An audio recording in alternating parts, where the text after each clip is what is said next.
Very good morning to you here from Margaret Court Arena. It's day 6 here at the Australian Open, and we have women's singles third round action coming your way. It's the number 12 seed, Aryna Sabalenka, who has been in great form over the past 18 months or so, taking on another player who's also had a career best year in Aryna Vukic. My name's Josh Eagle, and it's a very warm welcome to Ajla Tomljanovic. Great to have you alongside me, Ajla, and a player here that you know a lot about. One of your best friends, in fact, is Aryna Vukic. And may I say, taking on a player who just beat you in the second round. That's true. I'm actually excited to see this matchup.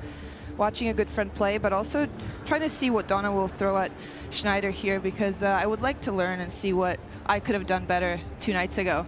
Well, we've got plenty of time to dissect that. I would imagine as this plays out. Aryna Vukic, what a year. It's been an incredible run. The Olympics, Wimbledon, just to name a few. If anything, she's got better with age. Yeah, I definitely feel like Donna's, the success she had last year just gave her even more belief in going deep into tournaments like this. I think she always did believe in herself, but when you back it up with results, it's a different story.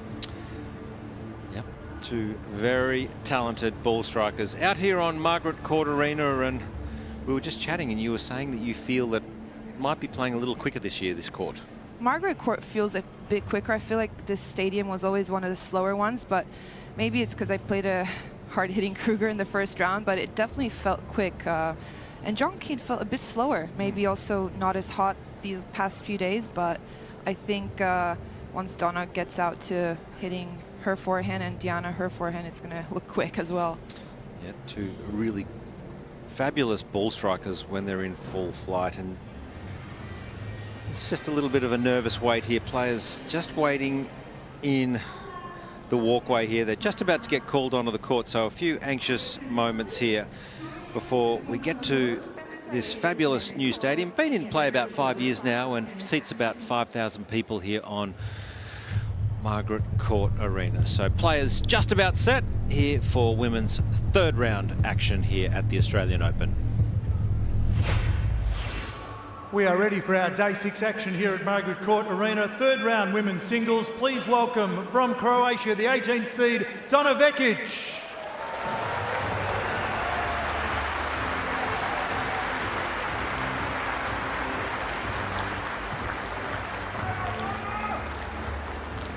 And joining her on court, the 12th seed, Diana Schneider.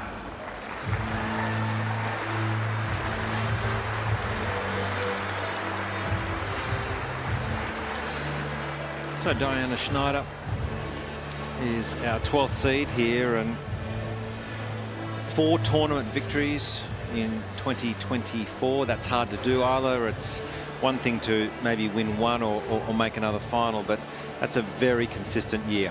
That's an unbelievable record. I knew that going into playing her, that she played a lot of matches last year and had, I think at one point she was the highest wins on tour.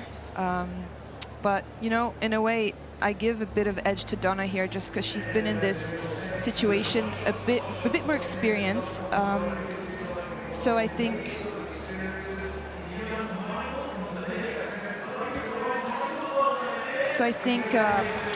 she just has a bit more experience into going deep into these tournaments, and the more she plays, the stronger and more dangerous she gets. And I think for Schneider, this is a bit of more new territory, but there's probably more excitement from her as well.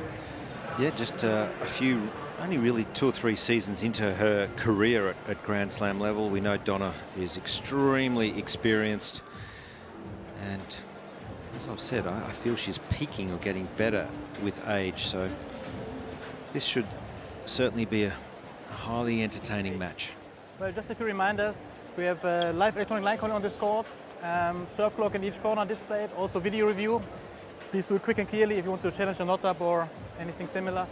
Otherwise, for your towels, you take the blue box, please, and you take the red box, okay?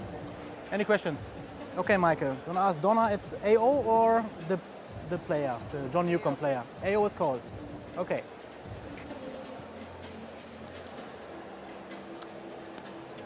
You choose. You serve. You stay. Picture facing this way, please. You go in the middle. In the middle. In the middle, facing this way.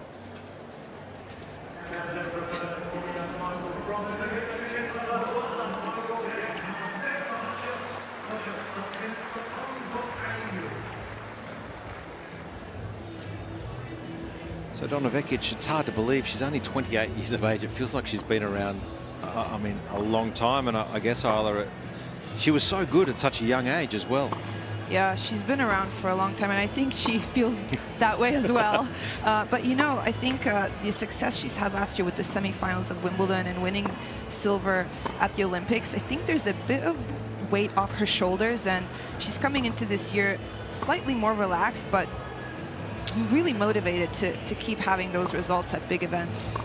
Yeah, I guess Donna has, over the years, has promised a lot, and I guess that would be relief and great self-motivation knowing that she's been able to back it up. So that should bring plenty of confidence for this season, and almost a little bit of a free swing you'd hope for Donna this year. So there we see it. Donna Vekic, currently ranked 19, just 28 years of age, so still plenty ahead for Donna Vekic. 4 career titles, up around the $9 million in prize money, and as we keep alluding to, coming off her best season and is in good form to start her Australian Open campaign here in 2025.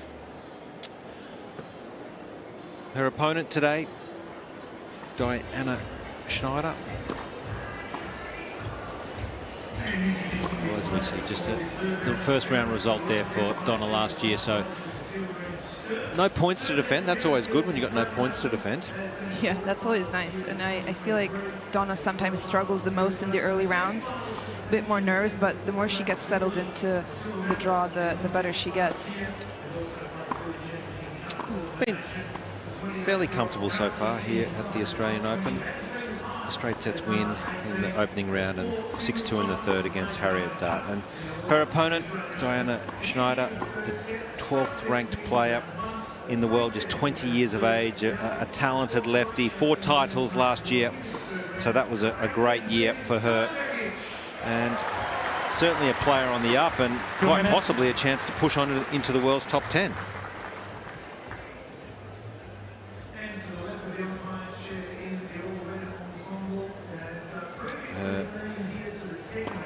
Best result, just a second round a couple of years ago, so also no points coming off Aryna Schneider here from last year's result. So these matches start to become pretty important. Once you're pushing through the 4th round, that's a lot of points, a lot of prize money, of course, but the points are huge, and that can move the dial on your ranking.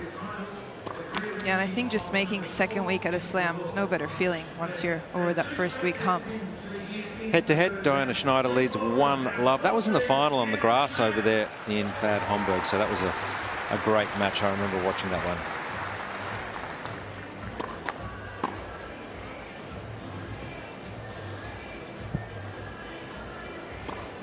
Oh, it's another cracking day here. Just 20 degrees, so I don't think it's supposed to get too much warmer than that. Just 20, 21 degrees and a little bit of breeze, so perfect conditions here in Melbourne. And we are lucky to have big Sasha courtside. Sasha is now coaching Donna Vekic.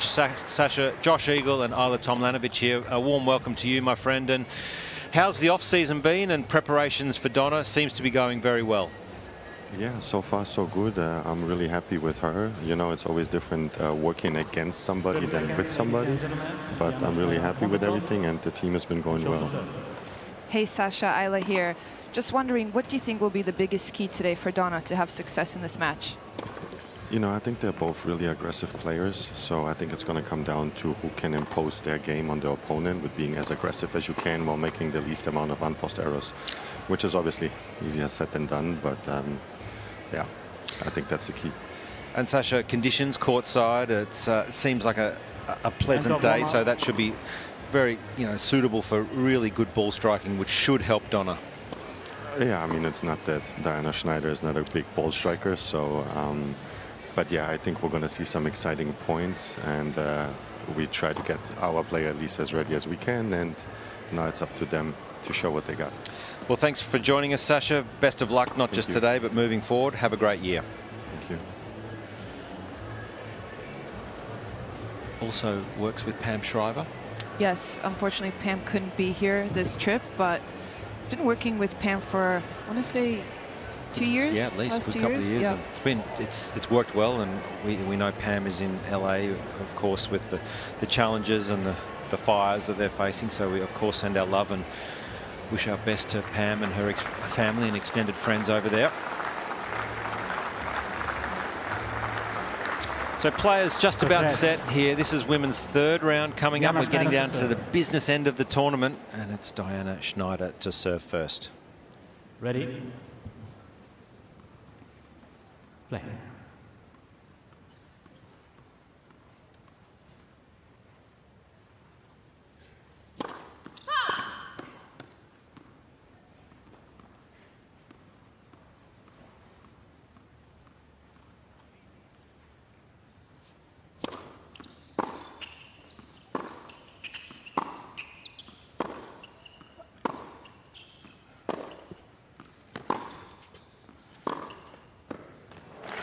Was there one particular shot that surprised you, Arla, when you were playing Schneider, that sort of caught you a little bit off guard? It was that one. Yeah, I thought it would be. The forehand line was really tricky because she holds it really long. You don't know if she's going across her line.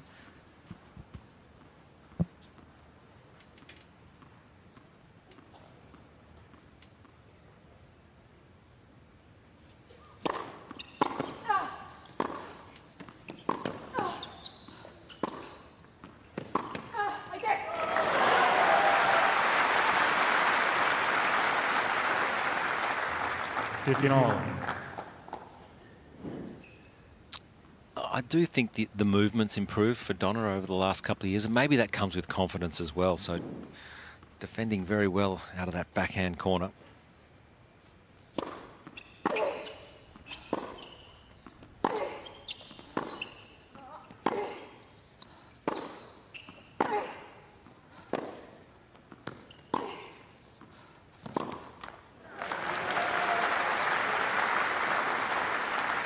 There's some players that they've got very good records against left-handers and some very poor. A lot of people, you know, can practice a bit with left-handers, but if you don't, it can be tricky. I don't know how you feel about playing against lefties. I hate it. Yeah.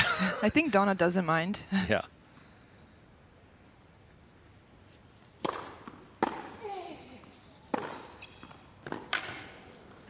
And is it the serve, like returning a left-hander's serve, that you don't like the most, or? Yeah, it's the serve that gets me the most. But I will say Schneider can get a bit predictable with her serve. It's very slicey, so you can almost cheat a little bit and always expect it to come in as a slice.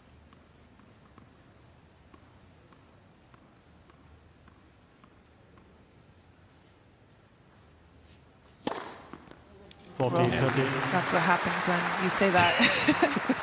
Cheat on the backhand, Yeah. and she burns you out wide on the forehand. So, yeah.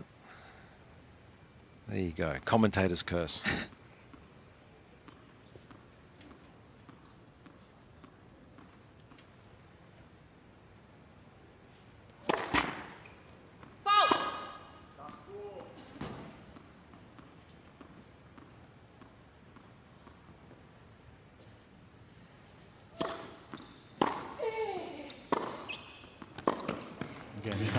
Good start for Schneider. On the board, 1-love. I meant to say it's more second serve predictability, maybe. Yeah. Well, you know, there's probably about 10% of the top 100 are left-handers, so yeah, you don't get to practice with them. You don't play that often, so you get into a routine of returning, and even the rally ball's different. So.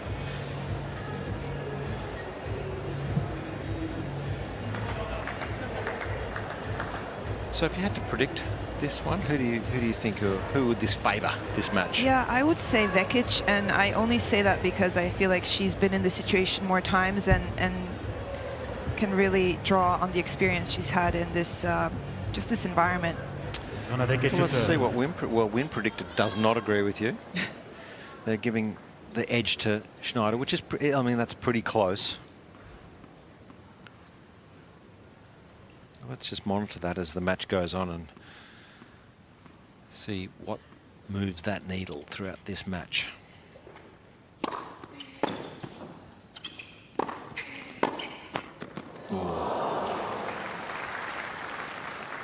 Has it been life-changing for Donna Vekic winning that silver medal? 100%. I mean, you could really see the monkey off her shoulder a little bit. Yeah.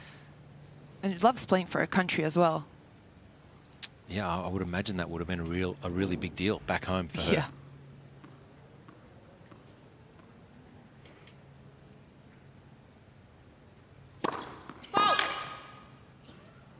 Nice problem to have.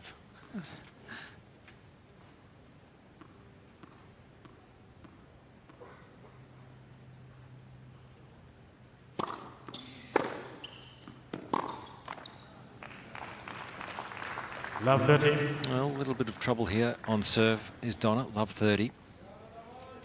These are the balls I feel like when Schneider pulls you wide, it's really good to go deep middle, not give her many angles to go off of.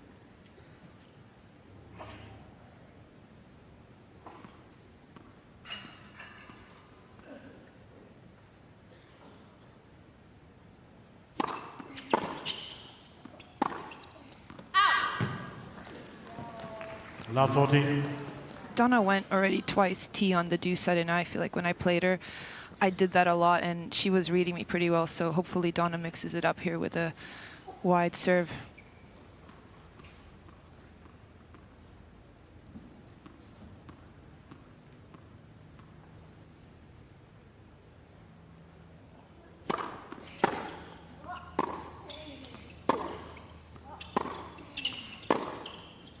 Out. 15-40.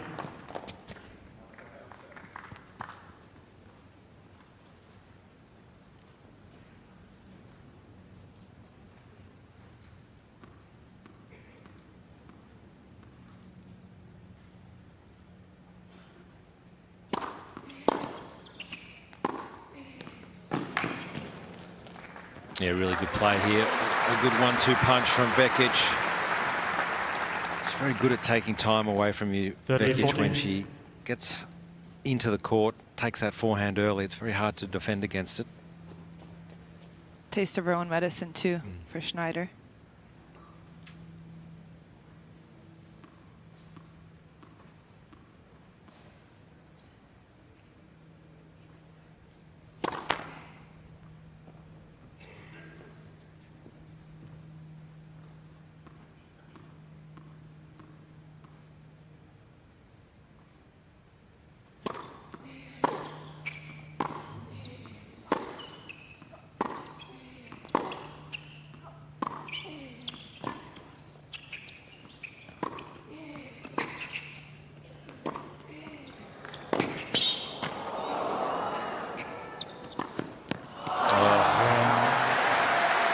Incredible movement and defense from Schneider. Gets the early break to Love. Schneider leads by 2 games to love. She's very good at passing you when you're at the net, just finding that angle and hitting it to your feet. I don't know if she does play a lot of doubles, so maybe it helps her handle these situations better. Yeah, I'm sure then Vekic maybe 1 or 2 times in that rally probably felt she had the point 1, but that extra make was very, very impressive. So a good start here for Schneider. Thank you very much.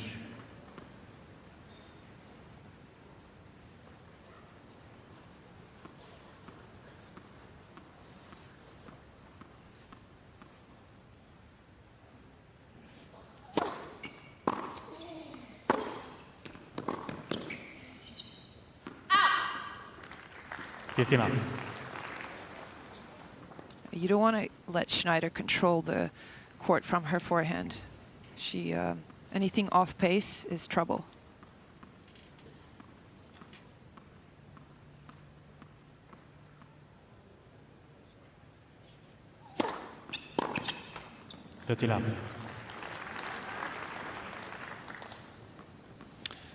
Good stat here for Schneider when she gets the break early, goes on to win that 83% of the time versus the average of the top 176. So she's a good front runner, looking at that stat.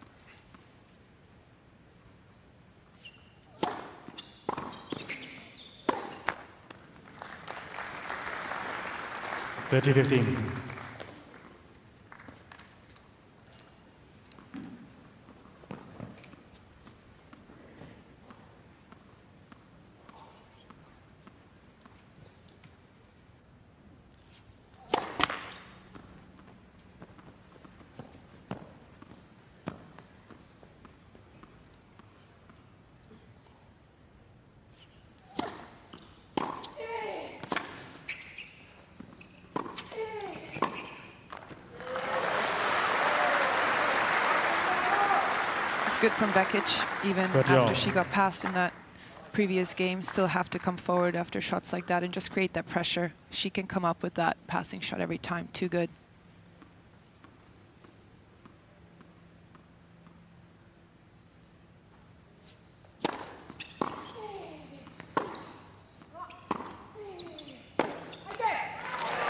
Here we go, break point for Vukic. 30-40.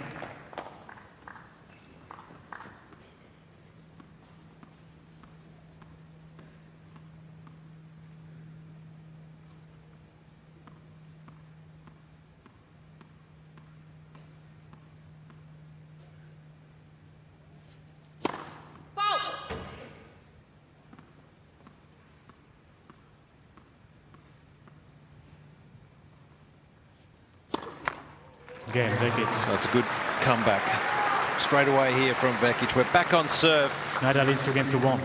Schneider leads 2-1 first set.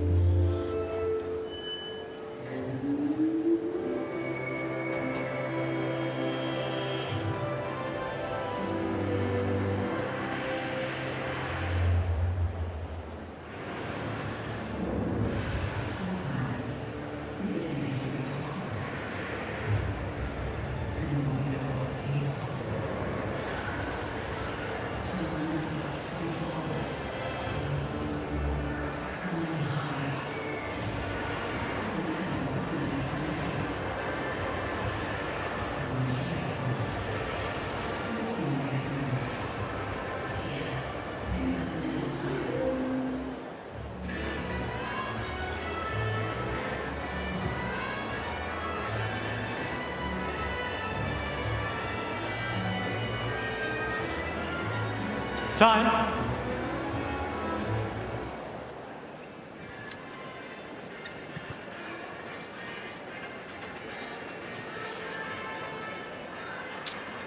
So it's a break straight away here for Schneider. Back on track, Donna Vukic, and there's the break back stats. Both fairly even, 32%. So that's a good stat you want to have a high number at. If you lose serve, you really want to try and break back straight away. So that's what Vukic has done, and it's 2-1 first set.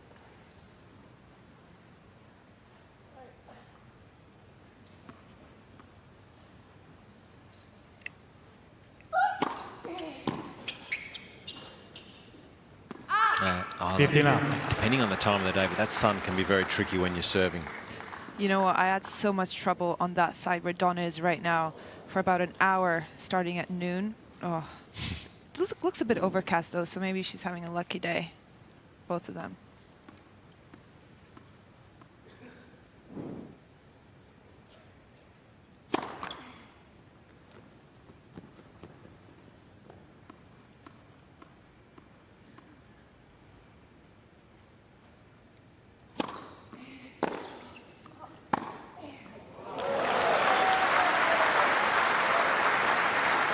I think they're both pretty similar in the sense of when they get a ball on their forehand, they're really looking to do damage. Big Sasha in the front right. He's helping assist with the coaching for Team Vukic.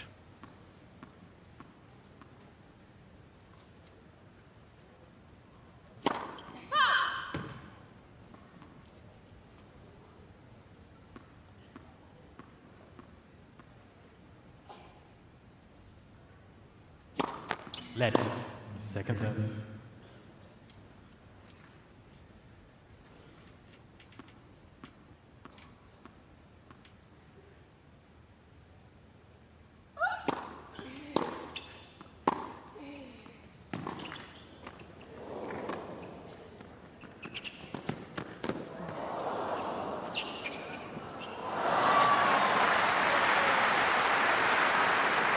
A little unlucky clipping the net there, and boy, she likes her angles, Schneider. 30-15. Also, Donna's backhand drop shot is actually one, I will say, I think one of the best in the game. She really hides it well.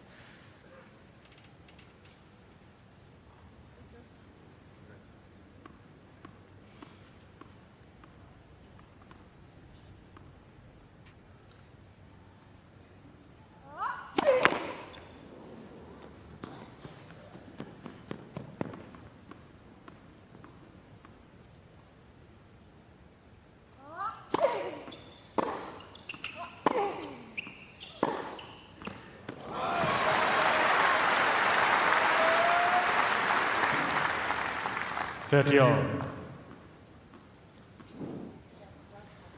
Nothing like going line, just keeping you honest, because then your cross will work just as well.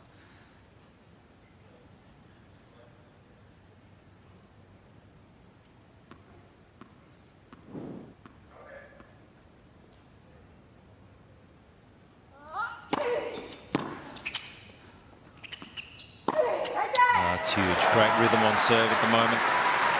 And she lands that first serve. 40-30.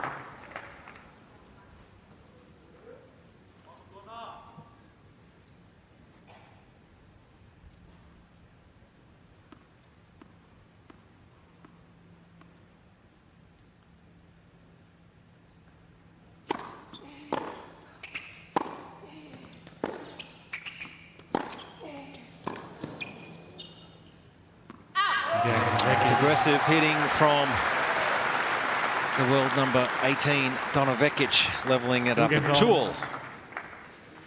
You know Donna means business when you hear a few come-ons this early on in the match. I think she understands how big this match is in a way and how tricky Schneider is, so good to see the focus is there from the get-go.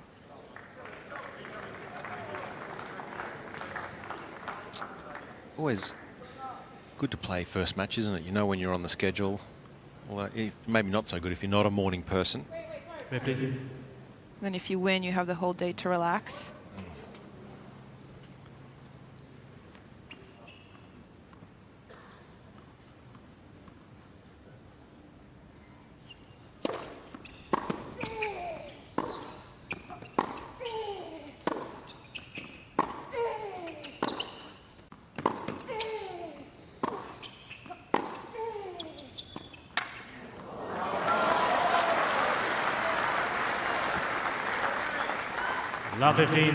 It's a great point by Donna. You could see that she was anticipating that forehand to come back line, and she stayed in that corner, was ready.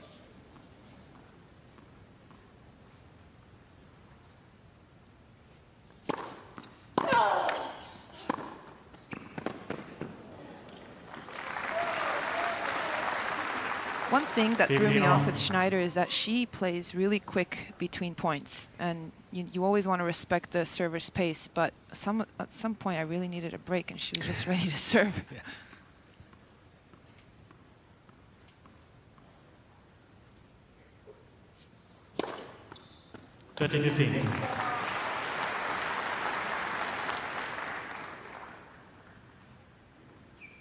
It's a really nice lefty curve. Yeah, up at 73% of first serves in, 11 of 15 made so far, so it's a big weapon when she can serve it at those numbers, 73%.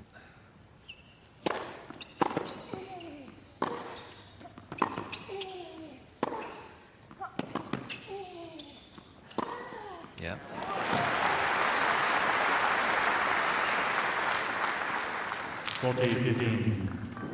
It's a perfect example.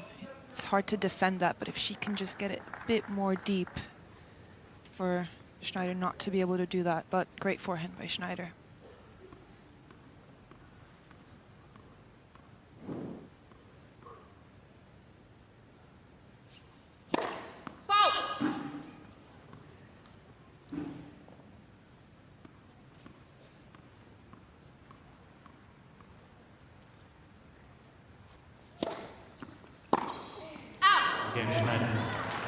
So it's a good hold from Diana Schneider.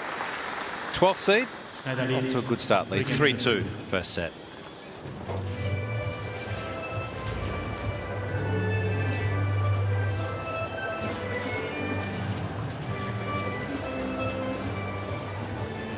Haven't really had any of those really warm, hot days here yet in Australia. And this was a little bit earlier, the Red Bull flyover, putting on a show for the big crowds already here. Would you ever go in one of those? I actually have, a long, long time, about 15 years ago. Have you done it? Oh, you couldn't catch me in that one. I already hate flying as it is. Yeah. No need to put myself through that. How are you when you're going through turbulence? awful. Not good. Yeah, last flight, I sat through a stranger and just grabbed his hand at one point. Oh, that's so funny. Time.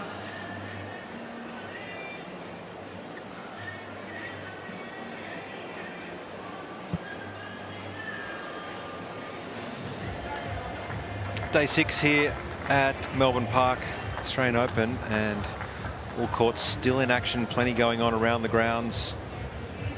All the big courts, of course, being really well utilised. And that's where we are. Thank you, ladies on and gentlemen. Margaret Court Arena. Players are ready. It's got the retractable roof. Weather looks good though today, so roof is definitely open. A little cooler, just 20 degrees at the moment.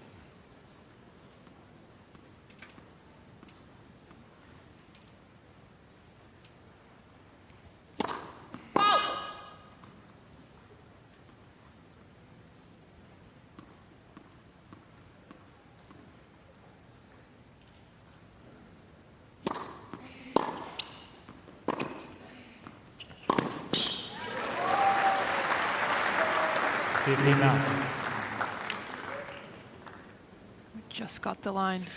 Yeah, you could see Donna just actually having a look at the screen. She wasn't sure it was. I feel like she loves looking at screens though when she's playing. Yeah.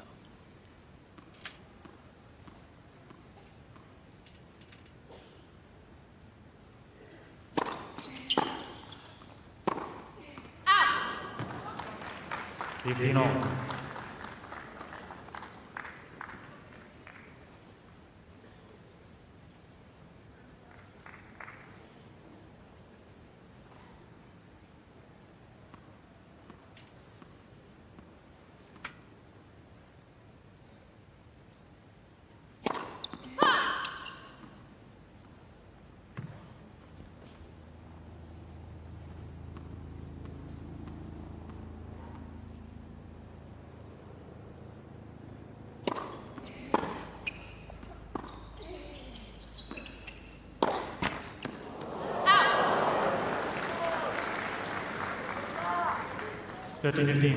Part of the net just a little bit higher than the middle.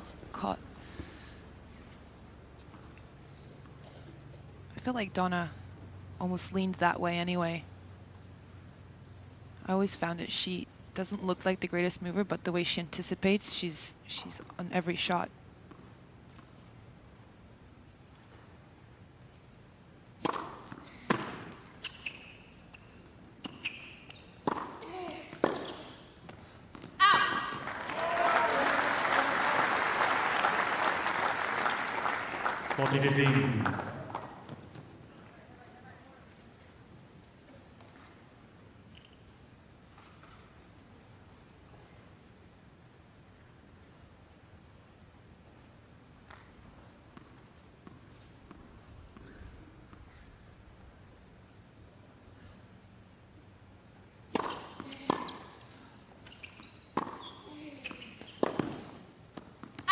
Another good hold from Vukic. 3-all first set last year. Big result. Wimbledon semi-finalist, a silver medal at the Olympics. And can you pinpoint anything in particular why last year was such a good year? Why all of a sudden? I feel like she went through a rough patch in the beginning of the year, and I think she had a really good think of, you know, I'm either going to give it a big go, or she had a lot of thoughts, I can tell you that much, and I think she really locked in for that second part of the season.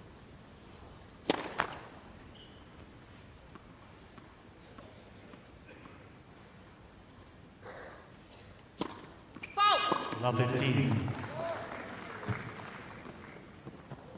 It's a big game here. Last game before the new balls come out, so it'll be a little slower.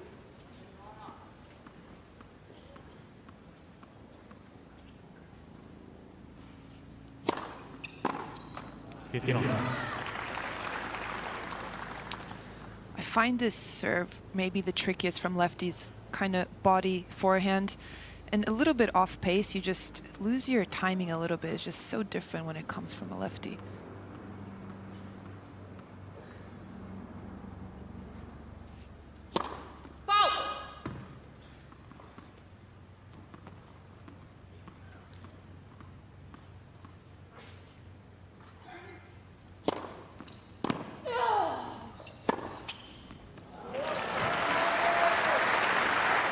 He's got really good variation. Nice little kicker out wide as well. Not that she needs any help, but when I played, I definitely felt like she was using the body serve the least, and a couple times she did, she really caught me, and I mean, it was an instant point. So curious to see if she uses it a bit more.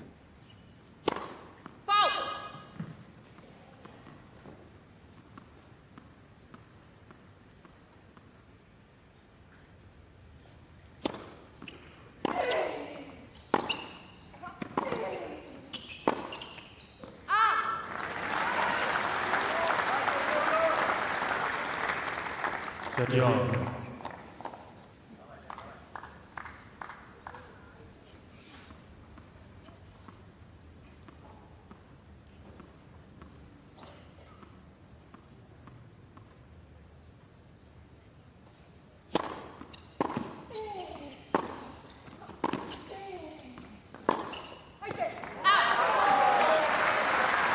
So, break point opportunity here for Vukic. A few errors creeping in from Schneider is kind of where you want to get her. She's been so solid, but if you can get her to just make a few more errors than usual.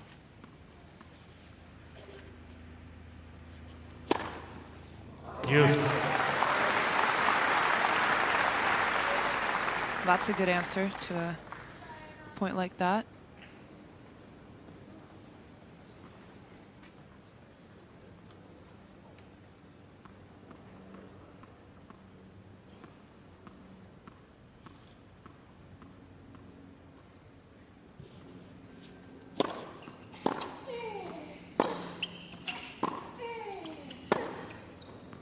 Oh, it's dropped in.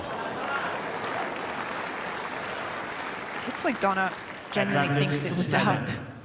I mean, we're sitting pretty much on that Oh, line. wow. Well, she had every right. Yeah. It's that close. Oh, she's not giving up.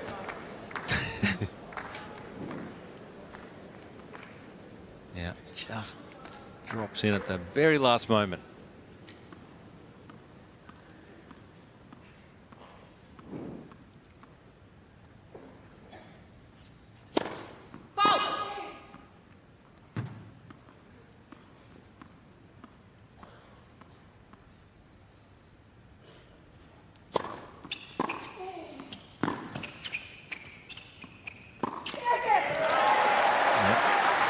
Again, I just love when she gets up into that court, takes that early forehand, controls the point.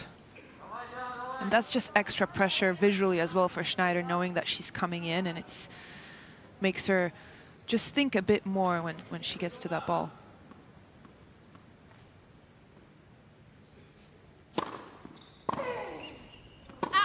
Advantage.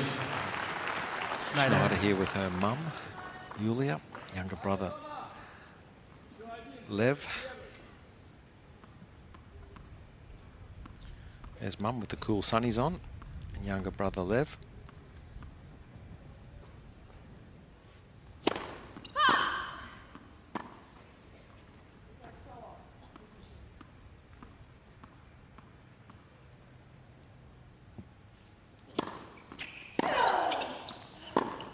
Yeah, well done. Good effort from Schneider. Faced a break point, but holds serve and leads 4-3 first set.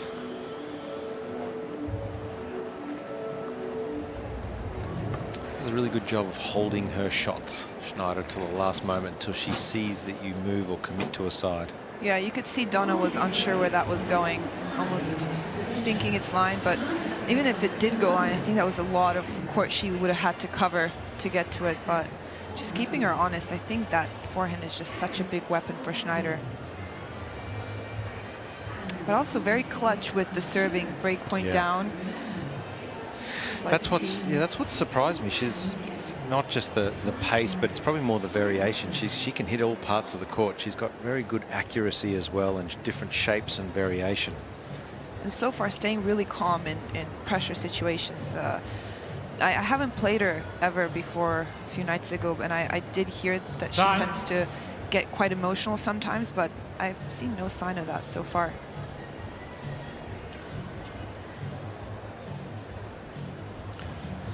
So the first Grand Slam of the year played here at Melbourne Park in Melbourne, capital of Victoria. That's a shot of the city centre.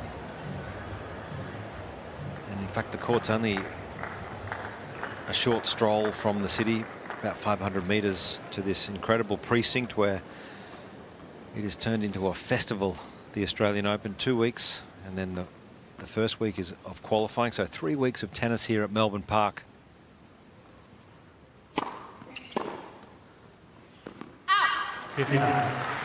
Really used that tee serve a lot today. Especially first point of the game, she loves going tee. Also new balls here, no better feeling.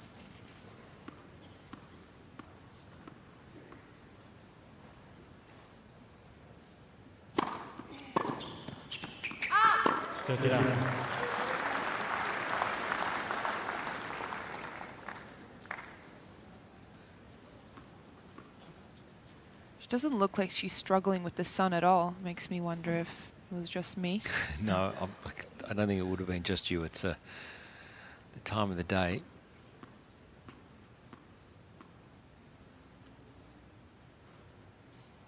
Oh. Hasn't used that serve as much. Yeah, it's still on the cool side here in Melbourne, just 20, 21 degrees.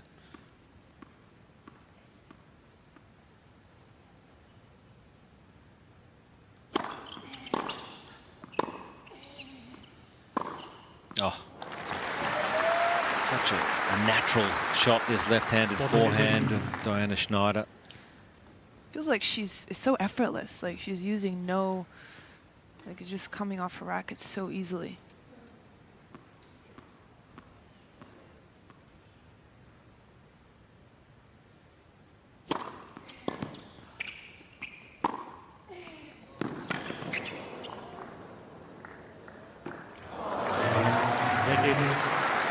For all, first set. 4 games on. Team Donna Vekic right there, getting plenty of support and advice. Do you like the new initiative where the players and the coaches are sitting closer, coaches courtside? No. You don't like it? Okay. Don't love it, but I think it's nice for my team to have a really nice view of the court.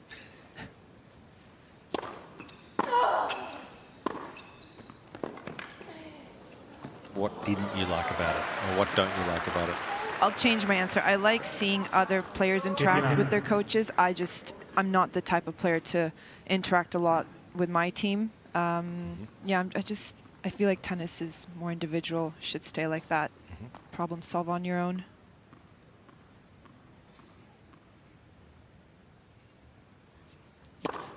Oh, that's brilliant. Almost leaning on this backhand return, Vekic. 15 all.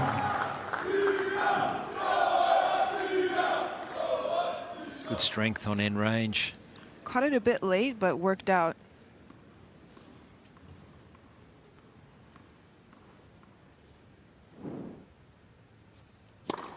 Lens. First set.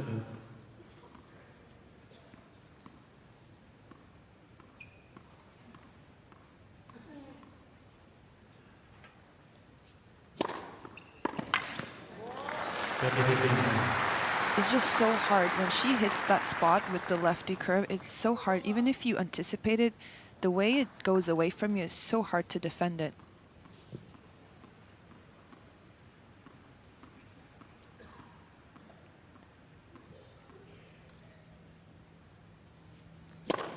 Lens. First set.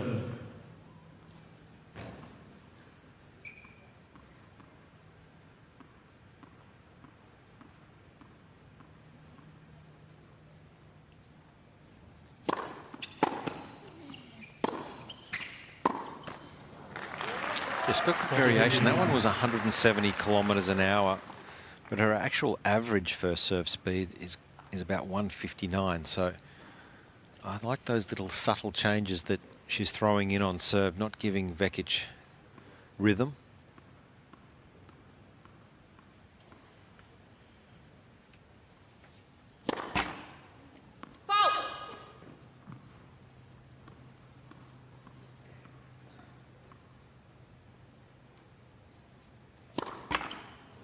40-30. Bit of a reaction there from Schneider. Not many double faults, but maybe tough time to throw one in.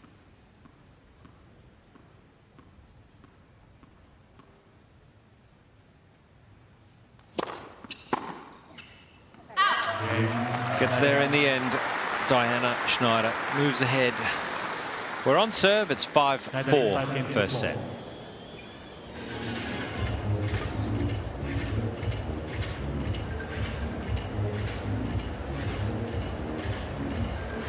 So it was a quick start for Diana Schneider. Got the early break, and Donna Vekic was able to get the re-break. So players on serve as we get towards the back end of this first set. It's been a good level so far.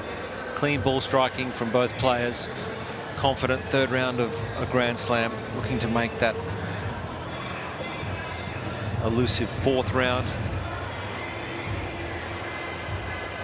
So I find it with Vekic sometimes she's a bit of a slower starter. So yeah. But I'm never surprised when she breaks back quickly or gets back into the set. She has this ability to really dig in and not let it go, and just a big fighter.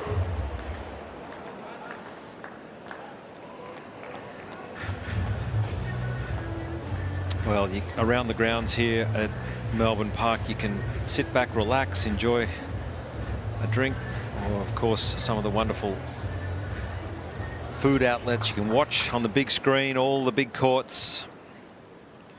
It's an incredible outing.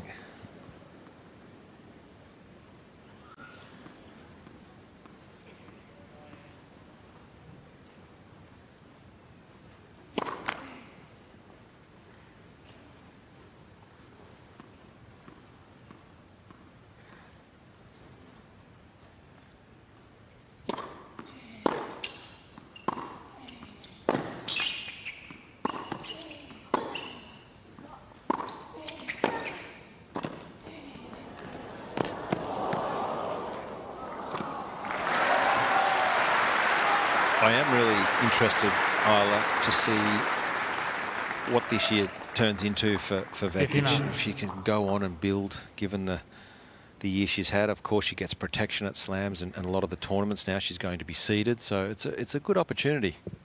Yeah, and I have a feeling she might be a bit more strategic with her schedule this year, take care of her body and really give it a go at the big events.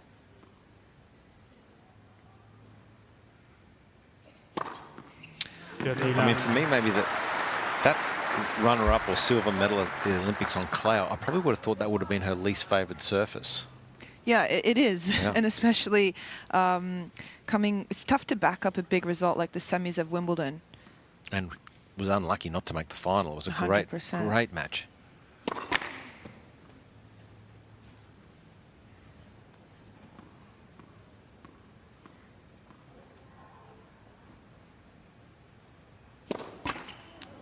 Just the first double of the match for Vekic. Find it always a bit tough sometimes to serve to stay in, because girls are such great returners these days, and if you have a few loose errors, you know, it can get tricky.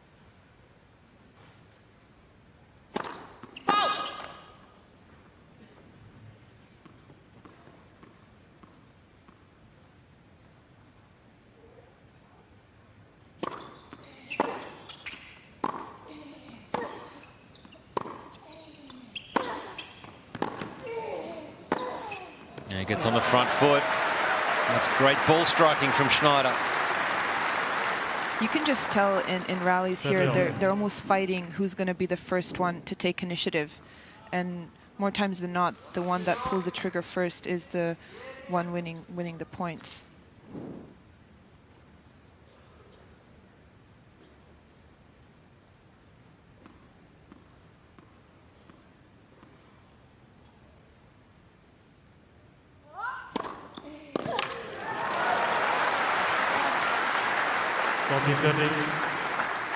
I'm still waiting for Donna to use that drop shot. She loves to use it. I guess it's maybe a little tricky with Schneider's shots and strokes, the way they're coming in, maybe they're a bit awkward, but yeah, I think we've had only one so far.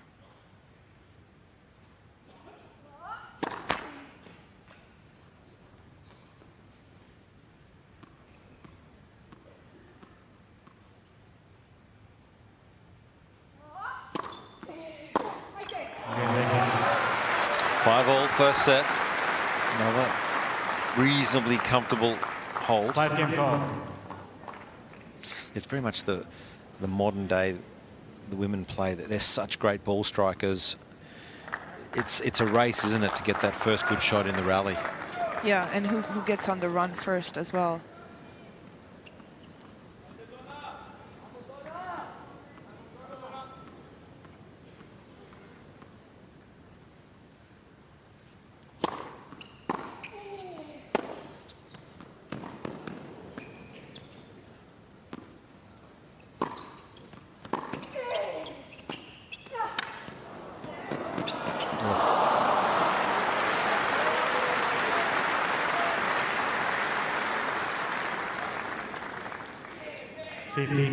Great variation from Schneider, but I mean, Donna almost got there, but wow, what a great drop shot from that far behind.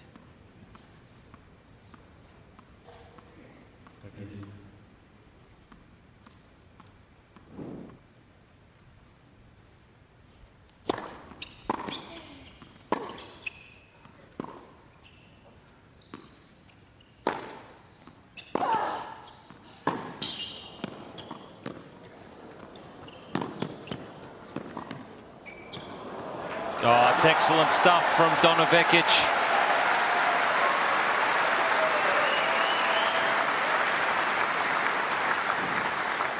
She's just so good at handling the ball after the drop shot, because actually this was a great get by Schneider, and that lob was perfection.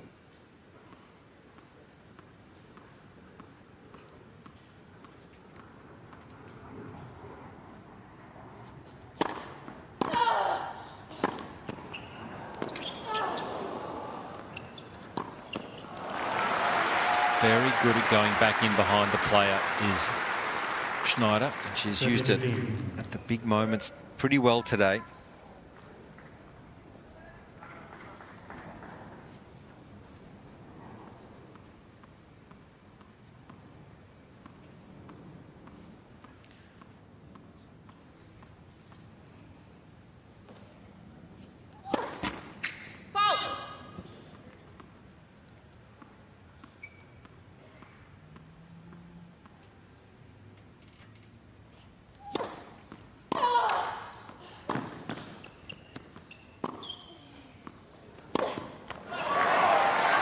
Something you don't see that often from Vekic, just a change up, a little short angle with a bit of shape.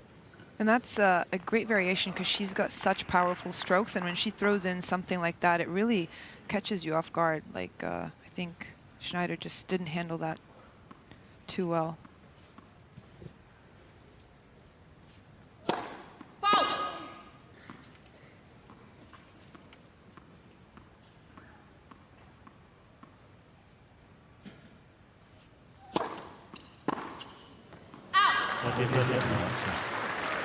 Disappointment for Donna. Looks like it skid off the line. It does, doesn't it? The lines are painted, so. I almost feel like she's not convinced it was out. I mean, sorry, that it was in. She wouldn't be the first player this week. A lot of them are not convinced with the calls.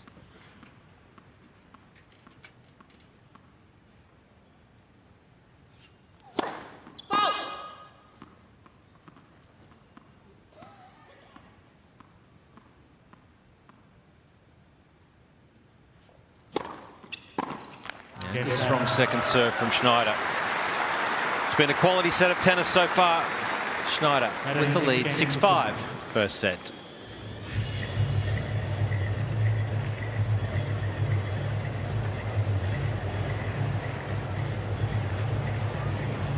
Who do you think's the form players, or some of the form players in the draw, the women's game?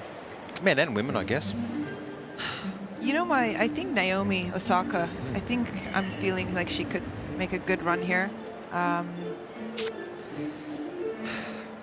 To be honest with you, I haven't really been looking at the draw so much. But on the men's side, I think, I mean, I have to go with Sinner. I just don't really see anyone right now being a bigger threat, but tennis is funny.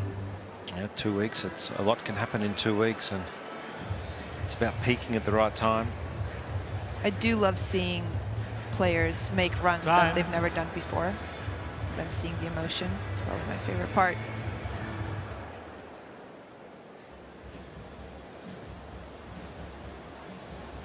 That's the glorious Yarra River. Just that is meandering right next to Melbourne Park and the tennis centre. On the left there, you can see the kids' area, the facilities for some of the many activities the kids can do, and you can actually catch a little boat from into the city right to the front door here at Melbourne Park. So back in here on Margaret Court, it's Donna Vekic serving once again to stay in this first set.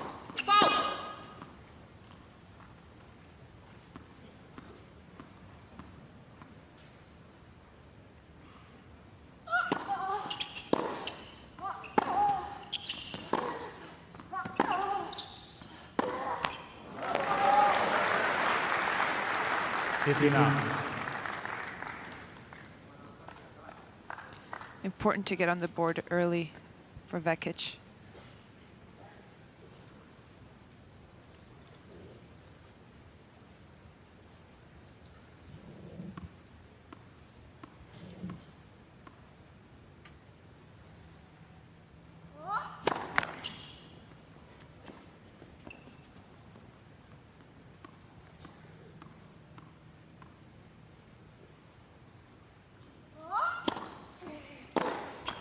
I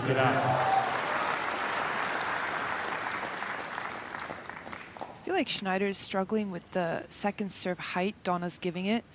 I don't know if she could maybe move in a bit closer and get it a little bit more on the rise, but I feel like she got caught a few times with that second serve on the backhand.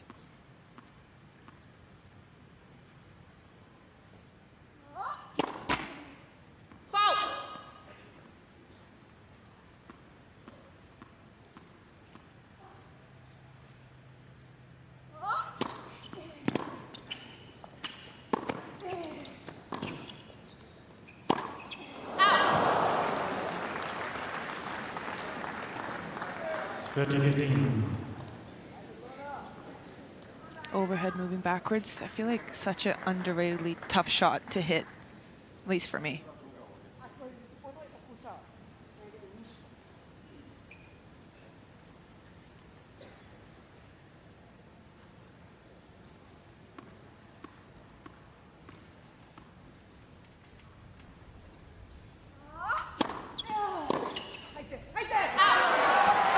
Pumped up Donna Vekic, it's positive. Just 1 point away from going into a first set tiebreak.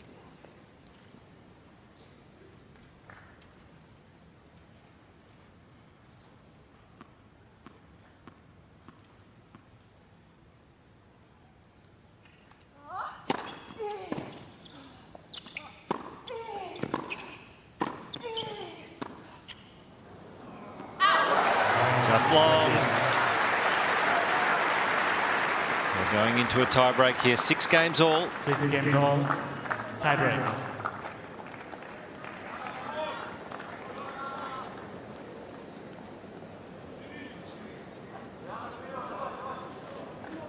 What do you think about this tiebreak? What are you leaning towards? I'm leaning towards Vekic. I think she has got a little more freedom in her game, experience. I just feel Schneider maybe playing with a bit of expectation, a bit of stress.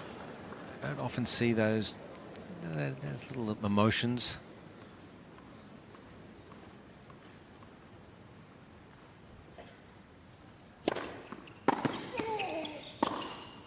Just like that. Who are you tipping? I think I'm agreeing with you. 1-0. Just the errors that Schneider's giving, they just seem a little more emotional than Vekic. Vekic seems a little more clear on what she's doing, and I think with Vekic, she's also very emotional, but she's always ready for the next one. I think that's what she's done really well in the last 3 or 4 years of her career. Just seems to be able to reset a lot quicker than it was at the start. Oh, that's a little disappointment.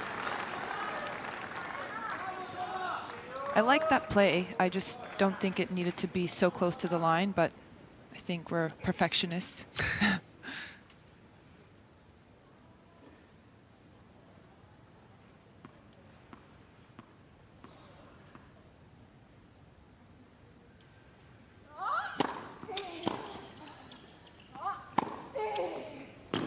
Yep. Really great play here. This is such a winning combination for Vukic. It has been for a long period. The slider wide and just that off forehand. And just take a look here, Isla. Gets up so early, doesn't she? She takes time away. Yeah, just does so well to get around to hit that forehand and have enough space to give it a good crack.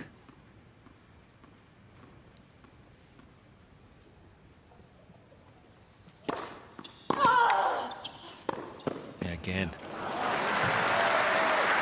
That's not an easy shot to hit. Backhand, back behind her. Really, she just has such great timing and feel for her shots. Donna trying to get a bit more time.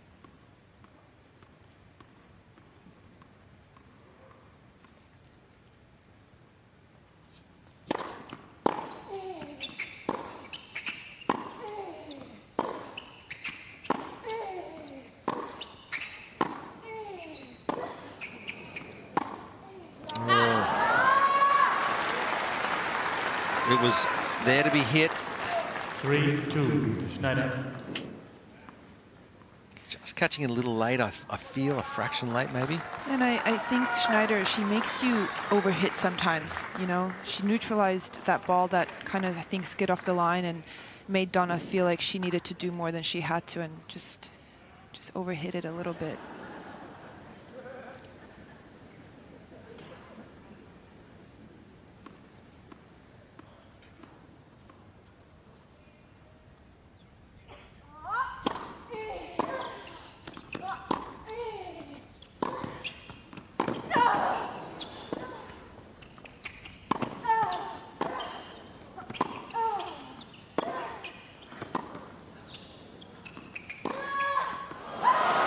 Gee, that has only just got the line. And we'll get a look at it. There it is. It's just got half of it. Schneider. She's been just doing that so well, like spreading the court. And to be honest, she's hit this against me a few times, and I always think it's lucky, and then she keeps doing it. So I was like, okay, she really meant to do that. Yeah, that's not an easy ball up high, above shoulder height. So players change ends. First to 7, got to win by 2 points. Just found it impressive. Schneider, I like her style, the bandana, but the sun is out and she's on that side. The fact that the sun's not bothering her, I'm really, really, really impressed with that. There's Eva Mayoli, former French Open champ. Back in 1997, she famously won the French Open there. Good friend and supporter of of Donna, and was in fact the captain for Croatia at the United Cup a couple of weeks ago, where they started their campaign over in Perth.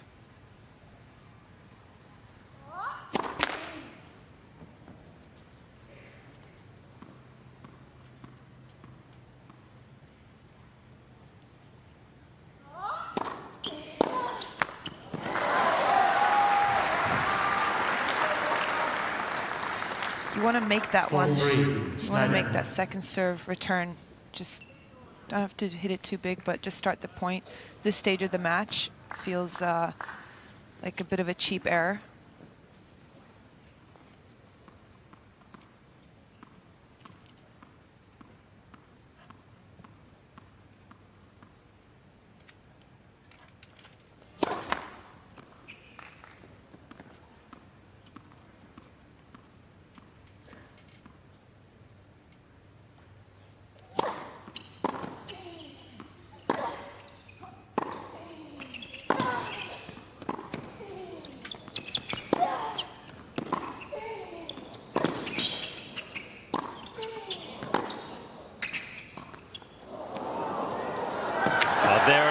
The classic Vukic drop shot coming up with the goods.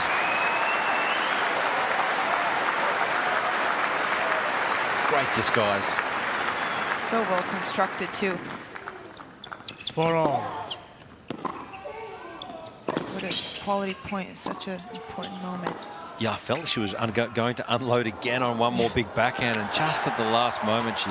So we always joke about Donna's drop shot that it's not the best looking one, but it's as effective as it gets.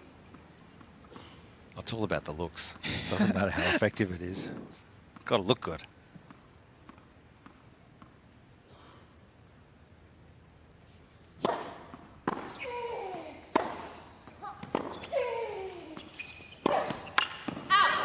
Really well done here from Vukic. She held her court position a little better this time. At times she was rushing back into the middle to try and get prepared. Held her position and paid off. That shot Schneider just missed, also under pressure, it's just harder to make than in the earlier stages of this set. But curious to see how Schneider responds here.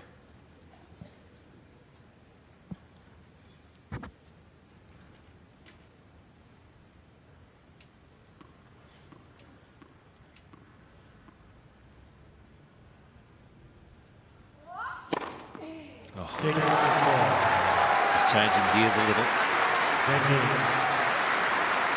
4 points in a row here for Vukic, and brings up 2 set points.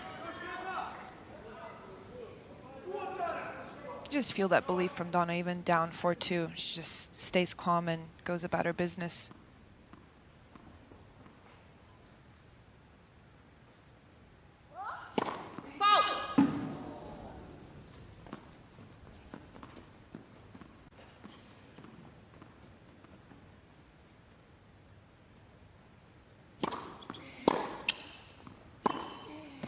What a way to wrap up the opening set.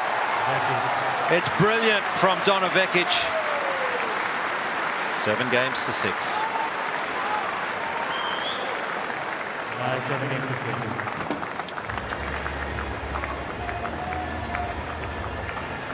That was an awesome set of tennis, really. Both players, I thought, were at top end, and it was just, as you alluded to, Isla, just the experience from Donna Vukic at the end that got her over the line, and the big moments in this match she's just started to deliver. And as we take a look at some of the numbers there, it was great serving, wasn't it, from both players. It was really, that had dictated the play, but excellent ball striking from both. Yeah, and like you mentioned earlier, I do feel like Schneider was a bit more nervy than Vukic, and I don't know if we put that down to the experience of Donna or not, but it almost feels like she came out here and she feels like she should win this match. But yeah, great set of tennis, just under an hour. Yeah, both players in the positive there with winners as opposed to unforced errors, which always means it sort of backs up what we're alluding to or thinking. We're thinking this has been quality, but the numbers do back it up. And plenty of highlights here for both players because the ball striking was great. They're both confident. And just a touch of class in the end, I thought, from Donna Vukic was the difference. Self-belief. This drop shot has been a winner today. Time. So with a fist pump and a bit of emotion. That's good stuff.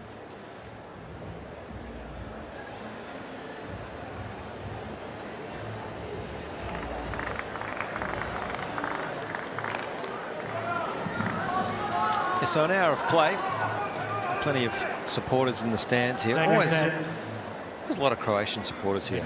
Yeah, I feel like all the Croats that are actually Aussies come out and show their patriotic side. A lot of them in Melbourne. Yeah, big community.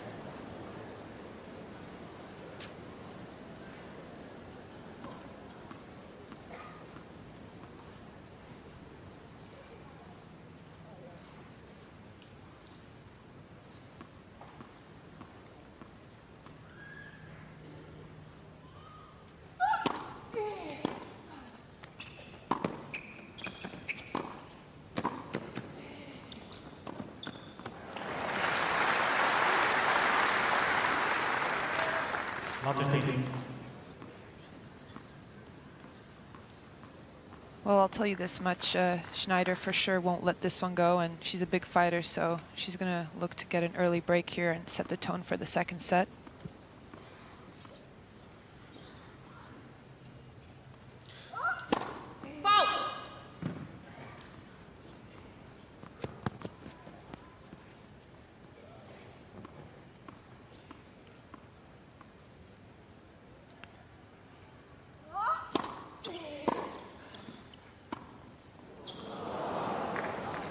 Love 30. I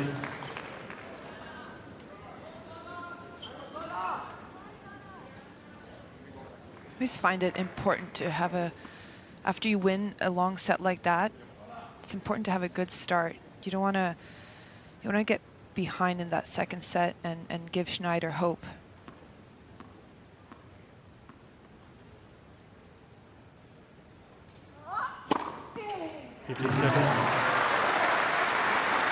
That'll do it.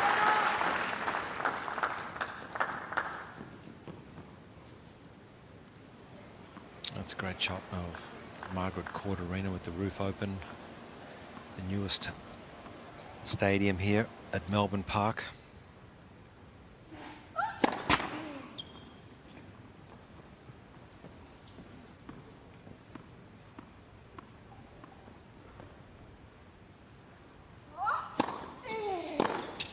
Yeah, good strike on return, and she needs to hit hard early here, Schneider. She's only 1 of 7 after losing the first set against a top 20 opponent, so she needs to start quickly. And on the flip side, Vukic has got a pretty good record. She's 18-8 of winning the match when she wins the first set against top 20 opponents herself.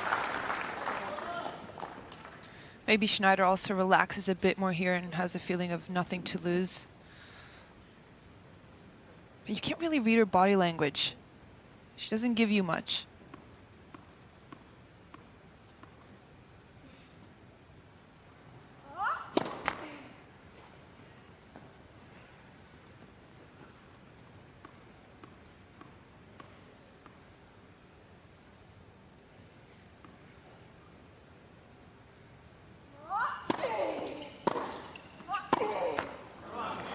It's a break, first game. Is that something you're looking for? You're looking to try and read your opponent's body language? No, I'm one of those. I never know what's going on the other end. I probably should do that more because I'm sometimes so concerned with myself and what's going on with me, but it also plays in my favor. I'm really good at switching off, and if someone's kind of annoying to play against, it doesn't really ever bother me unless they're really doing something bad.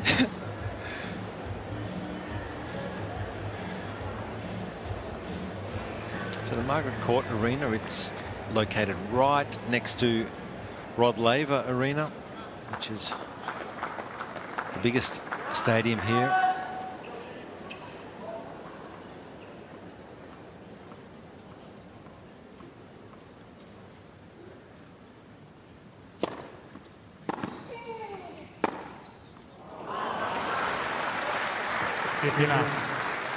So we had a look at win predictor early in the match, and it was in the favour of Diana Schneider.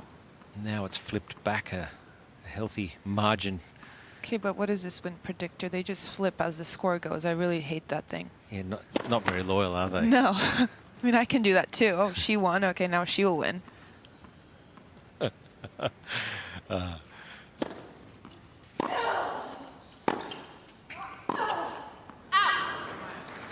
Good to know.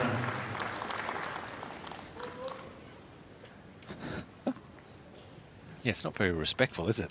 No. The point is to make a good call at the beginning. That's right. We felt it was a little disrespectful to Donna, given what she's achieved at the start of the match.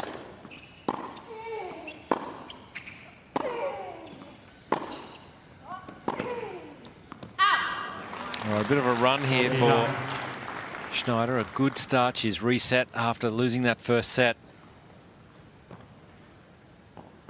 The danger with the situation Vukic is in, sometimes when you win such a important set like that, you kind of relax too much.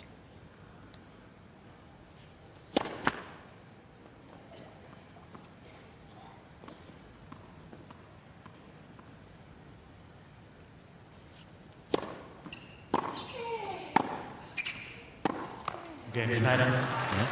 And that's the perfect start. 2-love. Schneider leads 2 games to love. To be fair, she did that in the first set too. Yeah, it was just the one break and was able to come back quickly. So Donna Vekic is 18-8 after winning the first set against top 20 opponents. So she does go on and win pretty regularly. That last win at Koscheck at the Olympics. So has put herself in a good position, Donna Vekic. Just down a break though early in the second.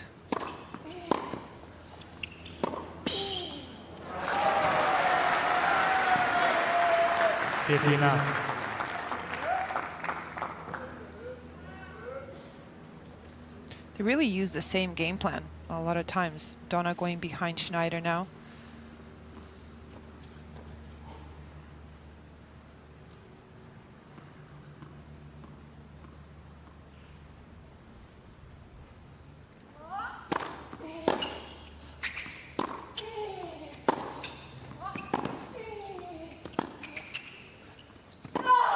Yeah, got up to this ball really well, and because it was so low, she had to accelerate quickly to get the ball up and down and create the spin. And that's brilliant. Yeah, that's not easy to do when the ball is so low with 2 hands, but I also thought she could have maybe sliced that, but definitely did the right thing.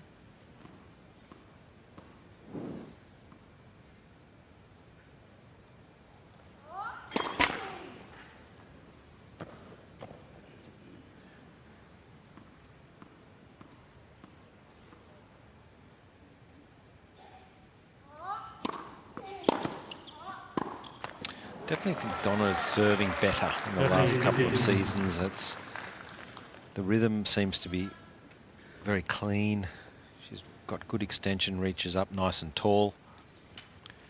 And I heard her say she loves looking at her serve stats, so she's always happy if it's above 60. She's close in the first set. Yeah, she's at 58%, so she's just about around that 60%. Very healthy. 75% of points won when that first serve goes in.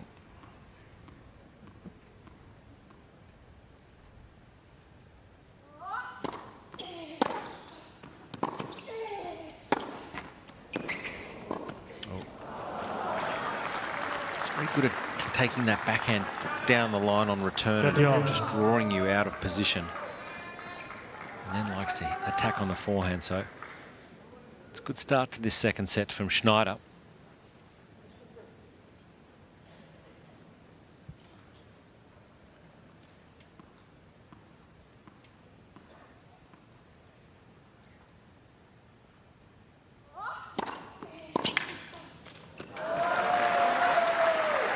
That serve really coming in handy when she's in a tough spot with the score. 40-30. That's what I think is tough for the opponent, because you know that that serve can come at any time and be a danger to you.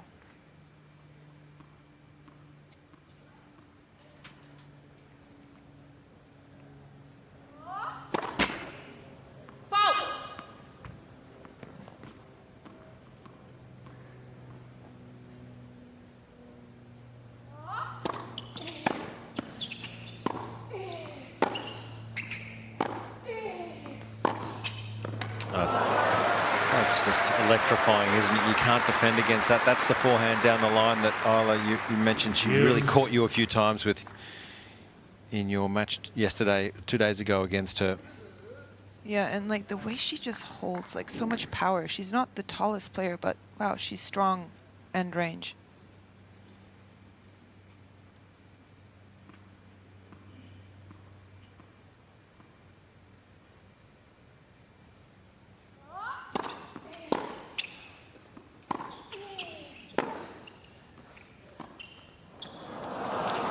Well, normally she plays it to the backhand there of Schneider. This time she was almost like she outfoxed herself and changed her mind at the last moment. She looked a bit far from the ball as well. Felt like a last-minute decision, but only she knows. All right, break point here for Schneider.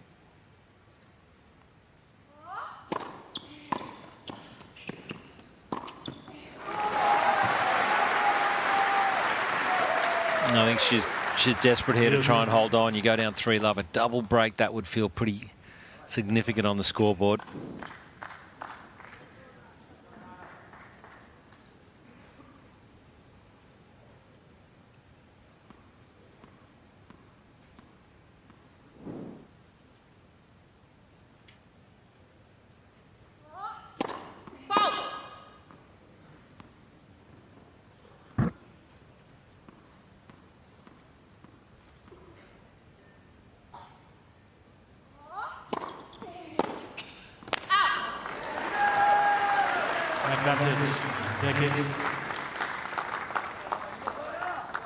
I think also in Donna's game, the big thing is that the second serve has been quite reliable, even when the percentage isn't that high. It's not the most attackable second serve, and like Schneider was trying there, but I think because she's quite tall, Donna, you don't realise how tall she is until you get next to her. The ball does come up off the court, so it's, and that's where she can use this serve on the first court, the slider wide. She's got great net clearance.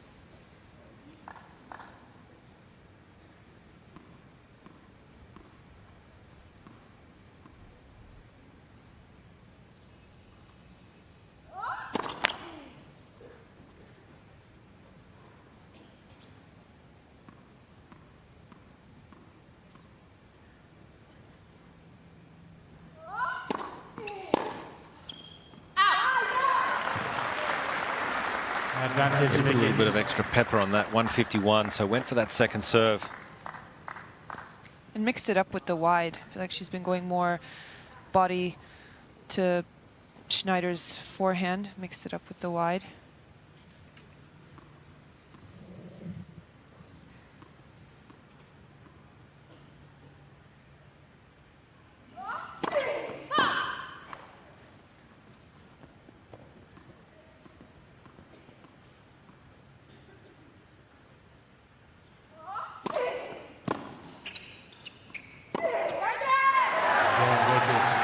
It's a good fight from Vukic. Gets herself on the board in this second set. 2-1 Schneider leads.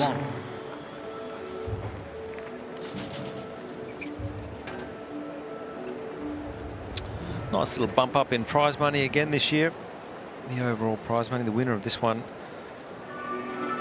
moves up into round 4, and it's 420,000 Australian dollars. So they're big numbers once you start winning from here on in. Yeah, it makes you also want to play a lot longer when you see the increases that happen every year.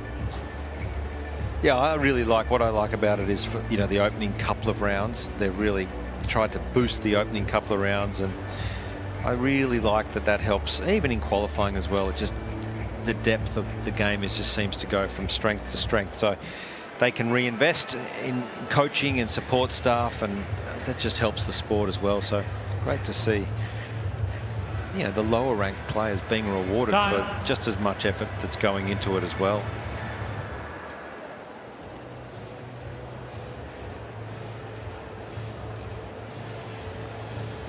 Interesting stage of this one.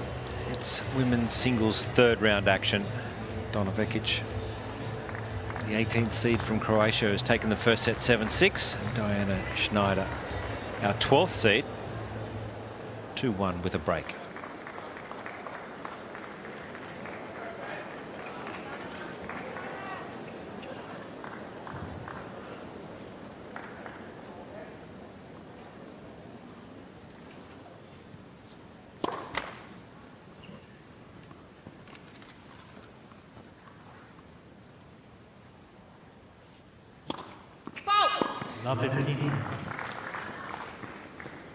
Don't get too many double faults out of Aryna Schneider.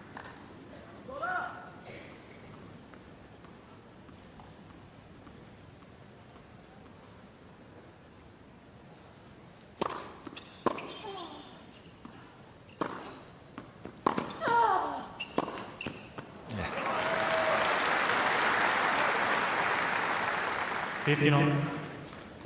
I can tell you that's not an easy shot to get an angle like that, almost virtually from the middle of the court. She created that beautifully.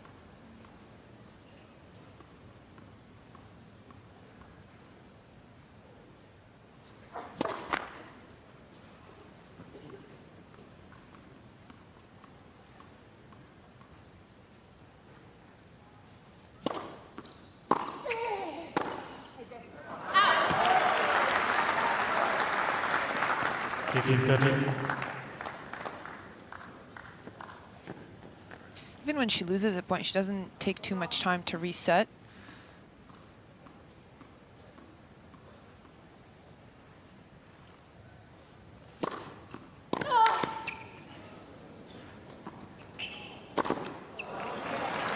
Yeah, and when she does lose that point, she's got a great ability to come out and play a very good point the next time. So she doesn't seem to dwell on an unforced error. Yeah, by the body language, though, I get a bit skeptical, but then she comes up with a serve like that and shuts me up, so.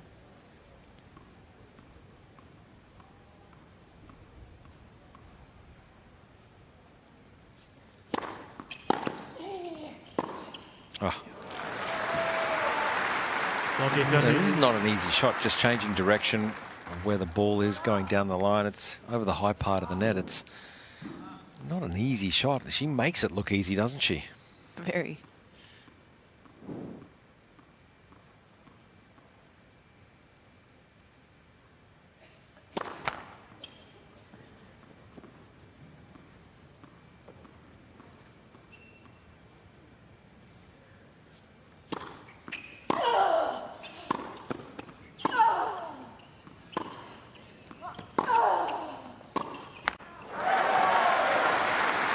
Sense here, Vukic working particularly hard, trying to get this break back early in this second set.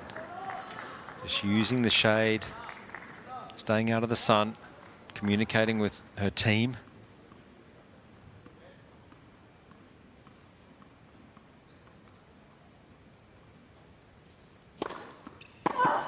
Advantage Schneider.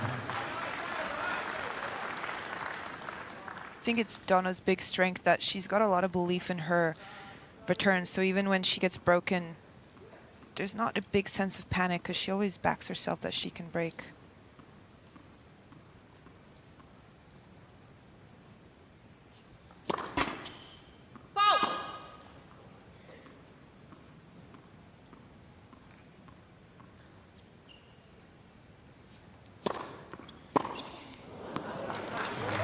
Nasty little slider into the body forehand. It's 3 games to 1.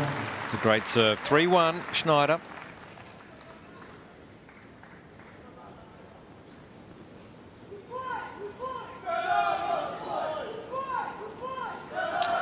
So Donna Vukic, she could reach her 8th Grand Slam round of 16, following in the footsteps of Petra Martic and Eva Maioli, both done it 9 times. Leading the way for Croatians in the Open era. Shows you how consistent she's been throughout her career.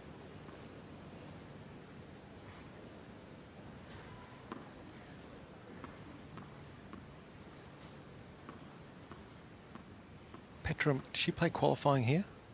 She did, and then she got the lucky loser spot. Round 15. I think she just missed out on main draw by a couple of spots.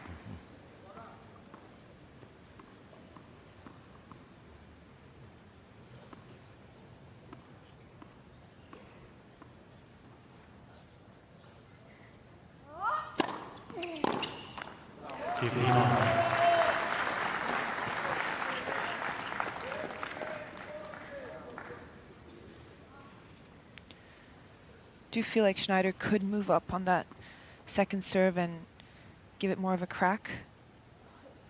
But easier said than done.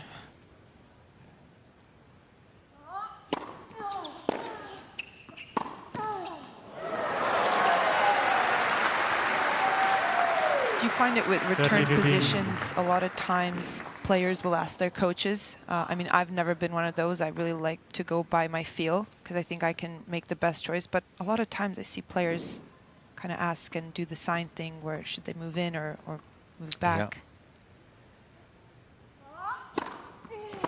I like that you're instinctive. I think, you know, you've got to problem solve yourself out there, and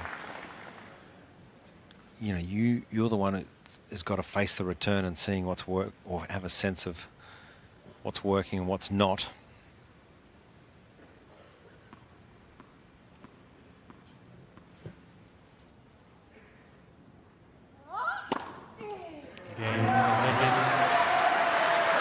So a good service game once again from the 18th seed. Donna Vekic has the first set, and it's 3-2.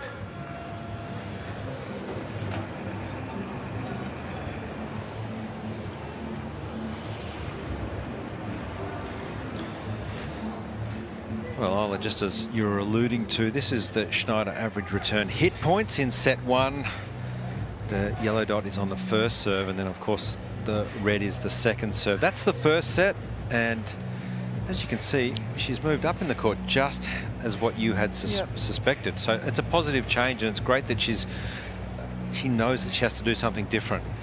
Because I think also for Vekic visually, and even if she takes a few swings and misses, for Donna, it's going to make her think that maybe she has to go for a bit more on the second serve, and that way she can throw in a bit more doubles, because I don't know the exact stat, but I have a feeling like she hasn't been making too many first serves. So if she feels that extra pressure from Schneider on the second serve, it could be really effective.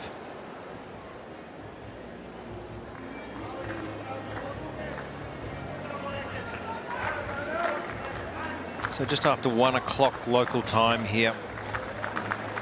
We're in a good battle here. Women's third round. It's on Margaret Court Arena, and last year's silver medalist at the Olympics, Donna Vekic, has taken the first set 7-6, but it's Schneider, our 12th seed. Just up a break, 3-2 second set.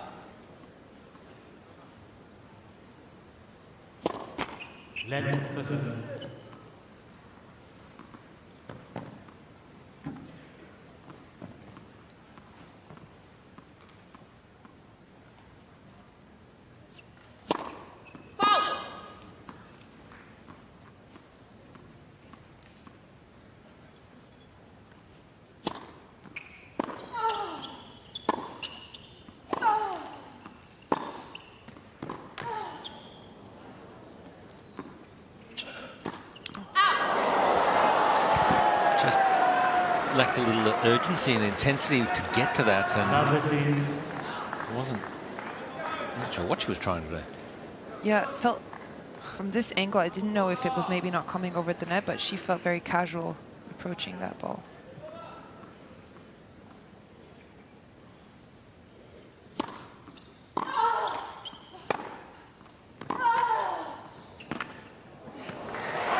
I just wonder, maybe at the sun, she's at the difficult end, that's the southern end. Yeah, could be for sure. Just feel like these early points are really important for Schneider just to stay ahead.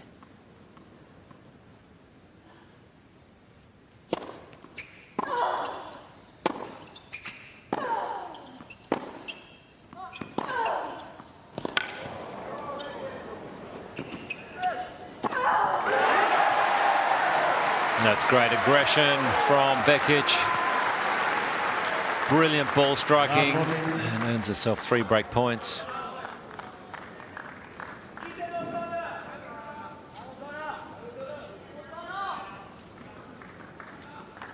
She held that forehand a bit longer.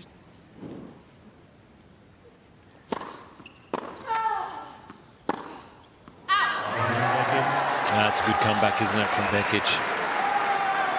Just leveling the second set at 3-all. 3 games all.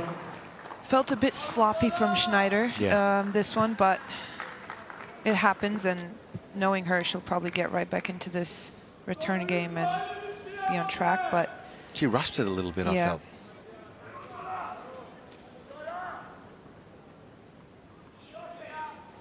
Thank you.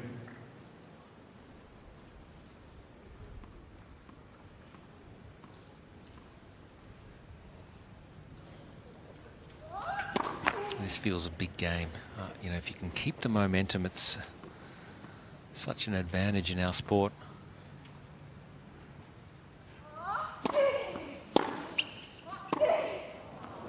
Great return, nice and deep through the centre.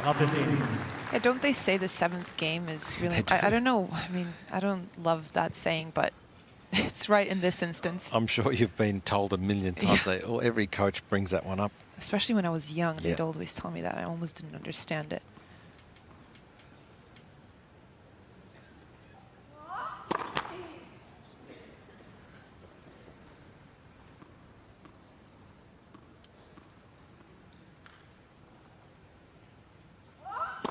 Oh, the ball toss just got away on her.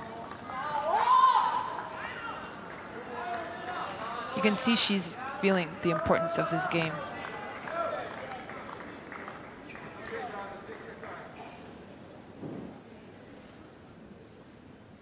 Just love when she shows also a bit of emotion and gets it out. She's able to reset here.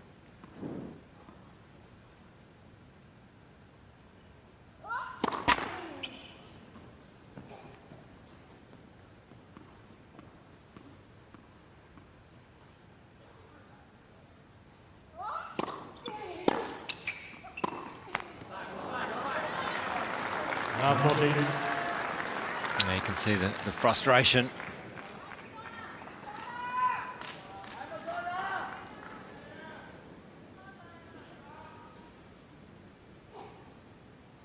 Hard to do, but you really got to think 1 point at a time when you're down love 40 on your service game.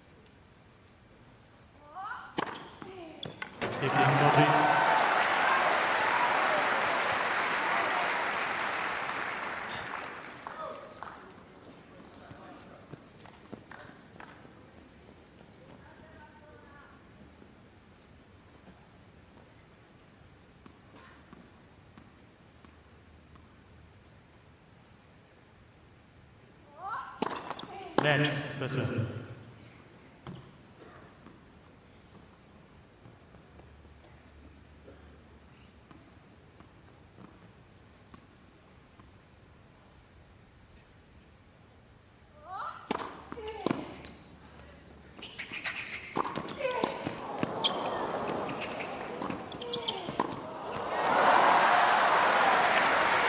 Save 2. Can she produce a big serve to save 3? Just before this service motion, I saw Big Sasha kind of shadow the backhand side, and she did go wide there. So I guess he wants her to do that more. Let's see if she does the same on this side.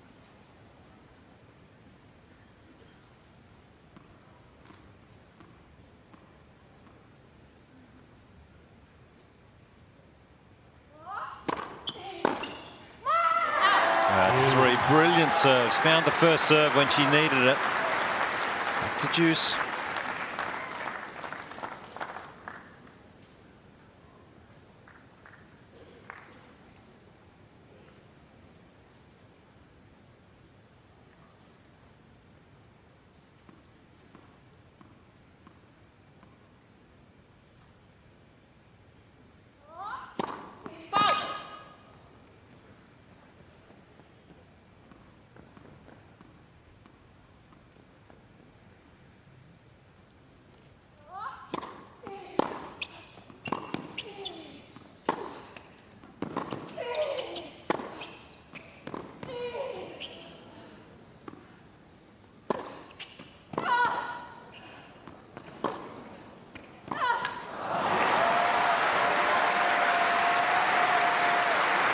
Good defense from Vukic, but not enough. It was just the ball striking, the weight of shot from Schneider. Do you feel like she could have taken that out of the air? The first one, I thought she might get caught if she didn't, but yeah, just great ball striking to win that point.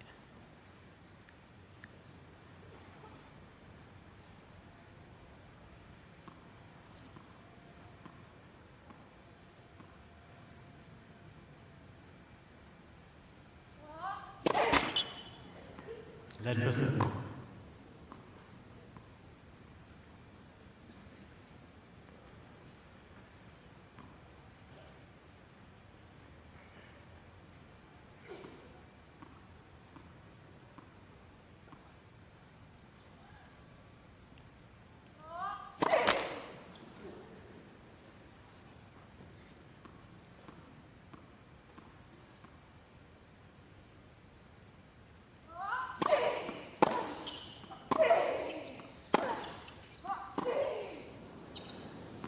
A little long, so it is a break for Diana Schneider.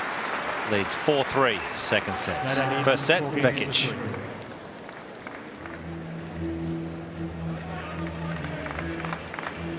Well, that'll be a little disappointing, I would imagine, for Vukic to work so hard and get the break, and then, of course, get down love 40 and then get back to juice and not be able to hold. Full credit, though, to Diana Schneider. She's a great competitor.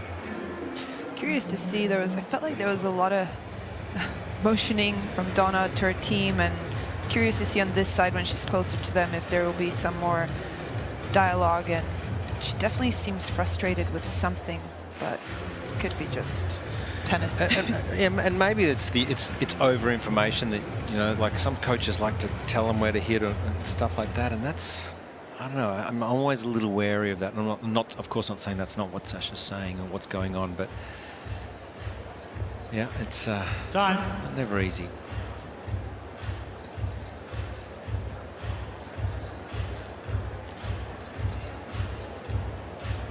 Stunning day here in Melbourne. Packed house. I would imagine every single day seems to be a record crowd here. They're just loving this event, and of course tomorrow, Super Saturday, is I think the biggest day of all here at the Australian Open. Thank you. So plenty of great stuff coming up here, but at the moment we're in a tight tussle here on Margaret Court Arena.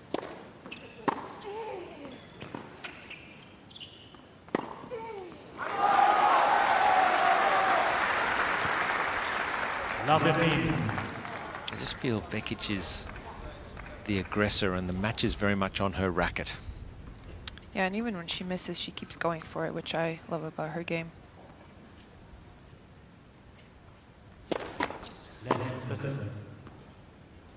Also feels like she's got a bit of anger she's releasing in some of these shots.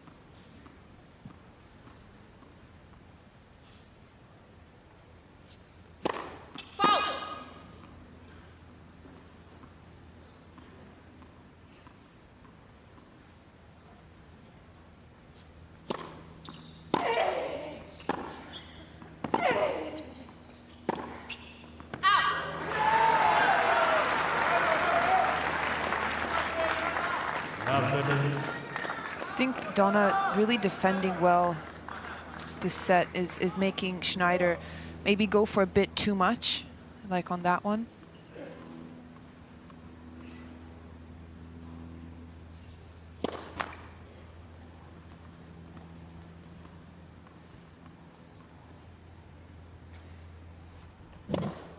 Oh, crafty second serve. I wonder if she wanted to do that with the first serve, because I felt like she took some pace off. It was in the 140s, but very hard to do. Yeah, hard to read that as a returner. That's excellent serving.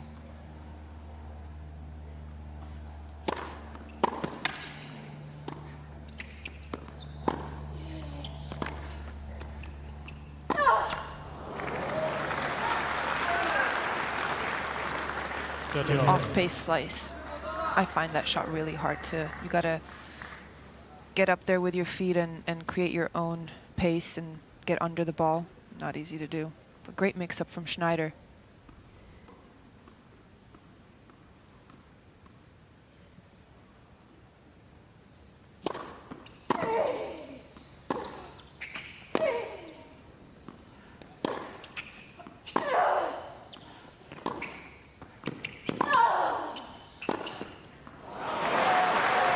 These rallies. Just got great imagination on the court. She can explore parts of the court you're not expecting it. Sometimes the better angle you hit to Schneider, the better she comes back with an answer, like that one.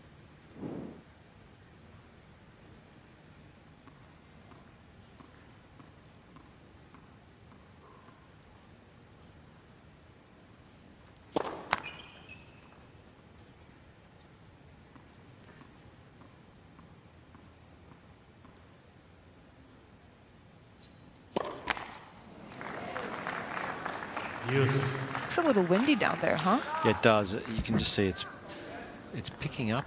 You can just see some little bits of debris moving around the court from time to time, and even her bandana. Just the wind catching it.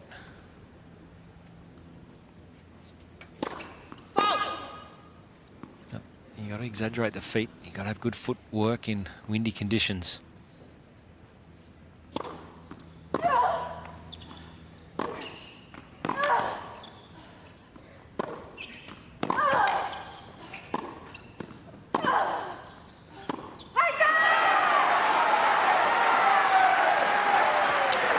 Well, that was an emotional come on from Donna Vekic. So great defending from Vekic. So as you can see, the net getting a bit of a workout as well. It's breezy courtside here. So break point for Vekic.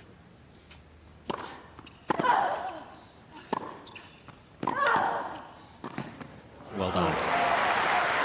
I love how she just pushed forward and didn't wait for this to drop. It's gutsy tennis, break point down.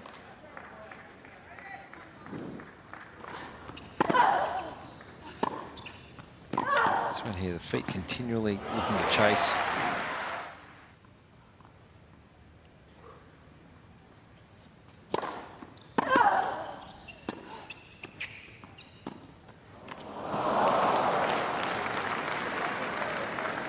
That decision felt very last minute. Lastminute.com, they say. That was there to be hit, and then just, I think you're right, she may have gone, oh, do I drop shot or do I rip? Just not quite winning these big points at the moment, Vekic.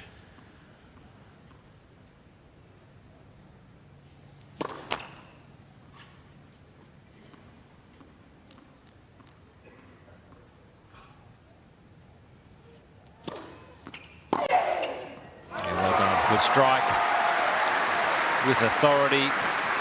Goes out early, gets that return, doesn't allow the ball to sort of dictate her. Gets it nice and early out in front.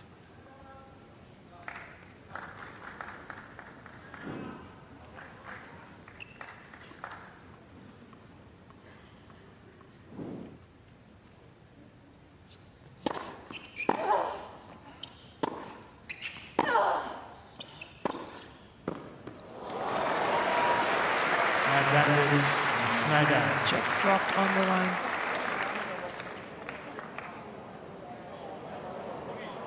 We've had a lot of these today. A lot of these sort of close calls. They go to the video review.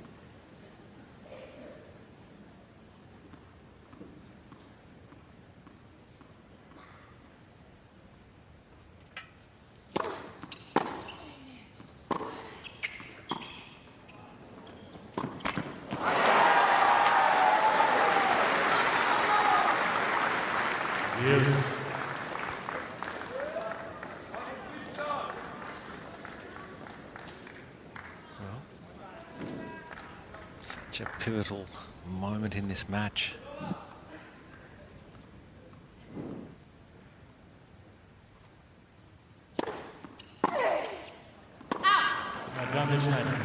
That's good serving. Diana Schneider, she served at 63% of first serves in, which is a good number. She is mixing it up also with the pace, I feel. Some first serves coming in a bit slower.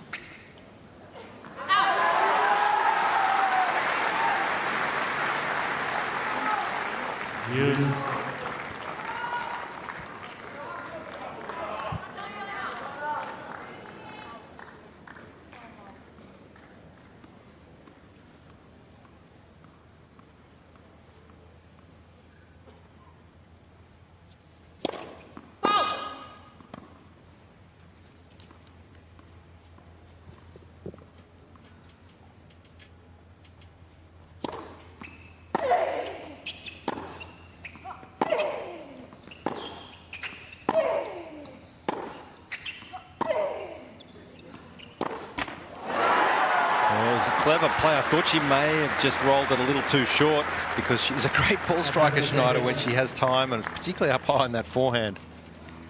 Yeah, and I think that instance, you know, maybe less pressure, she makes that shot as a winner, but this scoreline, I think it's a smart play from Vukic.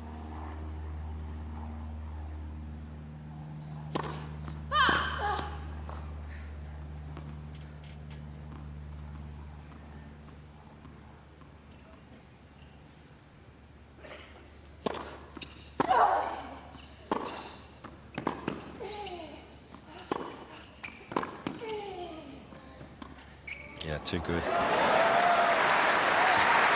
Vukic having to defend those first couple of heavy blows was just not able at all to get up at all into position. First two, it was good defending, but this is just excellent, isn't it? Vukic really making Schneider do the work, though. Like the points Schneider has won, she really had to earn.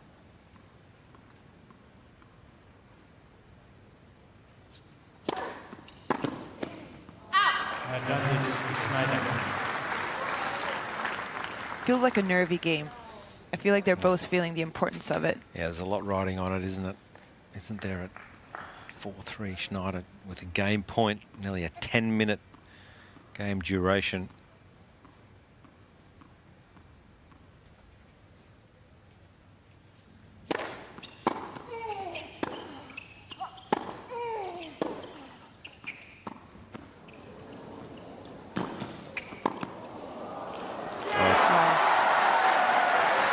Great hands, great defense. The wind's going down the court from Schneider's end to Vukic's end, and that ball, that drop shot, she almost telegraphed it was quite high, but the wind just hit it. And great anticipation once again from Vukic.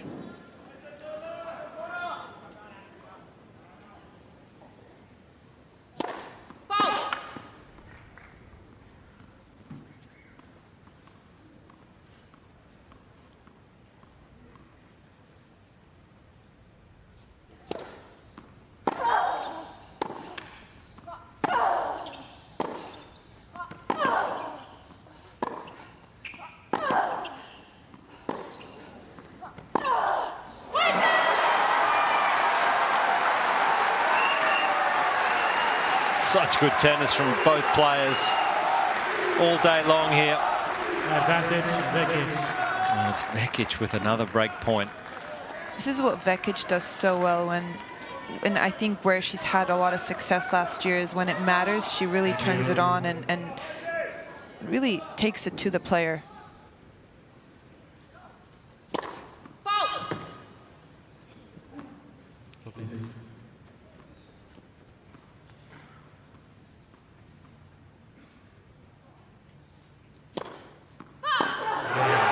It's a double fault for Schneider. Frustration. Went back on serve, 4-all, second set. That almost felt like a earned double fault. She just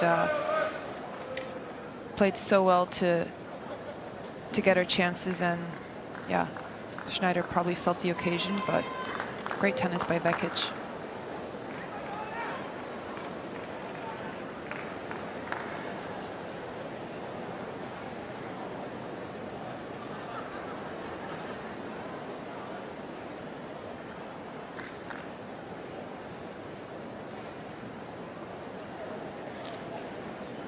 Thank you, ladies and gentlemen.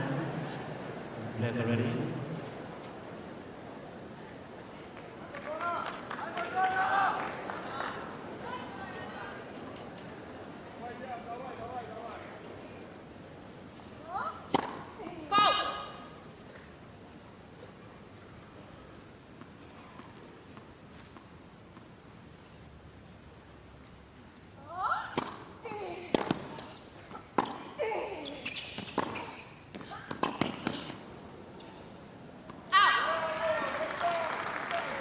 Love 15.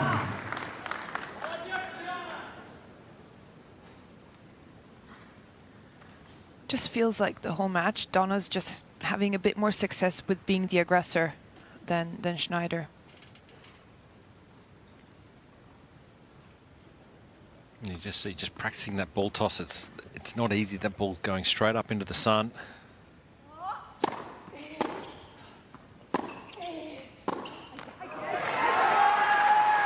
I think the trickiest part is the fact that even if you make the serve, you're kind of blind for a few seconds. Yeah. So Yeah, it's that second shot, isn't it? Yeah. It's not the serve. It's more so when the ball comes back.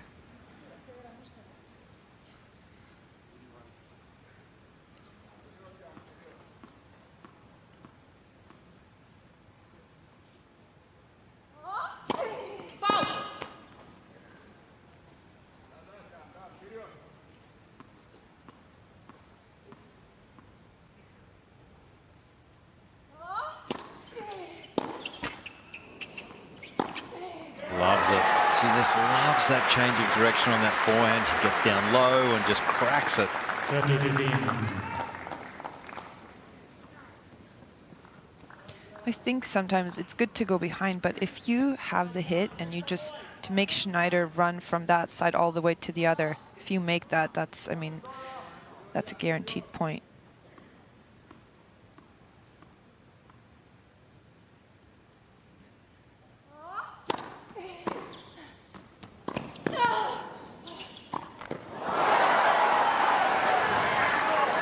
Just didn't quite get there, I felt. The ball just dropped on her a fraction, Schneider, on this volley, and that's great defense again from Vukic.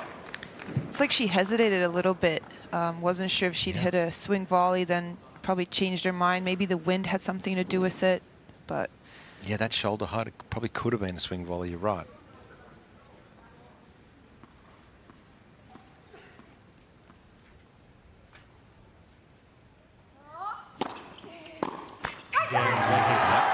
It's a mentally tough hold once again from Donna Vukic. Just one game away. 7-6, 5-4. It's been a mature performance from Donna Vukic today. I've been super impressed, I must say. And early doors in her career, there would have been moments where she really would have capitulated or gone away for periods, but today she has been so impressive against a very good opponent. World number 12, Diana Schneider, throwing everything at Vukic. You just see that belief in herself that she has and the confidence that even when she has maybe a bad game or a bad few points, she doesn't waver from what she knows she has to do. And I think even like if you look at her run at Wimbledon, a lot of matches that she was actually losing a set and a break and came back. So she's always been a big fighter, but just really managed to stay calm in these moments and find her best tennis.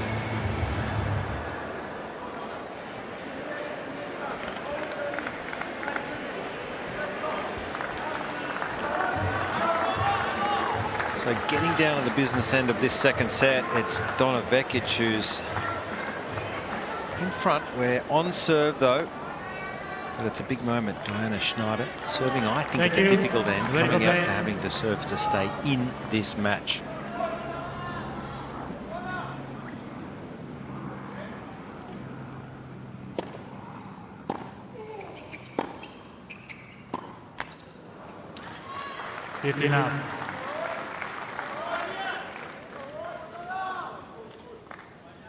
Gotta keep reminding herself to keep swinging.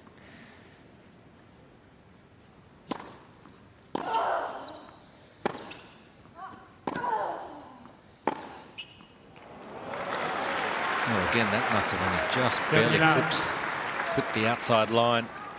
The thing is, she's genuinely going for the lines. It's not, it happens way too often for it to be chance, so she's just that good.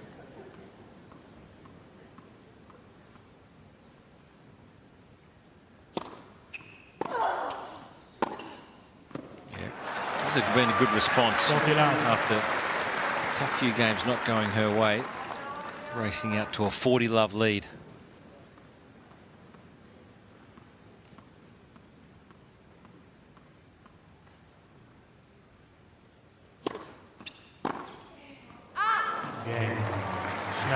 So a quick hold, just what Schneider needed. 5-all.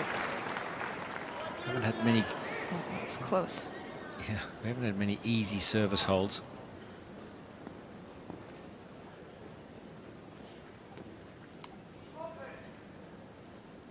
Yeah, that felt really easy considering how hard she fought the last 2 games before. That felt like 15, 20 minutes of work on the other end.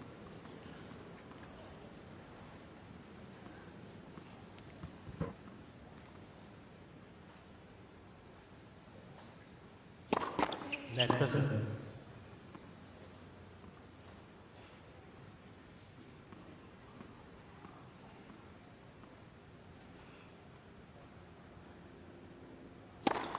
Net for serve.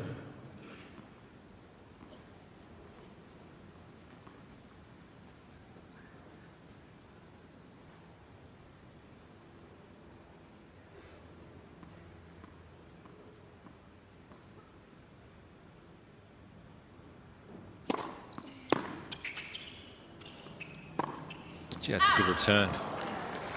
That was a well-placed first serve. Just dropped the racket and used the single-handed chip slice.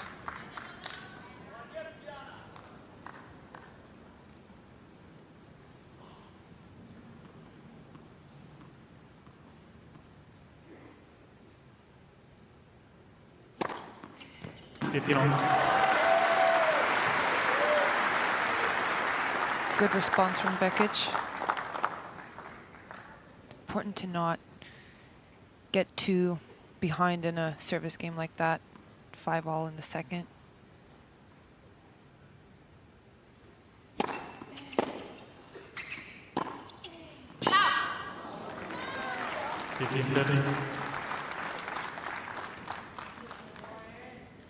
Well, the wind is coming down the court from the end where Vukic is serving from, so it just needs a little more shape.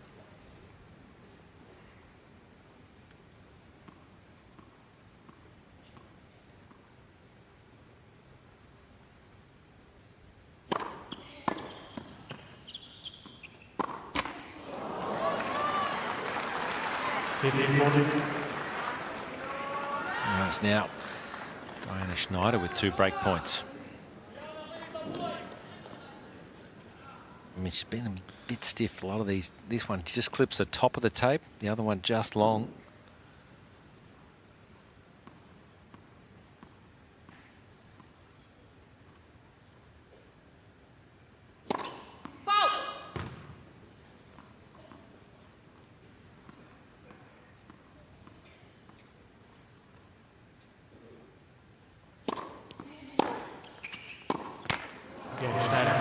So it's a good bounce back from Aryna Schneider, the 12th seed, with a break. Leads 6-5, second set.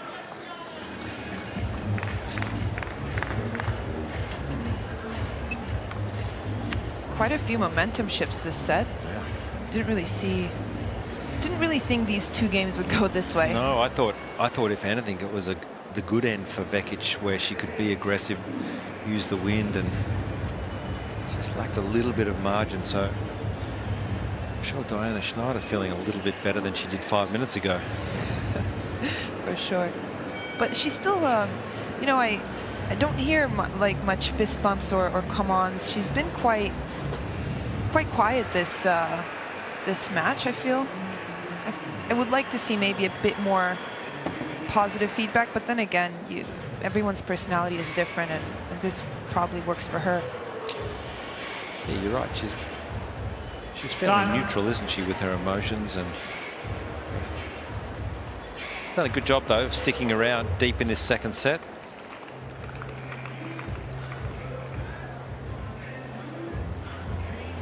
All right, what can we expect here? Donna Vukic has taken the first set 7-6, but at the deep end of this second, it's Aryna Schneider with the vital break at 5-all, and will now serve to try and wrap this match up and take it to a set-all.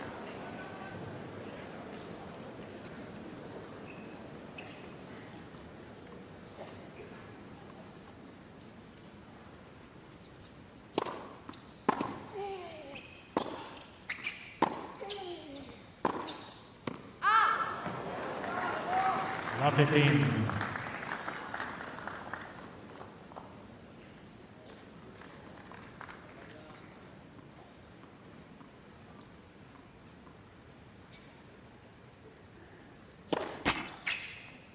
Letzter Serve.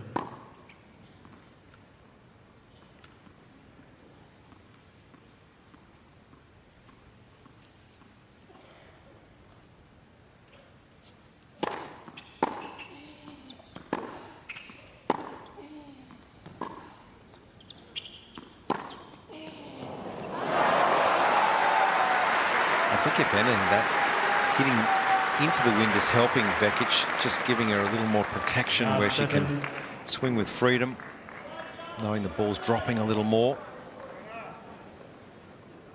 That was not an easy shot. She makes it look easy.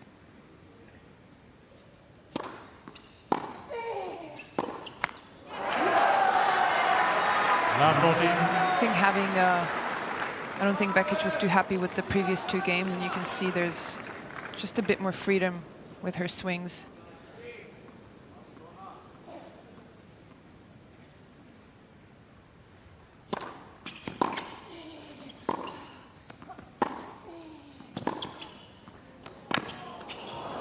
Touch of class, and she'll enjoy that. And it's another momentum swing here. 6-all. 6 games all. Tiebreak. Just won't go away, Vukic. Probably one of her biggest strengths. It's tough to play someone that never gives up. Nice reactions. Really enjoyed it.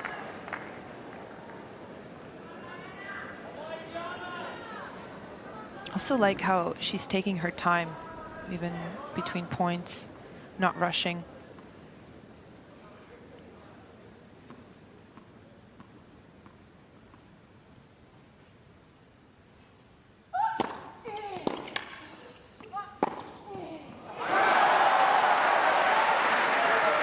Well, the hard thing is, if you're Schneider, that forehand can go either cross or down the lines.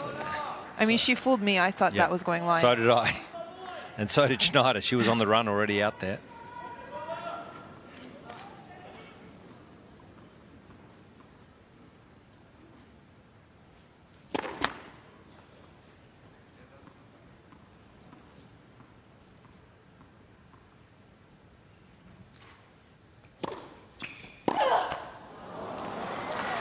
One on.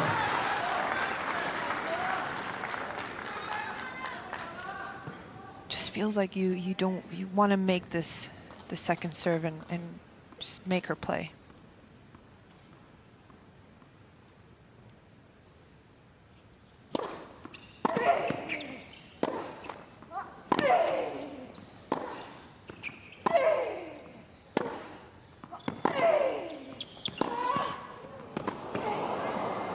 Yep. Very good on end range. Diana Schneider. So don't think Donna was expecting that backhand to go line, because that's with 2 hands, good angle. I mean, that was tough to execute, but she did it.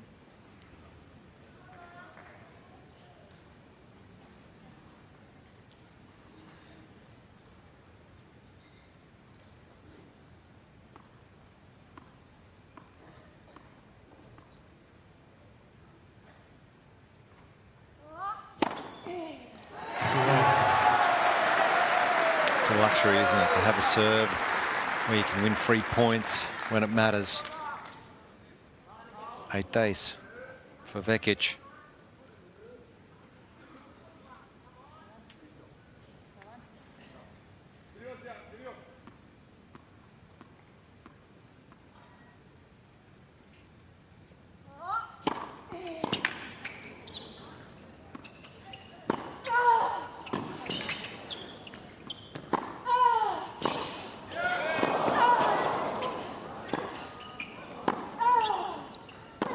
That's brilliant. That is just incredible defense, and then getting on the front foot, and the ball striking and belief from Schneider. Wow. And Donna she can't really complain that she didn't do anything wrong there. I mean, the power from Schneider on the run with that forehand, impressive. It's lethal, this forehand. It really is a weapon.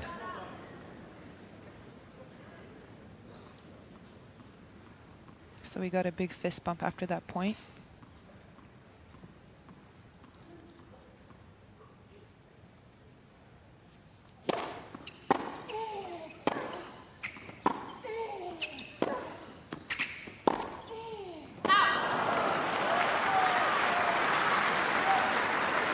to. We were in this position in the first set 4-2 tiebreak. Schneider. Schneider was up, and it was Vukic who was able to stage a comeback. So let's just take a look at that point. Previous point, it was excellent serving from Vukic and just pummeling forehands.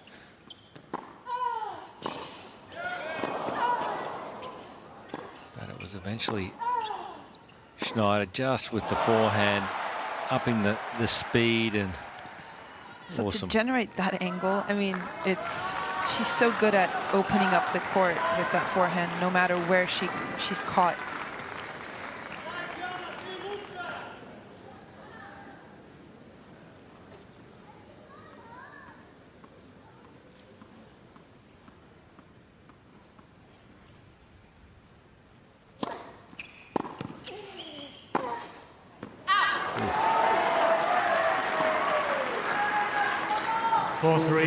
Schneider. Felt like she didn't have enough time there to get out of the way and execute that, but I do like the aggressive mindset of going for it and creating her fortune.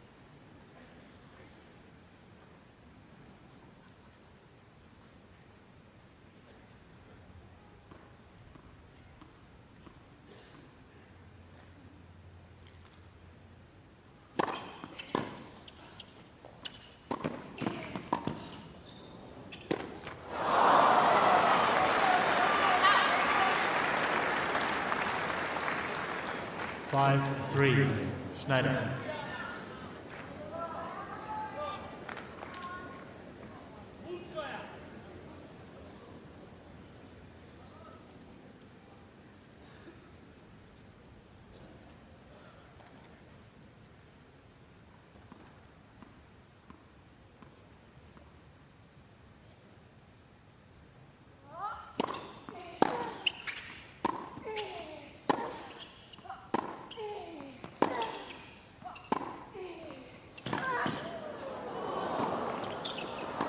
Just long.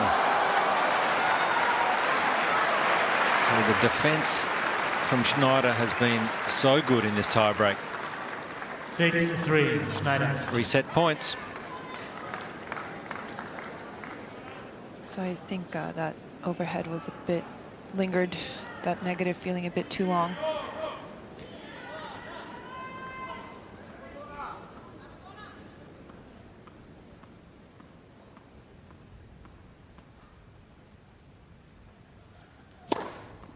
Game. Second set. A great set of tennis from both players, but it's Aryna Schneider. 7 games to 6. The death of the set wins at 7-6, and we are locked at 1 set all.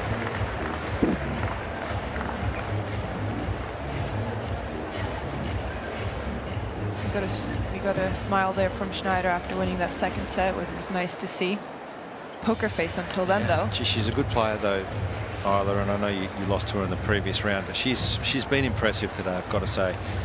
As we take a look at the numbers, it was consistent from Schneider. First serve percentages up at 65%, and both players, I thought, played a really good set of tennis. The unforced errors compared to the winners were pretty equal, and that really could have been anyone's, but I just thought she just stepped it up a fraction in that tiebreak, I thought, right when it mattered.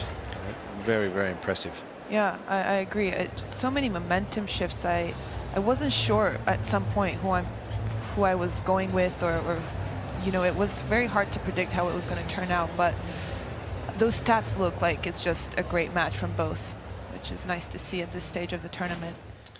And as you can see, the winner of this one will take on Anastasia Pavlyuchenkova in the 4th round. So we're coming up on a 2-hour mark. I feel like whenever it's 2 sets, 2 hours, it means it's real quality.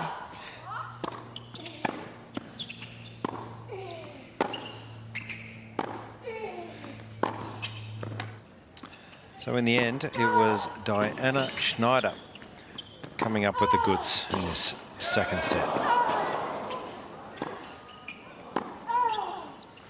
So some highlights of set 2. It had it all, both players in full flight. But the 12th seed with a nice smile and almost relief there, Isla, you would say, but that was a great set of tennis, and both players just off the court at the moment, just taking a little bit of a break and possible change of clothing. No, considering it's not so hot, I don't know, if I'm Schneider, I would never really go off court unless I sweat a lot. So I would understand if it were humid or, you know, the heat rule was in, but I sometimes feel like if I had just won, I want to keep that momentum and stay on court, but you know, everyone's different. Understandable for Donna to maybe want to go reset and have a chat in the mirror. Give herself a good talking to. Yeah.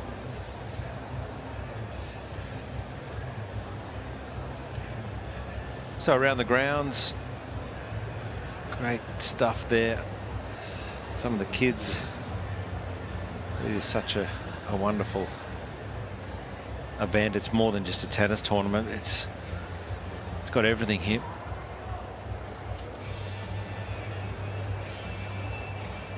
Have you been down to the ballpark?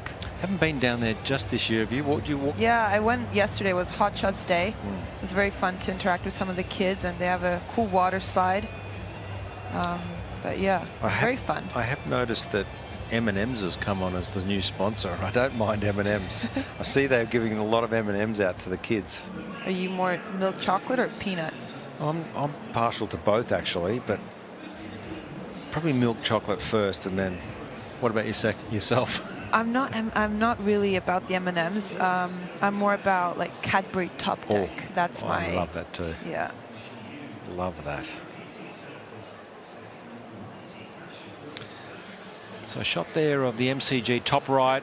That's where they play cricket, and of course AFL and concerts. Back in here is the precinct where all the courts are in action. They've got two sides to this precinct. You've got many outside courts where doubles and mixed doubles is starting and in action, and of course in a couple of days the juniors will be starting the wheelchair events. So it's a festival of tennis here at Melbourne Park.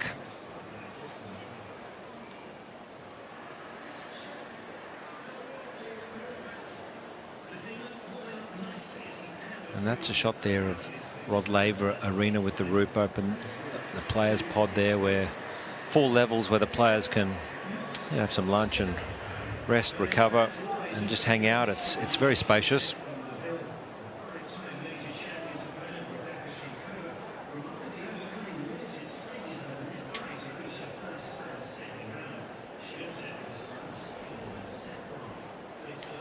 Well, it's evenly poised here. It doesn't get any closer on Margaret Court Arena at 1 set apiece, and in fact either set could have really gone either way. We probably felt for the first 2 sets. So it's a 1-set shootout here in the 3rd round, and the winner will take on Anastasia Pavlyuchenkova, who's very much a seasoned campaigner at this stage of the tournaments.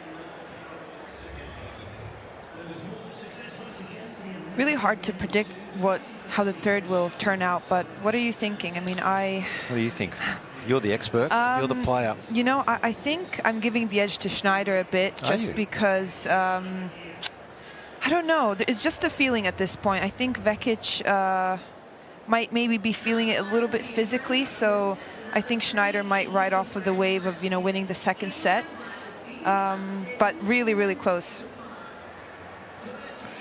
There's your friend coming up here, the win predictor. I know you love win predictor. Look at it. It's swung back in the favour of Diana Schneider here. So surprised. I know that you don't like its loyalty. But, I mean, so in the beginning of the match, it went with Diana Schneider because she was the higher ranked. Yeah. Then Donna won the 1st set, switched to Donna. Donna lost. Now, it's not, there's no thought process behind it that has anything to do with the actual knowledge of tennis or.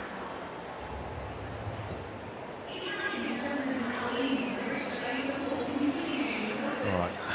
So win predictor going with Diana Schneider. Just you're possibly slightly favouring Schneider, I think. Slightly, but it's very, very close. So I don't want to jinx anyone, but I just maybe on physicality I'm going Schneider, but who knows? Maybe Donna had a good you know, break from all the emotions. I did feel like she, I wouldn't say panicked, but she had a bit of nerves and the nervous energy in that tiebreak, and she could really feel that she was close to the finish line. And when you don't get it, it's hard to reset and be like, okay, I gotta be here for potentially another hour. But we all know her track record with third sets. I think, I don't know the exact stat, but just from being around Donna for a long time, I think she loves a good battle. Well, I'm going to go with Donna Vekic. I think the year that she's had, she's going to have to really dig deep in this last set, and if she can remind herself of what she has achieved and the experience that she's received out of the big results in 2024, she's going to have to draw deep, because both players in form, and this is a great match underway here on Margaret Court Arena.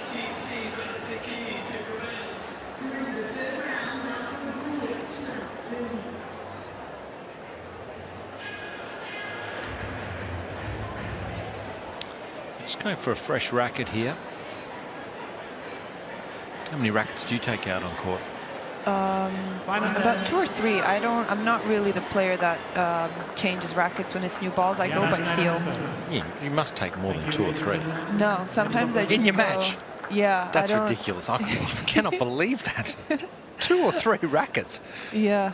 What if you break strings? I never break string in a match, but now I probably will after saying this. What if you break a racket in anger? You No, never do that. I don't do that.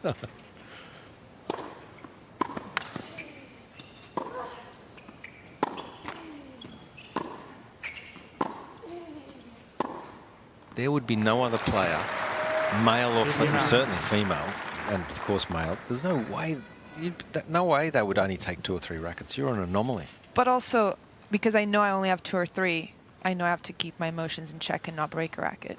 Right. Okay. So they don't make your frame again or something, or? Jeez, that's amazing.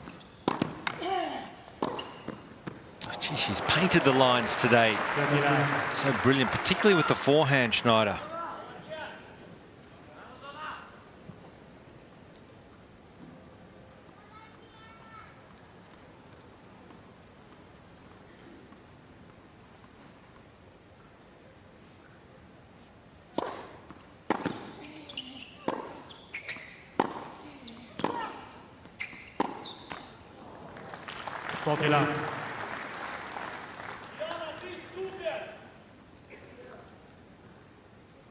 Swinging free here, Schneider.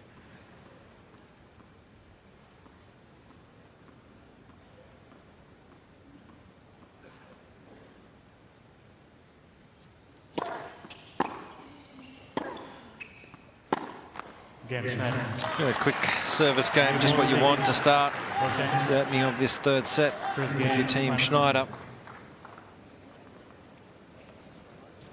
I will say in Melbourne, with how unpredictable the weather is, I always come out with a couple rackets with different tensions. You know, just if, like, I feel like today is a cooler day, and I probably would go with a lower tension. And then when it's really hot, middle of the day, just crank it up a bit. So yeah, and plus it changes too, doesn't it, during into the evening session. It tends to get a little slower or heavier at night as well. So quite often we see players sending rackets back to the stringer. Do you do that? You send rackets back during mid-match, or you can't afford to because you've only got a couple with you? Look, I'm probably going to now overthink it and come out with 5 new frames. At least 4. I only travel with 5. Yeah, well, nearly most player would change it when there's a ball change. You'd be No, one of I the don't few do that. that doesn't.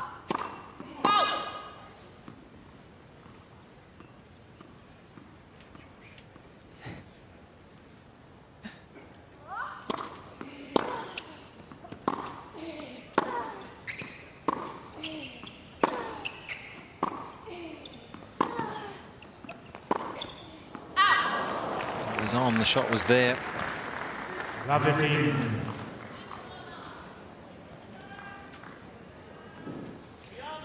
You know, sometimes I feel like don't let Donna's demeanor fool you. She's definitely thinking, you know, what to do here to turn it around. She won't let this get away from her.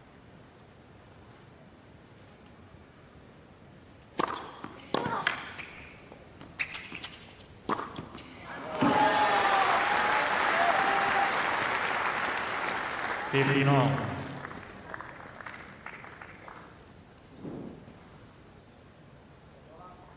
I feel Vukic needs to serve well in this last set. And by well, I mean she's got to have good accuracy, and it's the +1 shot after the serve.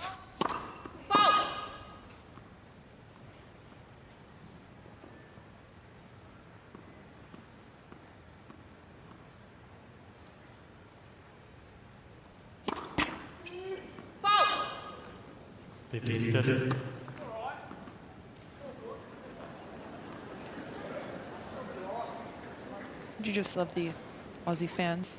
Always have your back. Yeah.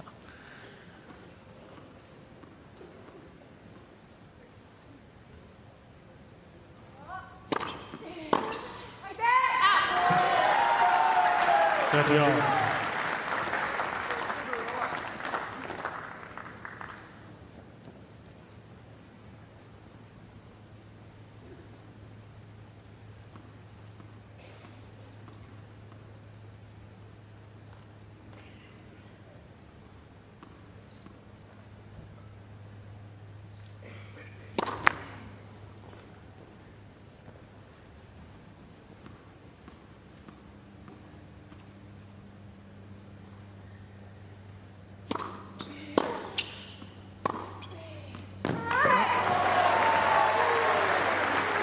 Great 1-2 punch, exactly what you were saying that she needs in this set.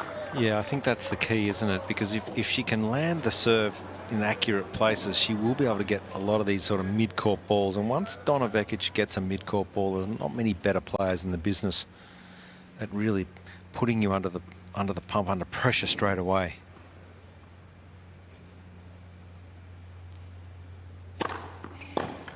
That's a good response from Vukic.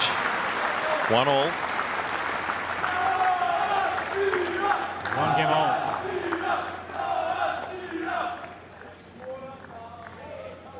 I think right about now, that side is better to serve on after 2 hours and 20 minutes. I think the sun moved a little bit from what I can remember, so should be all right.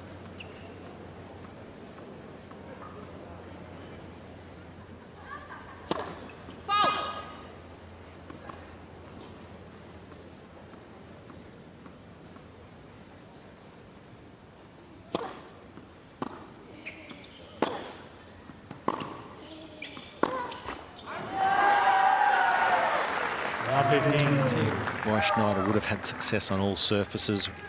Very much an all-court game. Wins on grass, clay and hard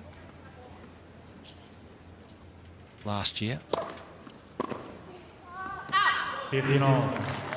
I think that's a great, it just shows you what a great player she is. High IQ and just adapts well to different surfaces. Not, I mean, that's to me sometimes a sign of a champion when you're good on all surfaces.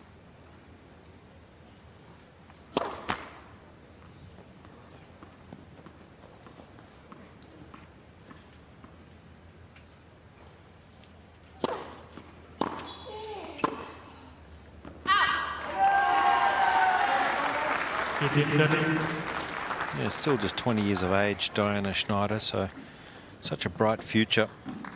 Already at 12 in the world. She will have points to defend though this season.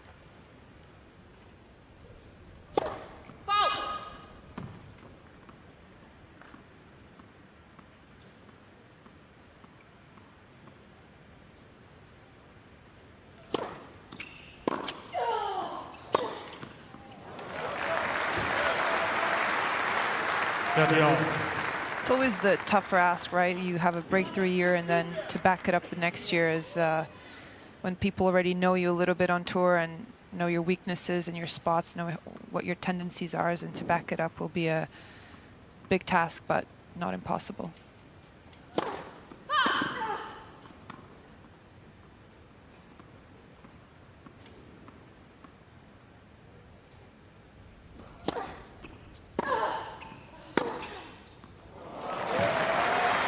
Does this so well. Seen it used throughout this match, and she just holds this forehand just a fraction. That's all it is, just a split second. until she sees Vukic commit back to the middle. I do feel like Vukic could do a bit more with that second serve, and even if she misses a bit, just to go for it and show her that she's got the power.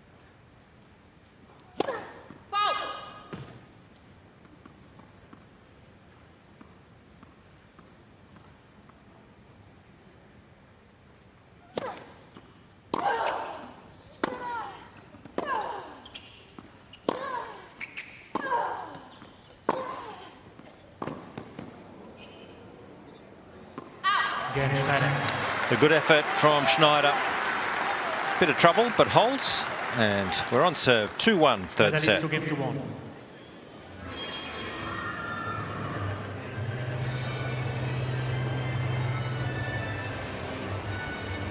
Did you bring a packed lunch? I did not. You must be a bit hungry. Had a light breakfast I saw this morning. Yeah, you know, I don't know why I thought this could be a battle, but I didn't think it would be this long for 2 sets and early in the third. Because I felt like yesterday when 2 days ago when I played Diana, I mean, it was 4 and 5, but it was really quick. And I thought we're either not having long rallies or she plays very quick in between points, but definitely not the case today. Did you bring a lunch? No, well, I had a bigger breakfast. I had the eggs and the bacon and the avocado, okay. so I'm feeling all right. Yeah, I forgot the protein today. You don't mind a good match. You don't mind a long match if it's a good match, and that's what this is. It's been great tennis from both players.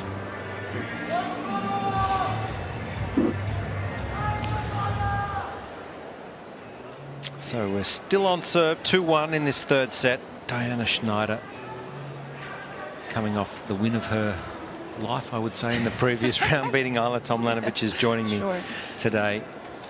But is in good form. I will say, it seems a bit easier watching from this point of view than when you're on the other end. Yeah, and I think you're appreciating just how good a player she is. Absolutely.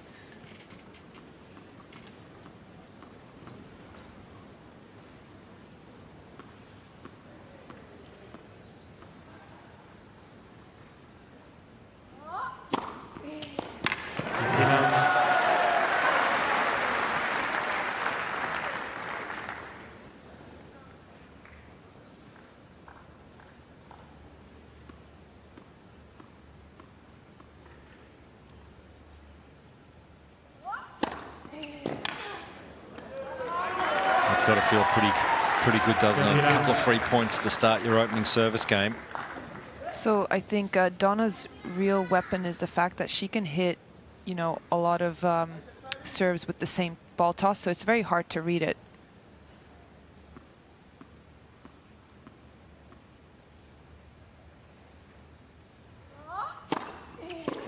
As a returner, is that what you're looking for? You're looking for the ball toss to see if there's any subtleties and patterns? Yeah, especially when your opponent's serving well, you're just looking for anything that can kind of help you lean one way.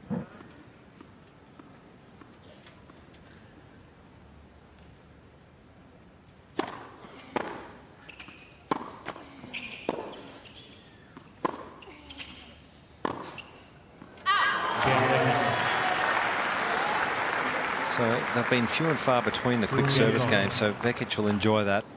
2-all.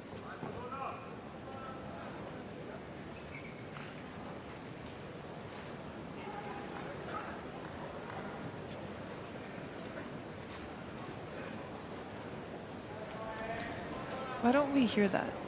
Is it? Yeah, this year they haven't got the mics on the coaches, but that's probably the next step. Okay. Be good, wouldn't it? Yeah. Especially you could translate. Yeah, exactly. You were very handy in the commentary booth.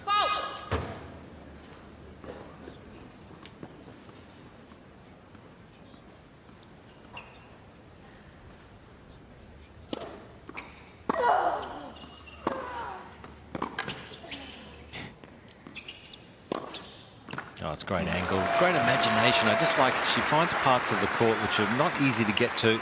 59. Just she's got so many different shots in her toolbox. It's what makes her so tough to play. You don't know what's coming. Just holds it, holds it. Last minute little roll.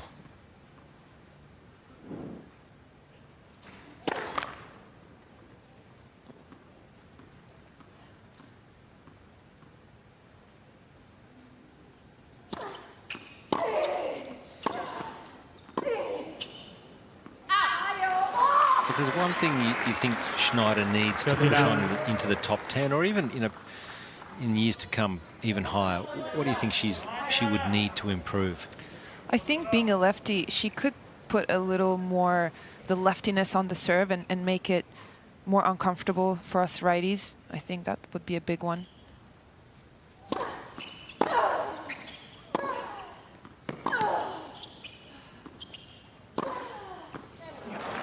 That sort of plays, that freedom or free-flowing ball striking is impressive, though. Yeah, I was quite nervous to play her serve, having never faced her, and I will say I didn't find it too tricky, her being a lefty. So I think she can definitely and open up the court a little more with the slider wide, and Game Schneider. so it's a love service game. Things going a little quicker in this third set. Diana Schneider, the 12th seed, leads 3-2 final set.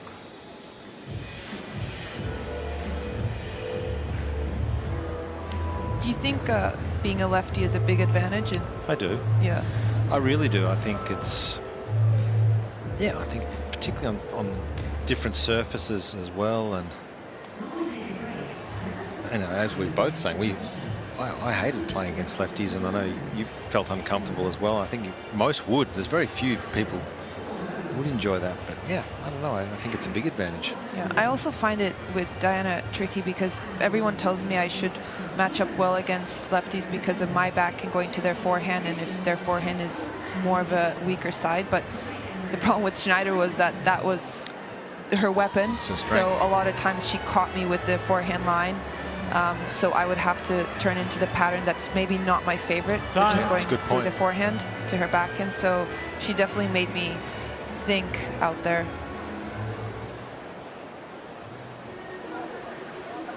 Another glorious day here at Melbourne Park. We're just cruising along the Yarra River right into Melbourne Park here at Margaret Court Arena. Another good day, another huge crowd. It's been record crowds every single day, it's felt like, here at Melbourne Park, and I know they're expecting a bumper crowd tomorrow. Not a ticket left, I believe.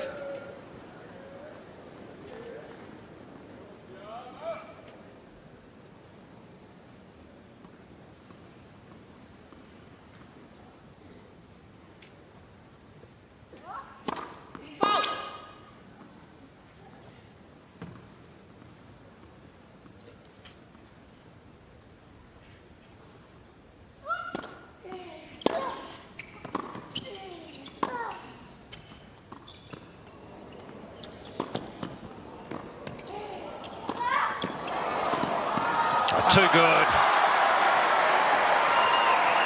Great stuff from Vukic. Sets it up with a crafty little drop shot, but it was her defense 50 now. coming up trumps. Yeah, that was amazing. From this angle, I wasn't able to see how high that lob went, but it really looked tough for Schneider to get it. So well done for Vukic there.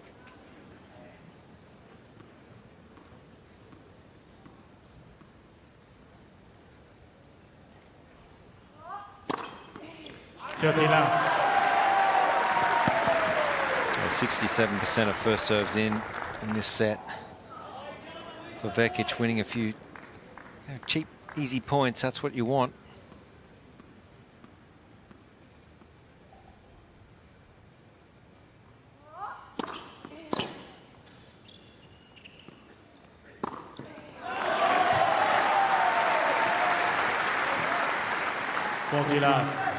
Yeah, the thing is, she goes for pretty much all her first serves. So when that first serve percentage is high, it really makes it tough for Schneider.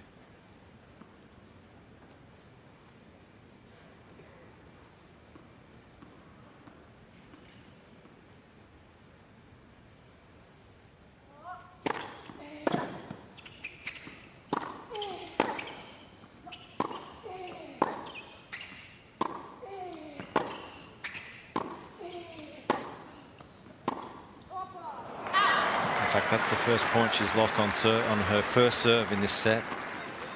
She's won 9 of 10 points when that first serve goes in. That's how dominant it is.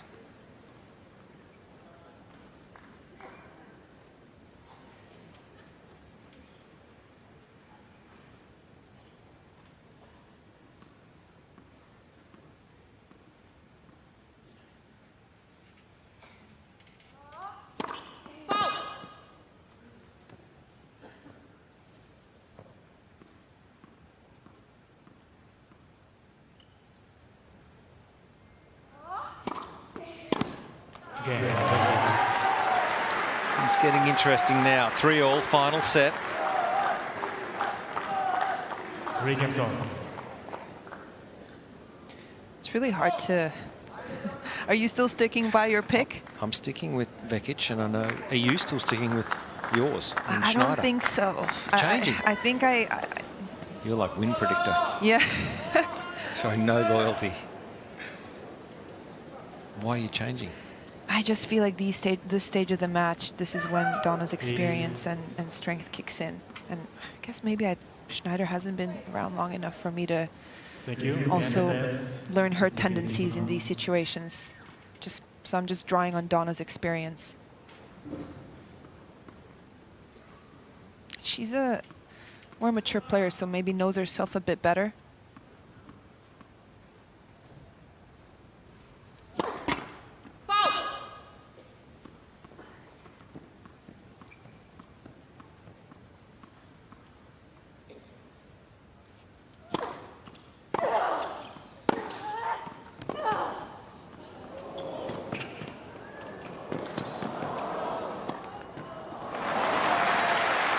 Didn't panic here.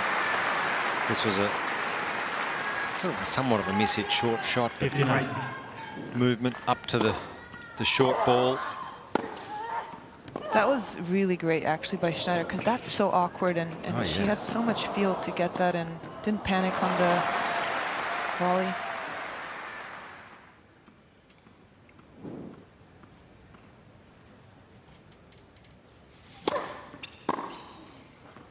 Thirty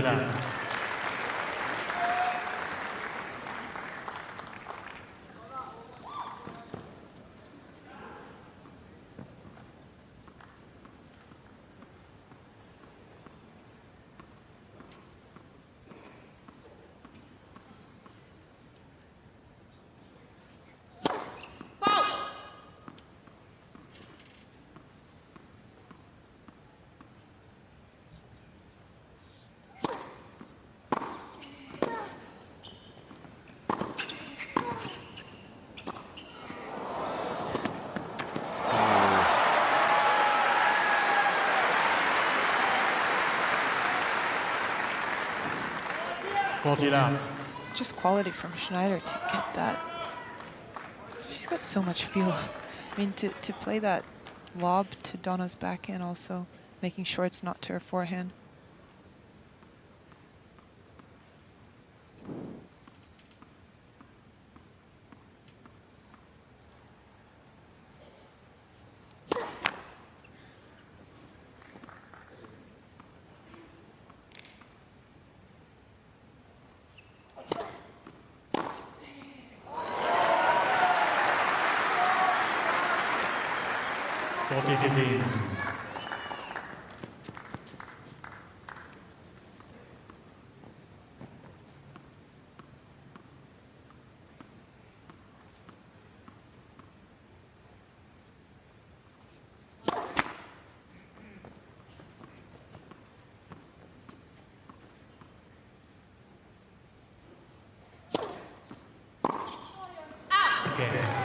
So no problems.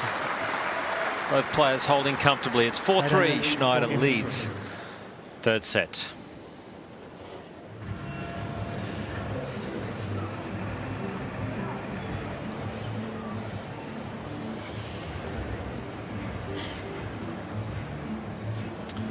So some of the around the grounds here at Melbourne Park. This is down at the fun park.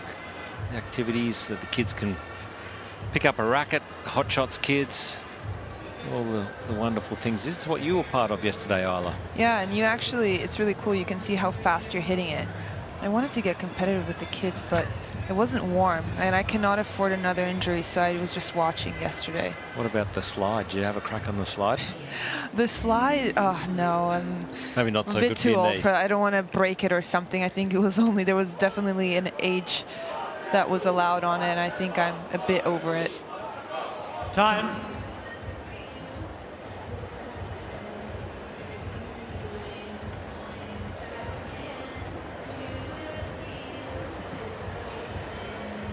So both players going along pretty well deep in this third set. We haven't had a break yet, not even looked like a break in this third set.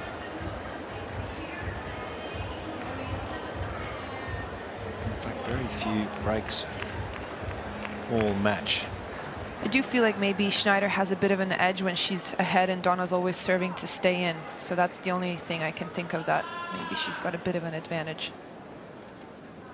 All right, 4-3. Schneider.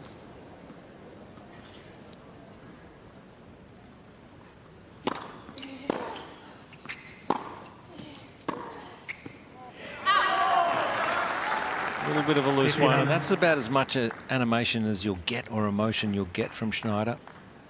I think she knows how important it is to not give any cheap points here, and by that reaction, she knows that one wasn't needed.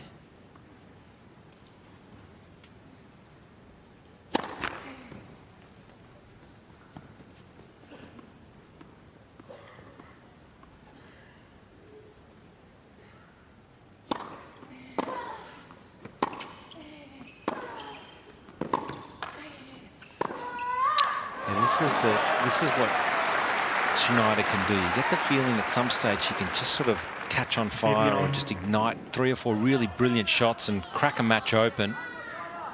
Just such a brilliant ball striker.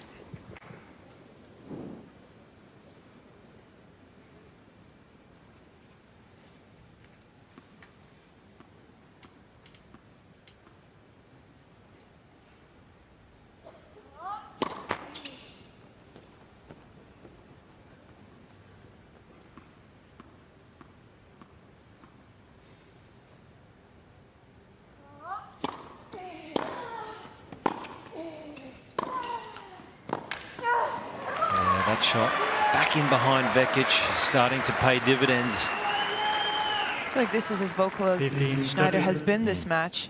I think she understands the importance of this moment. Donna needs a first serve here, that's for sure.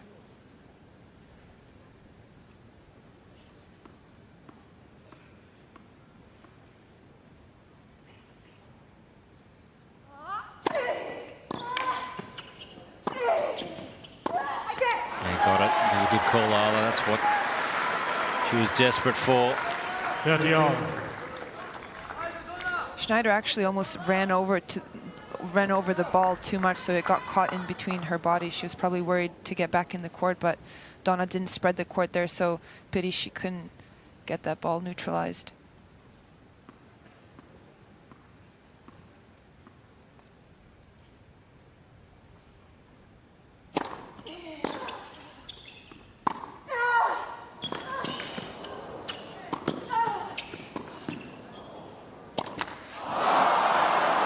Everything but win the point.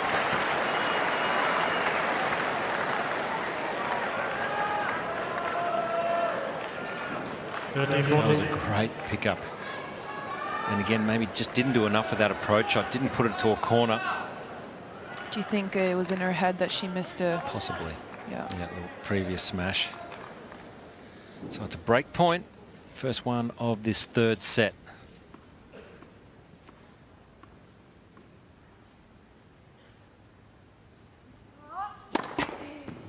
Pacific.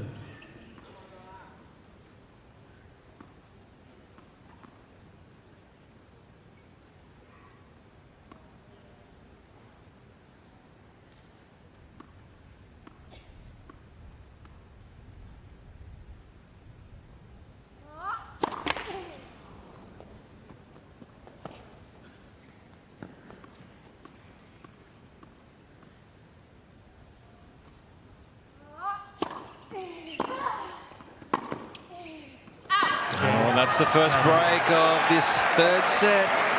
And it goes the way of Diana Schneider, our 12th seed, 5-3. Schneider leads 5 games to 3. It was a gutsy second serve return. Yeah, really went for it. Wanted to get that first good strike in and get her opponent off guard. That's what you got to do in these moments. You won't get many chances with players like Donna, and you really got to take them when they present themselves.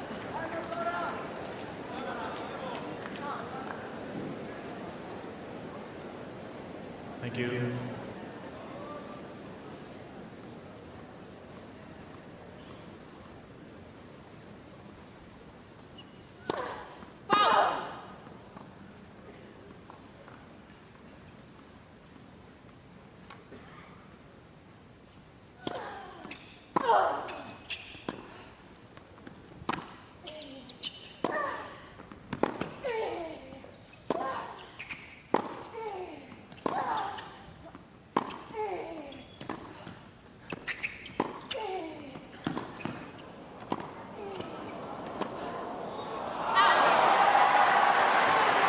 Well, it ended up being a very good volley because it was so deep. I thought she was going to play a little drop volley, but she stayed calm there, which I like.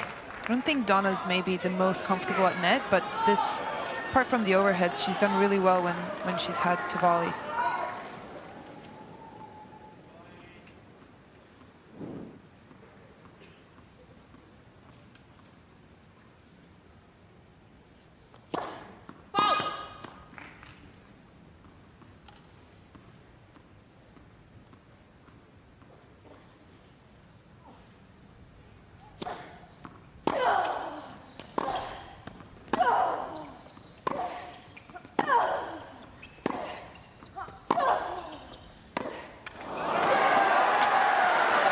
we haven't seen this from Schneider in the third set or really throughout the match, so maybe just nerves playing a role here.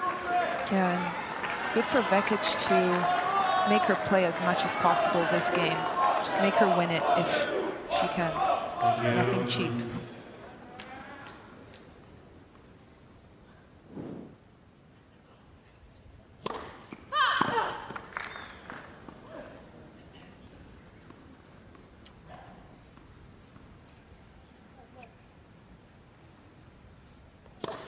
11 seconds serve.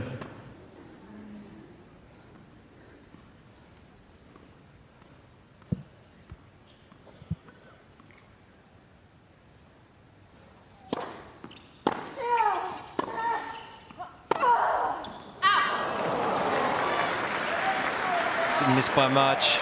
It's one of her favourite shots.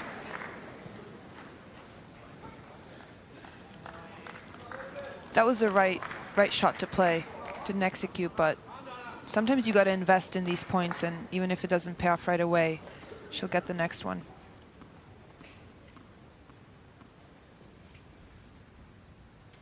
Well,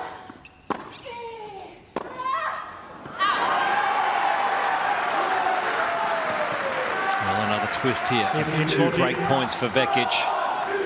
Schneider taking no time. Yeah, she's, you know, you said she was quick between points, but this is really quick.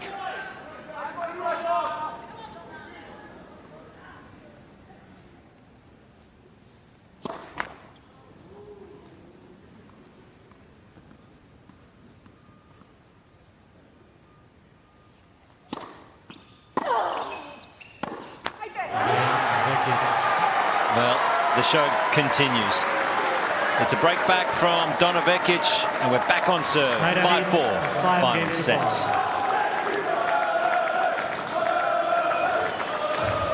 It's amazing what nerves can do to the body, the mind.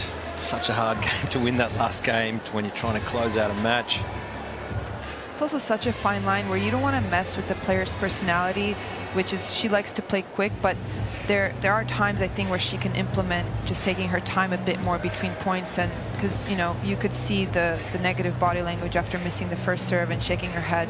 So sometimes it pays off and sometimes it, you know, it doesn't. So moving forward, I think that's maybe a small area she can work on for the future. But like I said, I don't sometimes know what, maybe it's her personality that works out more times than not.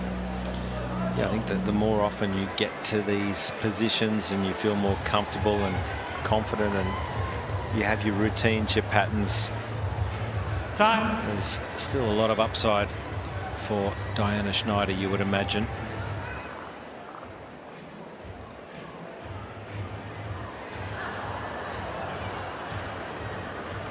So it's Donna Vukic who's just dodged a bullet there.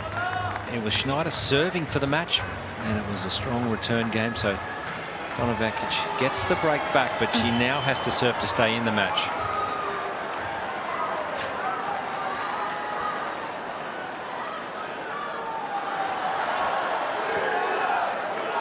Thank you, ladies and gentlemen. Our players are ready. The crowd getting excited. Please.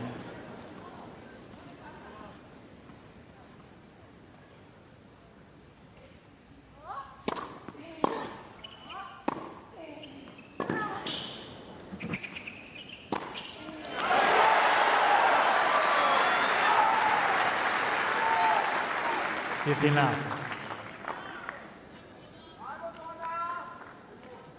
Strong first point. You can even hear the little steps she did before that just to make sure she's in the right spot.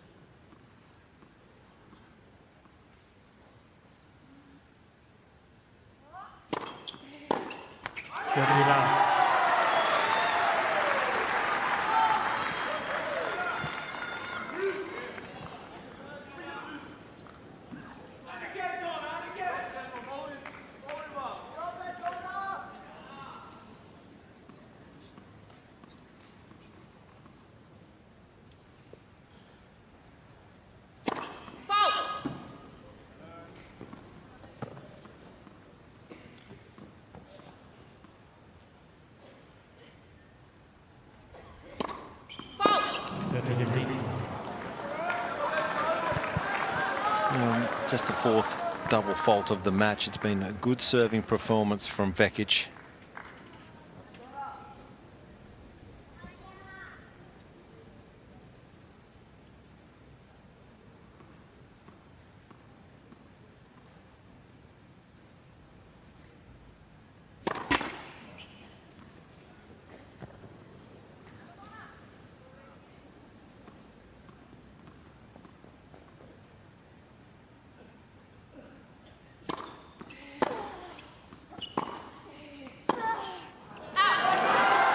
Pace of shot. It's too heavy from Vukic there. 40-15. Yeah, tough shot to redirect off of to go line. Not sure if she wanted that or just got caught late.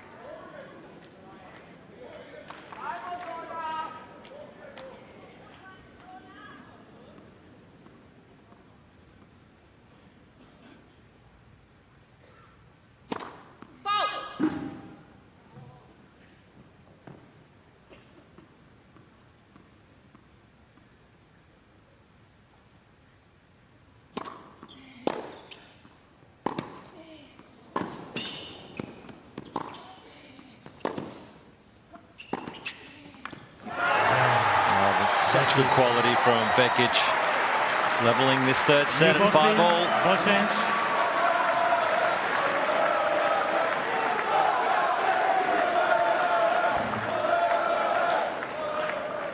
Five games all.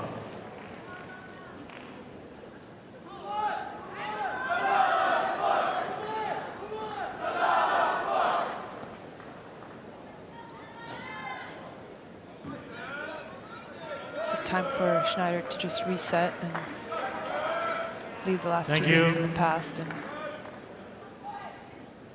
new balls.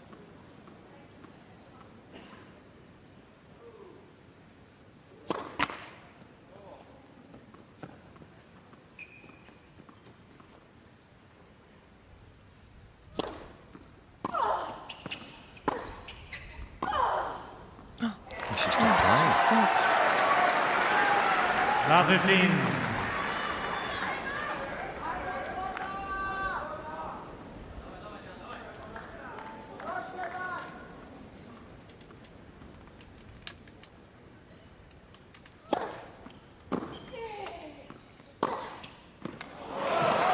Doesn't feel who's going to get on the front foot and be the most aggressive and who goes on to win from here, Isla? I'm going to have to go with Vukic here. Just, again, the experience, and there's a bit of I can't read Schneider's body language.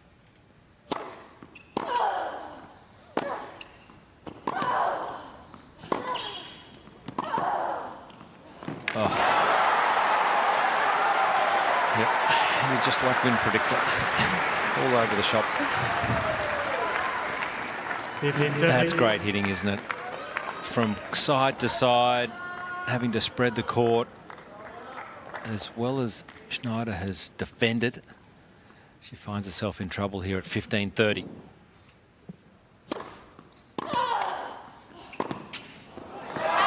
Just lifting up. Also, I don't know if you've noticed, I think both players did not change rackets for new balls. No, you're So right. I'm not the only one. But I bet you they take more than 3 rackets on court. Why? No one's changed rackets so far. She's just rushing here. That's happening all too quickly here. Donna Vekic staging a comeback and leads 6-5 with a chance to serve for the match. Vekic leads 6 games to 5.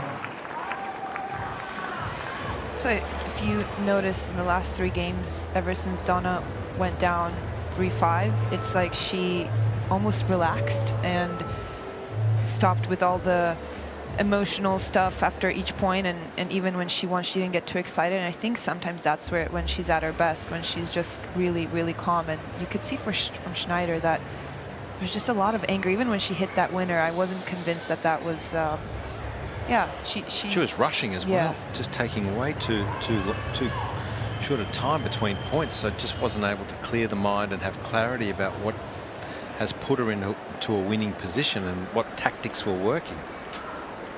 But that's what pressure does, doesn't it? It's not easy. Much easier up here, isn't it? Yeah, so much. I love it up here. Well, you walk a bit of time. No, I still prefer it down there, but it's just easier to talk about it from up here.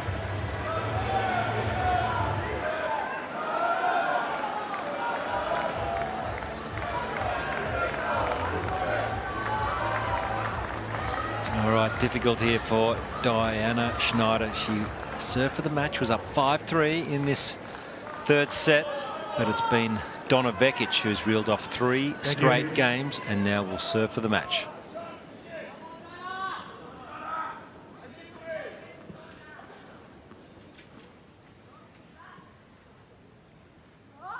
Gee, it's got to feel huge, that first point. How big does that feel? Best feeling when you're for sure feeling it at the start, but she's very clear on what she's doing with the serve pretty much this whole set.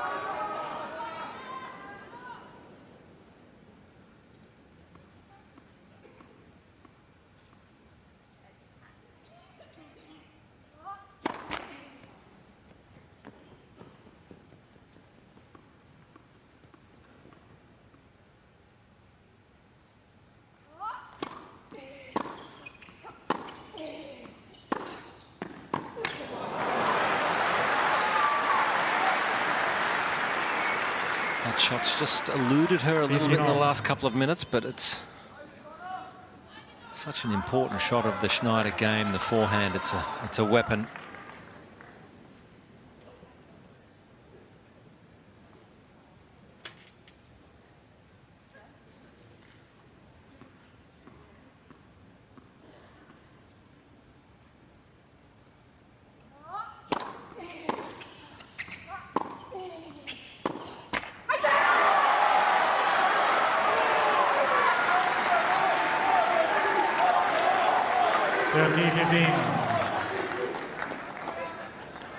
Just taking her time here. Yeah, it's been the difference. Just the experience on tour and the bigger results to this point in their careers.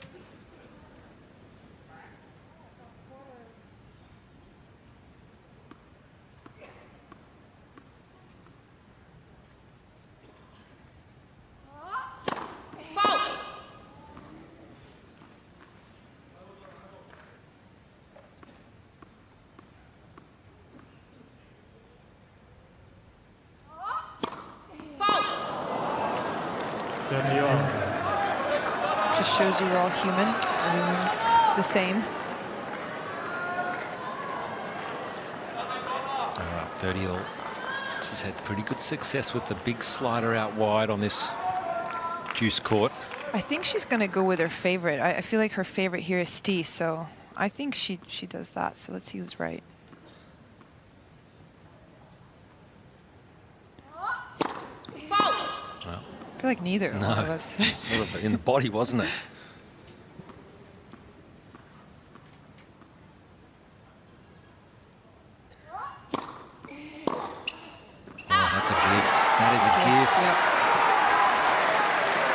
She would have loved to have made that return, Schneider, just to put a bit of pressure on the Vukic serve.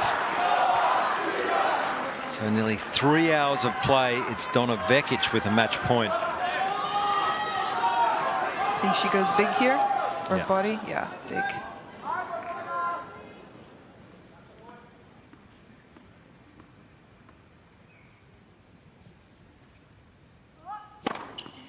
And it is the perfect way for Donna Vukic to win this match. It's an ace out wide. And an incredible battle against Diana Schneider. It had it all. And in the end, it really was an incredible match where Donna Vukic prevails 7-5 in the third.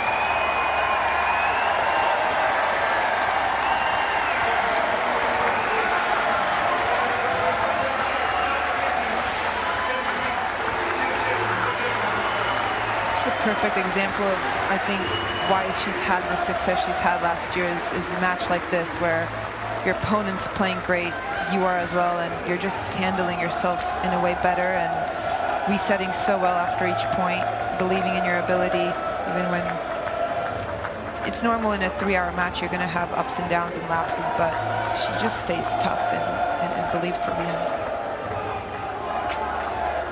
Well, it's emotional, isn't it, for both players?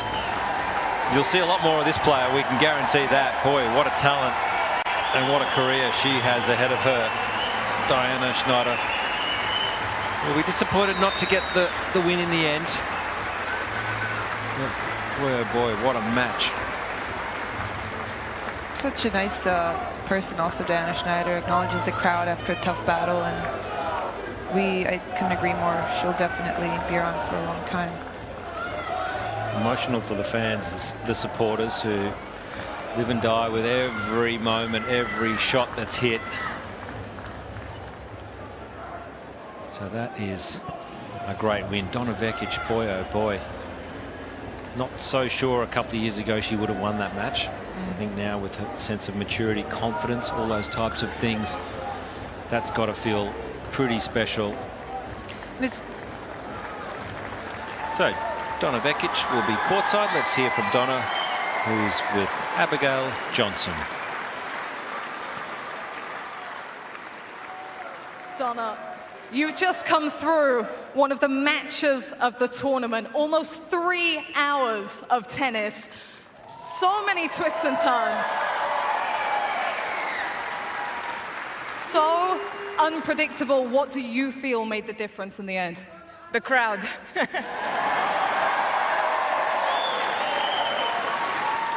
I mean, it's not without a reason that this is one of my favorite courts, and thank you guys for watching us today, for supporting us, and so many Croatians in the crowd. Hvala vam.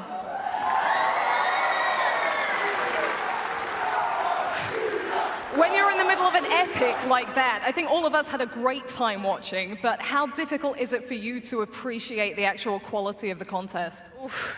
It was tough. It was pretty warm out there. She was playing unbelievable. In my next life, I want to be a lefty. I don't remember last time I beat a lefty, so I'm really happy with that win. It was an incredible match, and yeah, the ice bath is waiting for me. It is, so we won't keep you too much longer. A few changes for you since you were last at Melbourne Park. Olympic silver medalist, Wimbledon semi-finalist. And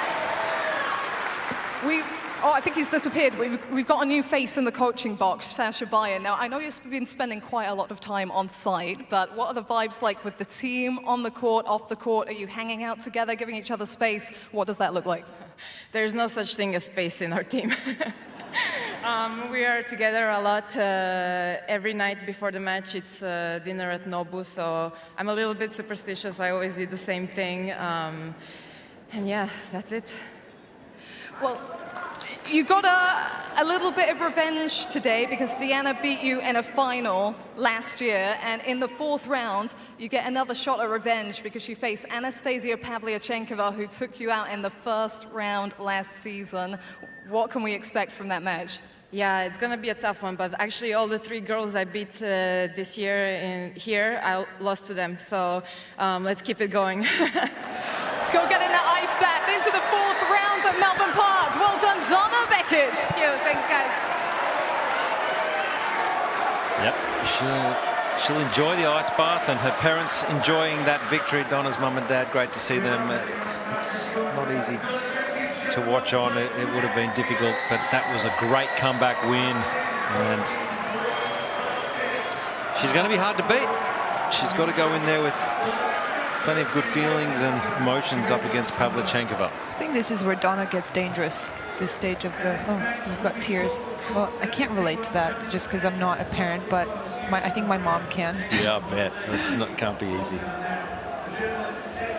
Yeah, that was an emotional roller coaster for both teams. Both players played exceptionally well, and she said the crowd helped her. And what I found most interesting was she said they're eating at Nobu every night with the team. So we need to be part of that team. We need to join that team, and also hopefully my team didn't hear that, so they don't think that this is the norm. No. I guess you got to be making fourth round and winning silver at Olympics. Yep. Yeah, you got to make. It's 420 grand, so she could afford to take us all to Nobu. So I'll tell her that after this. Please do. All right, as we see the stats here, it was a quality match from both players, and it was really set up, I thought, Isla, from the serve. Both of them served particularly well, had a high winner count, and pretty tidy in the unforced errors. Yeah, I mean, someone will say that's a high number, but when you have two players that play so aggressive, that's totally fine. And the fact that the winners are the bigger number is really amazing. Yep, absolutely. So the 18th seed causing somewhat of an upset here, knocking out Diana Schneider, the 12th seed.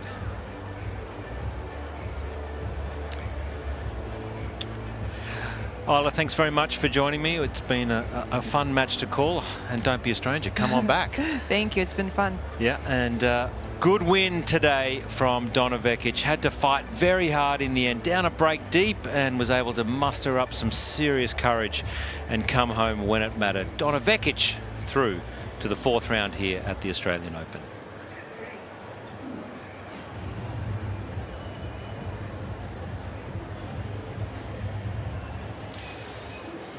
So let's just take a look where they are located in the draw. Down the bottom there, Vekic v Pavlyuchenkova, and then of course the defending champ, the two-time defending champ, Aryna Sabalenka, through possibly a match-up against Mira on Draper. So it's getting tough, as you would expect, in the fourth round here at the Australian Open.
I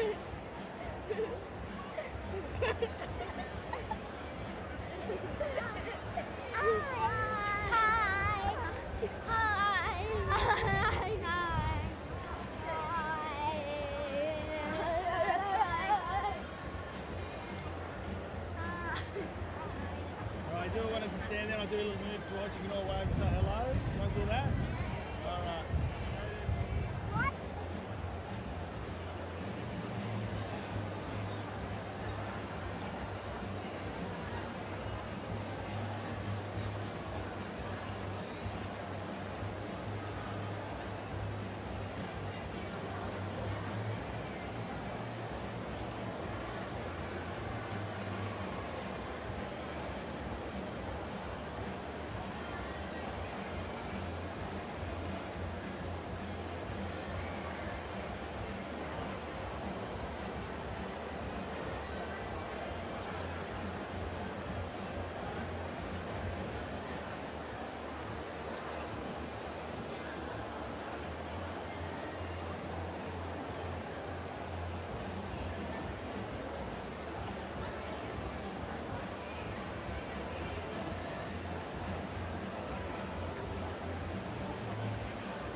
Margaret Court Arena will host the men's third round singles match between Jacob Fernley, the Scot from Great Britain, up against Alex Zverev of Germany.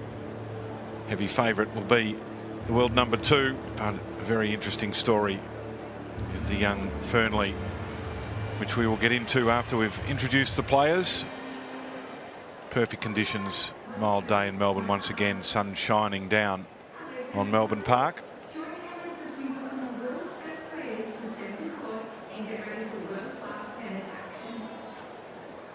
Too far away from introducing our players.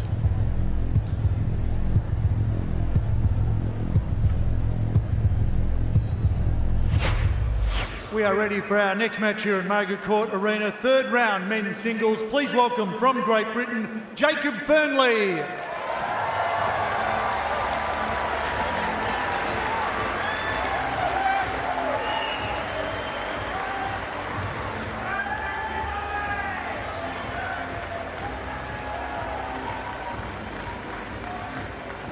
And joining him on court, our second seed from Germany. Please welcome Aleksandar Zverev.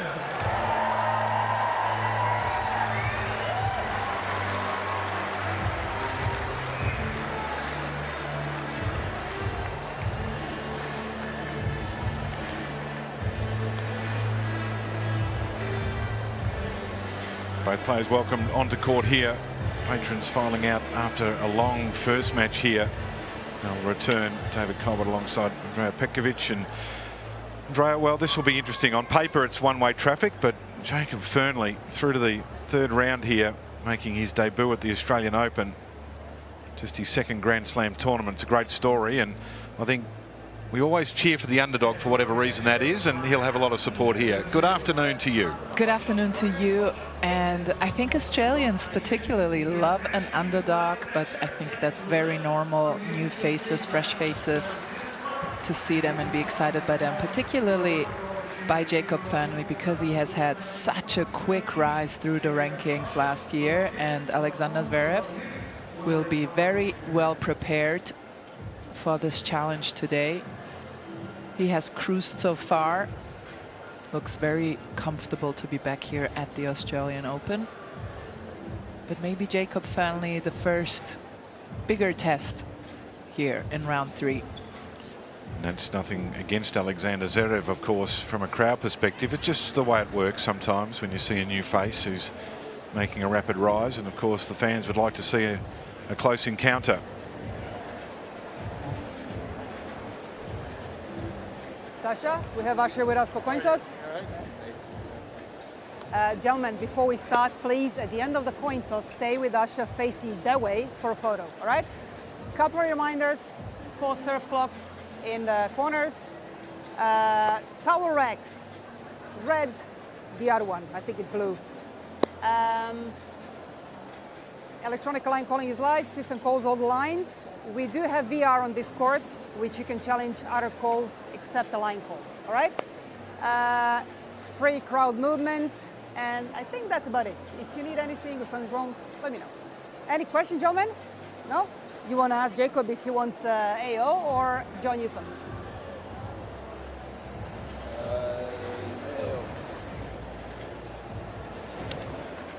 Great job. Yep. Yep. Jen's photo, please. That way. Stay with them.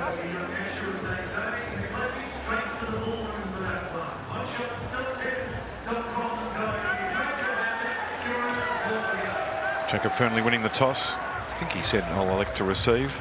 Pretty sure that's what I heard. Peach seems to be the colour of the day here, Andrea. Is that peach? Is it red? Is it salmon? Is it... I would say it's red, right? Red. Like a pastel red. Yeah. A light red. I'm on the peach or the salmon. I like it though. And we like the form of Jacob Fernley, the 23-year-old from Edinburgh. As we mentioned, first Australian Open, just his second Grand Slam. Ranking of 92, had a career high last week of 86. So a new week, new rankings came out. He dropped a couple, but what a rise last year from 638 in the world up into the top 100. String of challenger wins. Second round at Wimbledon, of course, was his debut Grand Slam. So from college this time last year to the third round of the Australian Open, and is a spectacular rise and a heartwarming story. On the way here, 3 minutes. defeating Nick Kyrgios and Arthur Gazelle to get to this point.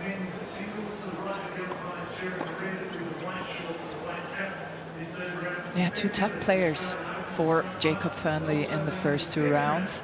A bit easier the first 2 matches for Aleksandar Zverev. Yet to drop a game on serve along with Taylor Fritz, so he's been dominant there, the 27-year-old world number 2, career high, 2-time Grand Slam runner-up. What a contrast here, 23 titles. Roman Paris Masters last year, runner-up French and US titles, Olympic gold medalist in his career, but not a Grand Slam win. So we've got someone that just likes to have a Grand Slam match win versus someone that wants to go all the way into the title, and that's the battle we've got today. Someone that's been very close to someone that's 2 been a minutes. personal best through to the third round. Got another Scotsman courtside today. I hope he's got the umbrella up and towels around him because he's in the sun. Colin Fleming, good afternoon to you, Colin, and you'd be up and about for this. A fellow Scotsman out on court in the third round. Yeah, good afternoon, David, Andrea. It's so good to be down here courtside on Margaret Court. It's a beautiful day. It's hot, but it's not roasting. The sun is out, and I have to say, I will be impartial, but I'm very, very proud to be sitting here watching Jacob Fearnley from Edinburgh, also from just on the outskirts of our capital city. And it's been great following his journey and getting to watch him now go up against one of the elite players in the sport, in Aleksandar Zverev. He's played some brilliant tennis over the last 12 months. Very much a contender for this title. So I am delighted to be courtside and with you guys for this one. And Colin, no coaching. I just have to, as a German, up here, no coaching down there. It would not go well if too many chefs spoil the soup, Andrea. I'm going to stay well out of that thing, but yeah, I'll give you guys as much info from down here as I can. And as I say, it's a warm day. It's pretty breezy out in the grounds, but when you get in these big arenas, it tends to lessen the effect of that. Nice playing conditions. So nothing really to influence the quality of the match in that regard. Well, I've got a new name for today. It's Boutros Colbert. I am now the head of the United Nations, the late head, of course. But between you two, a German and a Scot, you're allowed to be a little one-sided, I think, in this regard, given that we're balancing it out. Fearnley, what an experience he's had here up against Kyrgios on John Cain Arena, and then because they were out on court 6 where it was so noisy they had to move an adjoining match because it was so rowdy out on that courtside bar, and a lot of noise. He's experienced quite a lot already.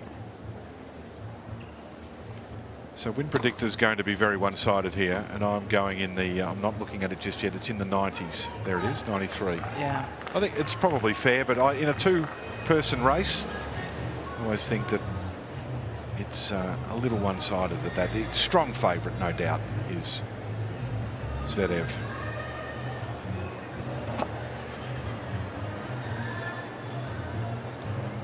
Alexander Senior, busy, as always. That's concentration. Have a look at that. And he's very quick. Yeah. Wow.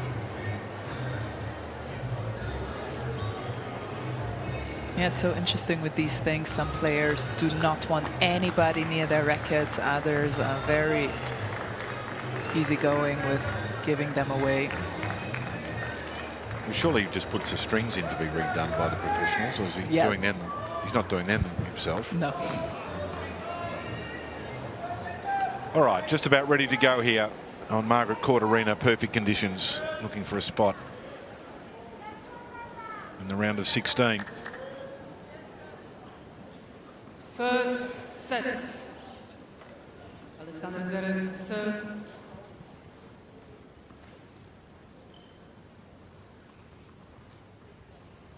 Ready?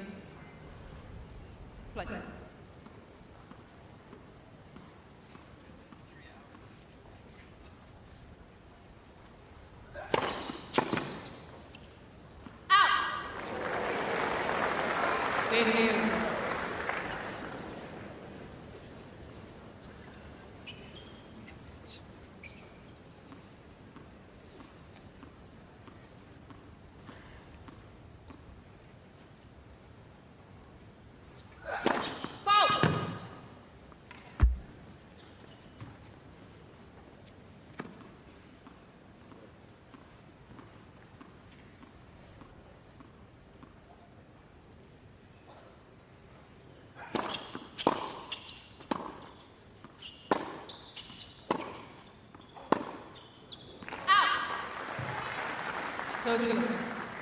And as you mentioned, David, the serve really a huge weapon for Aleksandar Zverev. Hasn't dropped serve yet, so that will be a key for young Jacob Fearnley to find a way into the service games of the #2 in the world.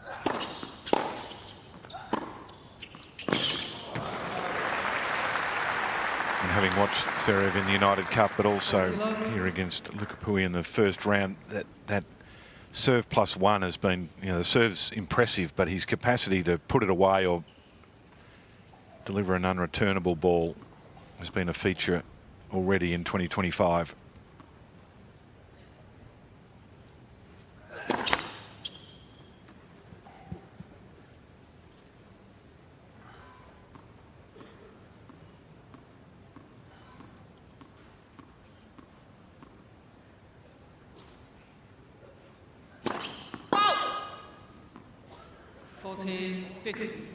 Standard, of course, as soon as you pump up a player's capacity in one area of the game. The classic commentator's double fault. curse, yeah. Yep.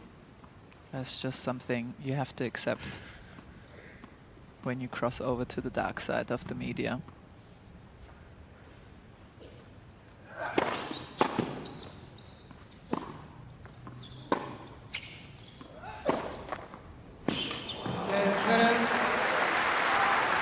Opening service game for the German. Yeah, so Taylor Fritz, 23 from 23 on serve. And now Zverev, 28 from 28. He's one of 6 players that are yet to drop a set. Such has been the dominance in the opening 2 rounds. Colin, tell us a little bit more about Jacob Fernley, because spent his time at US College, Texas Christian University, and this time last year was a collegiate player before turning his attention to the professional ranks, and what a rapid rise. Yeah, incredible rise. Jacob, as you already mentioned, from Edinburgh, born and raised there. Went to school in Edinburgh, Merchiston Castle School, on a tennis scholarship there, so able to really work on his tennis. He was a very talented junior. He actually beat Alcaraz and Sinner in junior competition.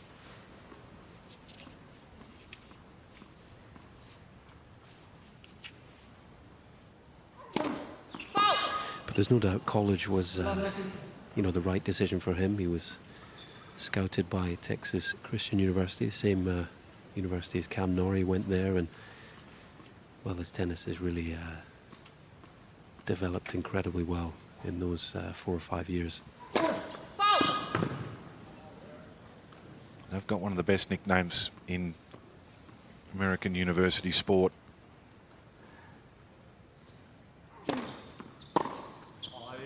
It'd be remiss of me, David, not to name check his developmental coach, if you like, David Brewer, another Scot who worked with him as a teenager. You know, often those coaches that put in the hard yards with the youngsters, 7 a.m. before school, etc., get forgotten. So there's a lot of good work done, as there is with all players that make it to this level.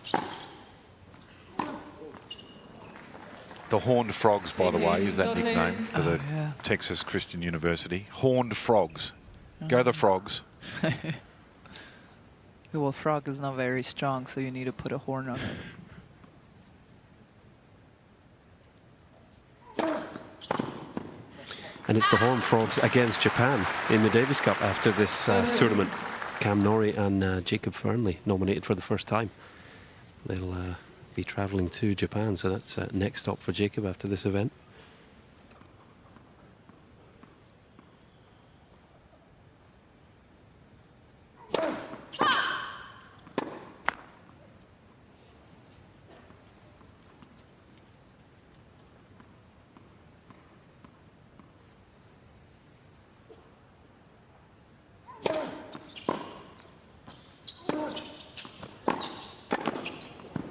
Nicely done by Fernley. How is the status of the nerves, Colin, would you say, knowing him so well? He's had this double fault at the beginning, rather unforced error with the forehand, but settling down slowly.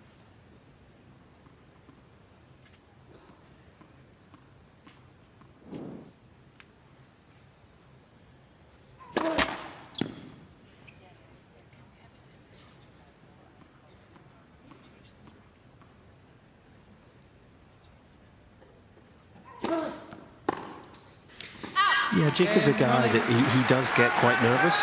I think all players do, but you know, since he was a kid, you know, you couldn't ask to meet a nicer guy. Very humble, very personable, but you know, he's not a big sort of shoulders back, confident, maybe in the way that, you know, Aleksandar Zverev is.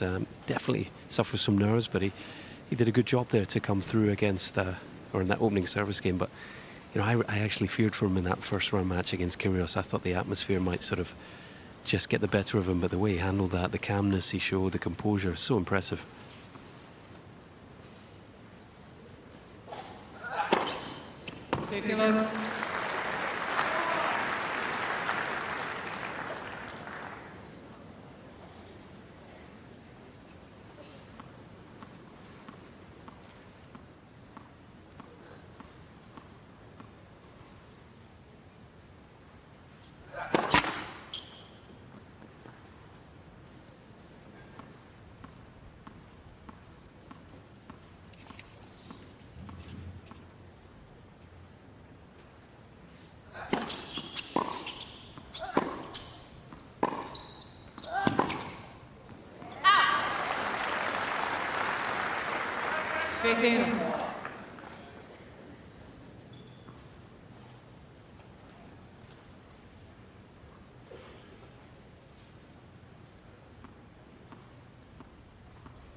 Those cross-court rallies on the backhand side, from backhand to backhand, are tough for anybody to withstand against Aleksandar Zverev. Maybe the best backhand in the world right now has this man.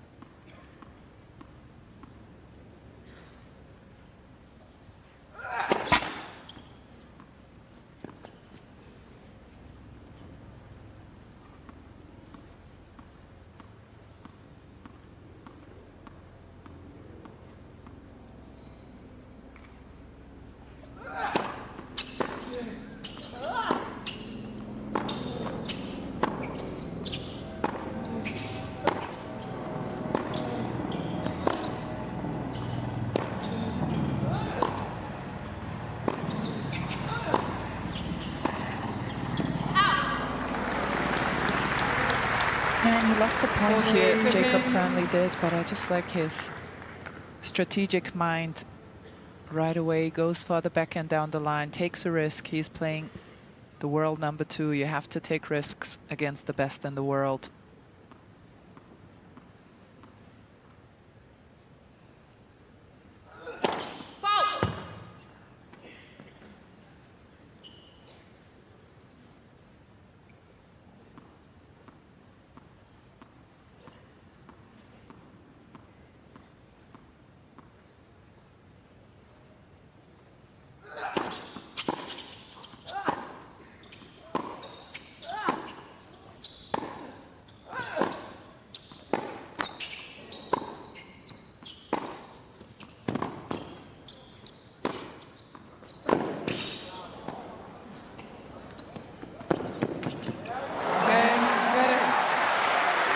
Good athleticism from Zverev there to hold. Leads 2-1 in this opening set.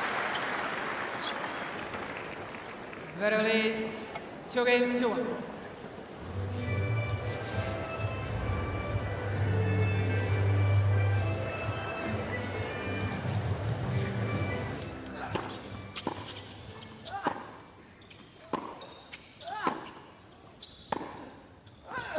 Good demonstration of Zverev's game here, just the relentless pressure that he applies, and then when there's just a little opening,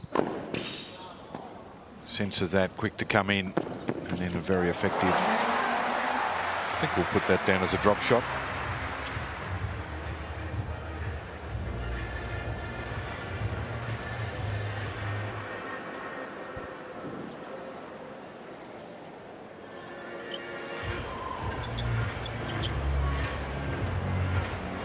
Time.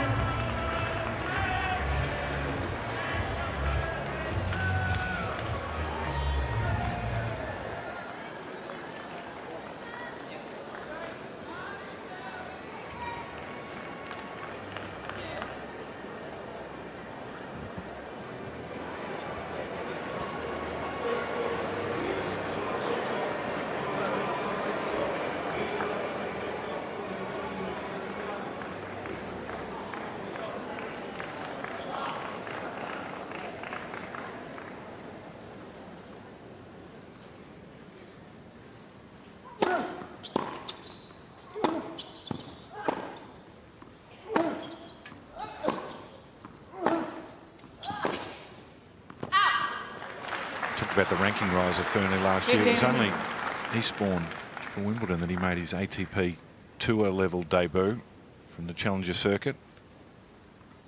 And of course got the wild card to Wimbledon, where he had a second round encounter with Novak Djokovic on centre court. Won a set against Novak. What an experience. It's interesting looking at his story about that.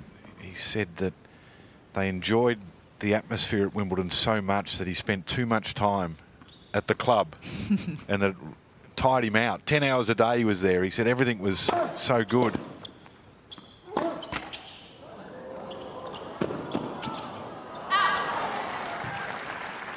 bit like Disneyland, I guess.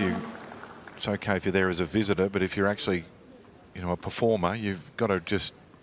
He was a bit surprised he didn't see much of Sinner or Alcaraz or any of the big stars, and was a bit surprised at that as he was eating the strawberries and cream, I guess.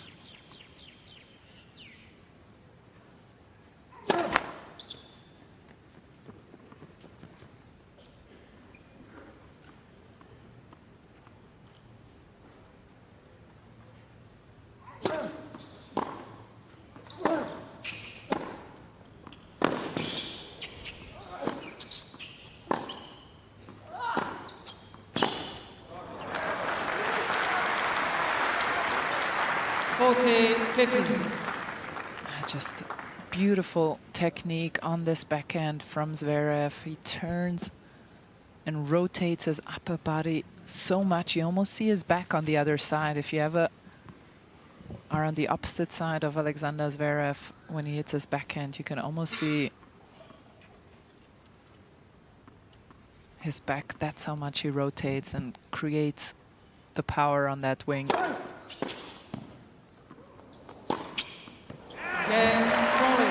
Good hold of serve. 2-all. Colin, he must have had a lot of friends, I would imagine, when the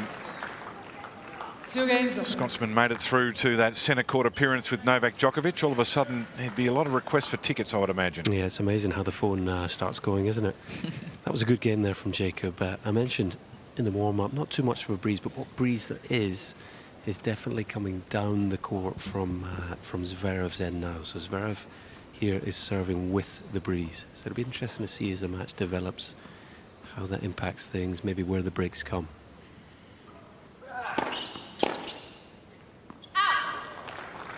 And you can tell his college experience because there are a lot of fans behind the service arm there of Zverev still making their way down and sitting in the front row right behind him. And a lot of players would call a halt to that, but he's used to movement in and around the court.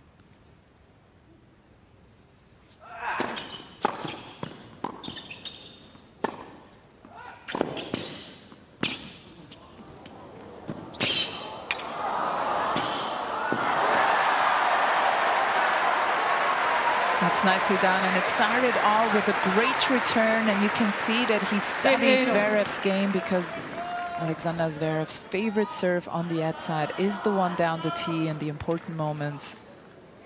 And that's the end if he's going to use the drop shot. As I say, Fearnley's into the wind here. Played the drop shot a couple of games ago downwind, and it was eaten alive by Zverev. So that was a smart tactical play. He's got a good tennis IQ, Jacob Fearnley.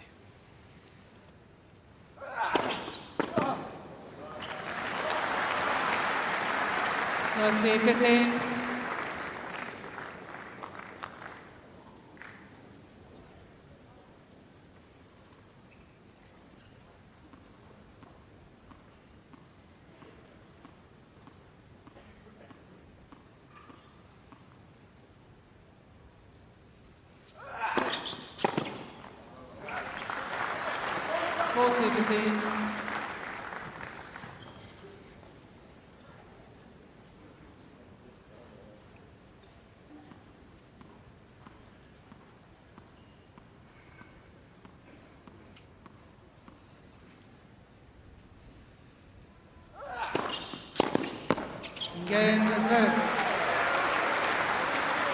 So on serve in the opening set here.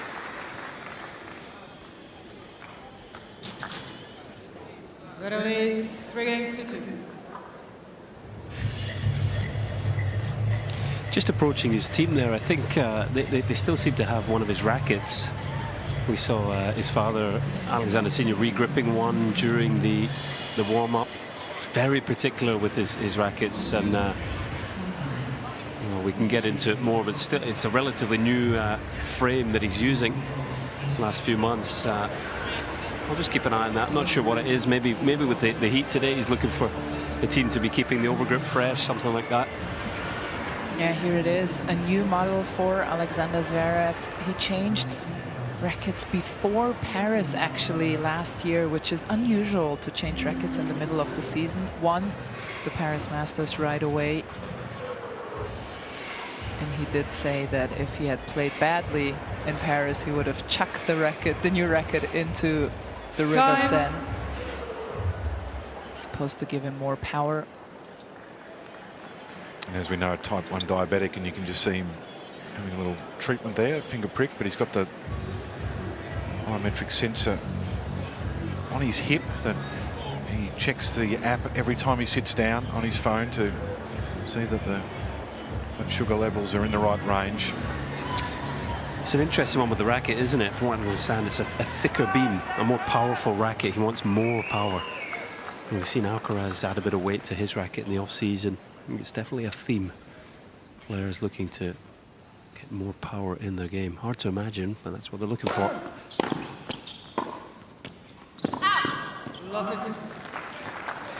Zverev also spoke quite openly last season. He's on the ATP Player Council, so he's privy to a lot of the workings of the tour. He spoke about the way balls have been manufactured since COVID. He feels the balls are a bit heavier, softer, so...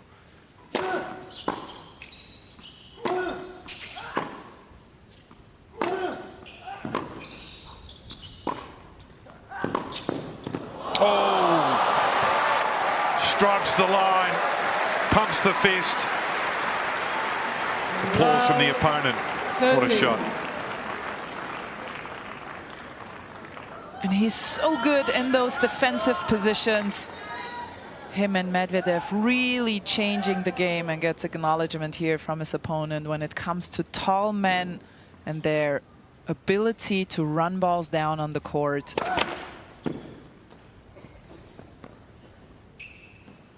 So quick, so agile, so good in the defense.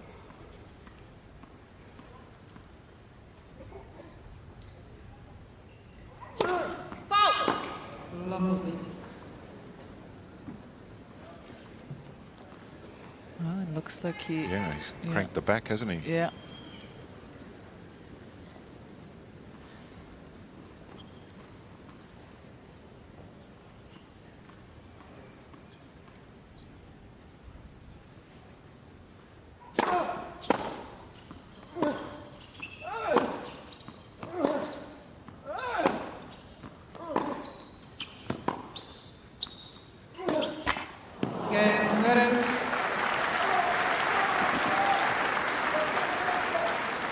Zverev, that relentless pressure. Zverev leads Gets the break. 4 games to 2.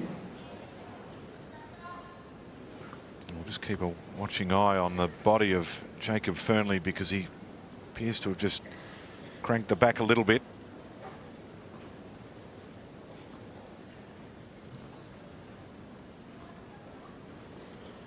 A few extra stretches.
has improved that part of his game so much. Aleksandar Zverev in the last few years tries to take the ball a bit earlier, defend the baseline a bit more.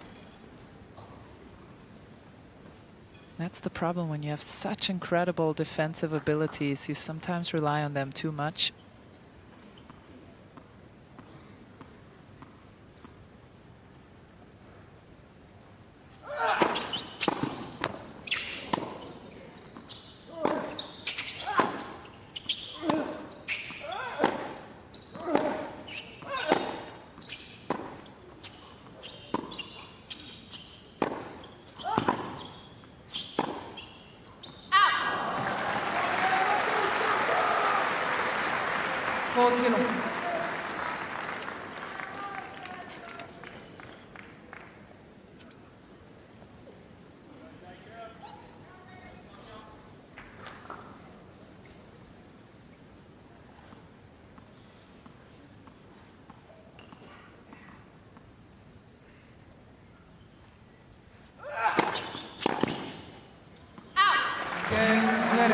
Again, strong on serve is world number 2. With a break, he's out to a 5-2 lead in this opening set. Zverev leads 5-2.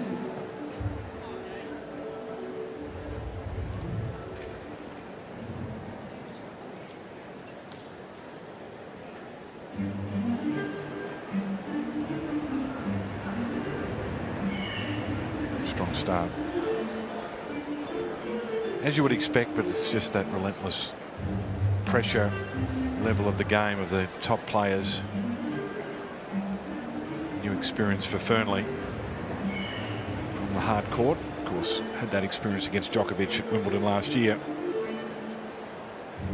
And that's where you find me between matches, Andrea, just on the beanbag somewhere, normally in the shade, but watching the tennis.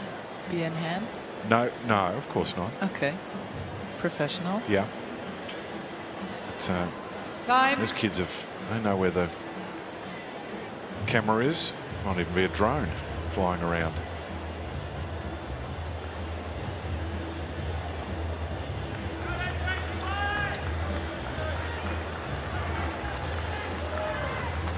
Another Sunday at the tennis.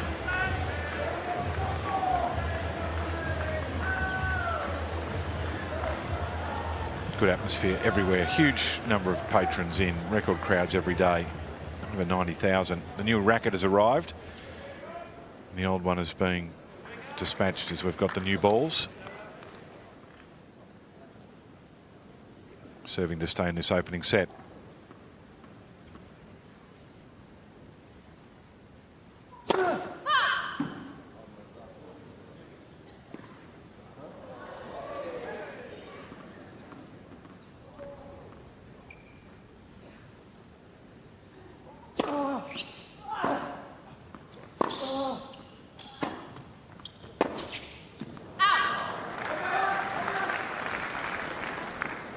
Lovely team.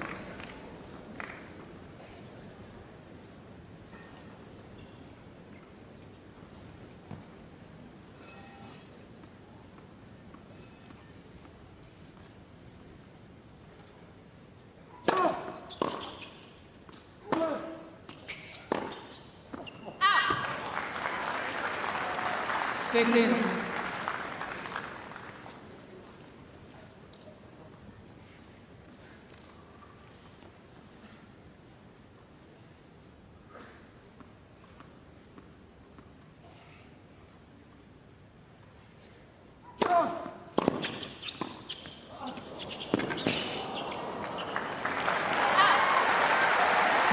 This play, I think Jacob Fearnley should try and move forward as often as he can. He seems to be very natural at the net, seems to know what to cover. A lot of college players play a lot of doubles as well, so need to be quite apt at the net. And we saw Zverev change rackets again. Colin, maybe after this point, do you know what he's looking for down there with his rackets?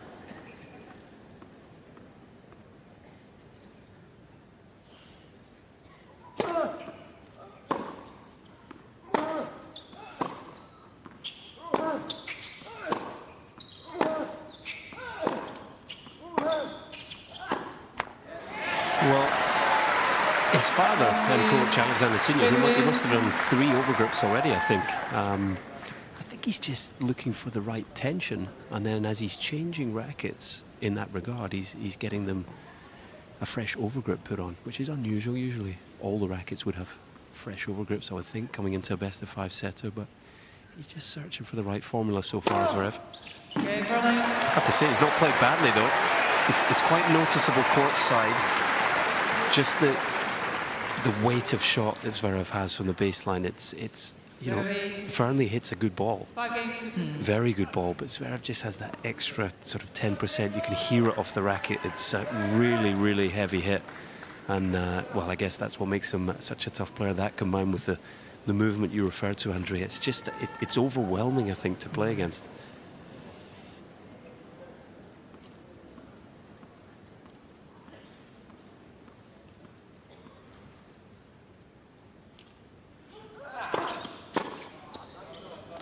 And it's such a good point that Colin is making, because a lot of people find him to be quite one-dimensional from the baseline, when in reality he has a natural change of rhythm in his game just by the sheer trajectory of his ball off the backhand and the forehand wing. His forehand has a lot of spin, a lot of rotations per minute on it, flies through the air completely differently than the backhand, which is so flat and so fast. So you do have to constantly adjust to the different ground strokes that Zverev throws at you.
Huge second there. As I say, he's downwind.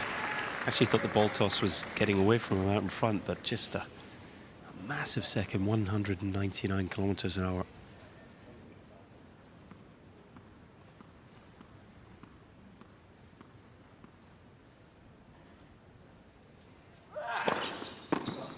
So a strong opening set, just the one break of serve, but he's been strong and in command. Zverev takes the opener 6-3. Can I give you one more racket for showing? So I think the physio's been called here to have an assessment of the lower back, it appears, of Jacob Fearnley. It's the point after Zverev hit that huge backhand winner down the line. Serve just pulled up a little short. The back's a strange beast, isn't it? We go to bed at night and you feel $1 million and you wake up feeling like 15 cents. Well, and it's we have a fantastic German word for what happens when you throw out your back. Okay. It's called Hexenschuss, and it literally translated means a witch glanced at you with her evil gaze. And that's why your back Hang on, I'm going to write it down. What's it called? Hexenschuss. Hexenschuss. Yes. Hex und Shush. I'm going to write it down phonetically, and I'm going to use that when next I'm playing golf. I've got a bad case of hex and shush. Is that where the hex comes from? Yes. The witch's hex. Yeah, exactly. I think David's got one of those in his short putts as well. Well, thanks for reminding me. He's going off the court here, so clearly there's enough. Ladies and gentlemen, Mr. Fearnley is leaving the court for off-court medical timeout. So we'll take a look at the statistics and the highlights of that opening set. And you can see here Aleksandar Zverev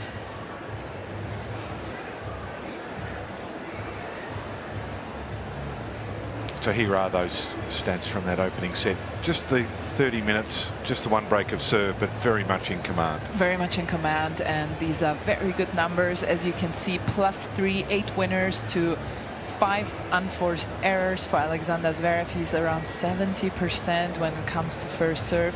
This is when Aleksandar Zverev is playing like this. For Jacob Fernley, even with his back intact, this is a very tough ask. It's a tough ask for anybody in the world when Aleksandar Zverev is playing well.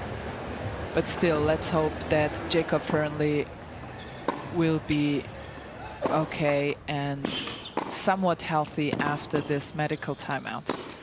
So if you're just rejoining during the break, after the sit-down, Fernley called the trainers. We look at these first set highlights, and they have left the court to have some off-court treatment. It's a lower back issue for the Scotsman. Just pulled up a little short. After this, it was the next serve. We'll take a look at it in a moment, but it was the next delivery that caused the issue.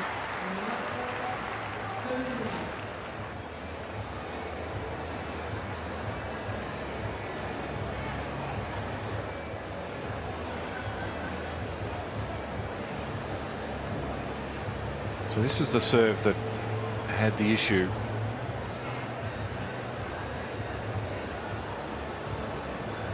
And he just pulled up short, didn't he, straight away.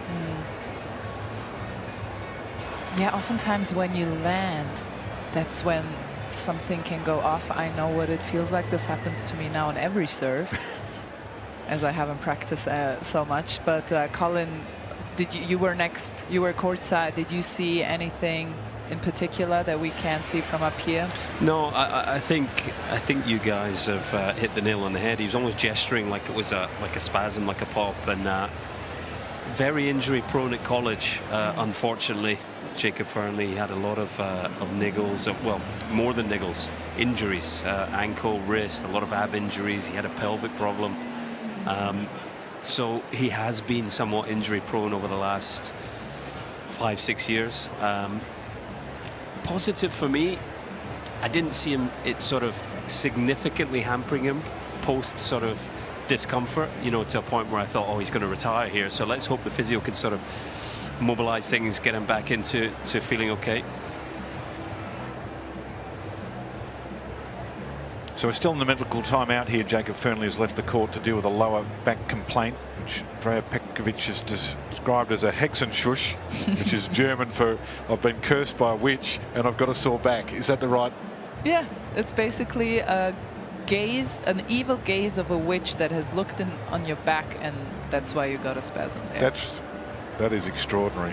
I learn something every day from you. The German language, incredible, but it's a fascinating Hexenschuss is now in my vocabulary forever, and I feel better for it. I feel better than Jacob Fernley's back. So he's been off the court for 3 or 4 minutes now already. So that initial assessment has allowed him to leave the court to have the treatment. Zverev up on his feet at the back of the court. So the time now for the medical timeout has gone down to 0, and this is always bemuses me that the clock goes down to 0 but nothing seems to happen. Yeah, well, that's the thing. So when you can see Maria Cicek here being, and there he is already, she's in constant contact with an official that goes off the court with the player in question. On the right channel, MCA, ELC. And they have the right for a medical assessment before the medical timeout is actually initiated. And then once the clock is hit, there's 3 minutes, and then he still has more time to make his way back to the court. Second set. So he's here now. Just one break of serve in the opening set in favour of the world number 2. Fernley to commence proceedings. Let's pass it.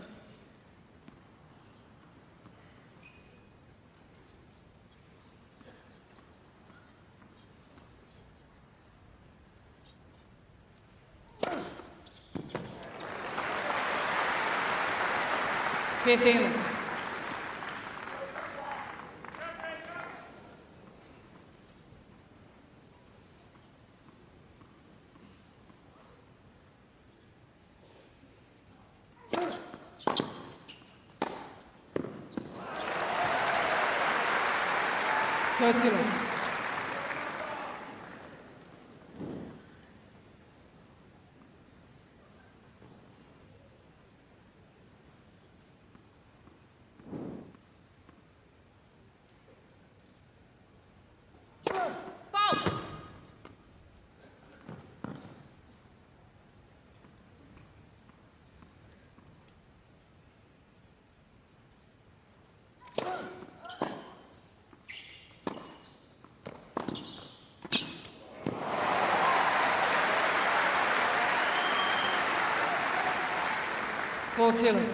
Well, and he has won 5 out of 6 net points. Jacob Fernley seems to be going quite well for him, although I will say, and maybe Colin can speak on this too, he tends to attack and approach cross-court, which is not really the best.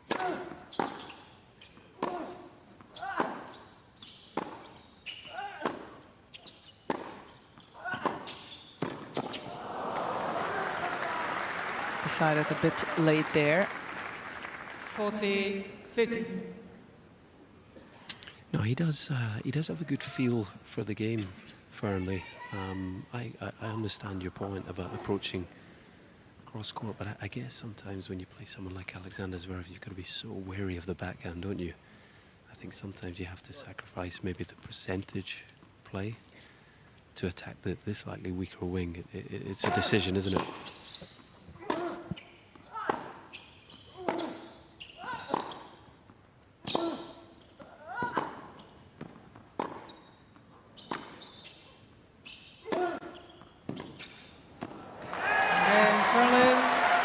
Takes the opening service game after the treatment.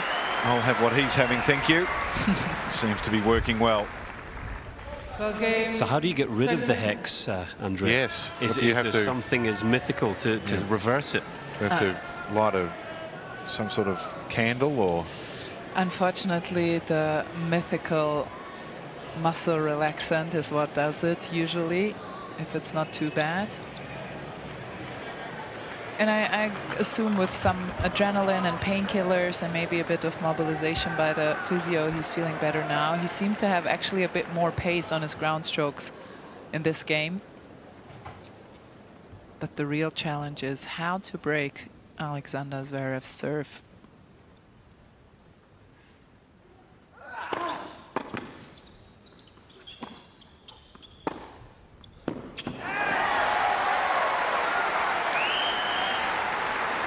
Love 50.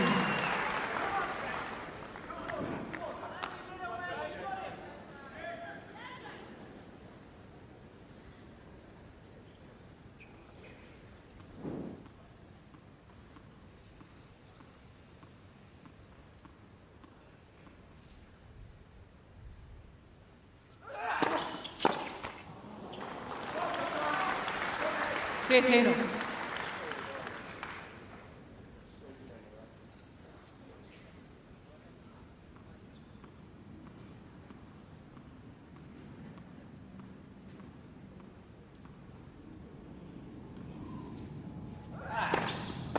Let's see, 15.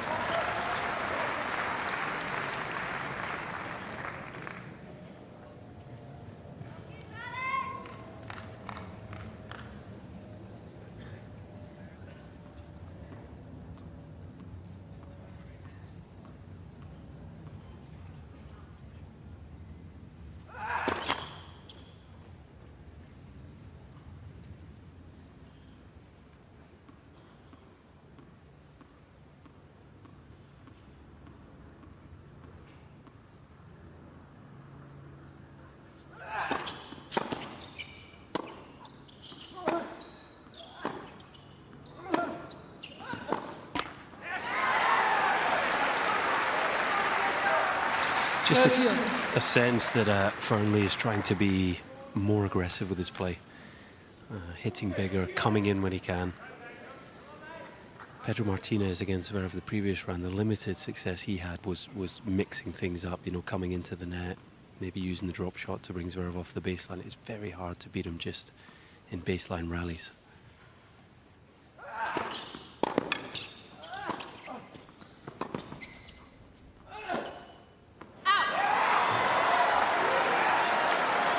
30, So 40. break point here. As we've discussed, yet to lose his serve in the opening 2 games, but also he's saved 8 break points so far. Can he keep that streak alive here?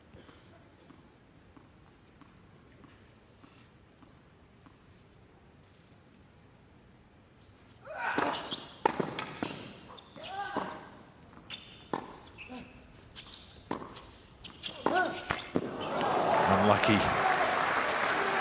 The door was open, a window down the line. Yes. Yeah, did so well, Jacob Fernley, and taking that T serve away from Zverev on break point. That's where he goes 80% of the time. And ever since the data has come along, he has tried to change it up with the wide serve a bit more, because players are able to look at the same stats that we are and cover the grounds on the basis of it. So you need to be a bit more flexible.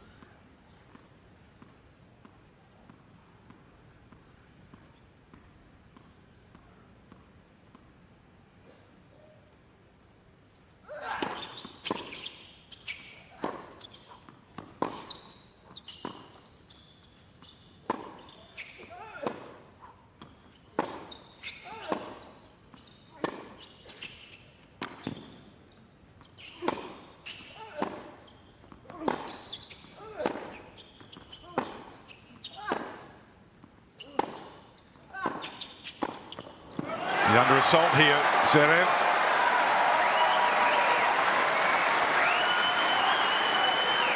Advantage, Fernley.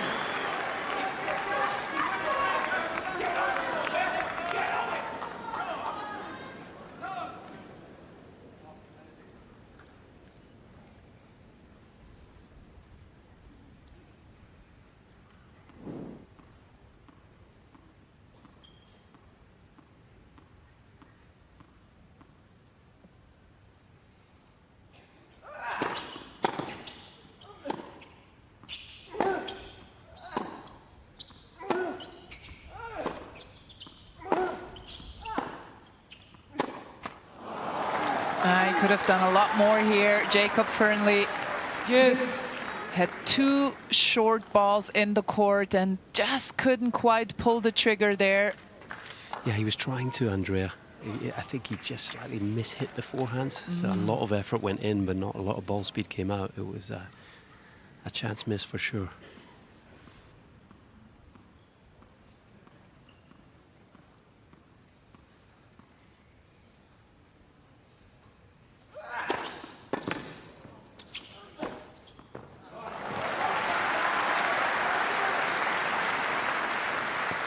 Advantage, Zverev.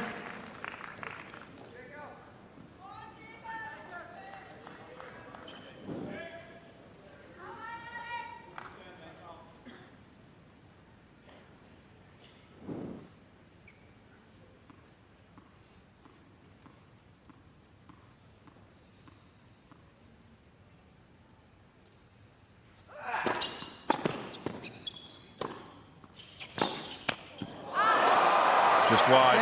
Zverev. So Zverev saves the 2 break points, keeps the service streak alive. 1 game on. First set went for 30 minutes. First 2 games of this set, 16. Competitive display from Fernley after the treatment on the Hexenschuss back. I'm sure I'm butchering the pronunciation of that, but that's how it's going to be. I'll do my best.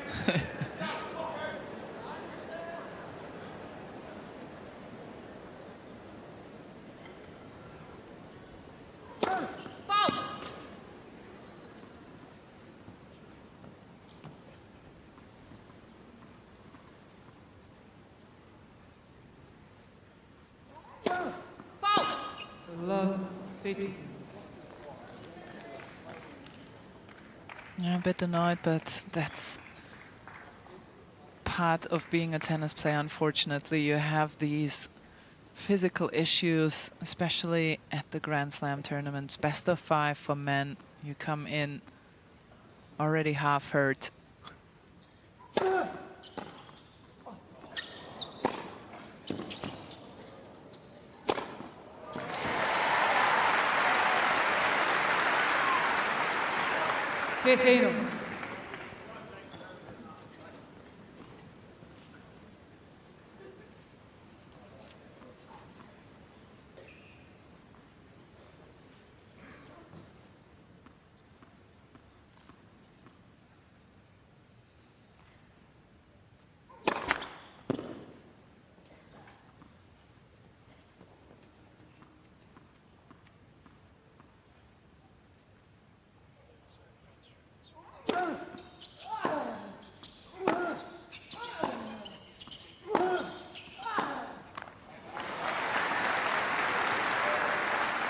You can really hear and feel the extra effort from Jacob Fearnley early in this second set. He's, well, the good news is he seems to be okay with the back, but he's really going for it. He's upping the intensity, upping the intent. See how long he can sustain this level.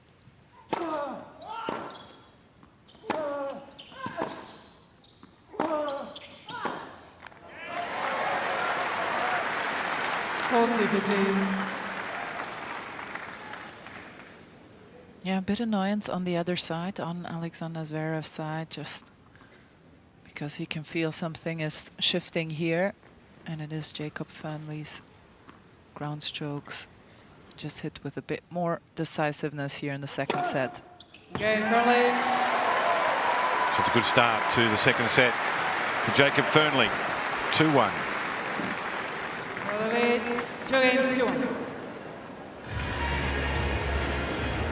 He was very close in the previous game to break Sasha Zverev for the first time at this tournament. And here's a look at how this possibly could work for Zverev's opponent. These are his preferred directions. And you can see the T serve. And on the ad side, if you take a look at it, 14%, the two that are counted as wide, they are not really accurate. They are far away from the line. So you can kind of keep that open and protect that T serve. Today, he's really going down the T on the deuce side as well. Usually he likes the wide serve on the deuce side, but we have these days where sometimes we just feel one particular serve better. So maybe the coaching team of Fearnley can tell him what to close.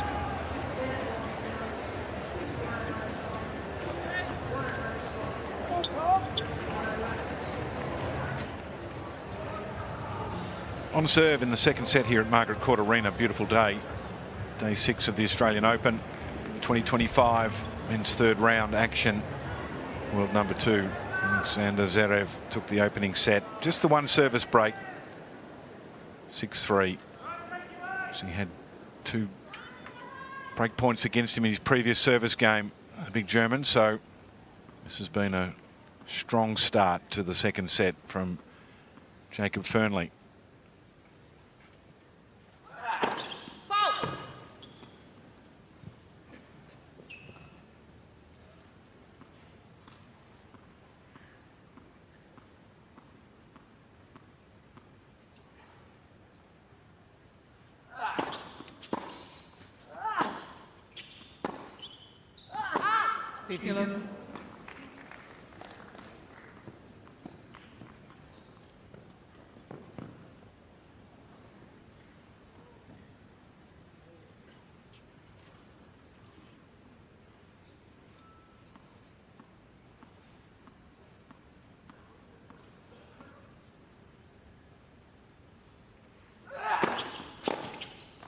That's good.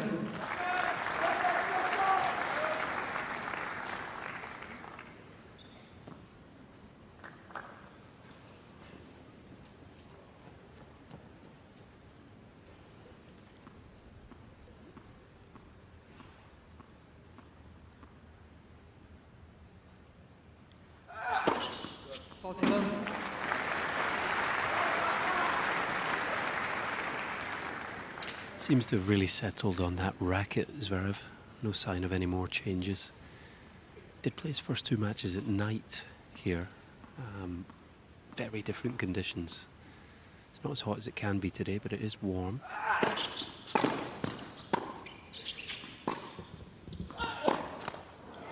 The ball's sort of really jumping, and I think that's possibly why we saw him try a few different tensions and regripping, etc. But he seems to have settled on that racket for now.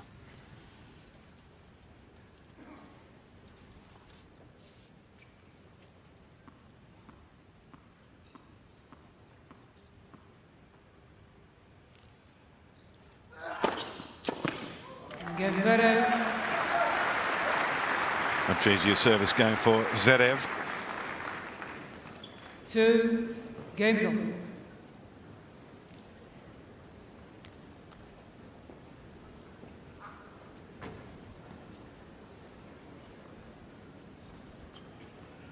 Here we have the dad on the left, Aleksandar Zverev Sr. on the right, Misha, his brother. Misha beat Andy Murray here a few years back. Quarter finalist. Was chuffed when we reminded him of that the other night. He was doing his interview, and then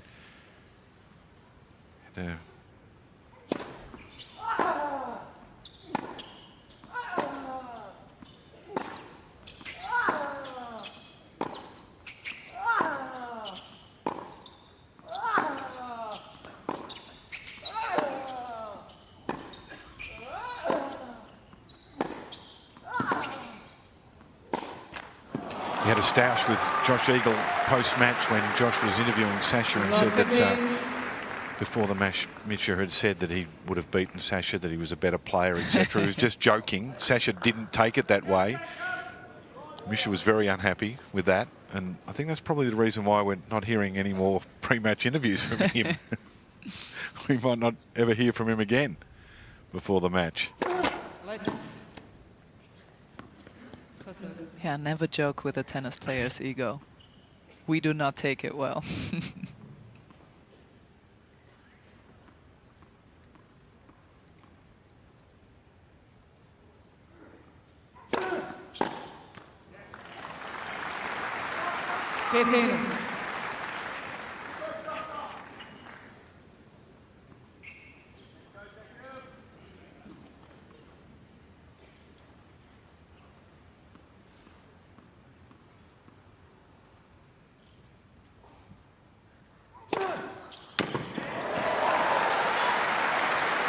Certainly no signs of any issues with the back after having that treatment after the first set.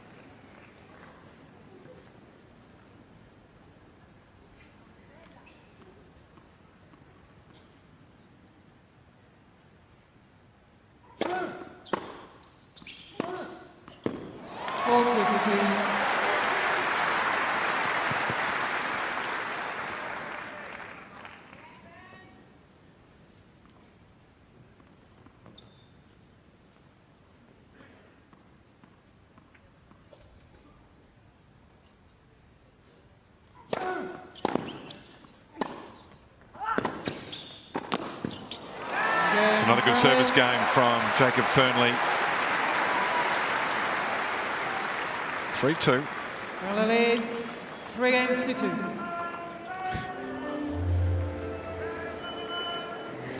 Andrea, are you a football fan? Yes, Soccer. I am. Do you remember the last time Germany and Scotland played? Well, you know what I remember is that Scotland was actually the winner of the hearts at the Euro Cup in Germany last year in 2024. They won over all of Germans with their beer drinking and fun-loving nature. I think it was also a sympathy vote, because if you remember the opening game, you beat us 5-1. As you could tell, I was trying to give you here an out, yes, to not have to mention this. Yeah, and our one goal was an own goal, so it was a tough night. we could do with at least a set here, okay? If you could just be kind enough to offer that up. The winner of hearts is all I'm going to say. Yes. The winner of hearts. We like a party. Time.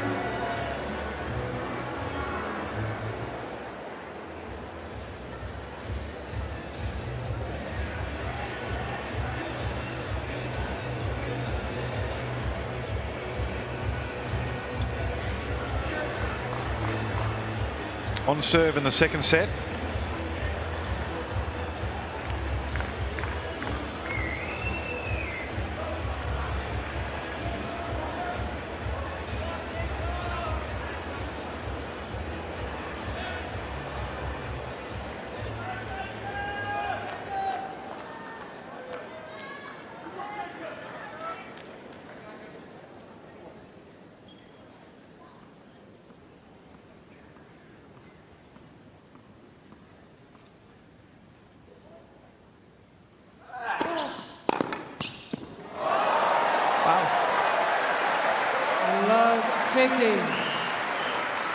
Nicked that one.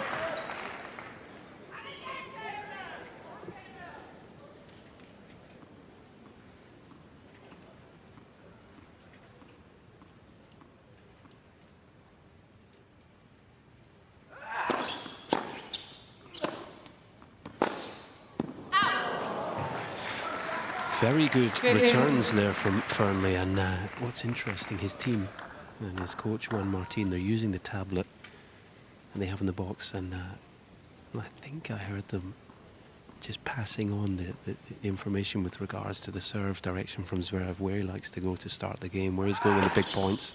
Well, there's an ace there, but just using that data, trying to give Fearnley all the help they can.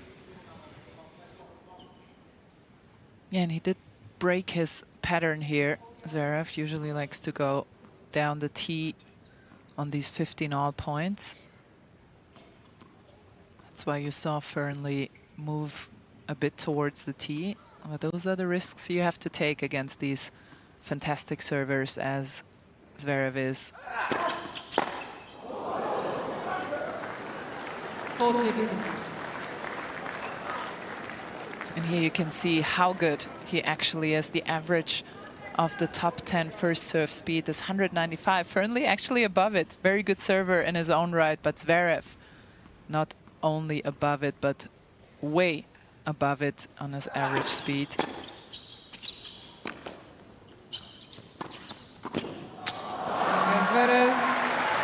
And another easy service hold for him, and he has gotten so much more reliable with his first serve ever since he took down his ball toss by around 10 centimeters. It used to be a lot higher. That's not necessarily a bad thing, but it does leave more room for error when it's windy. And it's just so hard to break him, as we can see here again at the Australian Open. Yet to be done. 2025. That can't be an easy thing to, when your ball toss is just such a natural movement. It is what it is, I would imagine, for most players. But to decide that you need to deliver it to a certain height must take a fair amount of mental strength as well as the practice and just the hours of doing that to make that change.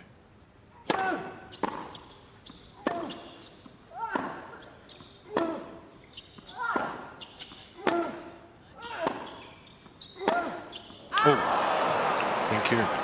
Is it out? Is it as hard as it sounds to do that?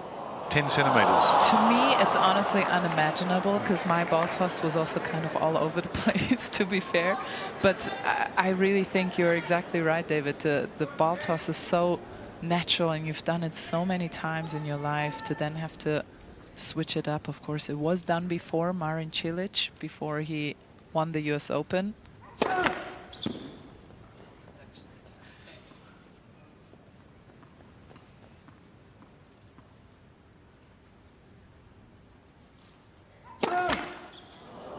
Position of the toss I can understand, but the actual height of it, that's sounds tricky to me.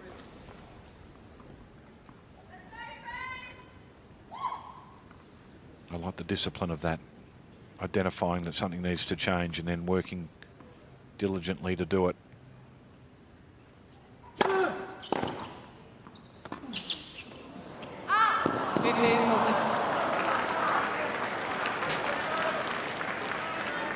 He's just trying a few things here, Fearnley, and they haven't come off, and now he's down the 2 break points.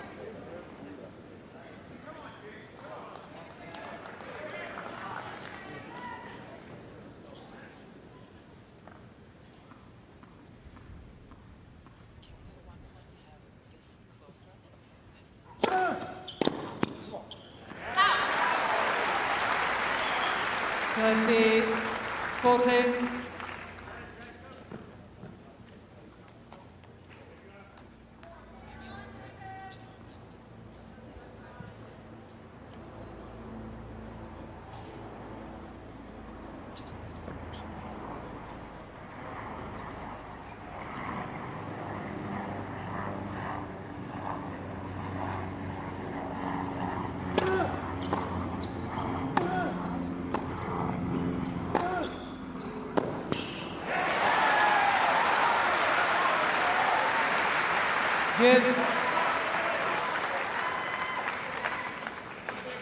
Yeah, that was very well played from the other side. You have to accept that he's looking for some wisdom from his coach's box here.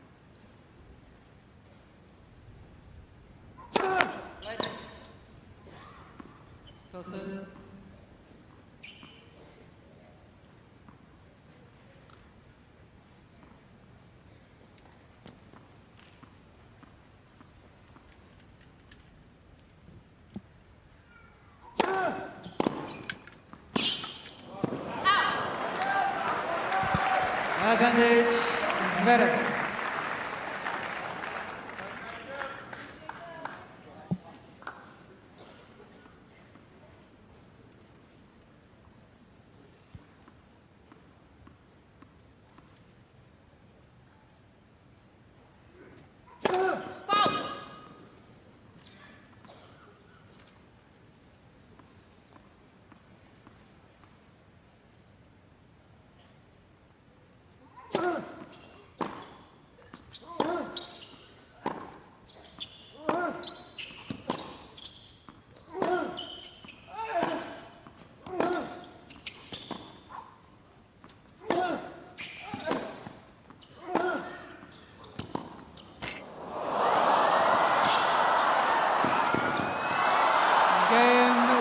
A little unlucky. And he made the most of the opportunity, Zverev, to break and leads 4-3. Zverev leads 4 games to 3. Can I give you one straight away? We did hear last week in the exhibition matches whenever players are saying sorry, they don't actually mean it, but that did look heartfelt then from Zverev. It was unfortunate for Fearnley. Well, we just talked about the changes Zverev makes his ball toss, and take a look at this. This is a completely different return stance Zverev is trying out here in 2025.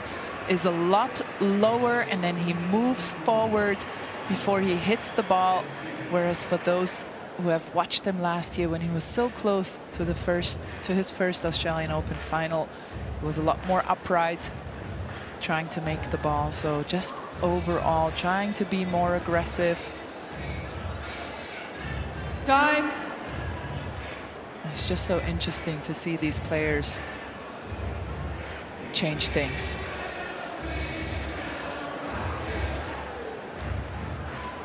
Sun streaming down onto Margaret Court Arena just past 4 p.m. local time here, Friday afternoon. Venue will be absolutely jammed as people who are unfortunate to have to go back to work. We're working, of course. We've been working since the day after Christmas. Hard workers that we are, Andrea. But for those that have had the summer holiday but are back to work Friday afternoon at the tennis, great place to be.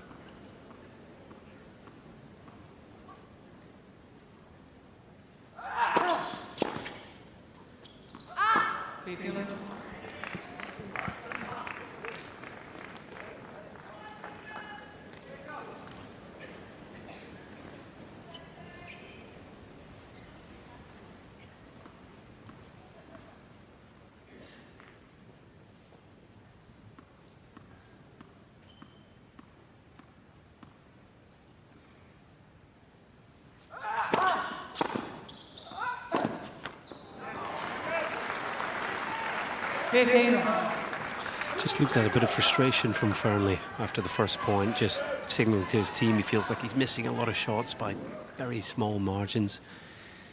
And he has played a better set here, but finds himself a breakdown. The only choice, though, you've got to stay positive, just keep trying to find a way to get a break.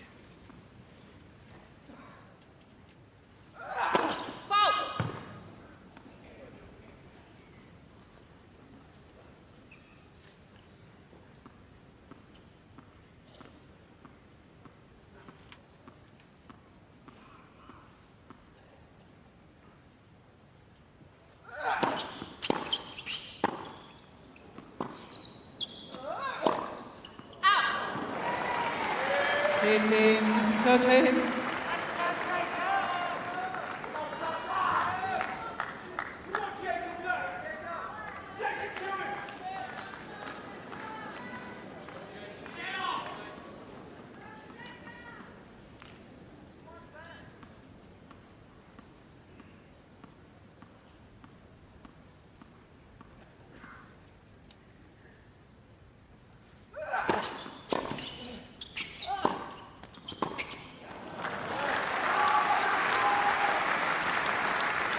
Change it up here to the white serve. Nice follow-up with the backhand down the line.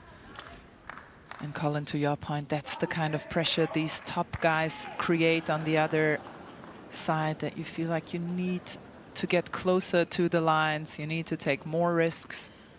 And maybe you miss balls you wouldn't normally miss.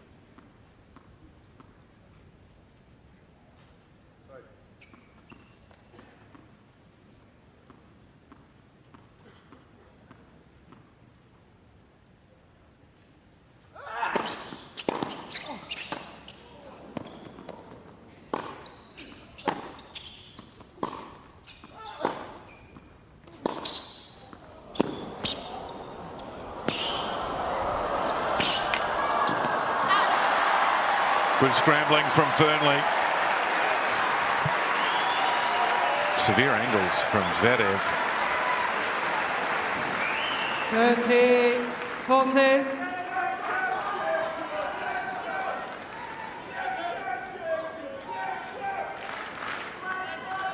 Had a couple of break points in the second game of this second set. First service game for Zverev.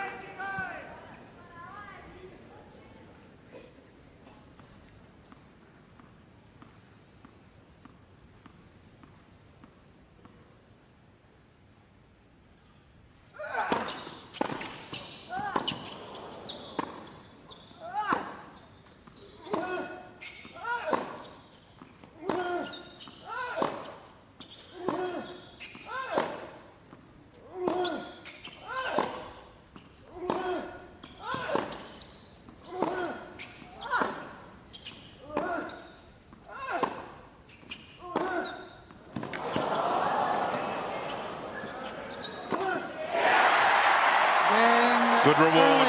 Breaks back. Streak has come to an end for Zverev. 35 games without a break of serve. And that's a strong result for the Brit, and well deserved. 4-all. Game zone. One unbelievable point there. The intensity was off the charts.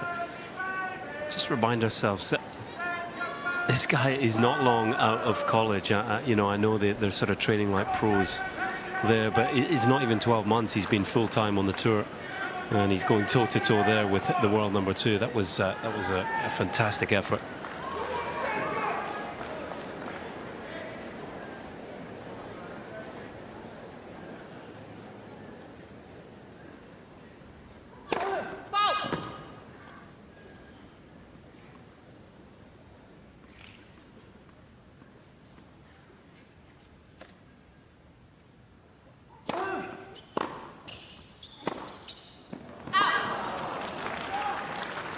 Love 15.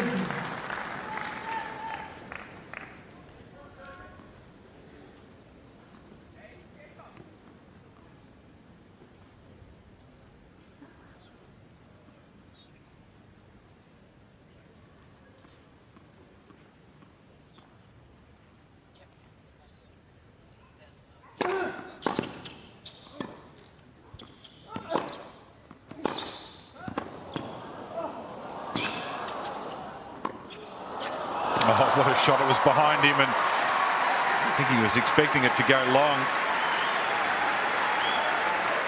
Love 30. Yeah, he's not happy, Jacob Fernley, but this was an incredible coordinative effort by Zverev, running back, staying low. This guy is 100 feet tall, and his legs are 90 feet of these 100 feet.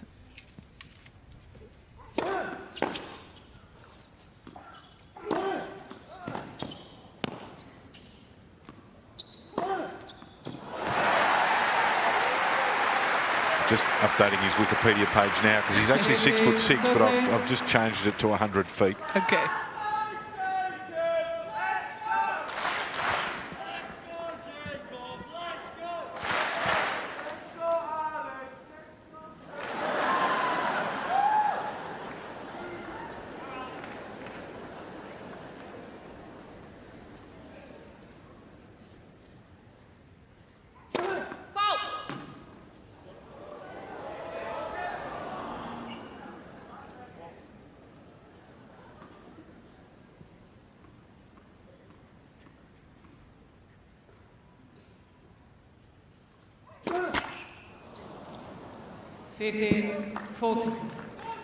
Quite a few costly double faults, Andrea. I don't know what the total number is, but it's felt like they've come on big points.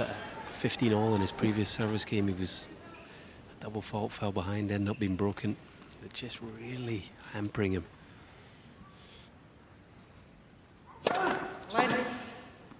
Yeah, 5 double faults in the match, 3 in this set. And costly ones at that.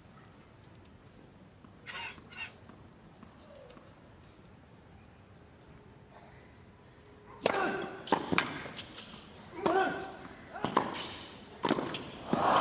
unfortunate. Had back-to-back breaks of serve for Fearnley, sandwiched between the breakers, Zverev's serve. So 5-4. Zverev's going to serve for the set.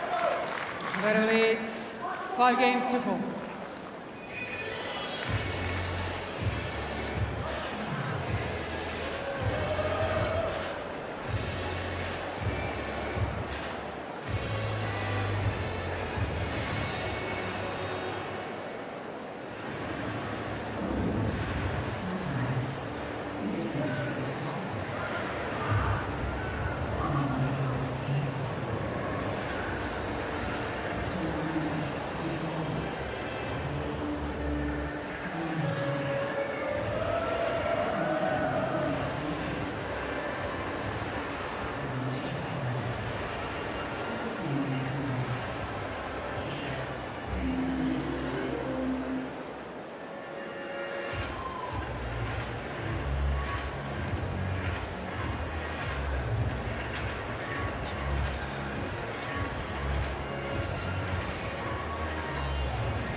Time.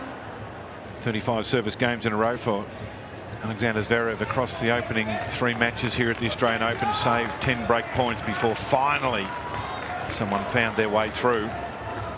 Jacob Fearnley sadly gave up the next service game. So now Zverev serving for the second set.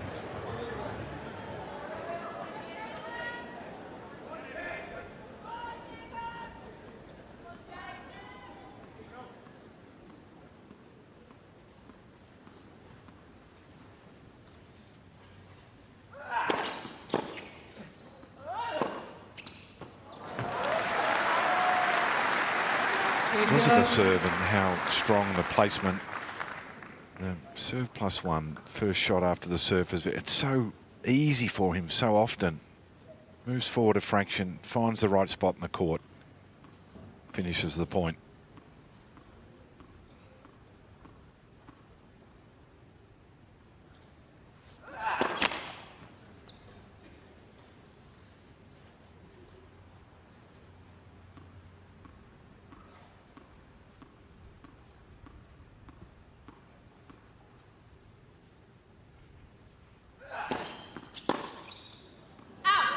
And that's such a good point that you're making, because oftentimes when we watch the highlights of matches, we watch the highlight reels and the crazy 18-shot rallies with 3 drop shots and a tweener, when in reality a match is mostly comprised by these quick, cheap points, the free points on serve, the serve +1. And Zverev gets so many of those.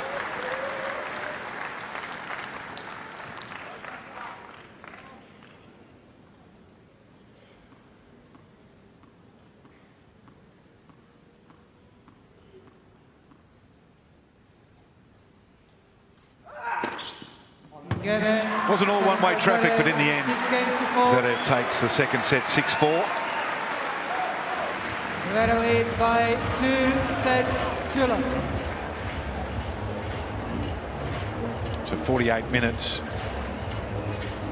Most of the action coming at the back end of that second set. Zverev saved 2 break points in the second game and then broke Fearnley's serve.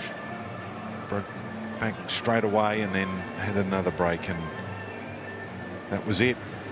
Yeah, the numbers are showing that this set was a lot more competitive, up to 13 winners as Jacob Fearnley dropped his unforced errors. He's at a +1. Zverev remains at a +3, and with his first serve up to 83%, that is virtually unplayable for anybody, not only for Jacob Fearnley. He has gotten a lot better when Zverev does need his second serve. Fearnley able to win over 50% of those points, and he's played a fantastic second set, but just not quite enough to take it off the world number 2 here. Good news is no sign of the back complaint that he suffered at the back end of the opening set. Took treatment at the conclusion of the first set, but he put on a great display here, ending that streak of service games won at 35. Putting pressure on, but again, Zverev's capacity to rise and not dip his level.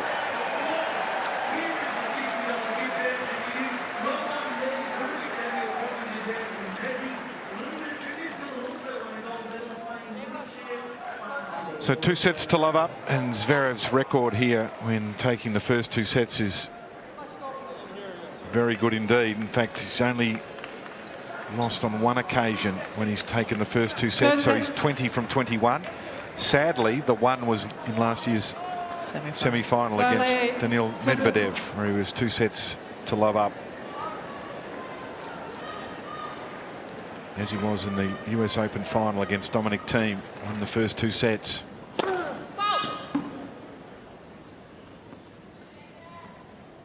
There's a lot of those stats for Alexander Zverev that he'll have to ignore just to win the title here. And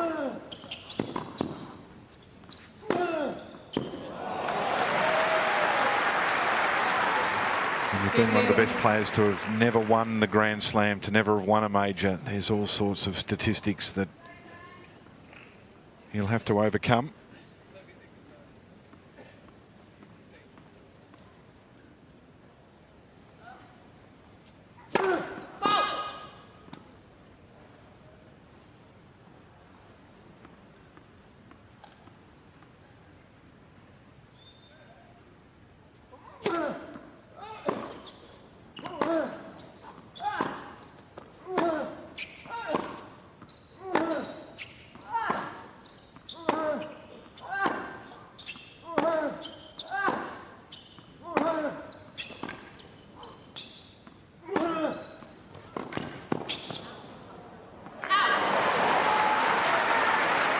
That's nicely played, and Colin, Jacob played a great second set, which just wasn't quite enough. Is there anything else you think he can do to maybe nick one here?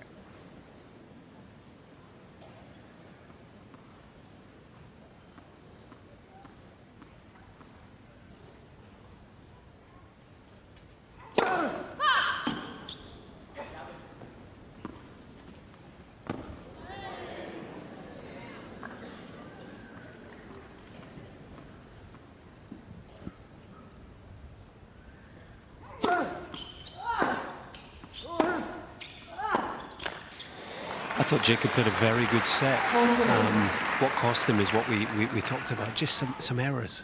A double fault in both the service games. He was broken, just a few loose moments. I mean, he did what no one else has done, and he broke Zverev. That was an unbelievable game. I just think he needs to... I think he needs to try to take the game to Zverev, you know, coming in, attacking him, but he's got to believe in himself, believe in those moments, and, you know, if you break Zverev, you have to win that set. You have to take care of your serve. So, you know, he's doing the right things, but he's just got to try and believe in himself and try and sustain the level, not have any of those little dips on serve. And at the very least, let's see if he can get to a tie-break here and then take his chances, because he's in this probably maybe more than he might think, Certainly that's the feeling I've got courtside, but you just feel Zverev isn't going to have any dips. He's 2 in the world. We know he can sustain it. Can Jacob sustain it? Can he hold serve 6 times, maybe nick a break? If not, get to a tie break, see what happens. That's the challenge that's in front of him, but I think tactically he's doing the right things.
Yeah, here we have it again, 79% first serve. That is, as mentioned before, virtually unplayable.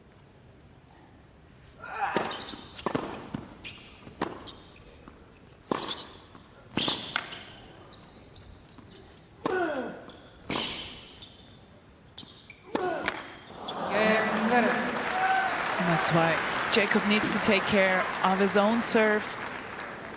Maybe hope for a drop-off in level, but Sasha clearly has found a great rhythm on that serve.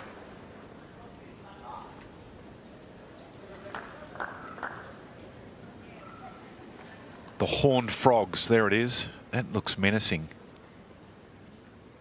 It does. I thought frogs were like cute. Yep. Not Texas this one. Christian University.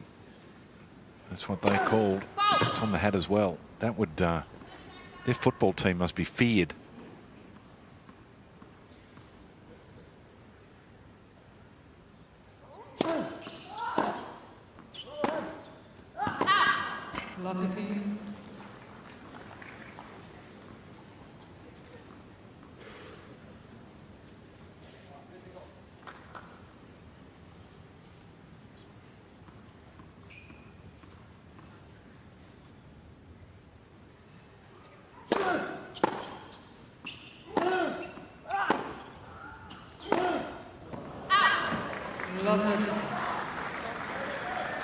And a little opening here for Zverev.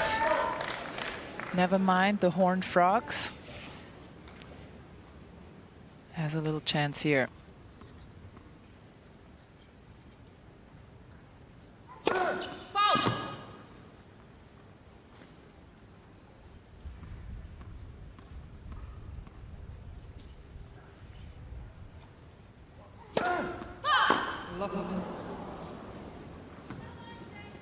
Yeah, those double faults. That's what you were going to say, Colin, right? Yeah, and just the first 2 points as well. It just feels like Fearnley's intensity and focus has dropped here, and it looks like he's going to pay the price. It's a poor game so far.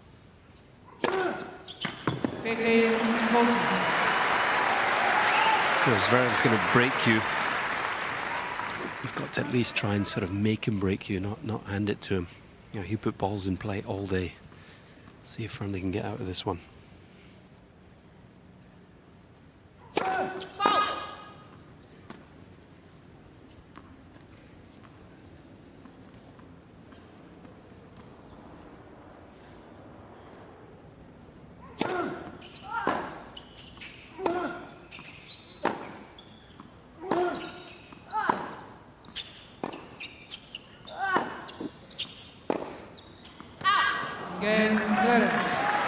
Well, it's just that relentless pressure that Zverev applies. He gets a break here.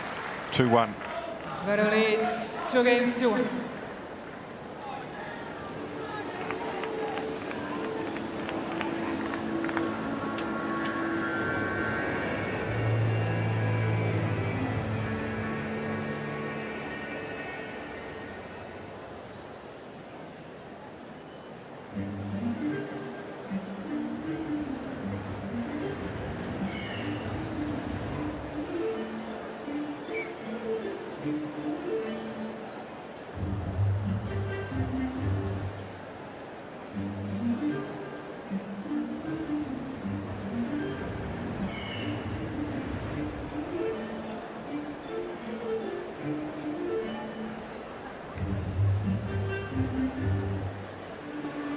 We are inside Margaret Court Arena. Time.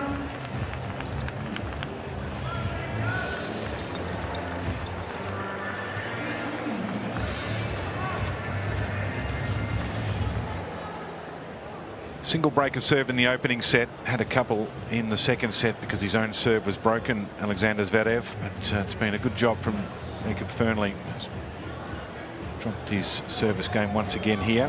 Saw a shot of Fernley's partner Keegan Polk. She was a beach volleyballer with the Horned Frogs, Texas Christian University.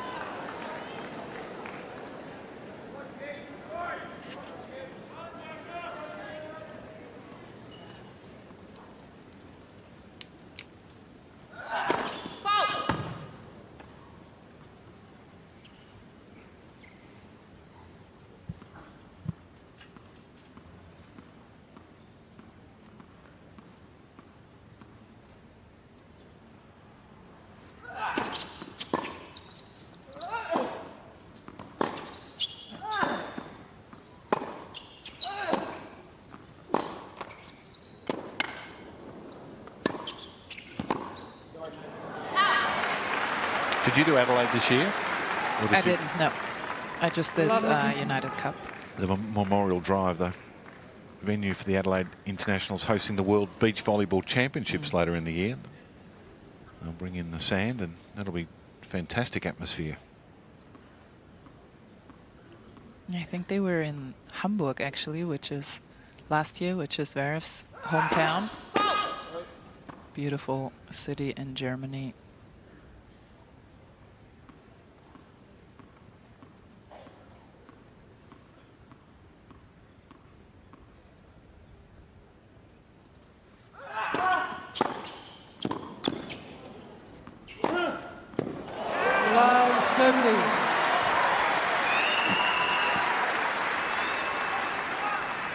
Yeah, he plays this best actually when he goes down a break, just doesn't care as much, doesn't try to make it too precious and perfectly. Jakob Fernley, I think a man we will hear a lot from coming this season. He's played so few ATP matches. I think we will see a lot more of him 2025.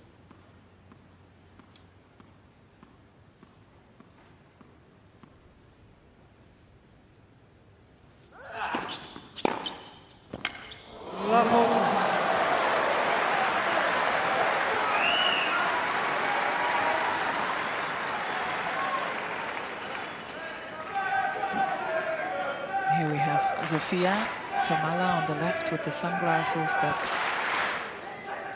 Aleksandar Zverev's longtime girlfriend. Very successful in her own right, back in Germany as a TV host.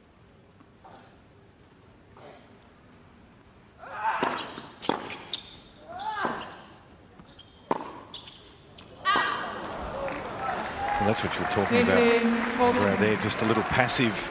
Certainly the success has been throwing the caution to the wind a little bit, being aggressive, not worrying too much about the result. But there was just trying to keep the rally going rather than find a winner. Still got 2 break point opportunities.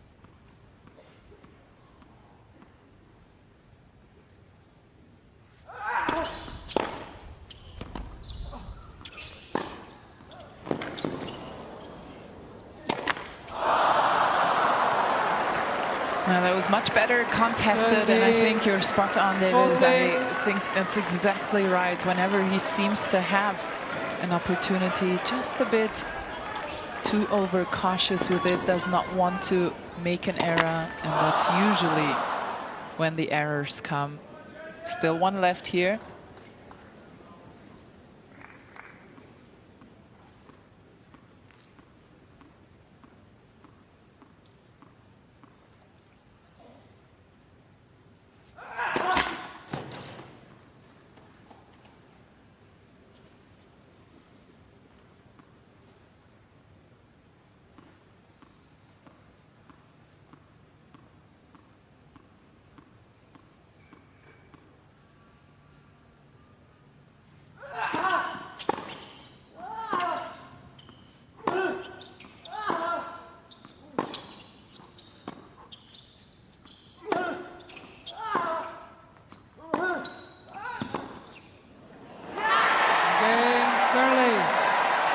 Jacob Fernley breaks back.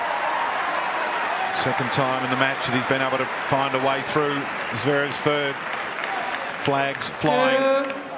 Colin Fleming courtside, don't put away the bagpipes, and Flower's got an anthem just yet. Yeah, I'm just going to put my kilt on, actually. No, not quite, but Zverev really unhappy here. He's really remonstrating with his team. It was interesting there. Obviously, a third break point, the pressure on him. He retreated in the court. He ended up back on that Melbourne sign, and the ball got low on him, and that's the reason it flew long. He has that tendency.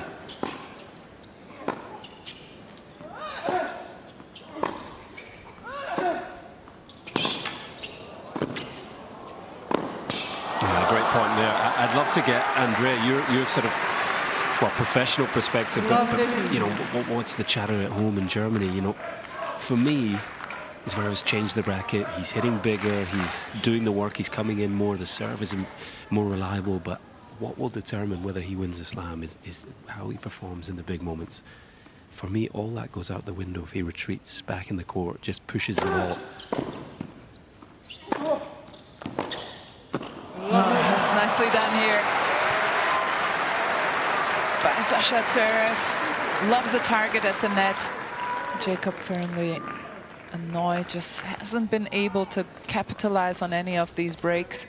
And Colin, I think you hit the nail on the head. That's exactly what the talk of the town is back in Germany. Boris Becker has talked about it. Just how does he compete in the biggest moments?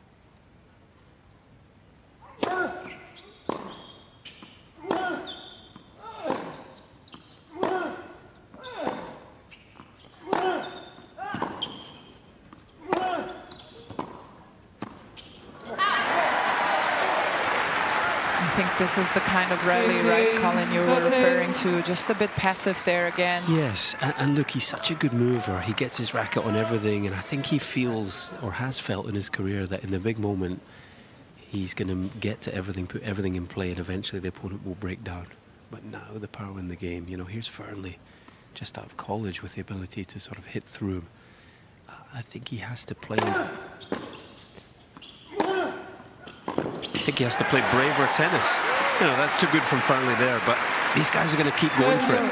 Cost them in some big matches against Taylor Fritz last year, and that was a perfect example for me. So I'm really watching Zverev here. I'm really intrigued to see how he's going to perform now that Fernley's coming back at him. Yeah, the most tense moment of the match, interestingly here. You can feel the irritation on Zverev's side and a bit of hope in Scotland over. That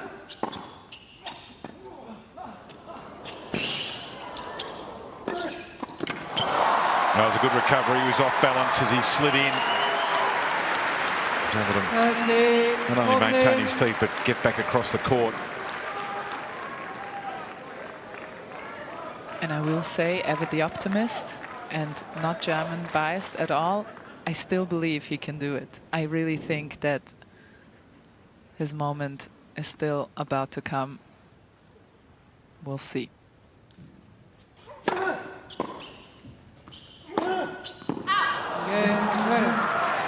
a good indication of what he needs to do to fight through. 3-2. 3 games to 2.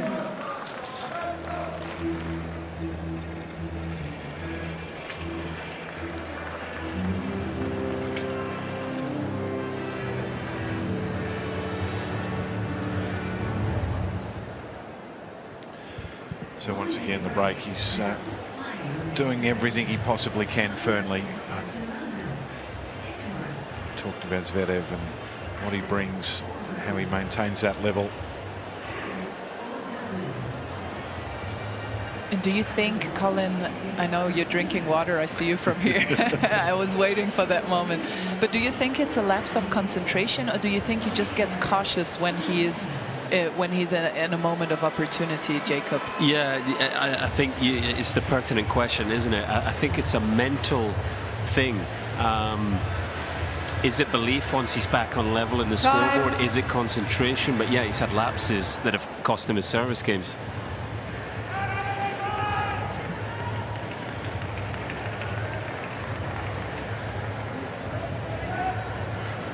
So once again, we've seen some loud shirts. That is a loud shirt. I'm not sure it's matching the hat, to be honest, Andrea. I'm a fashionista, as you are, and that's even worse. So at least the hat is matching the shirt, but well, David, I didn't better know in the stands than on the court, that's for sure. That's true.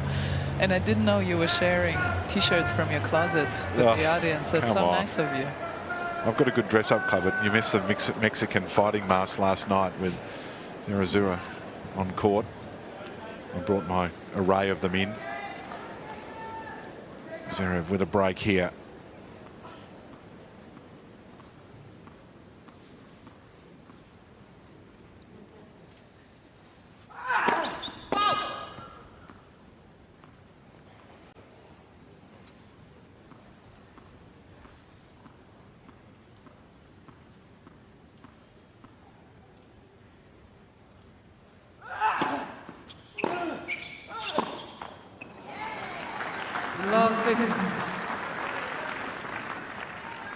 I mentioned Boris Becker before. If he gets the win here, Zverev, he'll move to just within one of the German record for Australian Open match wins.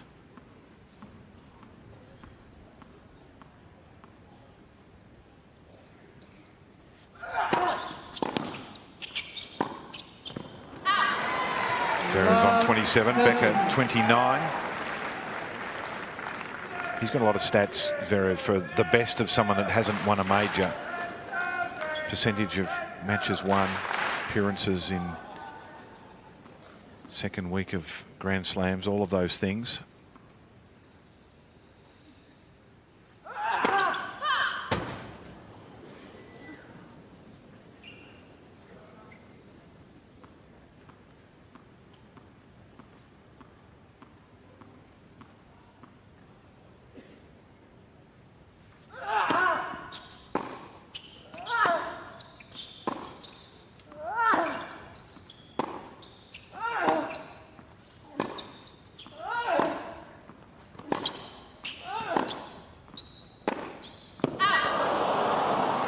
Just missed. And I really hope that no matter whether Zverev manages to win a Grand Slam or not, I hope he does, but even if he doesn't, I hope his career will be regarded as massively as it has been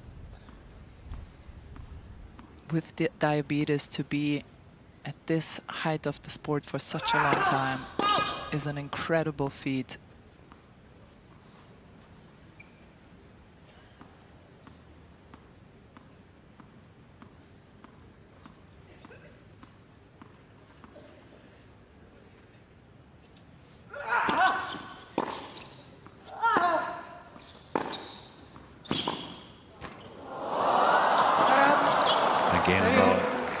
Piece of fortune.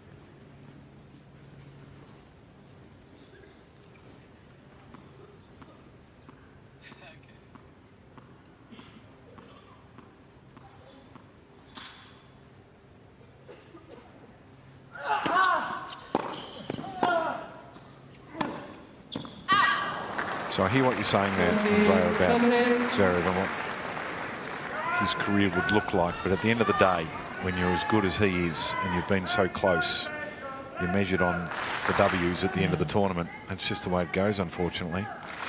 Well, he very clearly will be the most disappointed of all. But as I said, I am an optimist. It has nothing to do with German bias, and I still believe. Getting closer to moving through to the fourth round here. Hold serve leads 4-2. Zverev leads 4-2.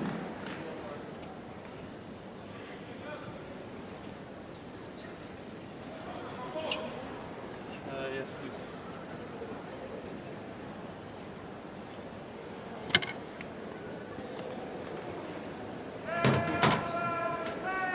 That racket selection continues. Colin, there's an array. It's like a golf bag. He needs a caddy. Yeah. Yeah. New balls coming into play here. So as most of the players do, especially the top players, changing with the rotation.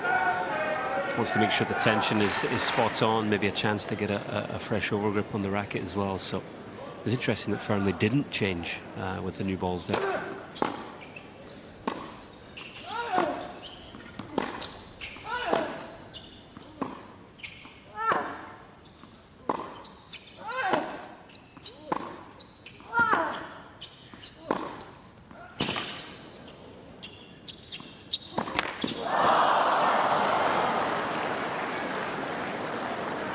Love 50.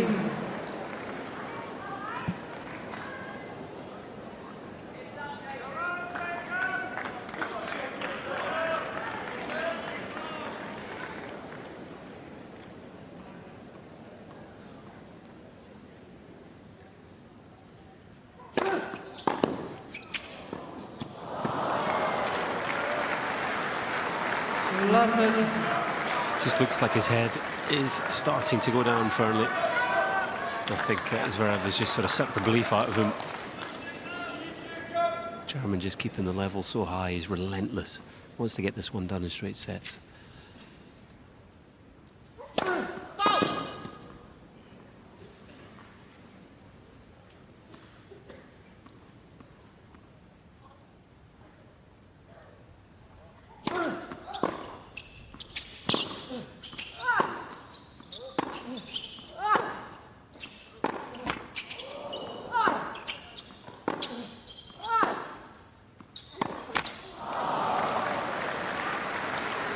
Love 40.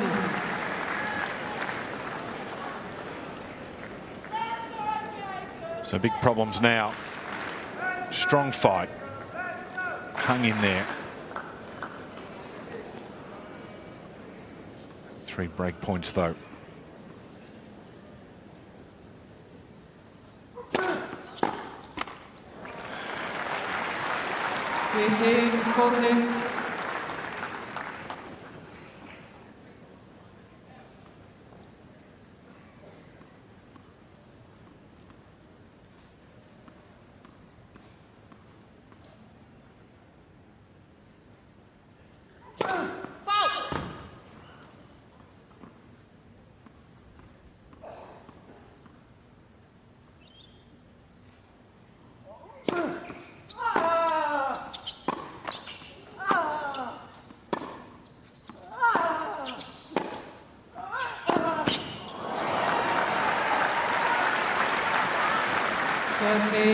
14.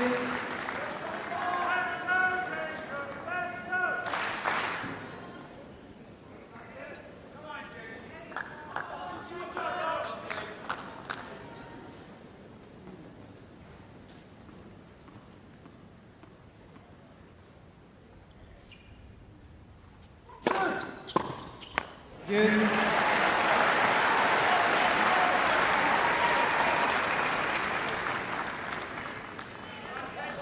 That's a good fight back here. A couple of more good serves would be useful.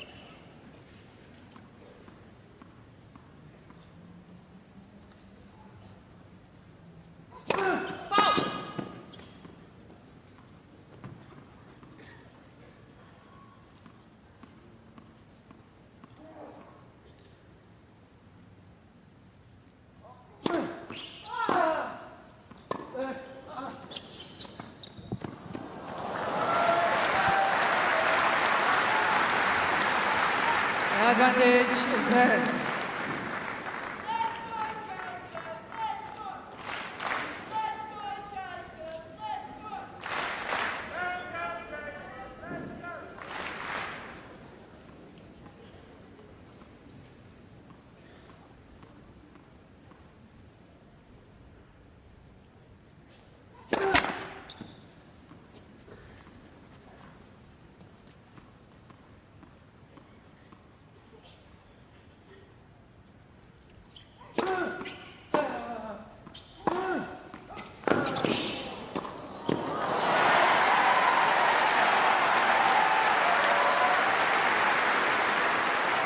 Yes.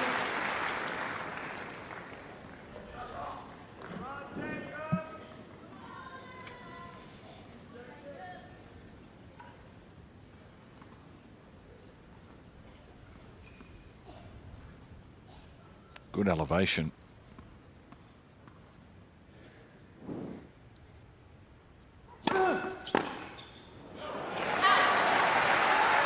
Advantage, Fernley.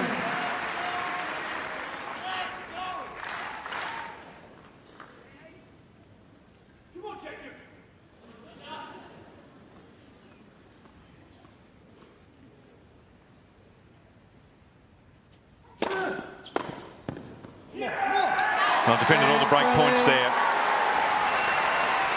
Hold serve. Zverev still with the advantage. 4-3, third set. Zverev leads 4-3.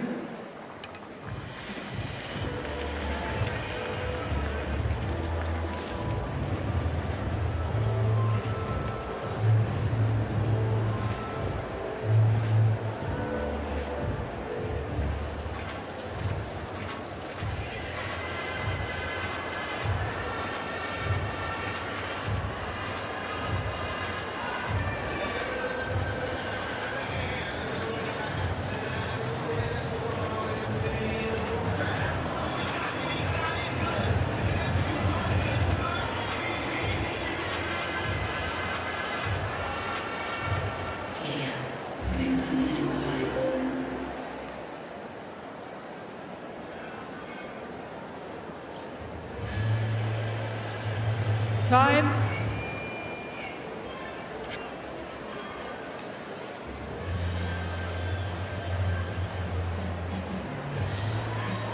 Beautiful scenes as we travel along the Yarra River.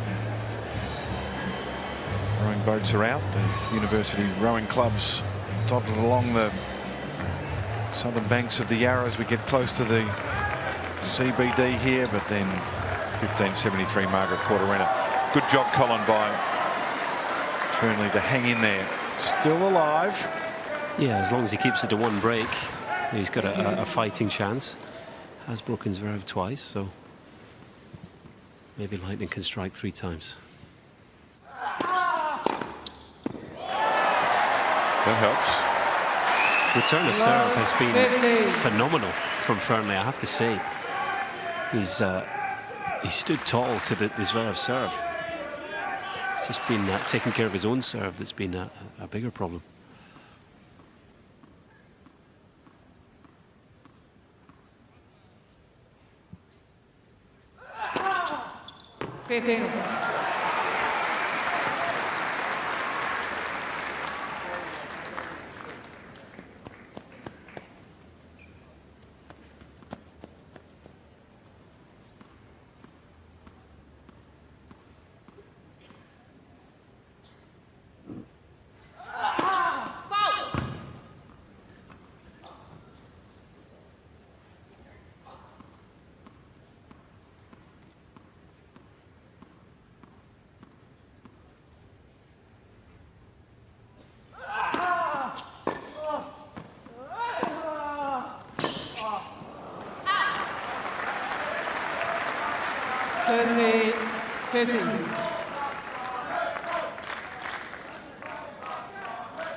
We've spoken a lot about Zverev and, you know, can he win a slam? Why is he not already? The second serve has been a question mark, but I have to say, sitting courtside, you can feel the confidence that he has in that shot now. The sort of gremlins on that second serve seem to be behind him.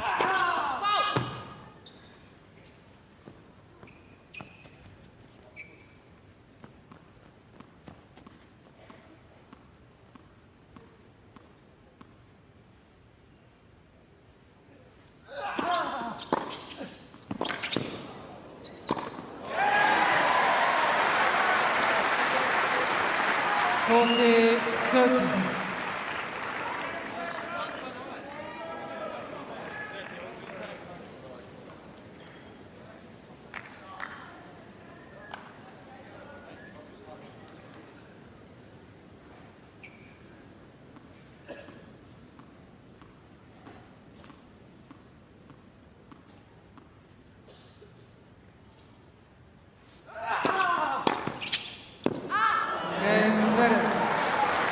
He's been pressed again, Zverev, by Fearnley, but manages to prevail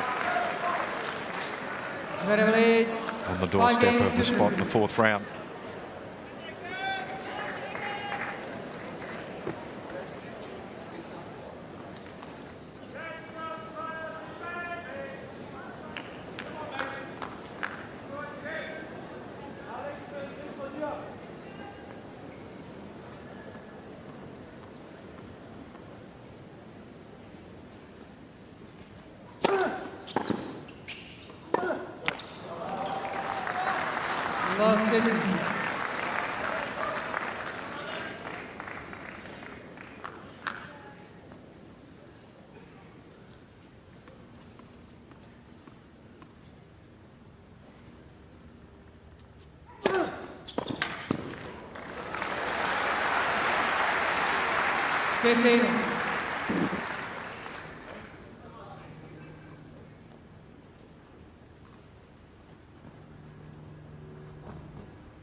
Serving intensity remaining high, 198.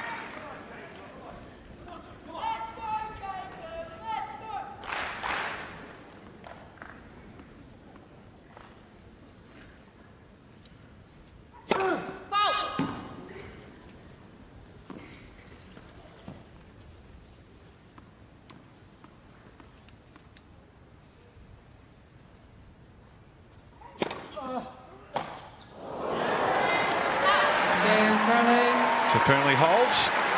Going to ask the question, Zverev, who will serve for the match when we return. 5-4. 5 games to 4.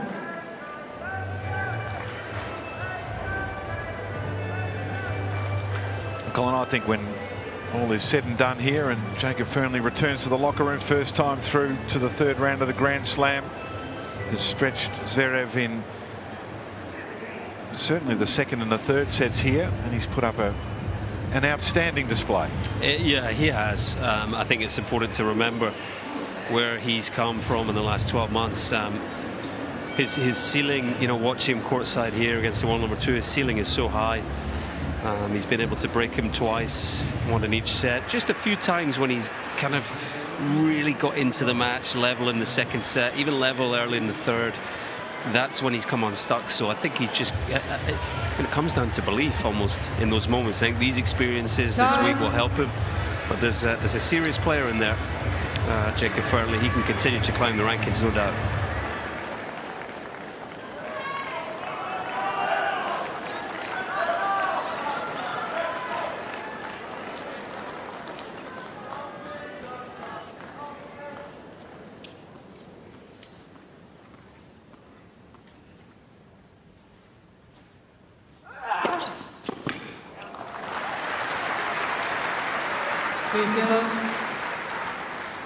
Zverev's been impressive today, David. His game looks in showroom condition, I have to say. There hasn't really been a weakness, there hasn't been a dip. He's a man on a mission.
Grazie, 15.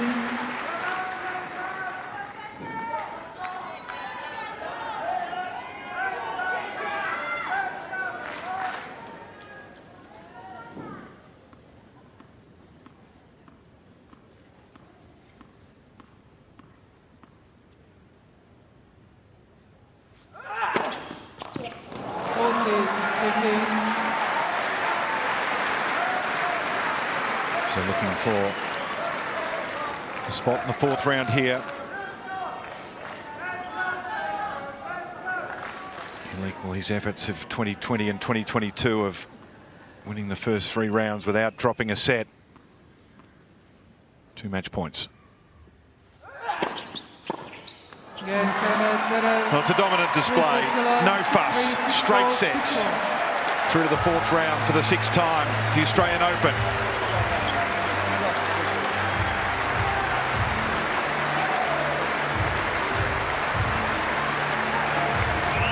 Just over the 2-hour mark. It'll mark the 21st time that he's been to the round 16 of a Grand Slam tournament. And he will go through to the second week full of confidence. I think you summed it up, Colin. Showroom condition, fine fettle, all of those things. Certainly is, and you could probably argue that you know, some long matches early in these Grand Slams over the years have cost him when it gets to the second week, the latter stages.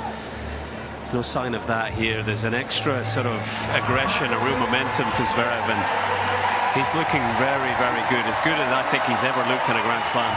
Great reception here for Jacob Fernley. He put on a show at times today. What a run he's had. A milestone moment for the Scotsman through to the 3rd round of a Grand Slam for the first time, and he experienced another educational moment in his career like he did against Djokovic on the centre court at Wimbledon. Positive indeed.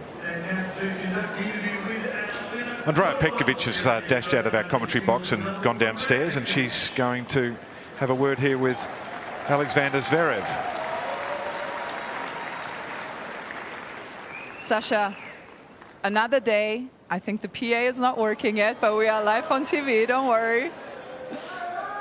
Another day and another very impressive straight sets victory, but Jacob put up a heck of a fight in set 2 and 3. What are your thoughts on the match today? No, I think he's an incredible player. He went through all the stages, you know. He went to college, he went through futures, challenges. Now he's on a big tour playing 3rd rounds of Grand Slams. So I've massive respect for him, massive respect for the effort that he put into the sport, and he's going to get better, I think, over the next few years still. Well, he's not the only one who's making a massive effort because you're changing so much. You improved your serve, your forehand. Now I see your return stance, you're lower, you're moving in. You changed racket. What haven't you changed? My hair. Listen, I'm just happy I still got hair looking at my father over there in the corner. So as long as I can keep this haircut, it's all good. You know, I think I look good, so I feel good on the court, you know that saying and all of that, so it's all good so far. People agree with you. Can you just talk us through your material today? Because you did change rackets a few times. You played at night your first 2 matches. What was going through your head when you were changing your rackets? No. Okay. That took a weird turn. After I win the tournament, I promise. No, I'm kidding. If I win the tournament. No, what was your question? I got this. People are asking for you to take your shirt off. It was not me as the audience. I actually very professionally just wanted to know why you changed rackets so frequently today. No, it was. Just let me finish the interview, please. I'm begging you. I can't focus. No, it's very windy today, so it doesn't matter. Who cares about a racket? Congratulations, you broke Sasha Zverev. Aleksandar Zverev into the round of the last 16. Great perseverance, Andrea, but failed. You were running into the wind strongly there. The distractions everywhere. Very entertaining. We'll get an answer about those rackets at some point during the tournament, but for now it'll have to wait for another day.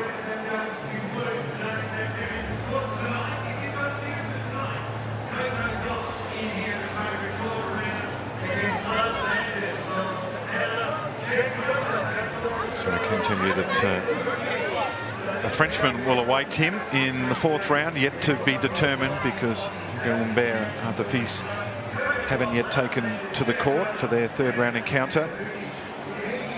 We can take a look at these statistics, and that first serve percentage and points won superb was broken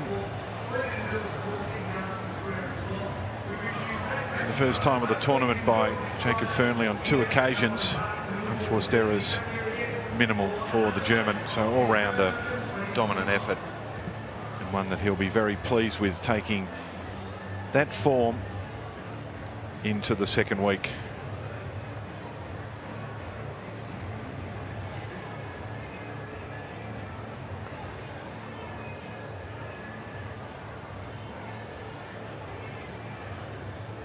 So well pressed by Jacob Fernley. Thank you to Colin Fleming courtside and Andrea Petkovic, but too strong, too good, just over 2 hours. Yet to drop a set, and we can take a look at what's next as we fill up the spots.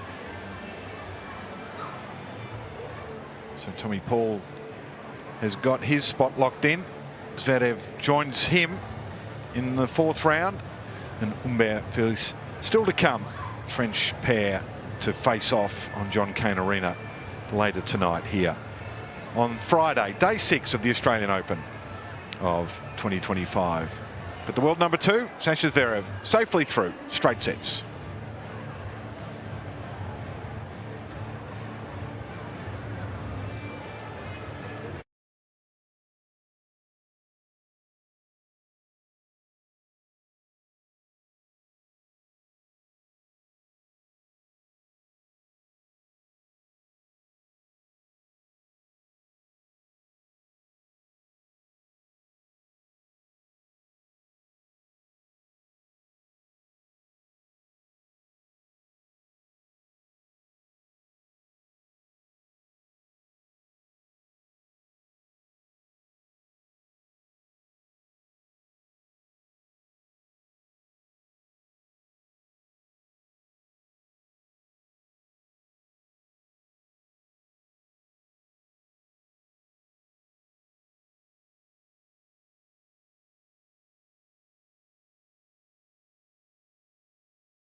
We're looking out and welcome to night 6 here at Margaret Arena.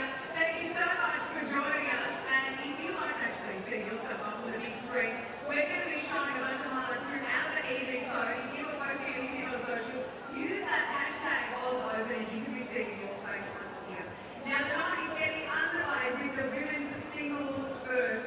We're going to be seeing Layla Fernandez from Canada take on the number 3 seed from the United States of America, Gauff. And then we've got an Aussie taking it on with the men's singles afterwards, Aleksandar Vukic.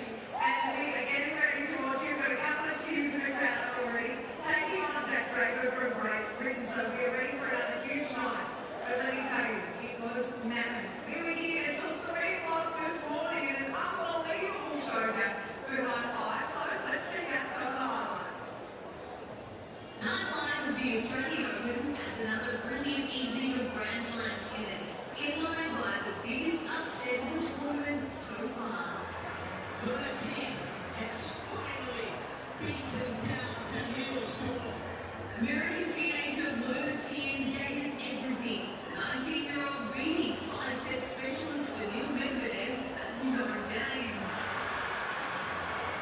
But in true Medvedev style, there were meltdowns, a point violation, and some sublime tennis.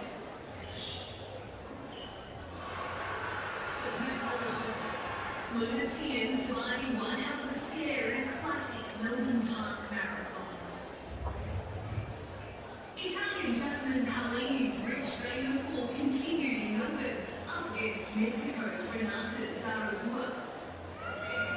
She took the first 6-2 and was itching to get back on court to wrap things up. The fourth seed cruising into the third round, where she'll face Ukrainian Aryna Sabalenka. Strong performance from Jasmine Paolini. Top seed Jannik Sinner stepped out for his first game under lights, but wasn't expecting this from Aussie wildcard Tristan Spurkay. This is seriously impressive. After dropping the first, the Italian champ stepped out in a big way.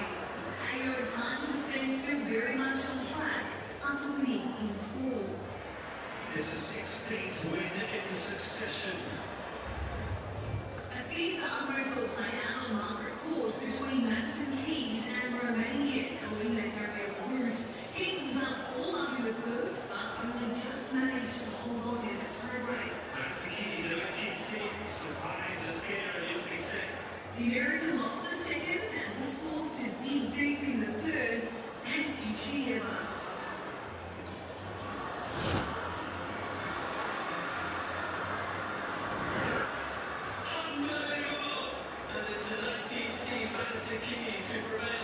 Through to the third round after a grueling 2 hours 30.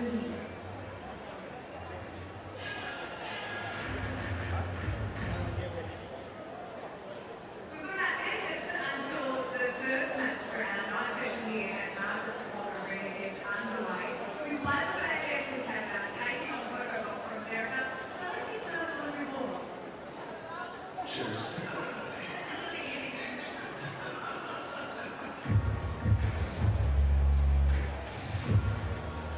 You look like you're hesitating. I'm hesitating. Welcome to City Sessions. Thank you. Where are we here? What year is this? I picked 2018 because I love that dress. Yeah. This is a great suit. Great dress.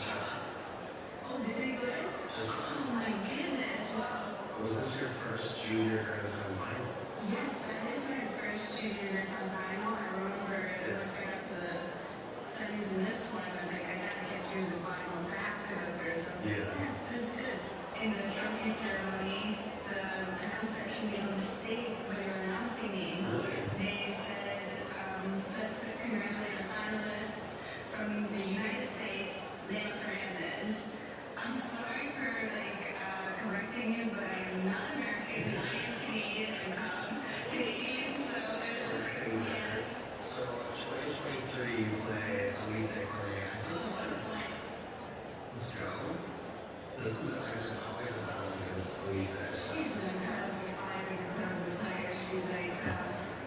definitely an inspiration.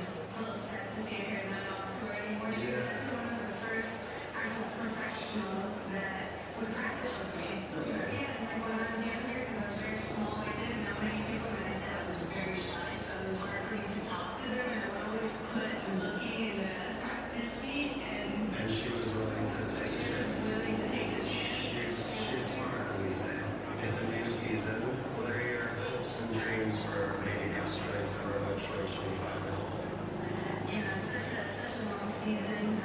You know, for me, the most important thing is that I can go on to the next season with the same attitude, same love, and same passion. So healthy mentally, emotionally, and of course physically. And then I see to finish top 10 and at the end of the year. Dream can come true. Little prayers. Cheers. Cheers.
Good evening and welcome to Margaret Court Arena on a glorious, really, summer's night. And we have got a ladies singles match to anticipate, an all North American battle as well, with Coco Gauff taking on Leylah Fernandez. Nick Lester is my name. Chanda Rubin is next to me this evening. Evening, Chanda.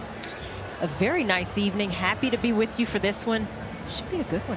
Should be. Storm Sanders is courtside. We'll check in the Storm later on as well. There's a shot from above as we pan our way over the Yarra. What a beautiful walk that is along there. And once again today it has been packed. A new record. I feel like we said that every day. I think we have said that every day, actually.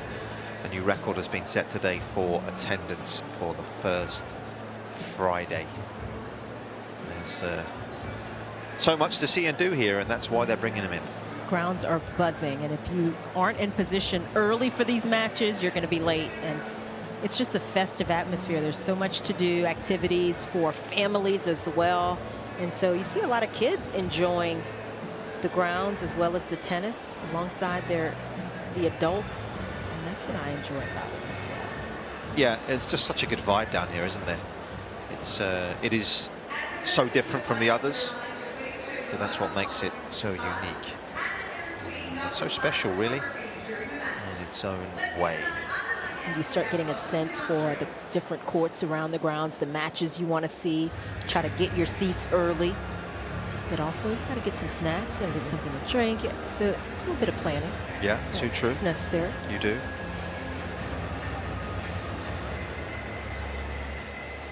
So, fans have been coming in. This is going to be potentially a good one. Obviously, they played a few weeks ago at the United Cup on Aussie soil.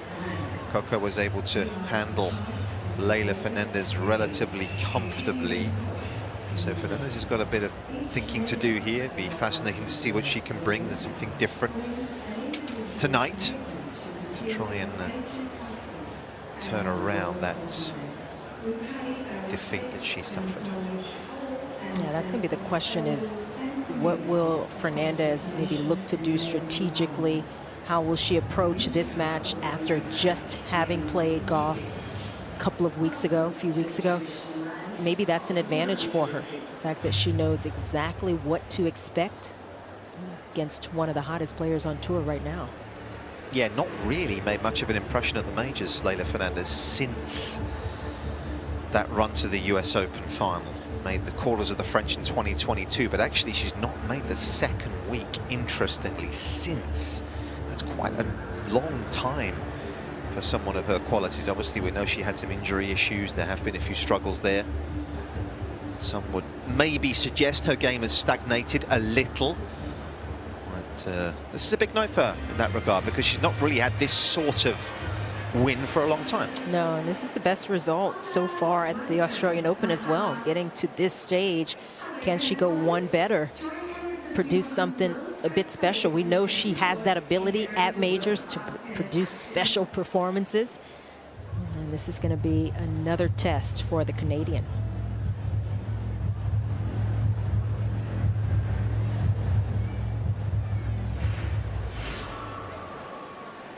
Round 3 women's singles action. Please welcome to Margaret Court Arena from Canada, Leylah Fernandez.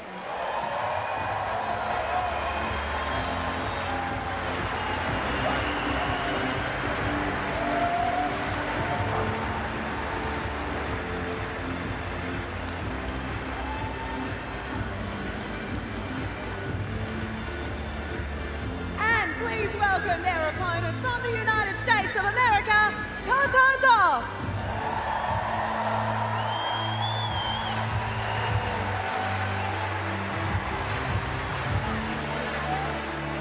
Second successive round. She's been on the late shift. Of course, was on Rod Laver Arena, and as Chanda was just reminding me, that was an indoor match, wasn't it, Chanda? It was. The roof was closed, and Gauff was fending off tremendous power from Jody Burrage. And I think it's put her in a place where she will look forward to dealing with Leylah Fernandez. Won't be quite as big from the ground, but it'll be a different challenge for Coco Gauff. Yes, 7-0 start to the season, an unblemished record, has yet to drop a set as well. The American, who ended last year, of course, in great fashion, winning in Riyadh, the Tour finals. She is definitely in a rich vein of form right now. Two of the best movers, I think it's fair to say, in the women's game. Leylah Fernandez is not one to be outmatched, a great athlete, a great defender. She is. I mean, Coco Gauff is in another stratosphere, though, when you consider her athleticism, her ability to get those extra balls back to cover a tremendous amount of court.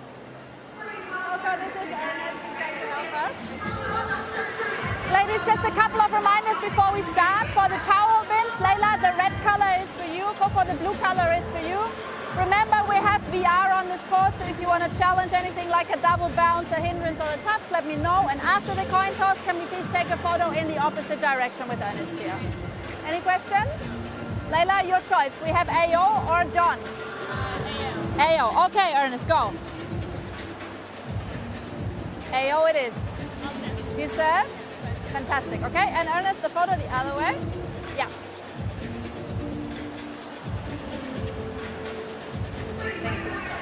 Well done, good There's job. a lot of colour in those outfits tonight. I like it. I'm enjoying it as well. More the better. Yes. Summer as well. Got to bring a bit of colour in summer, haven't you?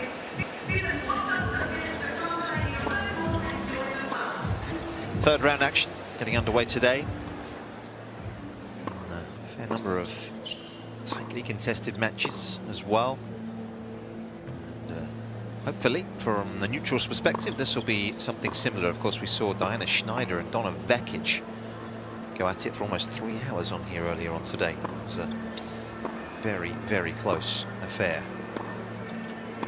So here's Leylah, who's about 29 in the world right now. Still only 22 though, Chandler. Easy to forget that. Very young in terms of her age. Obviously made that breakthrough at relatively young age in terms of her development and her game moving forwards. Is it still moving forwards in your opinion? I think there's still a lot of growth that can take place in Leylah Fernandez's game. Remember, she was just a teenager when she got to her first major final at the US Open back in 2021.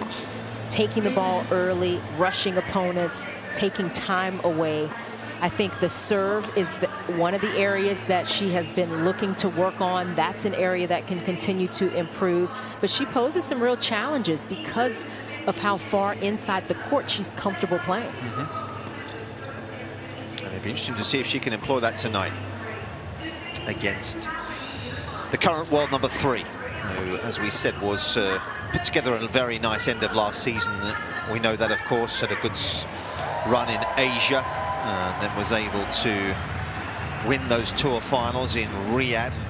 Not too many players have beaten the world's 1 and 2 in the tour finals, but she was able to do that and collect a very healthy check at the end of it.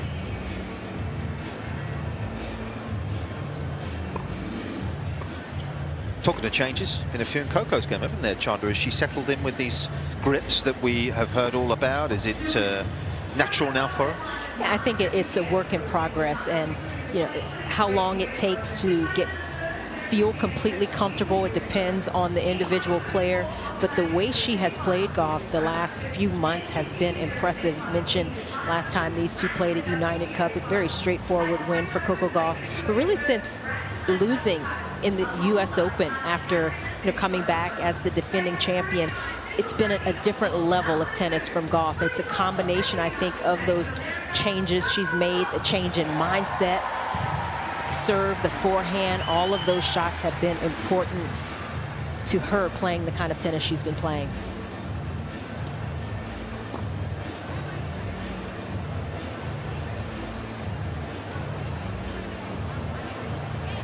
Yeah, a bit of wind around. We'll get an update from Storm as well as to what that's like down there in a moment, but has been a little breezy out there the second half of this opening week. And today was, I would say, windy, gusty at times early in the day. Maybe it's quieted down slightly, which would be certainly something both players would prefer.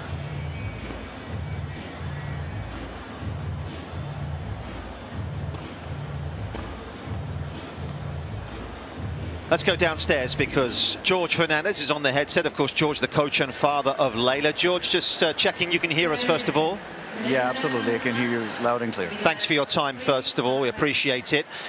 Just talk us through Leylah's week so far, the couple of wins. How happy have you been with the level of tennis you've seen from her? She's been playing fantastic, very tough matchups, never easy playing, you know, having players that are around the 100 ranking and coming in a little bit hungrier than the other more, let's say, experienced players. So it was a very tough mental battle, and extremely happy the way she handled the mentality of both matches. So extremely happy with the mentality. And we've adjusted a few things from the tennis perspective, so hopefully this will be the match where we'll see a little bit better of her tennis. Hi, George. Chanda Rubin here. So Leylah played Coco a few weeks ago at United Cup. She gets another opportunity here. How is she looking forward to this match and a chance to turn around the loss? Yeah, no, great question. Absolutely, you know, it's been, she took a look at her match, she analyzed it. She's looking forward to the opportunity to raise her level.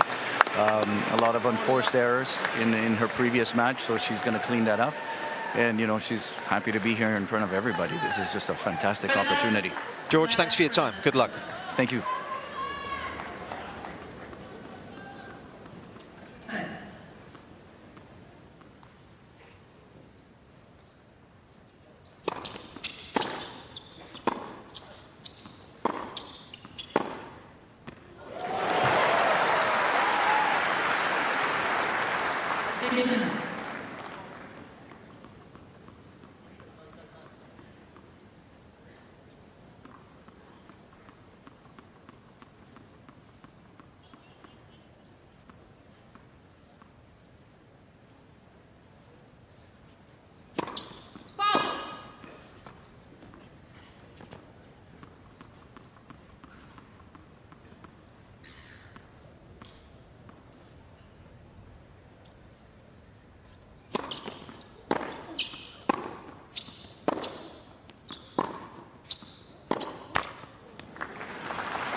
Team Gauff.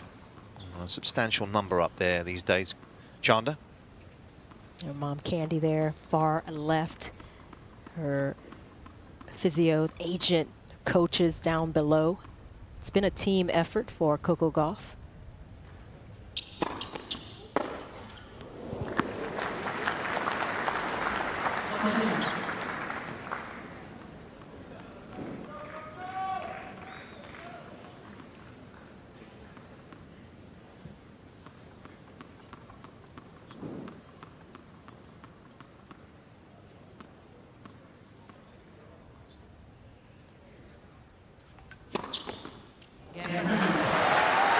That's a nice start. So as Chanda says, that can at times have some cracks in it. Has made a solid opening there. Let's take a look at the win predictor. Coco Gauff, as you probably would expect, around the 70% mark in terms of what we have in our analysis here and everything that goes into that. Let's bring Storm Sanders into the conversation because Storm's courtside for us. Storm, good evening to you. Conditions down there, first of all, a little bit of wind around, or has it died down somewhat? Good evening, Nick and Chanda. It's a beautiful evening down here. There is a little bit of wind around. It kind of comes and goes in waves, as it does tend to do in Melbourne, but a really nice night, and the crowd's definitely filling in as well.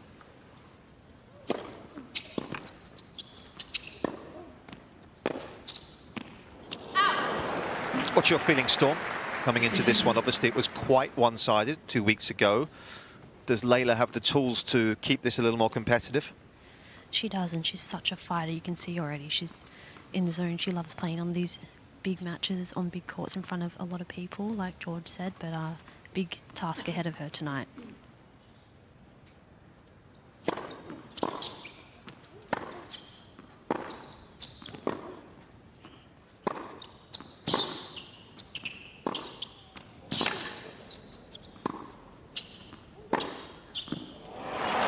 And that's been one of the added parts of the Gauff game, her mindset on the forehand side, going after that shot.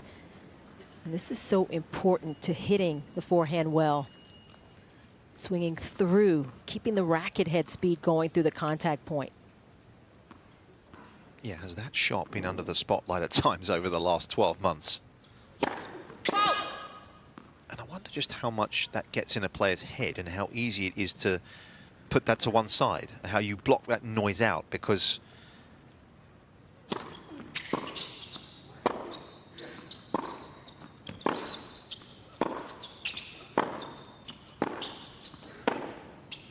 you probably don't want to hear it, right? You feel it yourself, so you don't want to hear it anymore. You know, you are aware of it, and you're aware that when players come up against you, they're going to be picking on that side. They're going to be testing that side, as we see Leylah Fernandez's team, her coach and father in the bottom right. You tend to expect it. Hopefully you don't dread it. Mm-hmm.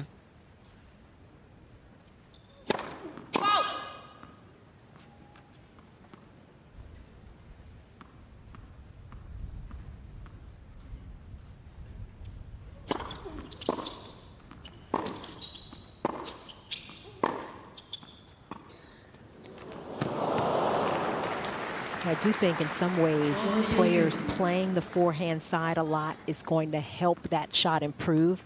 And in some matches, it's helped Gauff's rhythm. Yep. The fact that she gets to hit a lot of them. So you can look at it positively or negatively. And I think Gauff, she tends to look at it positively and take on the challenge of it. That's why she's at this level. Mm-hmm.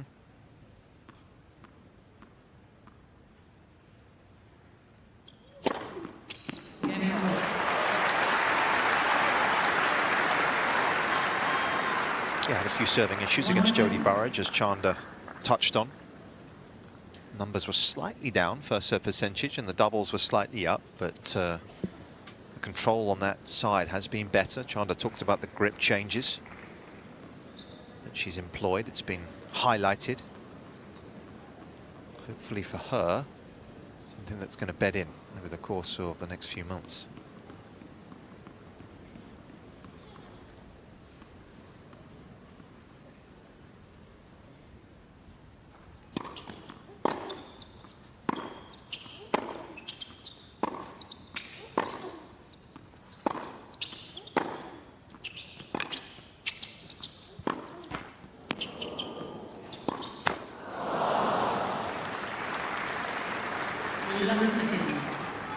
Fernandez early is trying to move the ball, create a bit of open space.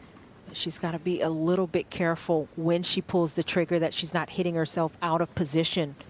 How well Gauff can cover the court.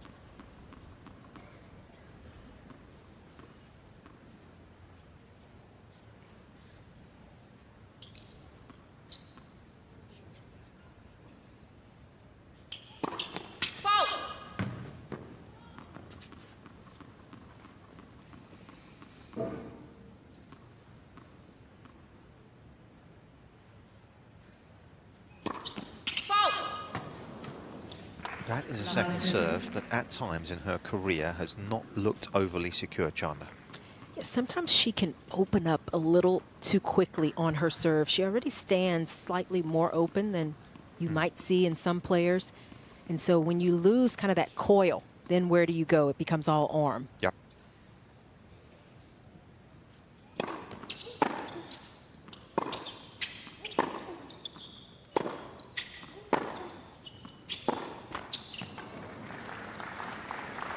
She's got to keep good first serve percentage, Fernandez, but she's still got to work to hit her targets, and she can slide it around the box. It's a tricky serve sometimes to read.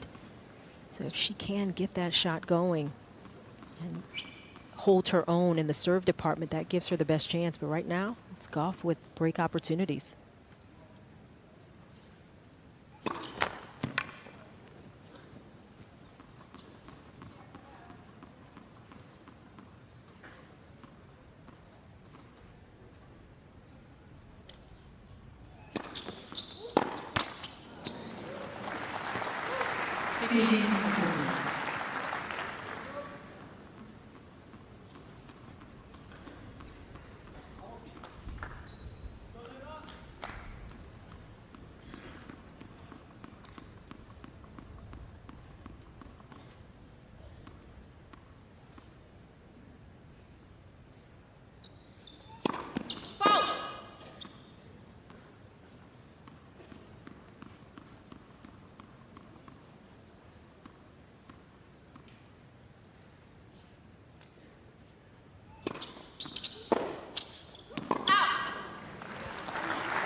couple of missed backhands from Gauff. Don't usually see that back to back.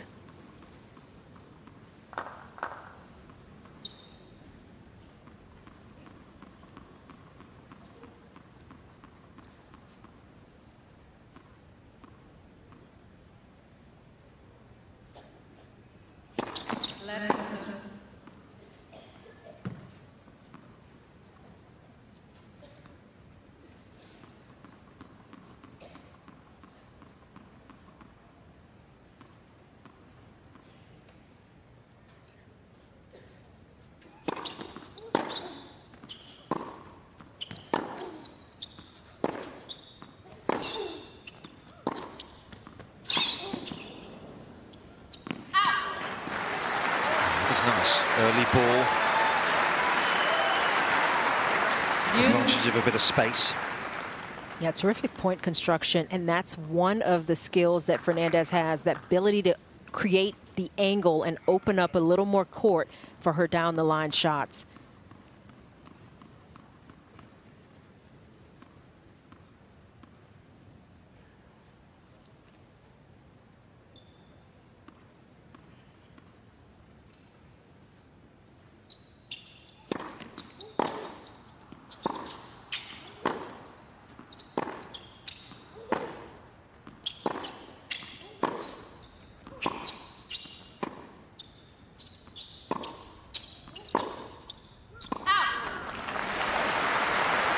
Certainly attacking that side, isn't she? I think we'll see Gauff hit the forehand a little more often.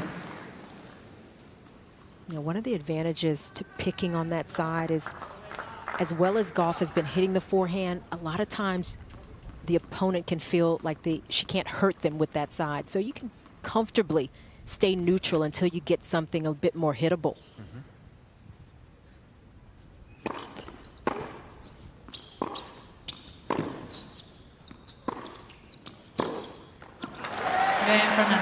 Very nice job. Extricate herself out of some real trouble in that game. From love 40. That's going to be an early boost for the Canadian southpaw.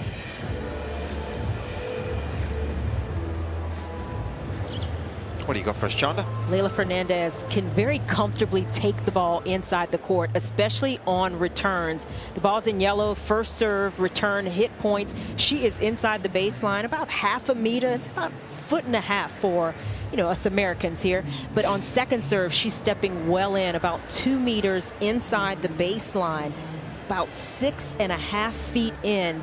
That is taking a lot of ground away and cutting down on the time that the server has to react. So when she can get those shots going, that is one of the benefits of the Fernandez game.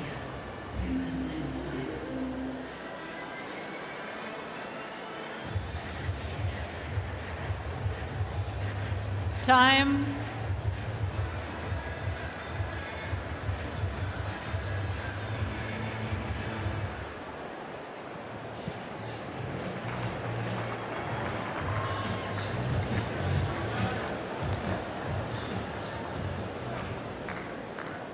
Full house on MCA.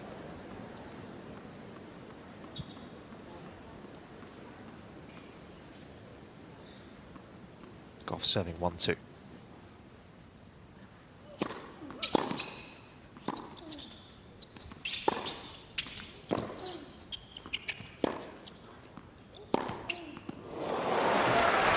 Can't get hold of the backhand. 15 love.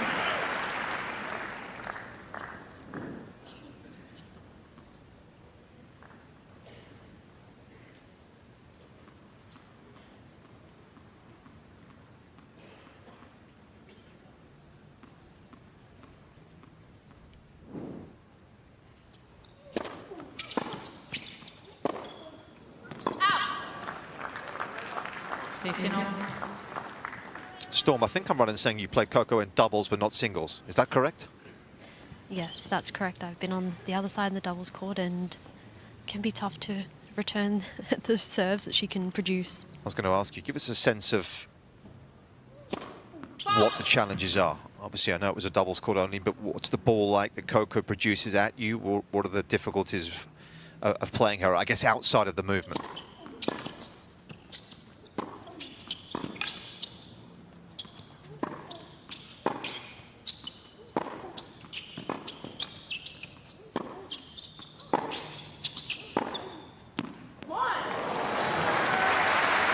impressive hitting, but yeah, definitely the backhand, there's a lot of weight and heaviness behind the ball, so you really feel it come onto you. And then at the forehand, she doesn't hit it as hard, but she gets a lot of spin, and even tonight we can see the height over the net, and the shape of the ball that she's getting off her forehand side.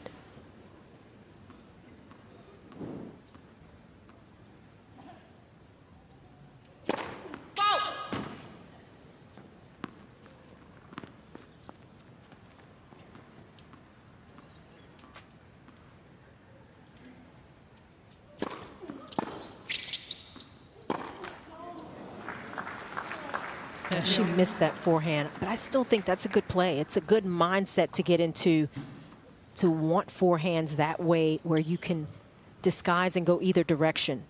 Can't quite open up the court the same way on the backhand side.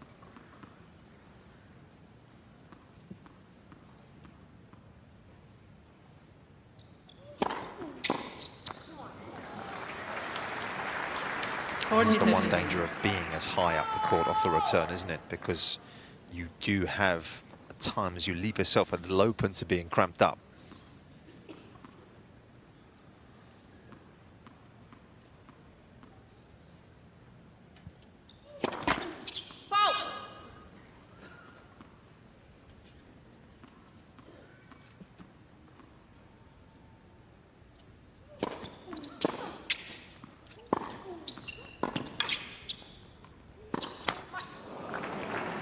Taking the ball that early inside the court, it requires tremendous timing. So if Fernandez just a little bit off, or the spin comes and throws her off slightly, you know, those balls can pop up. She won't get behind it as solidly. But overall, her timing is so good that she can implement that style.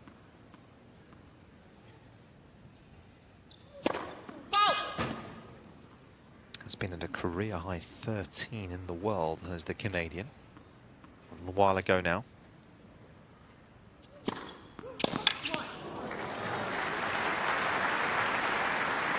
Advantage, Gauff.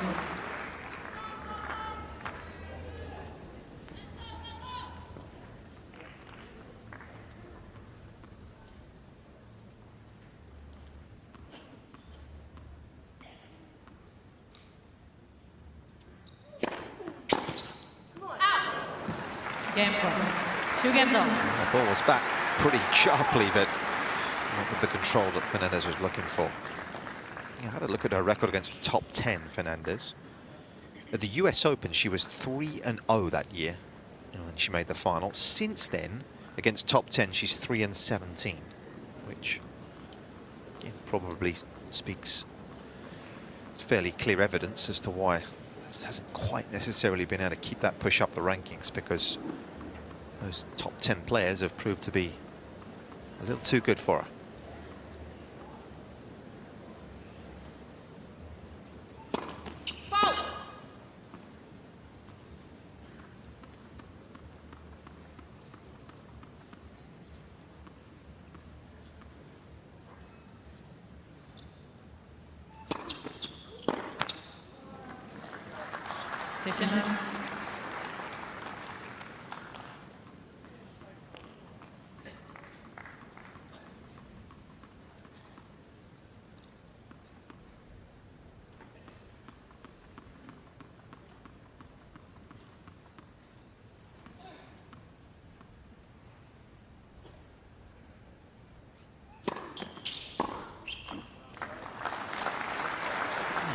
Maybe stayed a lot lower than Gauff was expecting.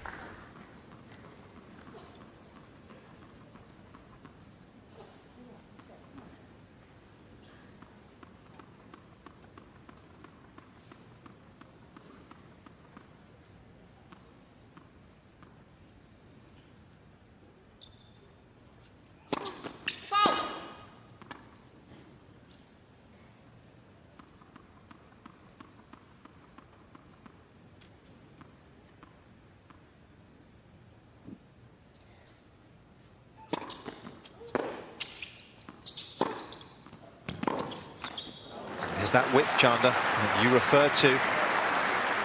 40-11. You look at Fernandez's shots, and don't necessarily look at her as having a huge body blow, but it's the sum total of her positioning and how early she takes the ball, the angles she can create, adds a lot of weight to her game.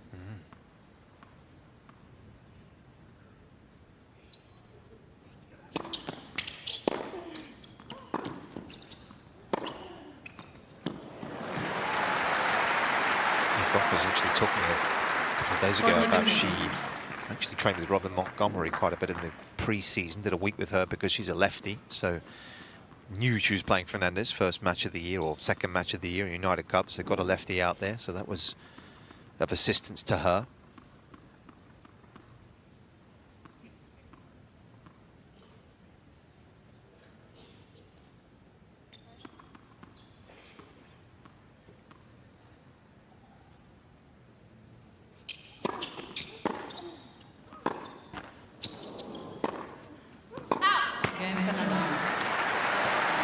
Definitely a sign for this start, and I think it's fair to say, because it looks at the moment to be a good match here for the American. 3-2 Fernandez leads.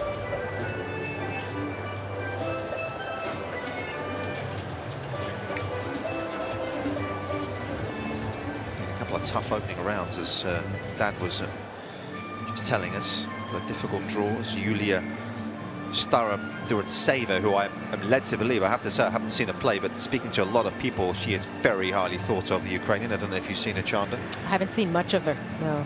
Been hearing a bit about her. Yeah, I hear that she's a hot prospect going forwards, and I was able to win that one in 2 hours and 11 minutes, and then beating Kristina Buska in 2 hours and 40, so she has had a couple of battles, Fernandez, so far.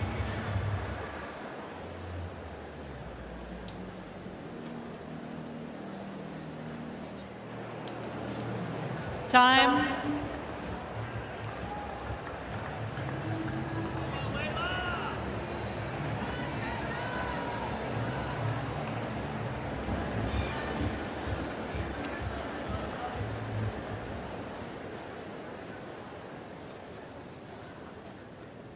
Early stages, Gauff serving 2-3.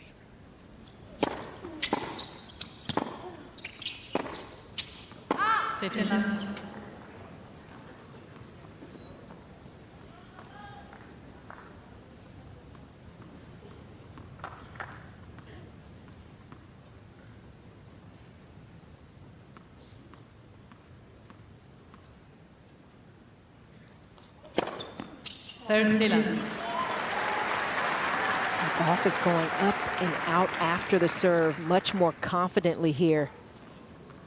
Early stages yet, but it's a good sign.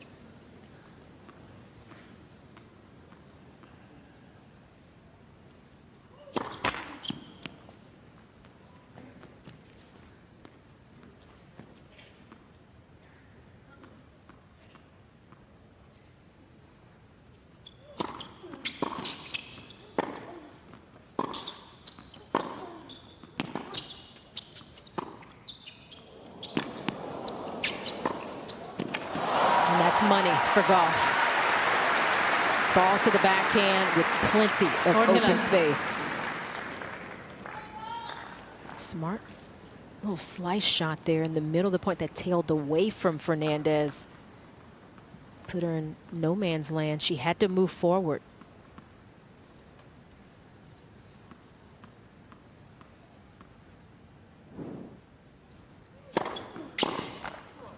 Game Gauff. 3 games over.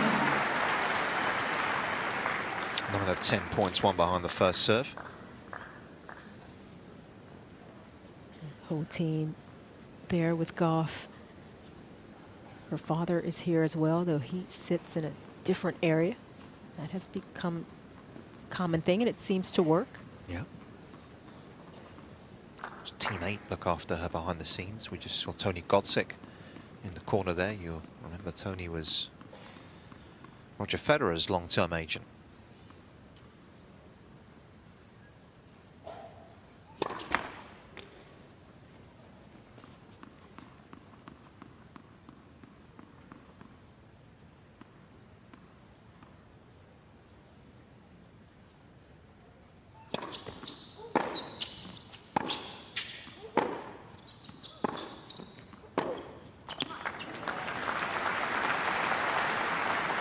You can really see from Layla on this side of the net, she's really doing a great job to hold the baseline, stay up and really go through her legs. You know, Coco can hit some really good balls with good depth, but Layla's doing a great job to just stay in the legs and looks really confident tonight. Yeah, a lot of balls going into that forehand wing, aren't they? Staying just pretty much exclusively almost on that side off the ground. Trying to work it over.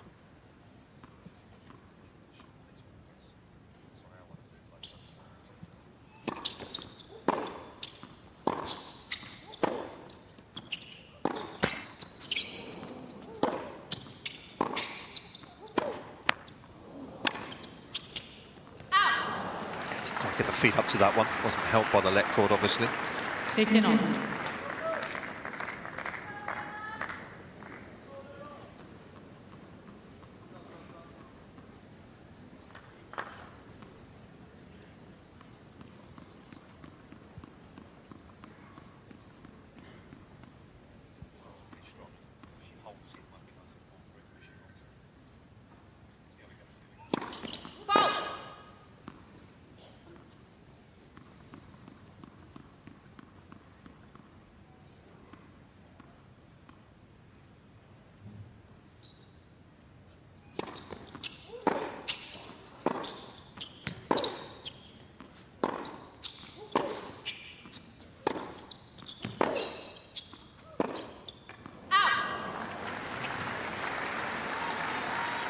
She really right, really, didn't she? Until the last ball, just seemed to kind of over-rotate a little, didn't she? Yeah, tried to pull it a little wider and yanked at it. Just lost the follow-through. Ball came off of her strings a little too quickly.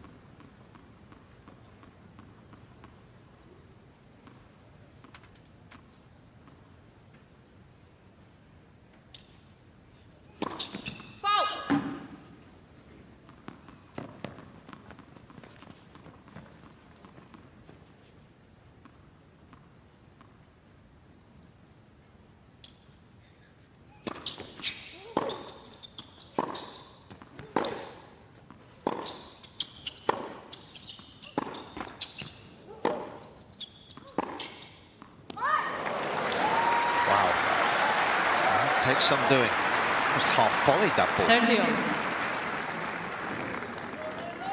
30. It's a special shot that Fernandez can hit. Not a lot of players can create this kind of angle from pretty close to the middle of the court. Nothing Gauff could do but watch it.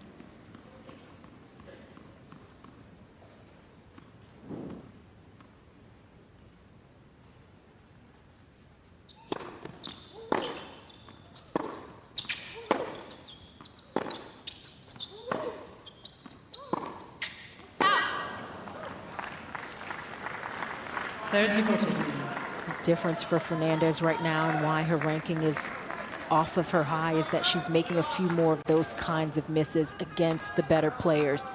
The US Open, she was hardly missing. It was what was so phenomenal about her run. Under pressure, facing another break point.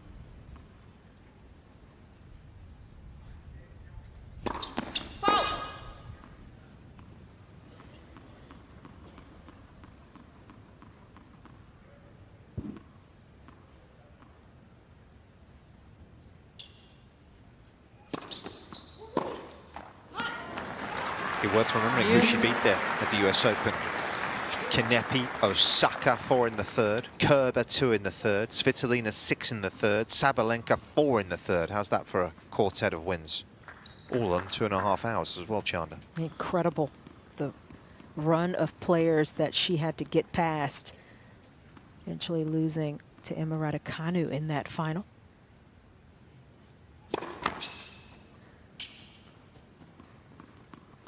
There weren't many storylines like that, were they, over the past decade in terms of an individual major? Incredible.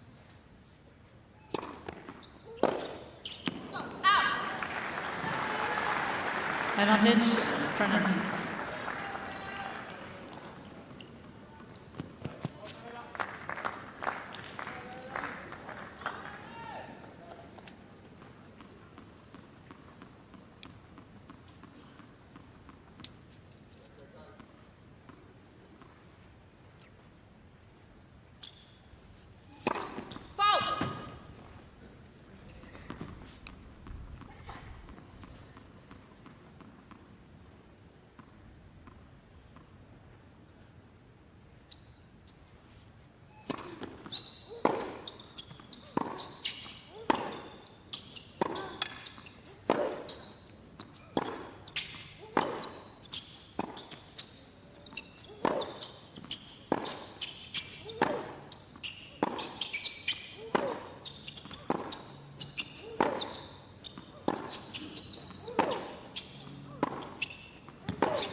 durable on that occasion.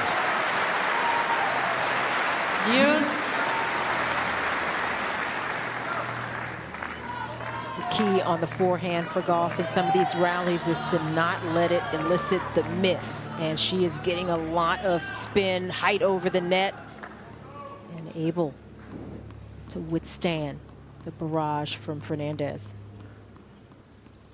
On 5 of the 7 rallies over 9 has Gauff, early stages. Quite a few of them.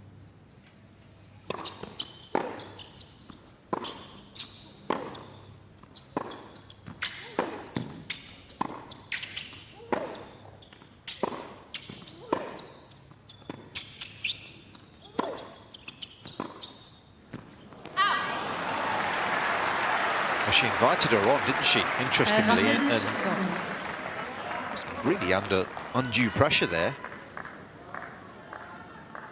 Yeah, sometimes I think players go into matches against Gauff expecting her to miss a lot of forehands. If they play that side, they're going to immediately get the error, and that doesn't happen. Yep.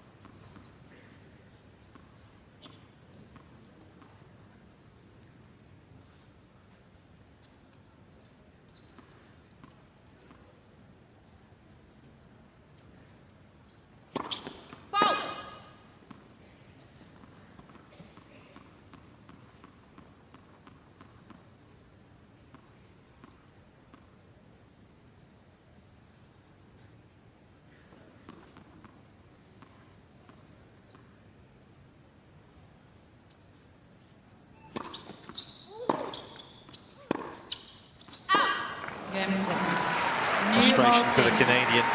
It's not able to hold on. Gauff is able to make the first move here in the opening set.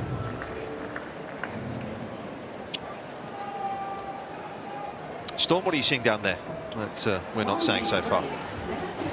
Yeah, I think you're spot on, Chanda, with just then in that game, Layla was almost expecting Coco to miss on that forehand, and when she didn't in those 2 long rallies, she got very frustrated and looking over to her team almost like it's not working, you know, the game plan's not working. But Coco is a new player. She has been so dominant over the last few months and has been playing unbelievable tennis and just has renewed confidence in her game, especially on the serve and the forehand. And you're really seeing that tonight, even though she's made a few unforced errors. She's actually regrouped and almost not getting frustrated early. She's kind of just backing herself in and just competing like a champion she is.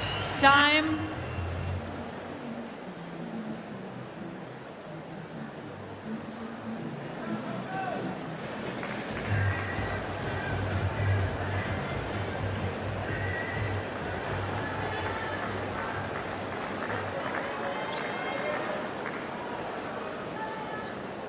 Dishing out the advice again in the corner to his daughter. Gauff serving with new balls here.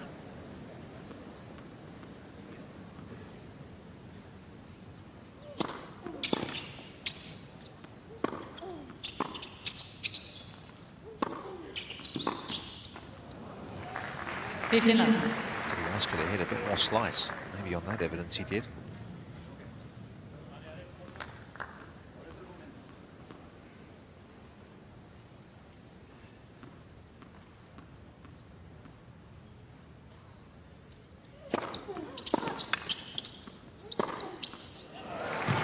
Yeah, I think you have to be careful going away from a game plan too early, though. Sometimes you think it's not working when in reality, that last game, Fernandez had a few more misses early that really put her behind. Gave Gauff that little extra boost, and she was able to get the break in the end. It's different from the strategy not working or the strategy not being the best strategy to give you the best chance to win.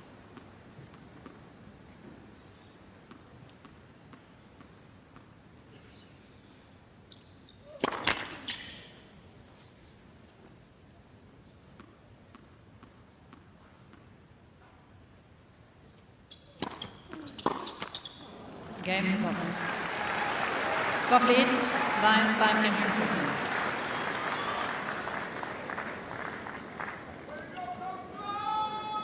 I mean, if you look at the numbers right now, Leylah Fernandez with 12 unforced errors, just 3 winners to offset it. That's been her biggest problem. Her game, she's got to be a little more consistent, but that's tough because you're taking the ball early, you're hitting a little flatter. That creates a little more risk. And I think that's the balance she struggles with against the better players.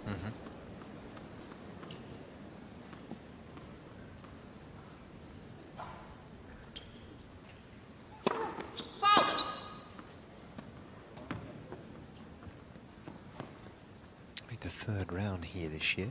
Fernandez for the very first time in her career, somewhat surprisingly.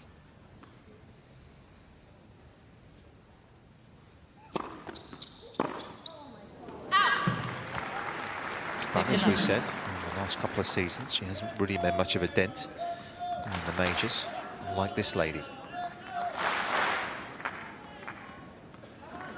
Semi-finalist here last year, Gauff lost to Sabalenka in a match that could have gone either way, couldn't it? That felt like the final, Yep. that semi.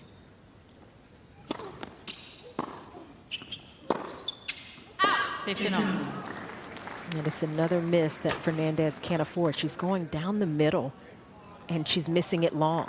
Just not quite enough rotation. Maybe needs just a little more leg into that shot. She hits kind of flat, relatively speaking. But she's got to still give herself a little more margin on those kinds of plays.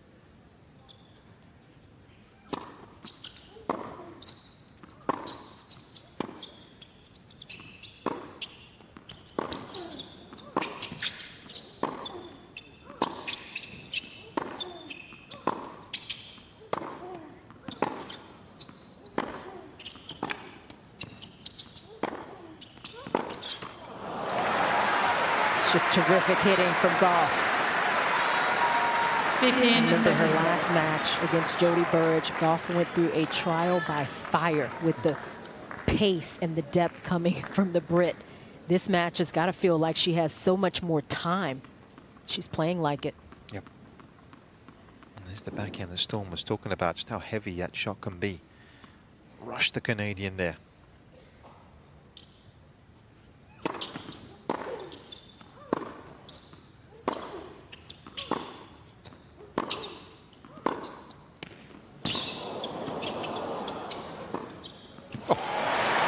Very clever finish. Before we even talk about the backhand up the line. Wow. It's taking this kind of placement from Fernandez to try to get out front in these rallies. A little extra right arm to get that angle.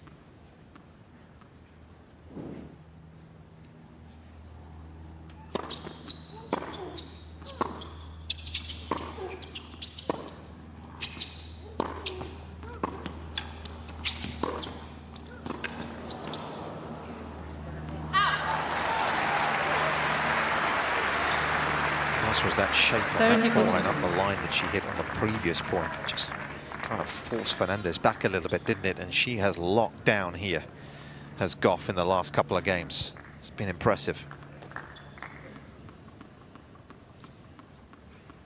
Looking good. Set point.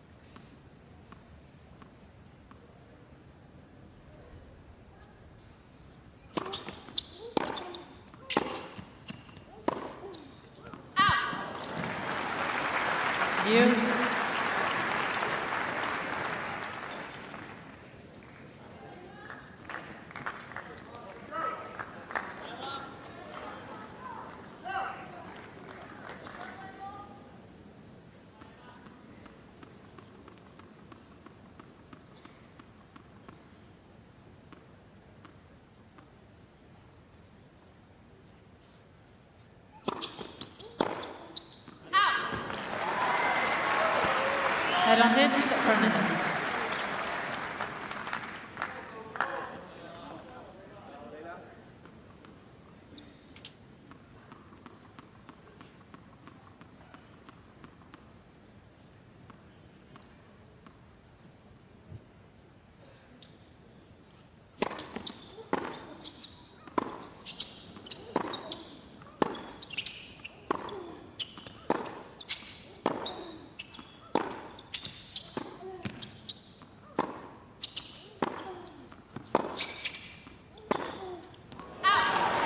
Suddenly 3 errors in a row. And that gives Leylah Fernandez a bit of a lifeline here. And keeps her in the conversation in set number 1, 5-4.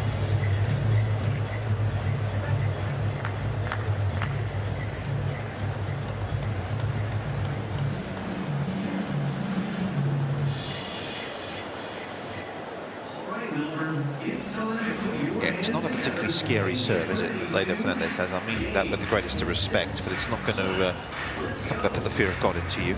No, it can be a tricky serve, the Fernandez serve, because she can slide it with the lefty spin, and that can be difficult for right-handers to handle. It can be tough to get a rhythm on her serve, but she doesn't actually get as much behind it as I think she was doing when she made that run to the final of the US Open. You know, she was really getting into her serves, getting a few more free points. She's not getting as much of that now. Time. We'll see if she can keep that shot going.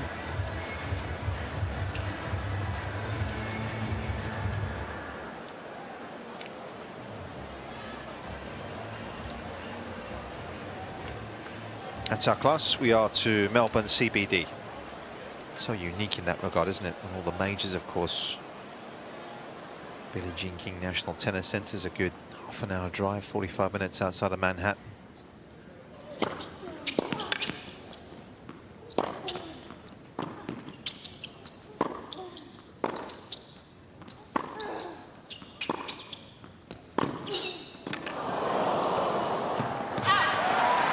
How quick was she to get there and counter that?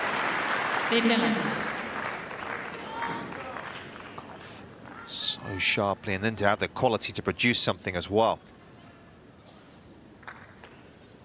Magnificent.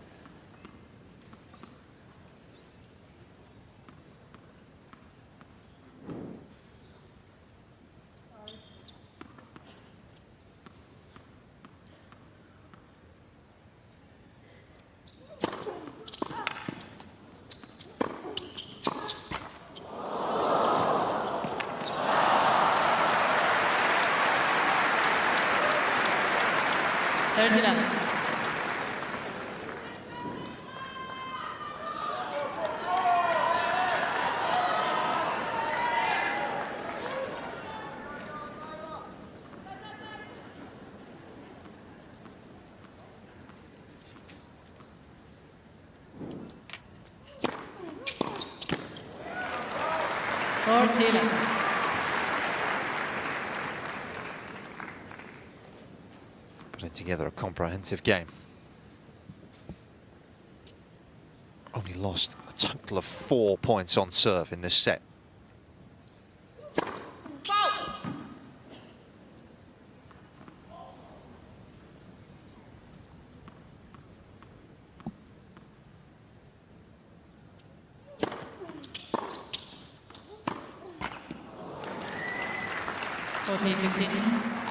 I don't know if you saw that, but Leylah actually stood back on that second serve return. She didn't step inside 2 meters inside the baseline like she has been. She actually waited for it and was able to get a better strike off that return.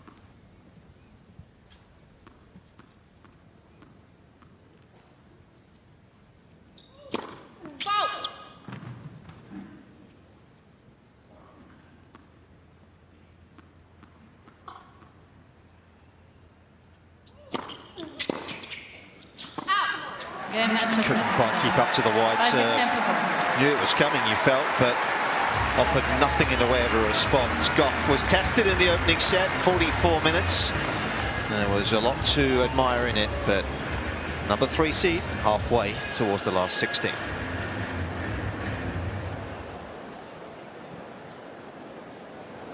That was a terrific first set of tennis for Coco Gauff, and so much of it was on serve.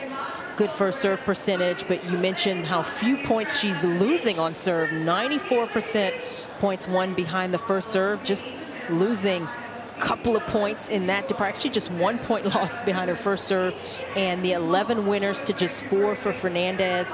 Too many unforced errors for the Canadian. That hurt her in some key moments in that first set, and Gauff with the 1 break, and that is all she needed.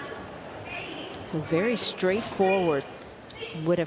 Could have been a trickier first set of tennis Gauff has been so disciplined on the forehand side. She's had to hit a lot of shots, and she's getting good spin. She's getting good margin. It's allowing her to stay toe-to-toe in these rallies. A few more misses from Fernandez because maybe she expected more misses from Gauff. She's not getting them. And then Gauff showing some nice feel as well around the court. Time.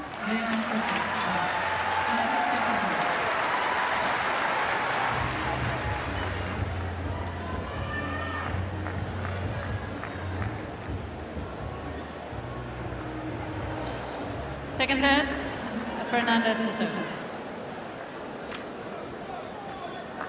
Needs a good start to the second, does Leylah Fernandez. Certainly showed us glimpses of what she can still produce.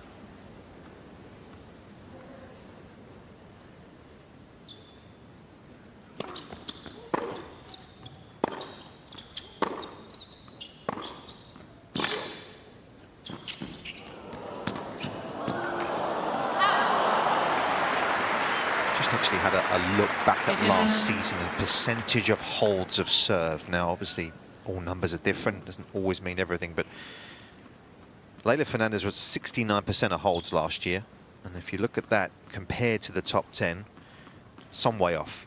There's only one player I think in the top 10 that was in and around that number. That was Barbora Krejcikova, who was at 68. Jasmine Paolini actually was in that category as well. She was at around 69, but Fernandez just on the 69% of holds mark.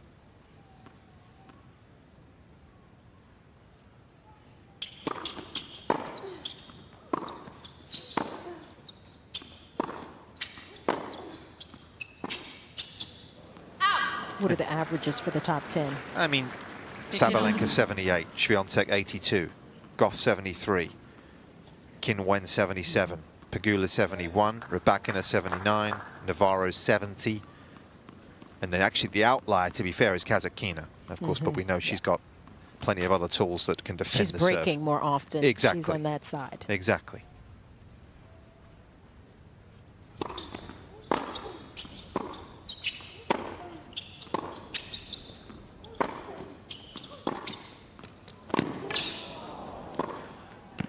Oh, that's so well constructed. 30-15. Yeah, so I guess the obvious counter to that is, well, how often is she breaking? Because you'd have to be breaking a lot more, right? So she's at 44% of breaks, Fernandez, which is pretty high in terms of those around her at the top of the game.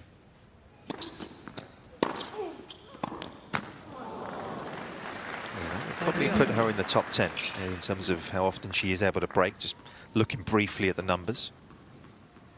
Not far off it anyway. Yeah, I think part of Fernandez's struggle sometimes is her higher risk game will create a few more unforced errors when she's not feeling or playing her best. Mm-hmm.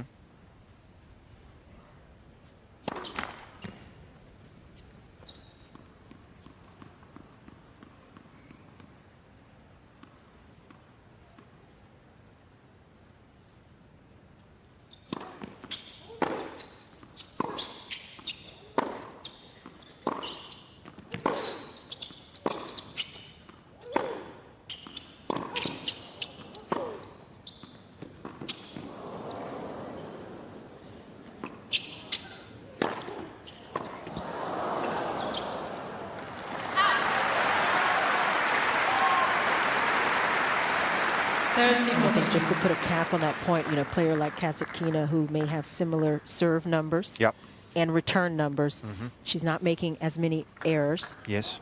And you just don't get free points from her. So there's some strengths, particular strengths that have put Kasatkina in that top 10. Yeah, she's making you work harder to win the point.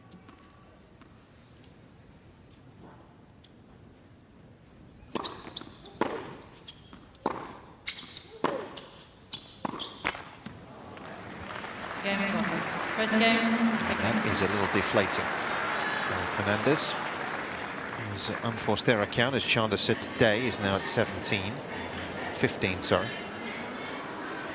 And you look at Fernandez, I mean, she's a terrific player, obviously ranking, you know, has been playing consistently around 30, top 30, can push up close to 20 consistently. But she plays a higher risk brand of tennis when you're taking the ball on the rise, you're taking it early, and she's not necessarily hitting winners, and sometimes it's just too many unforced errors as a result, not enough winners to offset it. And that may be the challenge as Fernandez continues to improve, finding a better balance with that.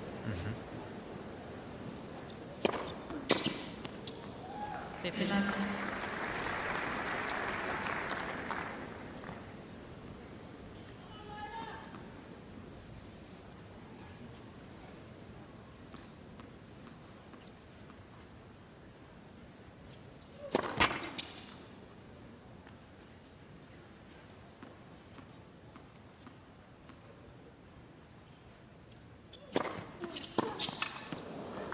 That's such a tough return to make, isn't it? I mean, you look at the unreturned serve number, we're now at 43%, Chandler. That's a high number of serves that are not coming back into play here. And, you know, Storm mentioned it. She stepped back. She made one of those returns. Gauff missed it. The very next return, she went back in. Yeah. Didn't continue to see if that could work. It was half the serves that Gauff's hit tonight have not come back.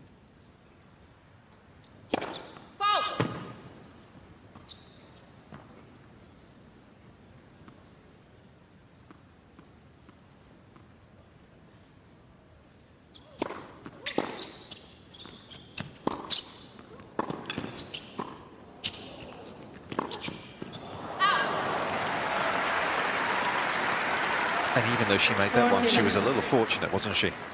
Well, she's standing in, but she's not getting the reply or the response that makes worth standing in. Absolutely. She just as soon step back and make that return. Yeah, and the problem is when you do step in, as you say, and you don't do enough with it, you're then having to go back anyway. So it's a bit counterintuitive.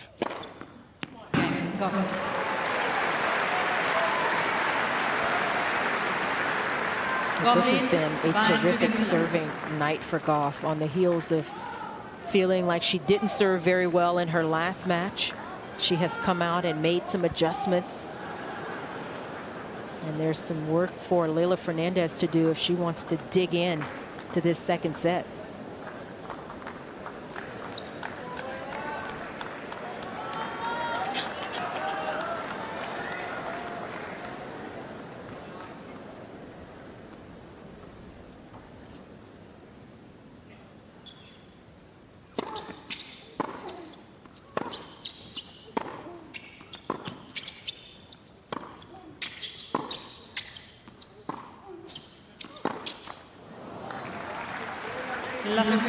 That was a really good change of shape there from Coco on the forehand. She just went back a little bit. She was not in position and went high into Leylah's backhand. And as we said, we've seen all night, Leylah likes to step in, so she made that really difficult. If you want to take that on, you've got to really get that top hand through on the backhand, which she didn't quite do.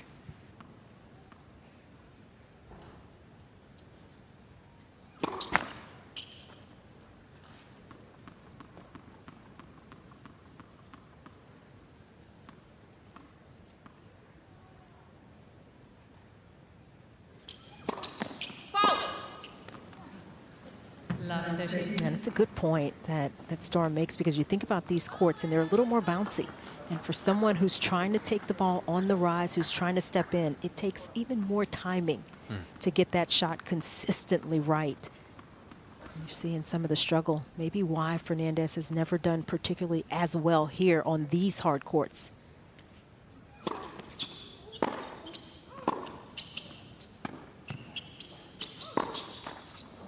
This is her best result so far, getting to this third round here at the Australian Open. And she is frustrated, looking at a double break hole. Yeah, Gauff's won 11 of 13 points so far in this set.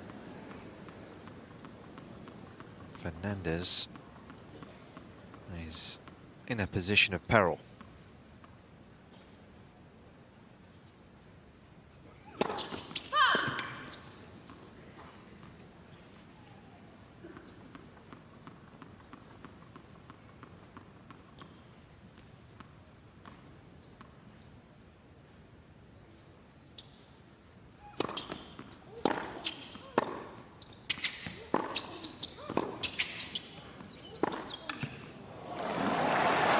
Gauff in class now. Fernandez will go and have a word with her dad again, I think, here. And it's all getting rather desperate. It's a set and 3-love.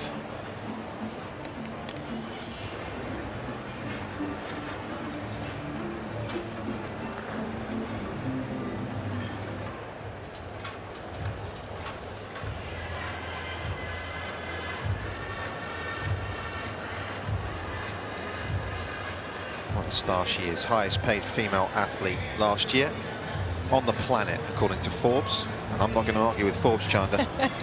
Don't know about you. That would be pointless, especially when you look at the numbers. Yeah. I mean, my eyes are watering looking at the numbers, actually. I just need to take my glasses off.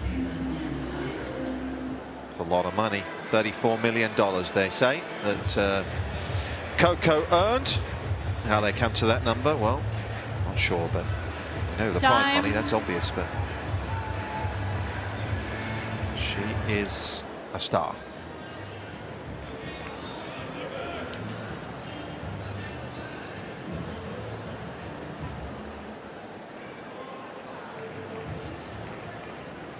US Open victory of a couple of years ago catapulted this lady into a completely different stratosphere.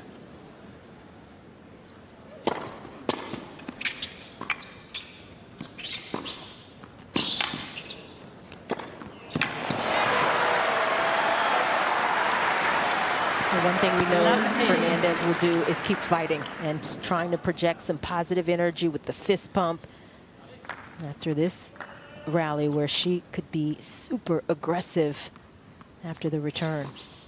That's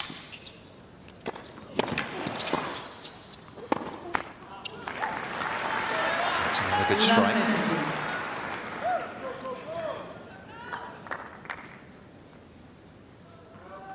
Just to finish that conversation, that if you look at actually the highest paid female athlete, Swiatek was actually second worldwide. So the Kin Wen was fourth, so 3 of the top 4 females, highest paid female athletes last season were from this sport. Unsurprisingly, Kin Wen was up there, given the Chinese gold medalist, and again, goodness knows what that did for her financially.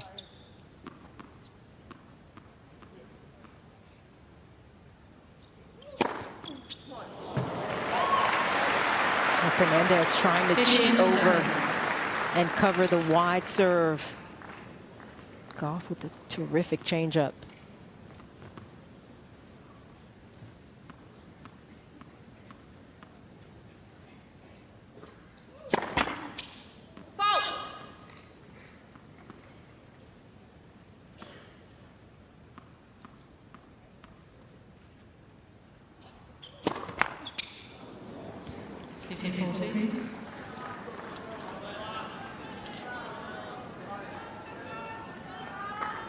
Just the first double fault of the match for Gauff. She was going after it, so don't necessarily mind those misses.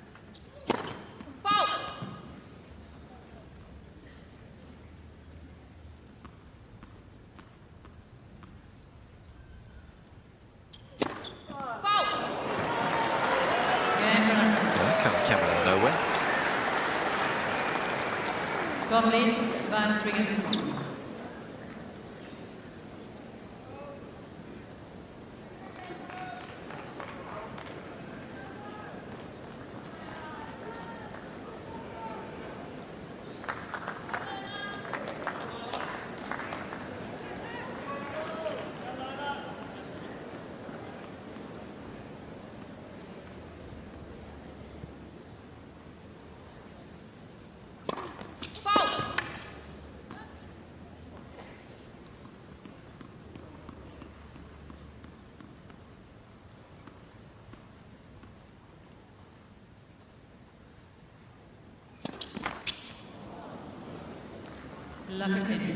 Often on the serve, you see the feet, don't you? You see the 1 foot behind the other, but she is literally directly almost behind, which, as you say, China, limits the amount of upper body rotation she can get on the serve.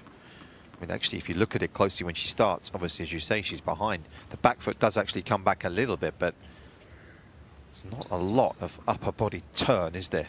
No, she just gets a bit of turn as she's in the motion.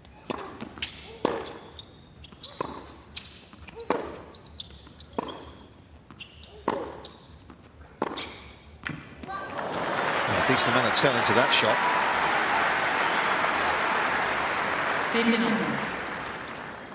The serve is such a tricky shot, and it's such a rhythm shot, and can be difficult for players to make changes in that area, especially when they have to take a few lumps before it gets comfortable again.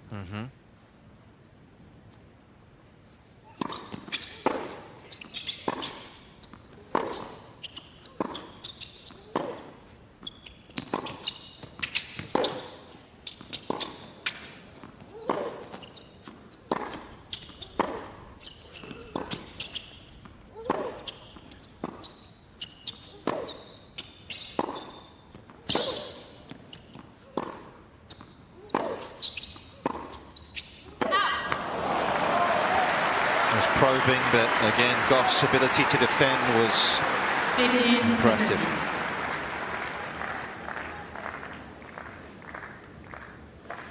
And it's not just her ability to defend, but to hit such quality shots from compromised positions. It's absolutely insane, and it's very easy to forget that she's still only 20 years old.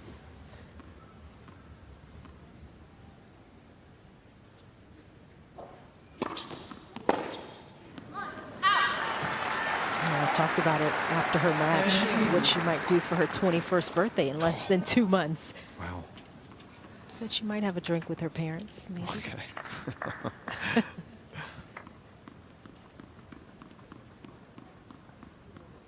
Very, very humble still, and very family orientated, as we know, Coco. A couple of younger brothers, of course.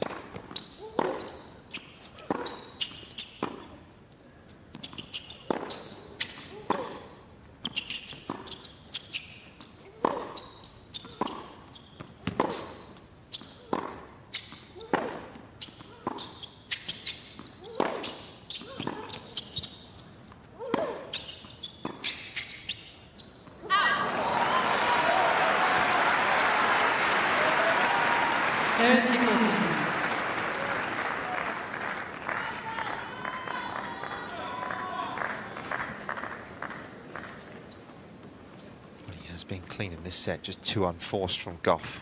4, almost 5 games now. Threatening to go up a double break again.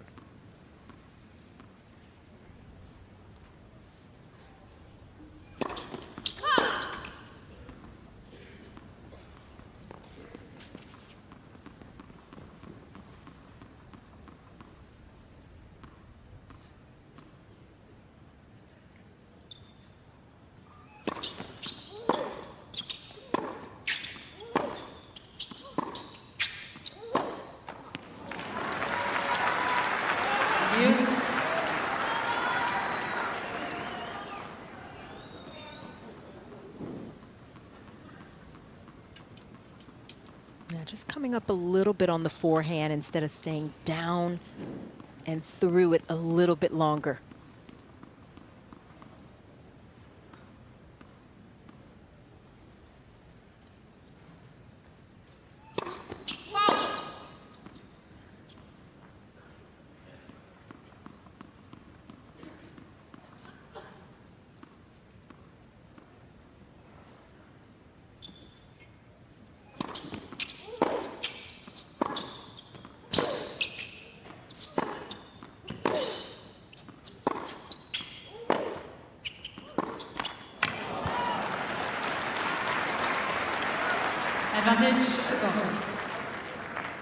That's a shot that Fernandez has to find a way to start making again.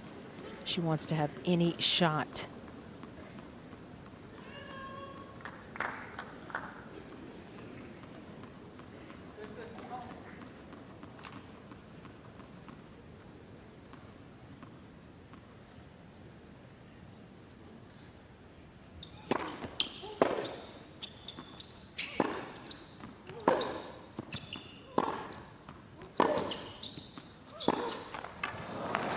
For it again. And just not able to sustain the quality for long enough, and Coco Gauff continues to make her play and continues to make life uncomfortable here.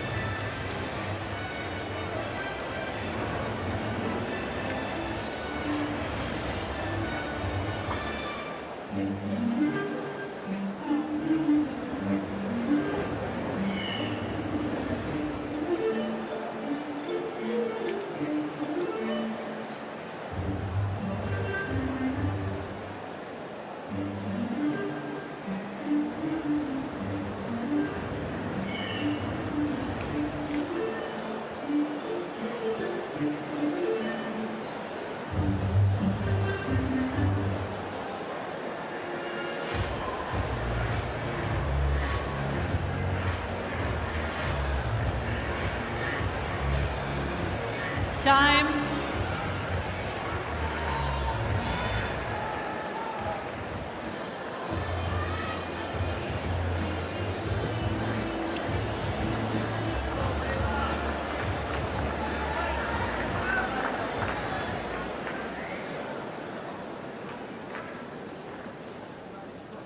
Set 4-1. The American looking good here.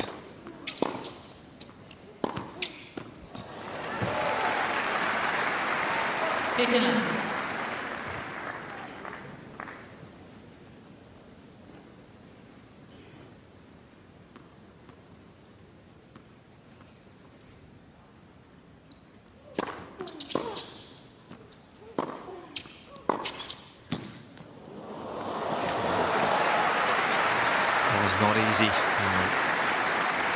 Soften the hands beautifully here. Now she's feeling it now, Gauff, and it has helped that she's had such a good serving day. Even getting broken in her last service game has not stopped the momentum.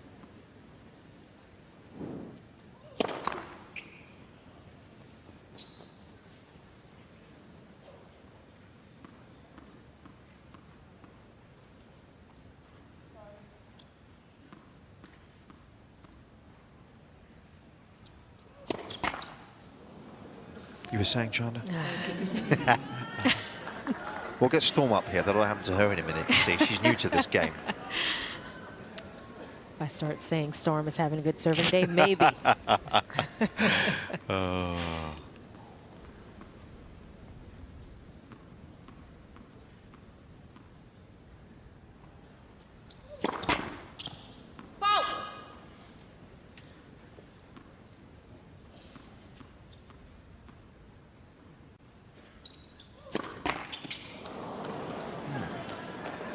It's not been happening, though, has it, of late?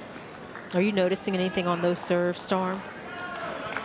She always just looks like she's rushing it a little bit, and the ball toss is getting a little bit out in front and low, and it can be a bit breezy down here. It kind of picks up from time to time, so I wonder if that's just being factored in a little bit.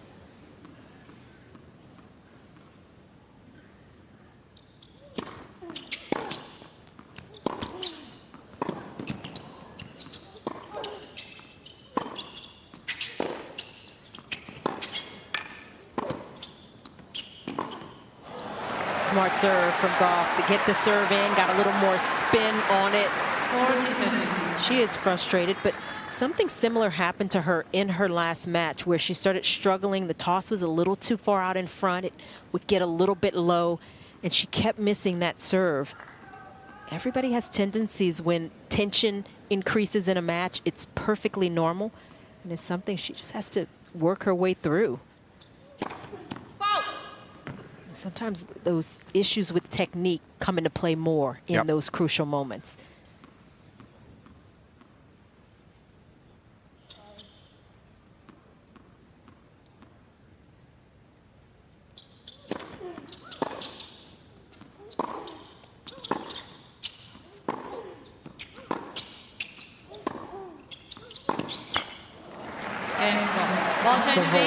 Good recovery from Gauff. I think that's why it's important that she get comfortable with that kick serve, because in those moments, that's a serve she can go to. It's what helped her against Burge in that last round. And even there, to get up and out and feel like you can get a bit more spin, a bit more safety, and then you work to get back to the big serves.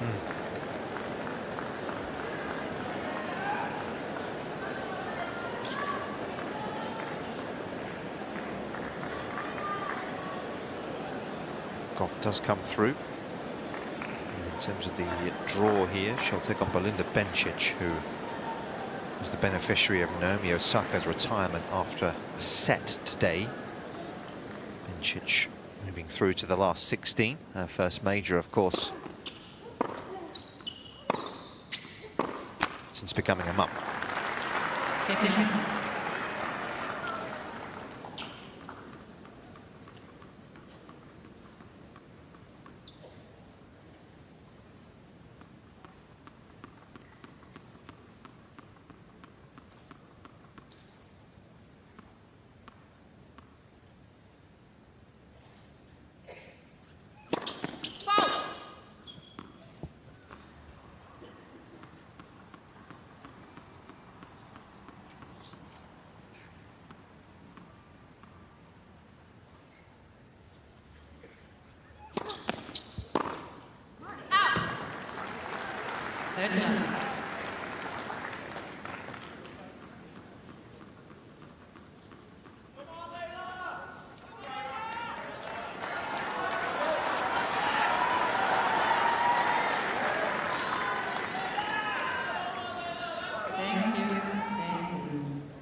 As you said, Chandra, at the top, not quite in the same league defensively either, is she? She's a good athlete, but again, out of those corners there, Gauff would not have missed that ball, you sense.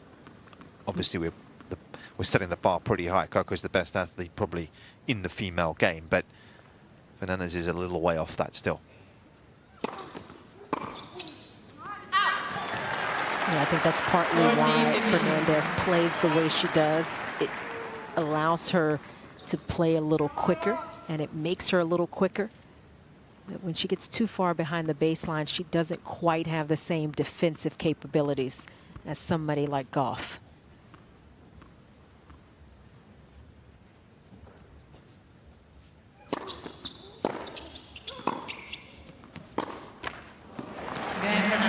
Shown us some good skills though. That was a great half volley. But running the singles here is, you sense, on the verge of coming to an end. Gauff will serve for it.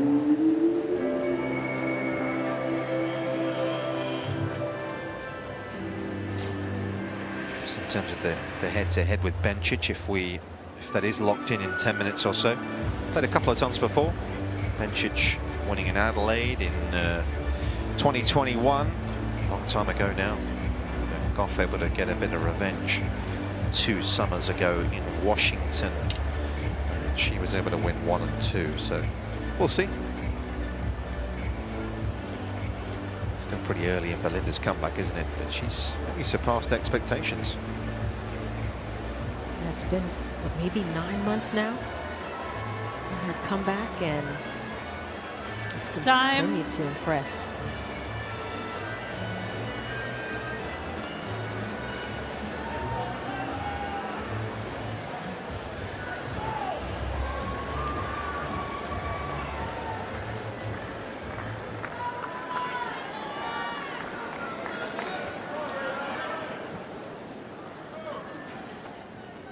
Serving then to reach the second week.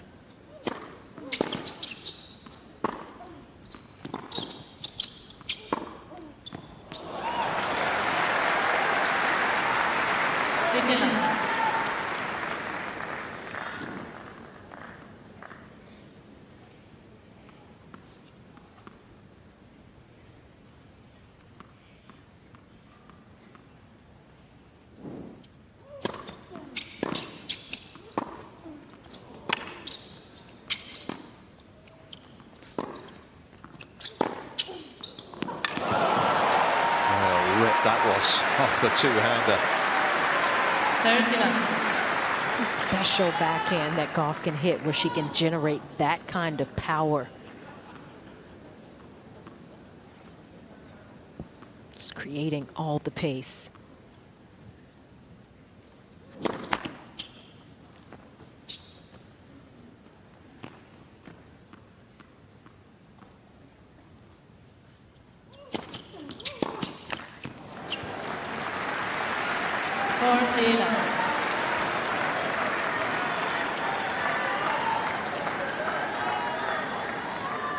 Took a while to wrestle free here, but what she has done, she has been a class apart.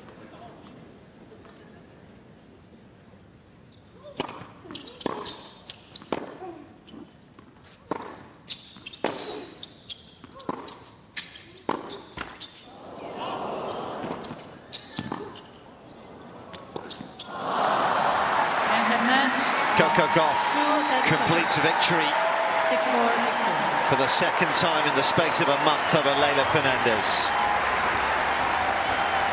Looking very good indeed. There's the number 3 seed here. She's through to the last 16 in impressive fashion. 4-2 tonight. This was an impressive performance from Coco Gauff, and much of it started with the serve. She came out with a mission in mind, and that was to improve in that area, and boy, did she. Lost very few points behind her serve. First serve was so reliable, and it, I think, translated to her ground game. She was terrific from the forehand side. Fernandez made her best attempts at breaking that side down, but Gauff was just rock solid. Yep, made the third run here for the first time, so that's a step in the right direction. And Leylah Fernandez will be somewhere around the 30 mark in the rankings at the end of this fortnight. Be interesting to see if she can develop further this year.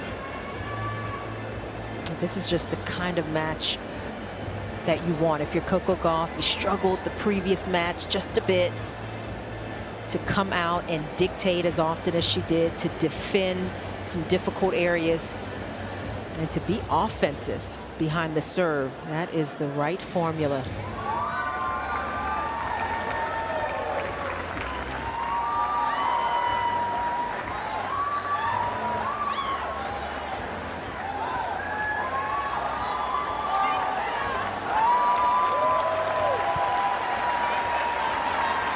Back to the fans as well. Very nice.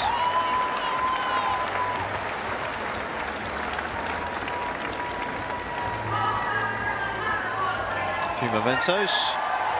Let's hear from Coco, who's with Aryna Vukic. Coco, congratulations. You played Leylah just a couple of weeks ago at the United Cup. Is it easier or harder coming out just a couple of weeks later to play someone again? I think harder because, you know, she knows what to expect, and I definitely think she played a little bit different today than she did at United Cup. So yeah, I definitely think it's harder because you're trying to change up what you did last time because she's kind of expecting it. But Leylah's a great competitor, great player, great person. So I knew, you know, today was going to be a tough match regardless of the result a couple weeks ago.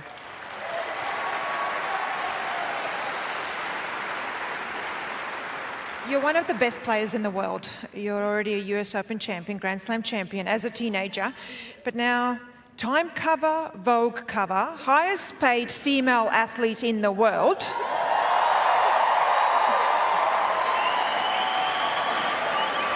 Yet, you are so grounded, you are so humble. How are you able to stay like that and focus actually on what you're doing on the court and keep playing so well? I definitely think my community, oh, is the mic? Oh, it's on, okay. No, definitely my community. I grew up in Delray Beach, and you know, I've been involved in my community, volunteering. Actually, my grandma sent me one of my volunteer cards when I was like 10 years old, and like I grew up in the church. So I think when you just grow up in the community like that, you have no choice but to keep it grounded. And then the people I meet every day, you realize that, you know, tennis feels so high stakes, but it's really not, and I'm so lucky to be able to do what I do, also get paid while doing it, and also be able to use that platform to give back to others. So I'm very grateful, and I always, my biggest thing I think, like I learned last year, is just not to take anything for granted, and just realize that this time is gonna go by so fast. Hopefully it doesn't feel like it in the moment, but I'm sure like 20 years from now I'll be like, dang, sometimes I wish I can go back. So I'm just trying to enjoy it while I'm here.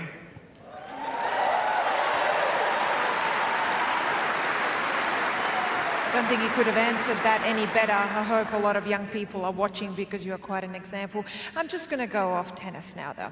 And I'm just going to say what we're all thinking and what we all agree on. This is one of the best tennis outfits we've ever seen. You said after your previous win that it was inspired by Marvel. You love Marvel characters, female characters, and a lot of their outfits have cutouts. So I'm going to ask you, how involved were you in making it, and is it as comfortable as much as it looks good? Yes. It's definitely comfortable. A lot of people were wondering how I used the bathroom in it, so I did post like a video on my Instagram stories, like not like actually demonstrating, but like just get the idea. But no, okay, that was TMI. I'm sorry, guys. I don't know when to shut up. Okay, but no, the designers at New Balance are absolutely incredible, and every year we do like kind of this thing called a vision meeting where we basically put all the ideas that I want and then they create a design out of it. So yeah, I just love that they're able to put my interest into my outfits, and everybody knows that I like fashion, and that was like you mentioned the Vogue cover. So I think I try to bring my on-court fashion, but it's definitely New Balance. They have great designers, and they always believed in me, and I've been able to get like custom kits for a while, so I'm very thankful to them. And yeah, it is comfortable. I promise you I'm not playing in anything that's uncomfortable, because performance is always number one.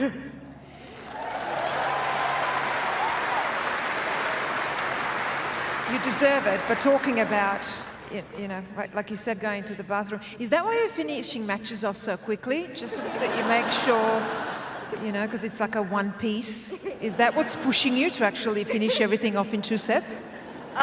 Yes and no. It is, like, it's not my first time playing in a bodysuit, so it is something that, not that I think about on court, but with the time when I have to actually use the bathroom, and you have the time, I do think about it. But overall, I've managed to go quickly. I think this is like the 4th or 5th time I played in a bodysuit, so I'm really enjoying it, and I'm glad that you guys love it, because we did spend a lot of time. We designed like 2-3 years ahead of time, so it's hard to predict the trends, but hopefully we're doing on point.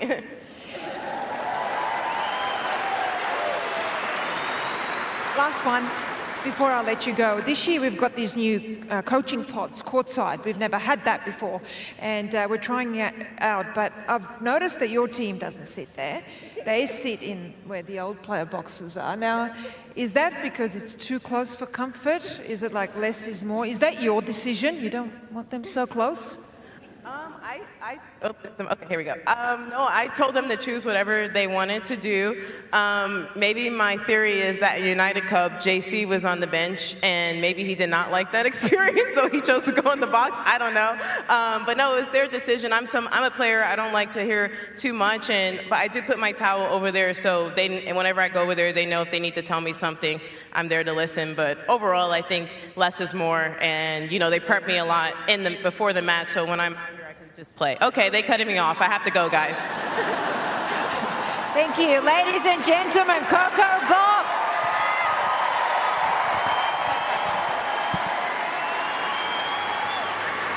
That was very nice. A little bit of insight into the impact she has in terms of everything that goes on as well. Must be fun as well to be designing your own kit, being involved in that. There we go. Yeah, I think so, and especially having a bit of ownership over what you're wearing out there. And comfort, of course, is number one, but you can still look fashionable at the same time, and especially with the colors. I like the colors they're creating, but this was a comprehensive match from Gauff, and very little that she did wrong. She had a few double faults at the very end, last couple of service games, but everything else was terrific. 18 winners.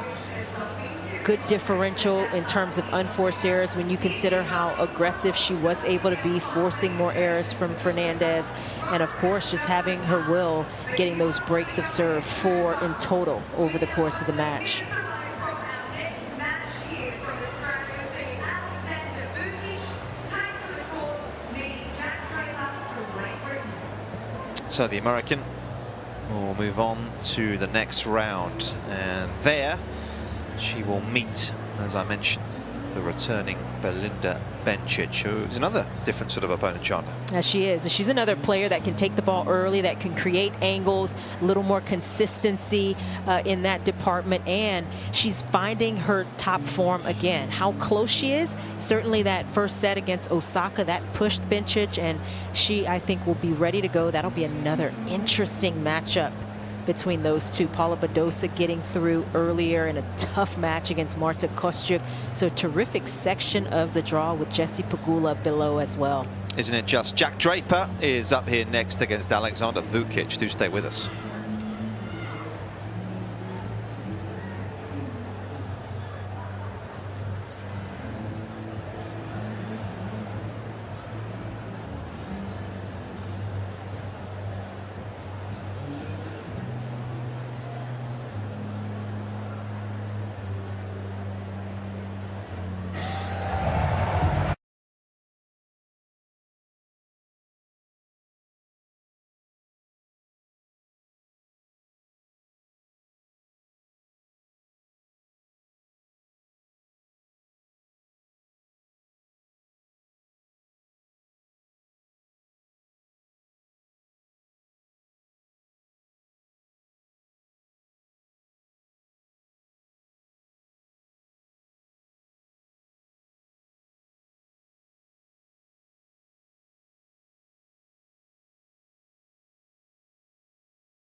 and from Great Britain, Jack Draper.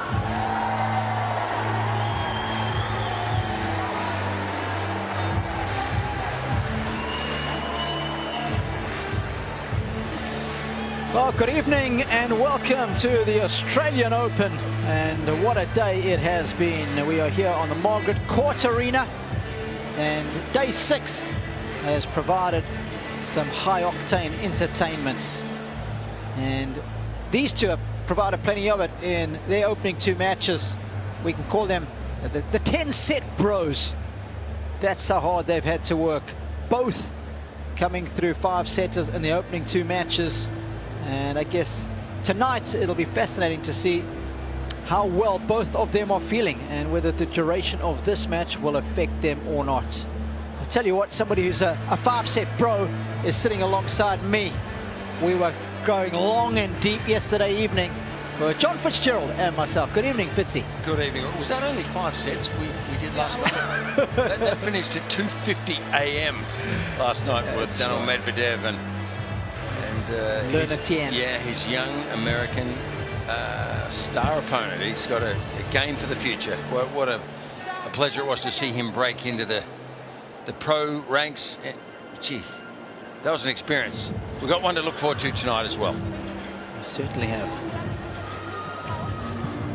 Ready for the towels, all right? Just a reminder that here we have the VR. You have the VR here, so you can challenge not taps, touches, but you cannot challenge time violations and code violations. All right? Exactly. So things like that you can challenge. All right? Questions? No? I get quite a lot of white towels. Yes, sure. Yeah, no worries. No worries. Player or AO? AO? AO? Receive? Good match. Good match.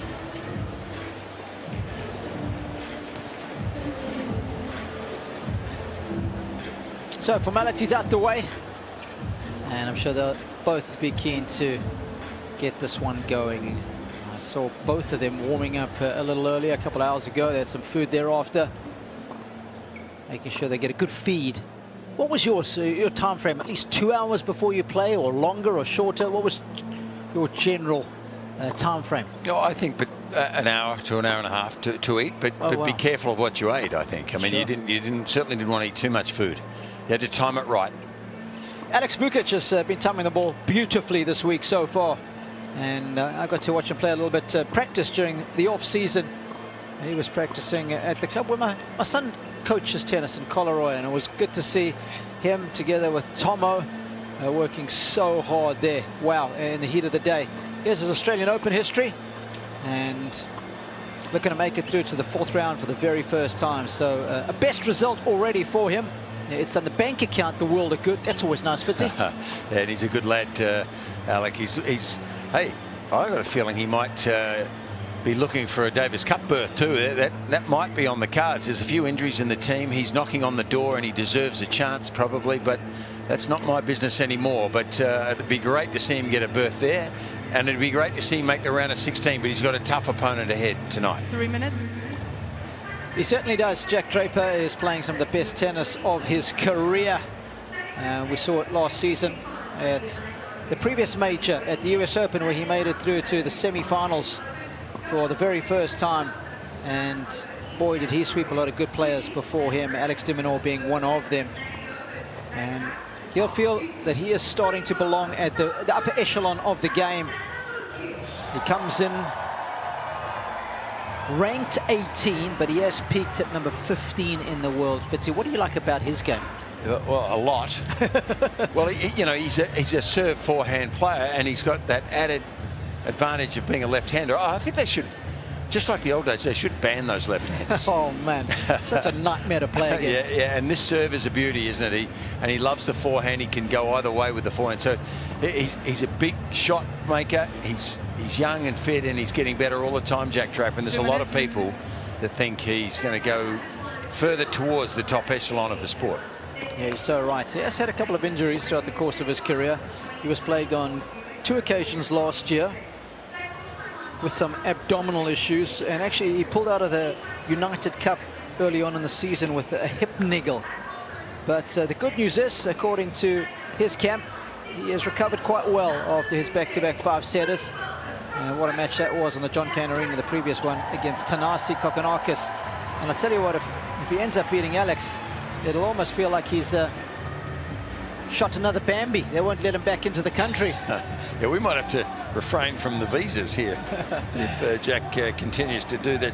Look, yeah, I know on paper Jack deserves to be favourite here, but this is a tough match, and Alex's best tennis is awfully good. So if he can bring his best game to the table tonight, Vukic has to be in with a chance. Absolutely, a good chance now to have a chat with Alexander's coach. Nuno, it's Robbie Koenig and John Fitzgerald up here. First of all, congratulations on the opening 2 matches. I watched you guys training in the off-season. Man, there was some seriously heavy lifting going on there and good playing, and it's paid rewards so far. Hi guys, thanks. I mean, we tried. It was good. It was the first time we managed to be together to off season. I came to Sydney.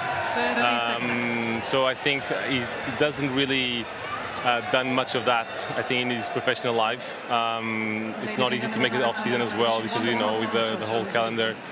But we did. He's starting well. He's starting solid. A bit of a pain here and there in the body, but you know, it's normal. And yeah, he's getting some confidence, and we'll see. No, John Fitzgerald, my congratulations too, mate. Well done. It's great to see, and in these parts we're a little biased towards the Australians, so we're really happy to see him in the 3rd round, and we know he's a really good kid. That was my question. How has he recovered from the 5-setters? Because it's a big move, isn't it, going from 3 sets to 5? I mean, yeah, but I think it's, you know, you get this chance to be here among the best guys, and I think I always tell them, like, look, you're ready to play, to compete. The body's ready. Just don't think about it. If at any time you start cramping, then you know it's you know, you get into the red line. Until then, you just find a way to compete and find ways to win and to find yourself well on court. And I think that's the main thing. If you start thinking too much about the body, then you're gonna, you know, you're gonna crack soon. So I think that's the main goal here. It's a great opportunity for him to play, and that's the only thing he has to focus on. Let's do it, Nuno. Let's go battle. Can't wait to watch this one unfold. Best of luck, mate. Thank you much. Good luck, Nuno. Thank you, guys. See you. The mind is the athlete. The body is the means. Let's see how the body of both these guys holds up this evening. Both have won their previous 2 matches in 5 sets. Both ready to duke it out for a place in the 4th round.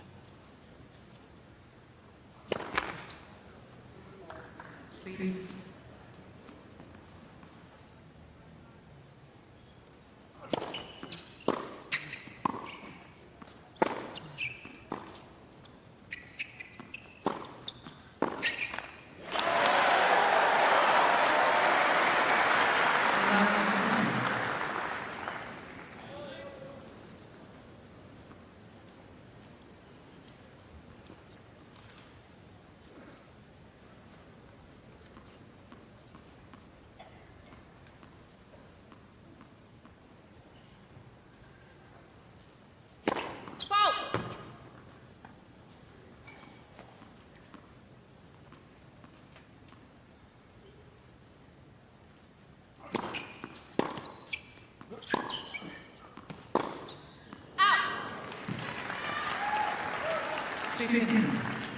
What's Jack's favourite forehand, do you think, Robbie? I mean, I watched a little bit of his Kokkinakis match the other night. There's James Trotman. Yeah, Trotters. Now there's a good fellow, good man of tennis. He did a lot with Ian Barclay in the old days, Pat Cash's old coach.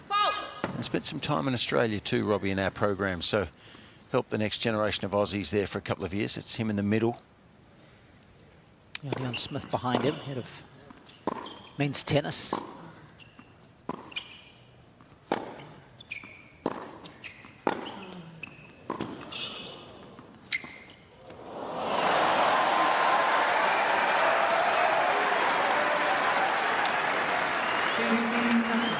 Nice, no panic.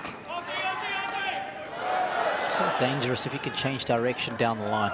Oh, One of the greatest skills you can have in this game.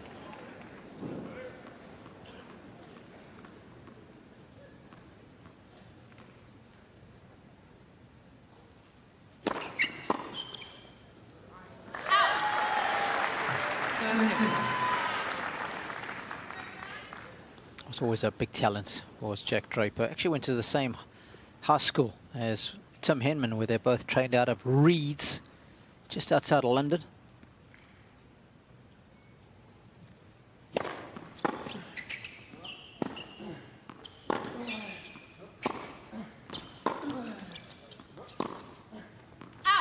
Yeah, what a wonderful tennis program they've got, headed up there by Ben Harron, who has done a superb job. Of course, Ben now coaching Hannah Klugman, who is a big talent coming through on the women's side in the UK. And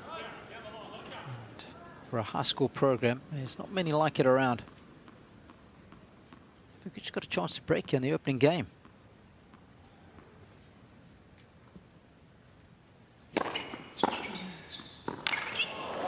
Oh, how do you like that? Aussie, Aussie, Aussie. Wow. What a great start. You couldn't get a better one. And, you know, Jack Draper goes sometimes for days without losing his serve. So that is a real major breakthrough in the early stages. Only a first step, but a good one. It's such a good forehand as Vukic. And he flushed that one. Melted into the strings. Because I think the first set will carry a lot of weight in this contest, given how much tennis they've both played, especially Draper. And have a look at how many hours he has spent on court over the first 2 rounds versus Vukic. It's quite significant. Draper.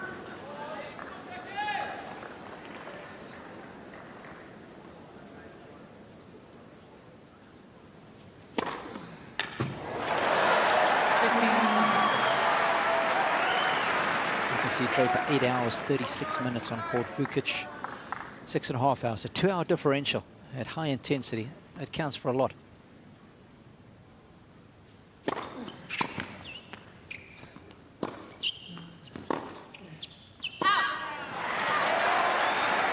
But that's why you work your backside off in the off season, right? Do those interval trainings, do the Versa climber, the running, the bike sprints, so you can capitalize on these opportunities. Well,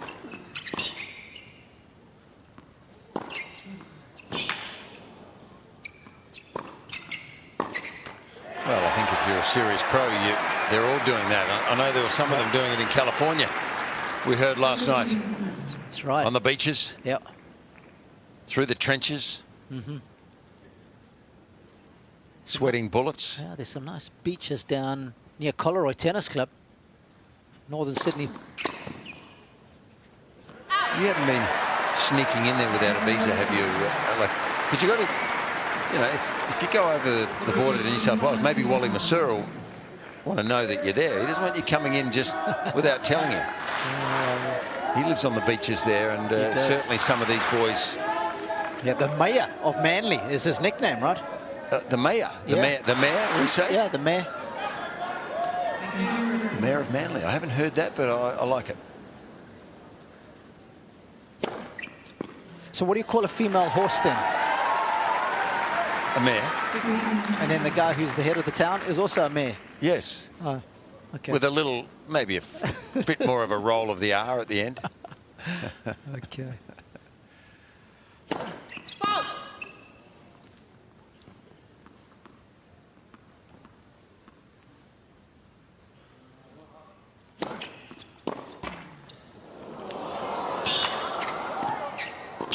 Gee, started well, hasn't he? Incredibly well. And, you know, what's interesting about his body language here, Alexander, is that he's very composed, you know, and those 2 sets, all those hours on court, they help you with that stuff. Makes you feel a bit more like you're in your domain.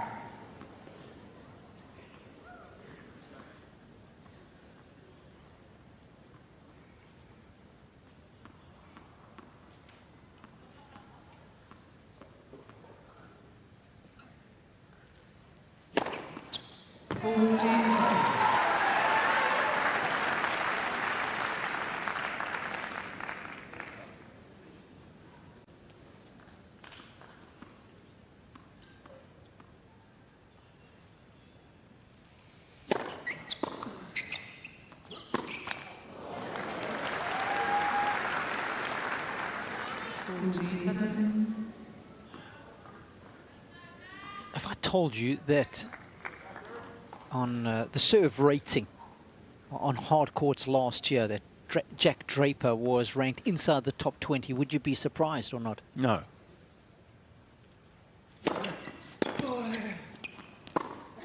You're not telling me he wasn't. No, he finished 32 on hard court. Is that right? For serving? Yep.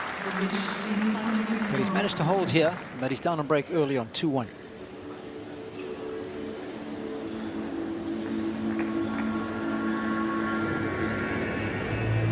Yeah, I still think there's plenty of scope for this serve to improve. It's off the top of my head, I would have thought it was higher than that. It's a pretty good weapon. It's a good weapon. Yep, it certainly is. 3.5 double faults a match, probably slightly on the upper end of the range. And it doesn't defend that second serve for a lefty as well as others. He is just around the 50% mark. You'd think it would be a little higher. Well, he's got a pretty good defensive backhand out of that corner, I would have thought. Well, he certainly does. Off the ground, he is rough. Time.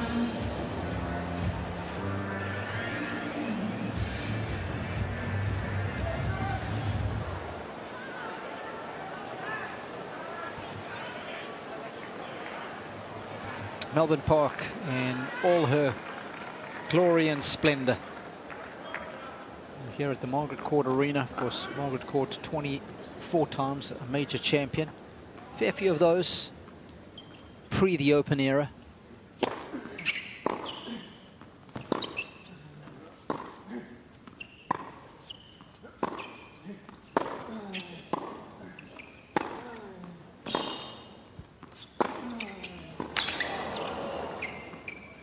Well, he's confident. He's hitting the ball out of the middle, is Aleksandar Vukic. I saw him play a match in Adelaide. He was not hitting the ball with this confidence there. These two long matches have really ingrained that bit of confidence into him. Now he's looking impressive in the early stages.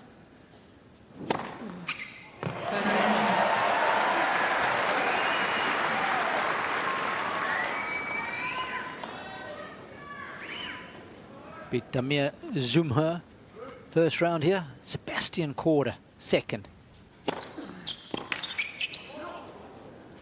Great change up there from Alex. That was the biggest win he'd had at a major, beating Korda in the previous round. Well, he's a serious player, isn't he? Yeah, that's a big win over 5 sets. Mm-hmm.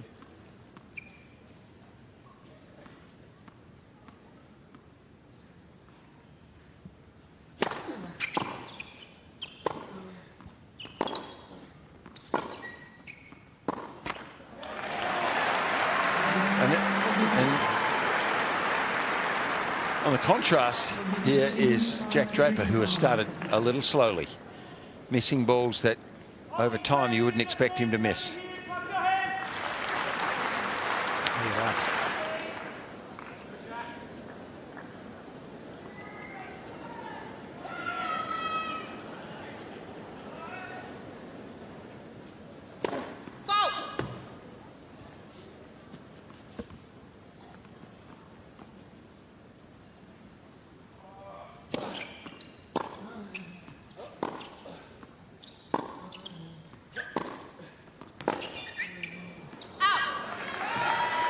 Vukic, of course, went to college in the States for 4 years at the University of Illinois in Champaign from 2015 to 2018, where, of course, the CEO of Tennis Australia, Craig Tiley, coached once upon a time.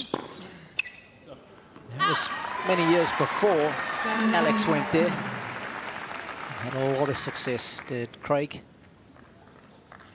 Took their tennis program from being ranked outside the top 100 to eventually winning the NCAA title.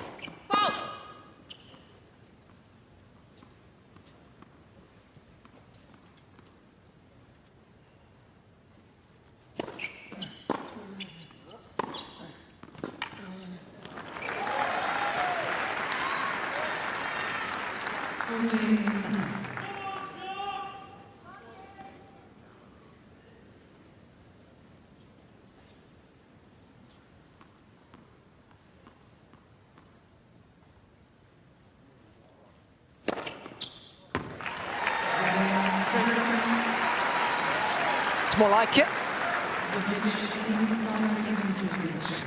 3-2 to the Aussie in the opening stanza.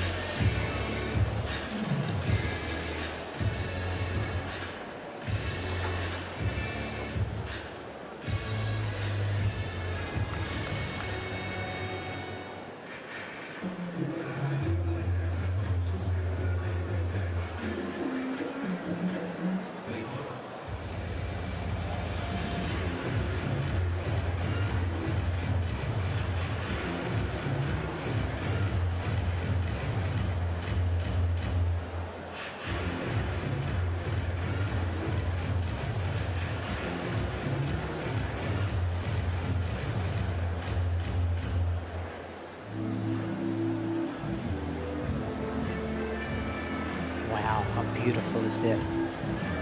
Well, some of the pictures that have been produced and beamed around the world are just magnificent. Big shout out to the entire production crew. As Fitzy and I are lucky enough to work alongside so many of them. And each and every year we just watch them take it to vertigo-inducing heights. Some of these pictures, the super slow-mos. Takes a small village.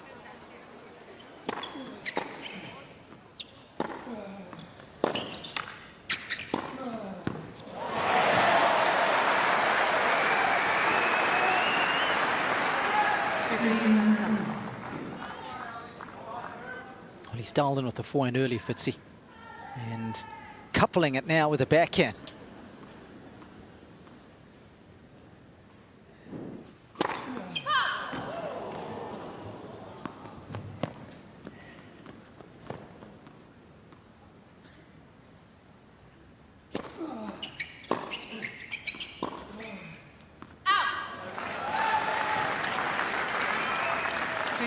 Footwork there, just a little bit caught up. Made Vukic a little slow to be in a position there. Gee, I like this service motion though, Robbie. It's pretty easy. Both of these serves, excellent. Simplicity is the ultimate sophistication. Is that going to be in your hardcover book? That one. That must have tickled the line, that one. It's always nice.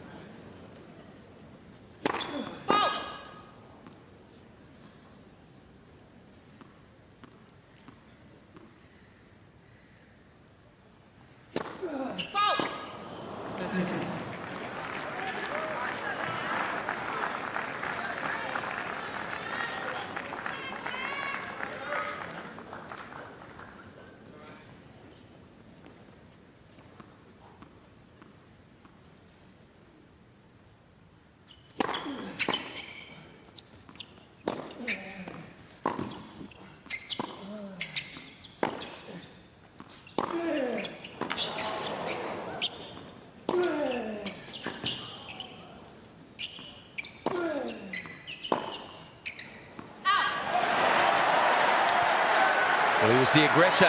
Vukic deserved to win the point. Draper was defending gallantly, but he's been a bit loose on the forehand wing here in the early days.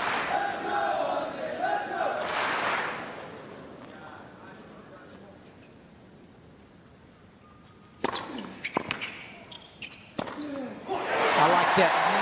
Previous point, he had 3 opportunities where he could have come in, taken the ball out the air, but he didn't. But decided now was the right time to move in.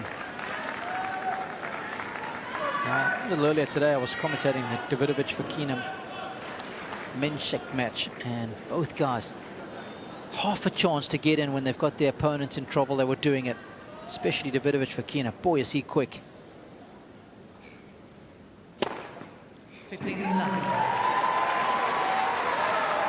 That guy in the crowd has just reached over and taken a beauty of a one-handed catch. Yeah, it's common around these parts.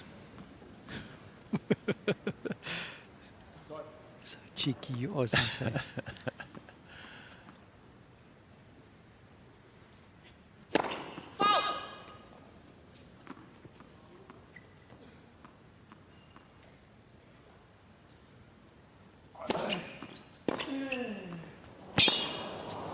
Oh, get out of here! 13-11. This will be worth a bonus point in other sports.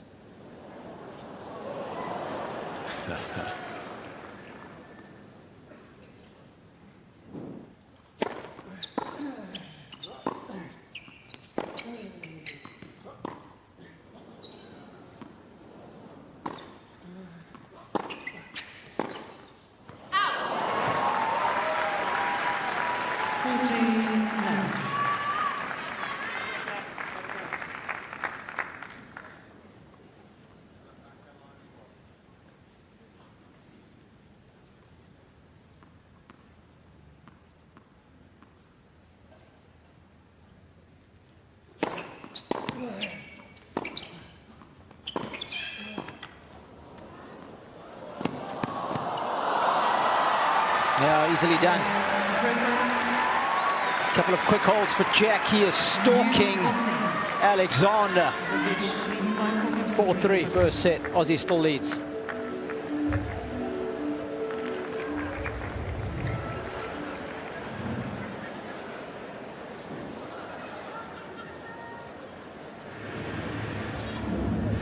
Sometimes we just need to see the possible. And we thought the impossible. To remind us to be bold. To climb higher. To know what the next one is. So much bigger. What's the next move? Here, in the next one.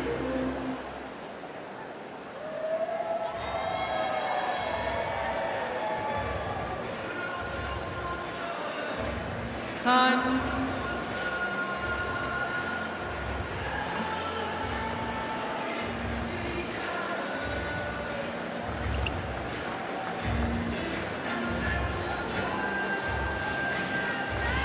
Oh, one of my favorite songs of any Aussie singer, The Voice. John Farnham. Oh, yeah. Yeah. One of one. I was out of my chair there, bopping and weaving. He's huge, mate, in Australia. What a great artist he was for so many years, still is.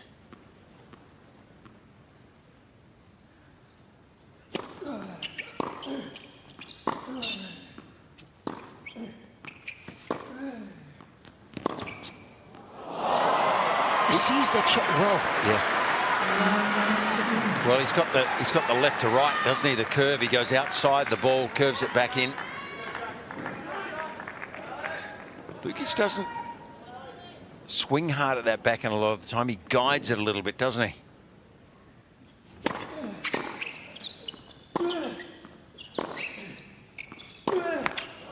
That's the ground stroke he goes after. Chance for Draper here.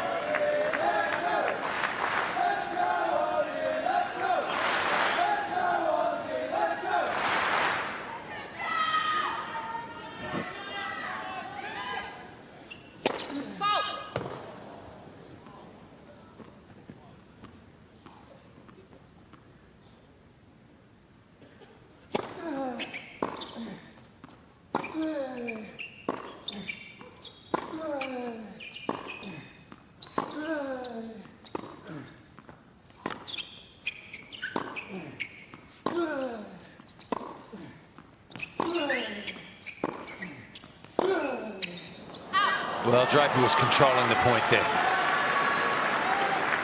He had the slight upper hand for most of that exchange. And his chance to get back into this first set.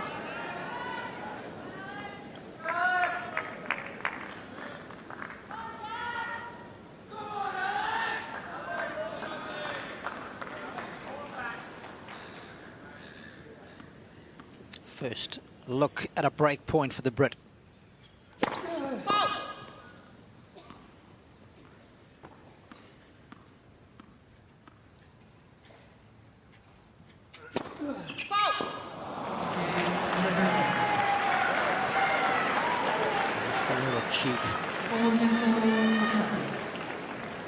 Well, it's been a good start from Vukic. That's a bit of a setback, isn't it, to lose that advantage? But he started well. He's playing well. Draper, though, starting to warm up a little bit. He was a little cold at the start. Yeah, he's won 8 consecutive points now, Fitzy. Clearly enjoying the new balls. It's just a straggler that's come in.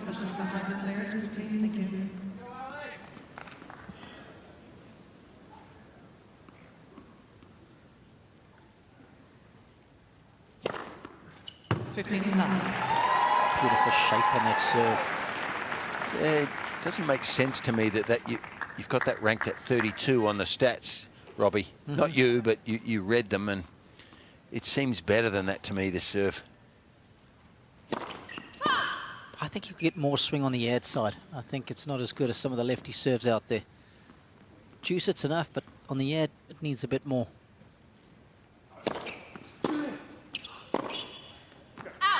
And of course, I think the number that's probably contributing to dragging it down a bit is points won behind the second serve.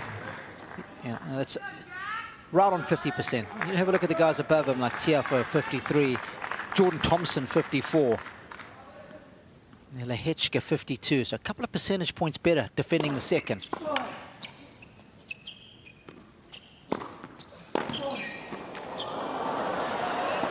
He's got it!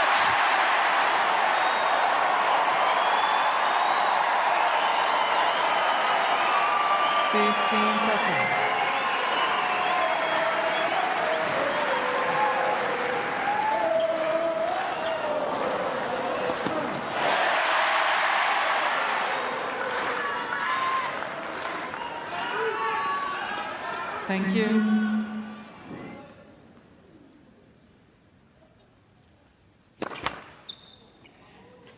Please.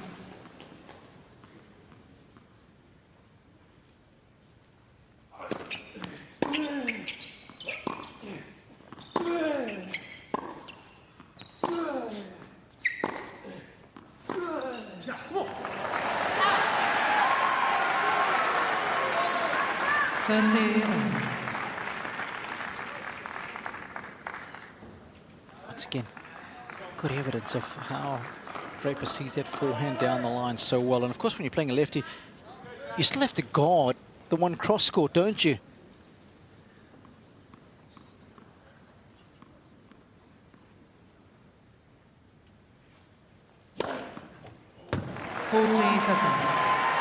It's unplayable, isn't it?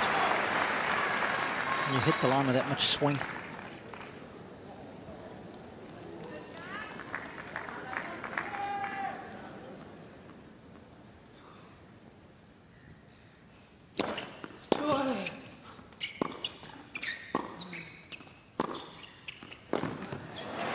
How good is that shot from JD? Takes the lead. He is hotting up nicely, 5-4. Well, if you watched the shot patterns of a lefty forehand, most of the balls would be going to that white zone that you see where it's 35%. I reckon 65% of the shots would be there. But look how different Draper's is. And that's the one where he catches so many of the righties out, Fitzy. Well, he's got the hook forehand, doesn't he? He sort of doesn't get his wrist inside the ball. he hooks the head of the racket around the outside of the ball, and it draws the ball back into the court. So he uses that down the line, doesn't he, to the right-hander's forehand. So cleverly, so cleverly. And sometimes you just see a shot well, where if someone woke you up at 3 o'clock in the morning and they ask you to hit it, you'd make it all day long. Yeah. What was yours? Now that's going to take me a while to think about. but this forehand it suits his technique, doesn't it? He likes it. Feels comfortable with it. Here's the key arena as we see that in the foreground now. We go across to Rod Laver Arena and then just past the Rod Laver Arena. That's where we are, where those 3 lights are. Margaret Court Arena. I love the stadium. 7,500. It is jam-packed tonight on the weekend here in Melbourne. Good energy in the air.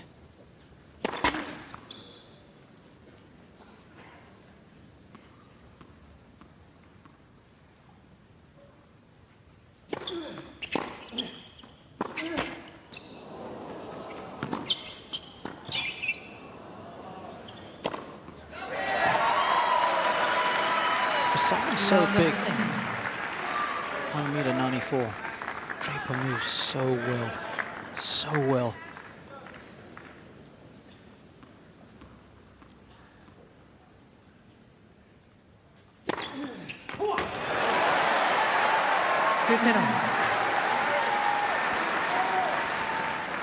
It was needed.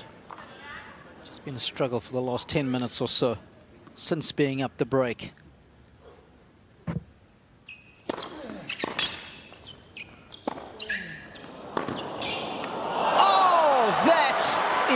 Mainline. 15-13. Well, he's warming up now, isn't he? He's starting to get hot. Boomski. Yeah, that's power, isn't it? Gee, from that depth to be able to hit that, take some forward speed.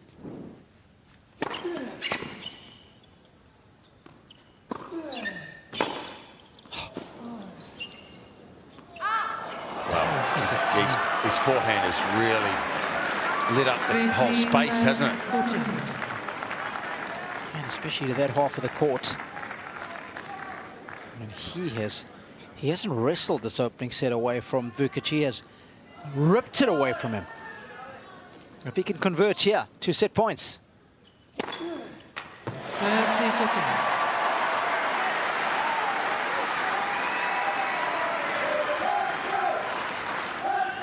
Both on 5 aces each.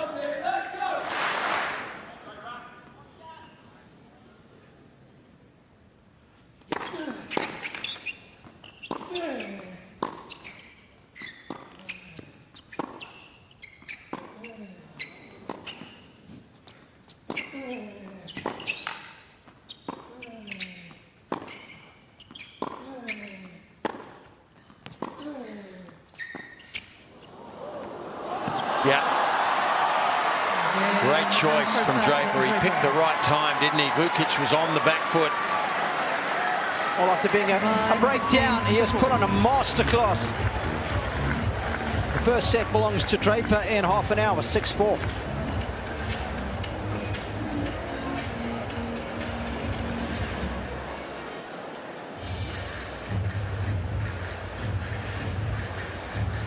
Oh, it was almost like Jack went from 3rd to 5th there, Fitzy. He really did. I think good analogy, because he started off, you know, in second gear he was slow, and he did miss quite a few balls early, but once he'd broken a sweat, then he lifted his game. But at the end, gee, that forehand just stole the set away from Vukic, didn't it? Certainly did. Winner of this match will play Carlos Alcaraz. Was a winner earlier today in 4 sets.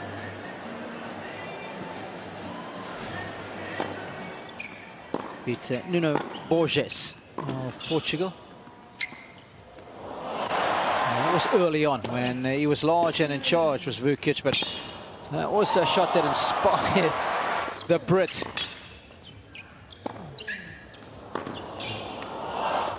Panther-like steps. How good is that?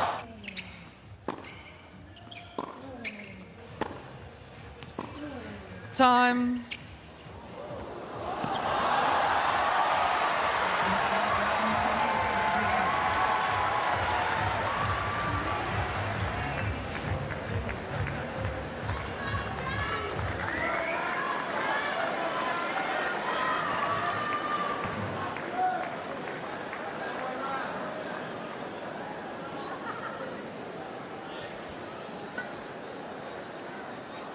Oh, he's made an unforced error with the shirt.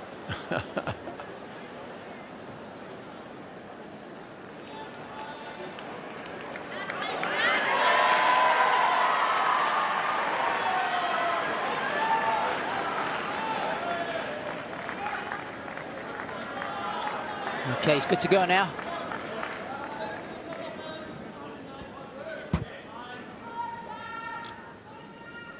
He is very good to go.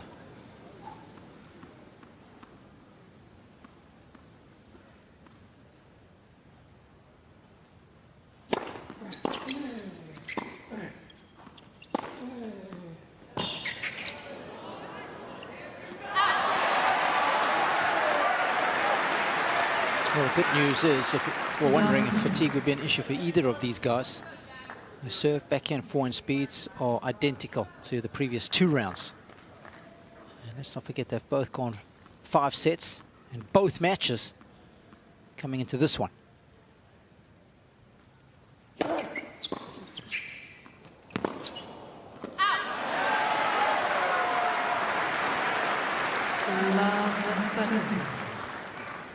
Slow start for Jack. It broke in the opening game of the match.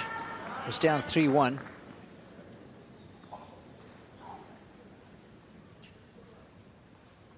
They won in 5 of the next 6 games.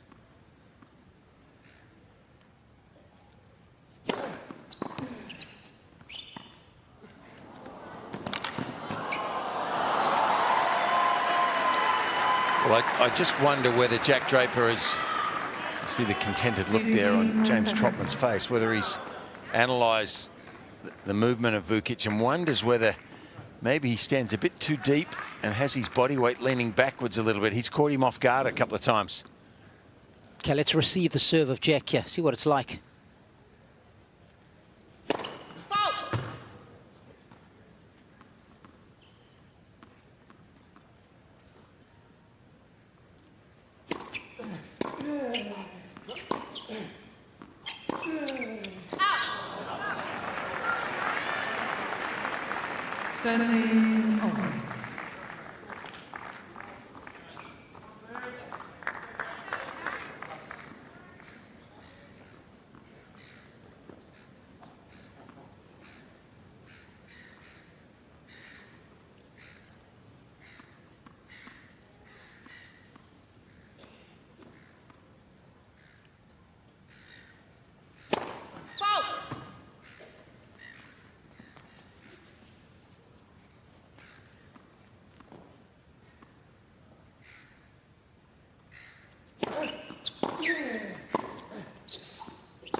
Take a bit of your own medicine, Jack.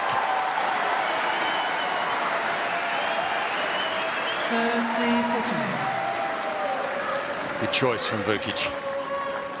And Jack is very deep there, very deep.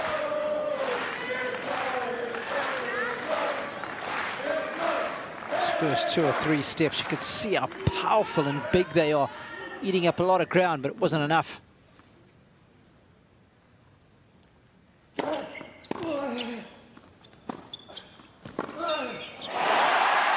Pays the price for a tentative approach. A shot that has been so good for him, just letting him down there. He decelerated there dramatically, I thought, on that forehand. Draper, I'm talking about, he had a chance here. He just pushes this ball. Doesn't swing through it. The racket followed through, but he really didn't hit that ball hard. And paid the price there.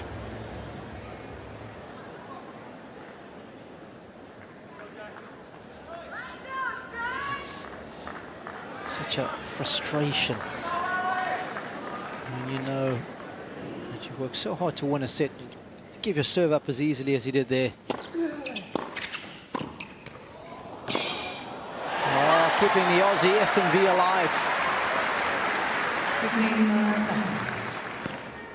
Just when you thought it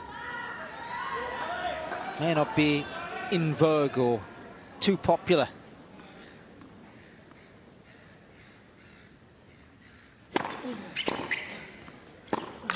Yeah.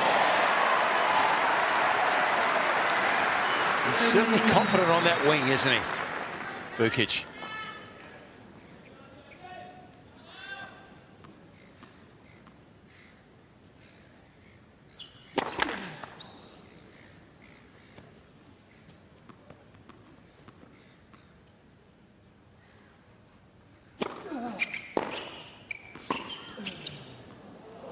Catches the line. Jack thought that was going out through the air. Just lost his concentration there, Draper.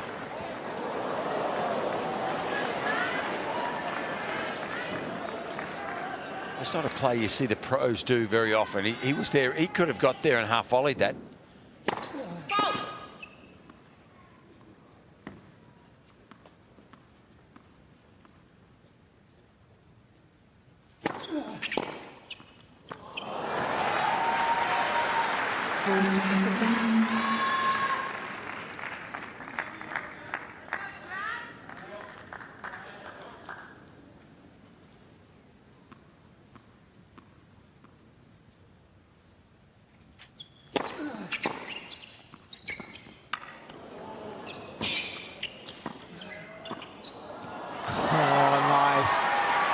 Very nice.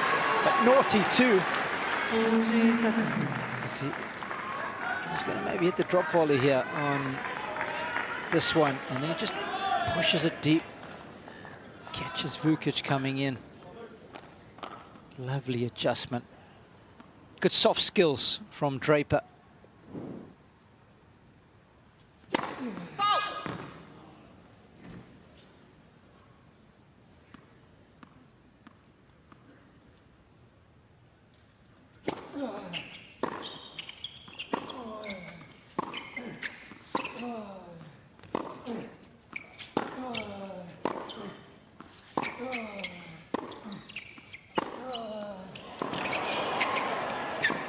Oh, great hustle. I mean, this is a pretty big body.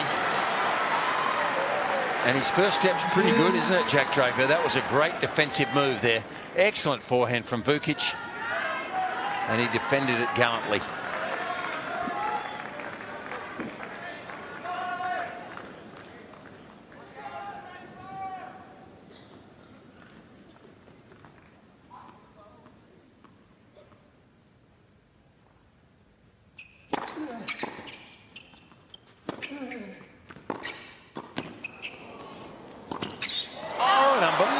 Miss.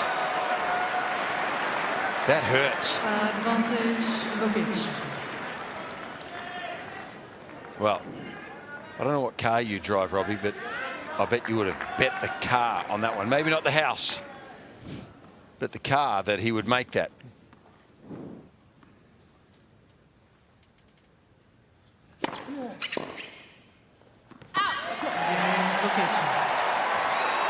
Big hold for the Aussie.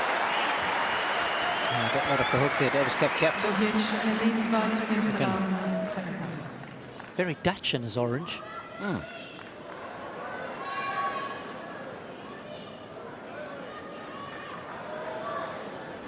So just as we saw in the opening set, Vukic with an early break. Let's see how long he can hang on to it.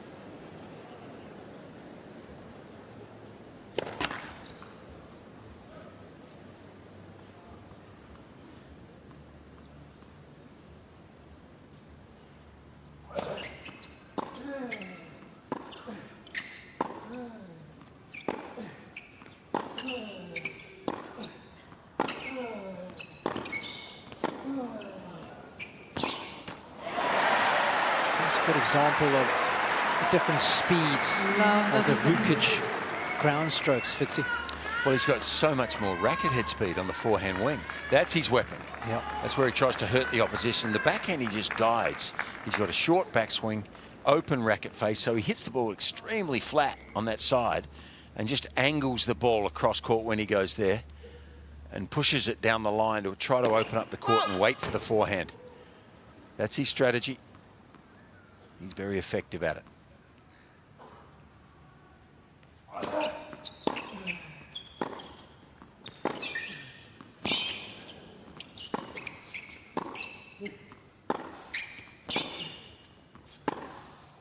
Whoa. Short backswing, but great timing.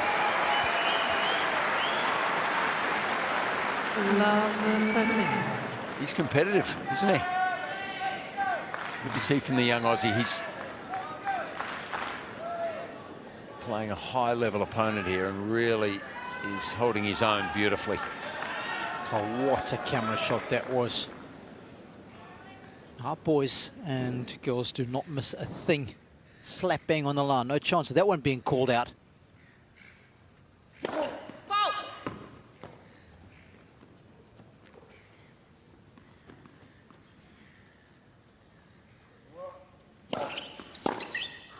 Oh, excellent stuff. What aggression.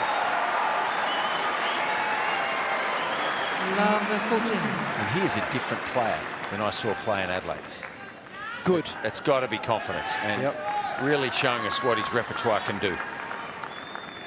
Wouldn't he just love to get the double break right here, right now?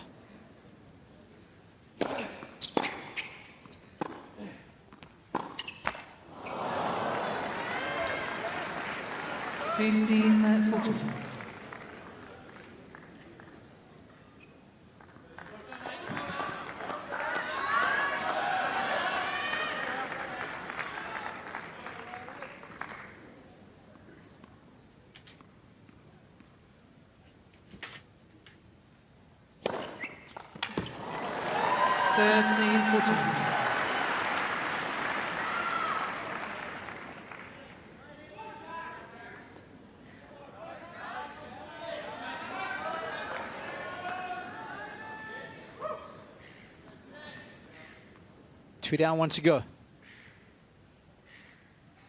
Oh,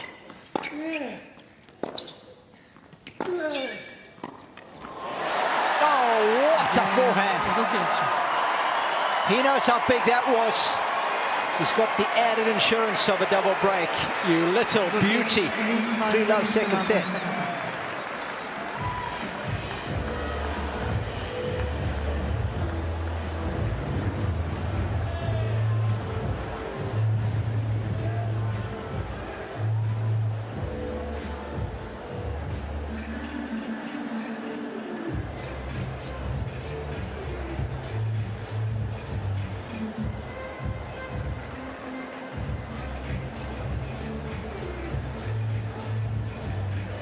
Space those steps out perfectly so that you make contact at the most effective distance away from the body.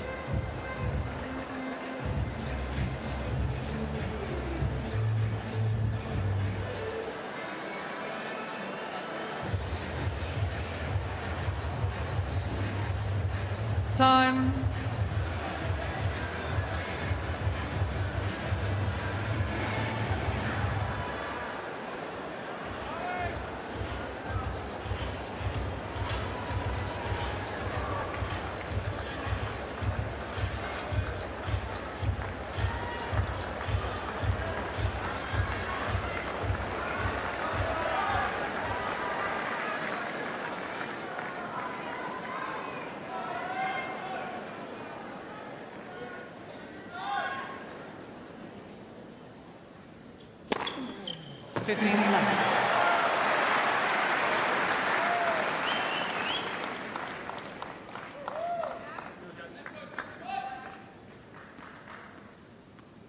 He's really found his range.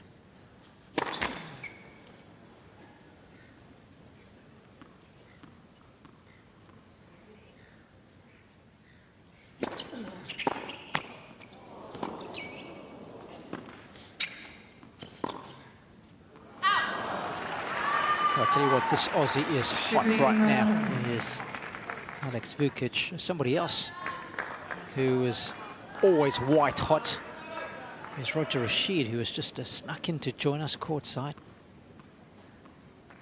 We'll bring Roger in a moment. Robbie, I've heard Roger called a lot of things, but not white hot.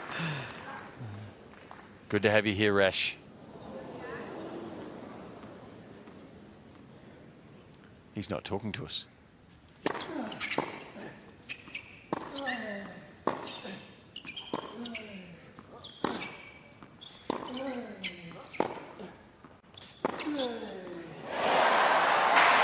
And it's good to be here right now because, yes, the Australian is hot, Robbie. There's no doubt about that. And Roy, I didn't see the first set, but he was obviously up a break and gave that back. And yeah, it's got some good energy in the arena now.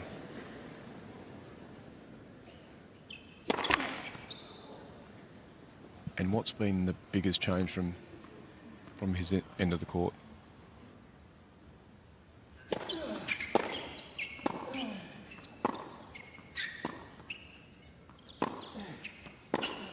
Just a small uptick in the effectiveness of his serve, as well as his backhand. He's had a couple of little beauties, and just that subtle difference is what's made all the difference in the second set. Draper's game's just dropped off a percentage point or two.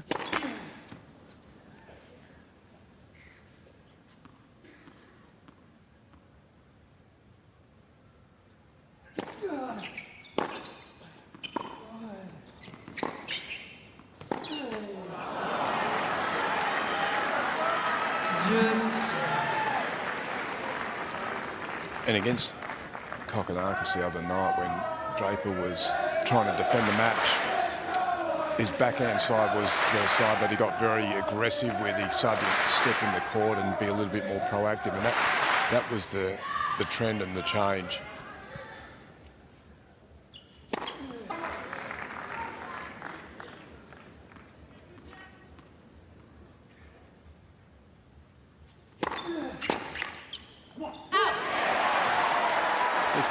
Been a few more breaks of serve than I would have expected. I mean, it started with the first game of the match, didn't it? When Vukic broke Draper and then lost his serve twice himself to lose the set. He broke twice to start this one.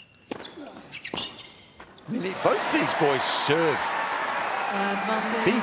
They're good servers, and for me, I wouldn't have expected so many breaks of serve. Well, the second serve's been the big problem, hasn't it, for Vukic? He's only won 1 of 13. He hasn't defended that well at all.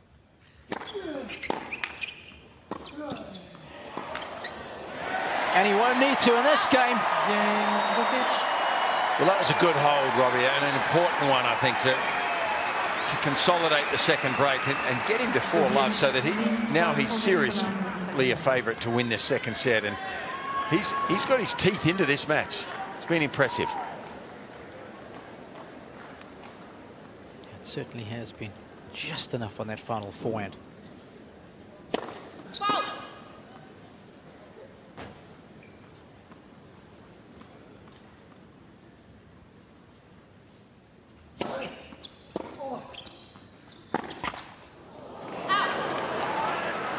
Ball strumming the strings, especially that last one. He loaded that.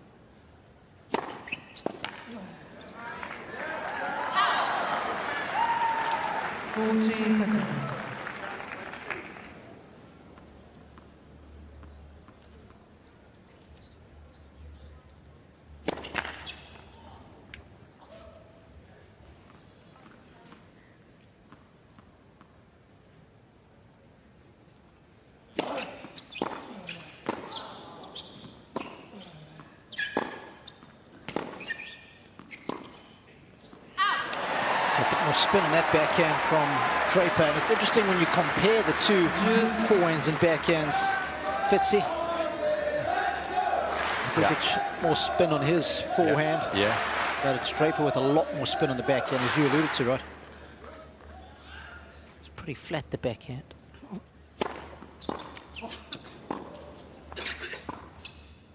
Oh, there's a backhand, and case in point. Guided, but with magnificent accuracy down the line. Gee, this is looking like a blowout, this second set. He's got a chance.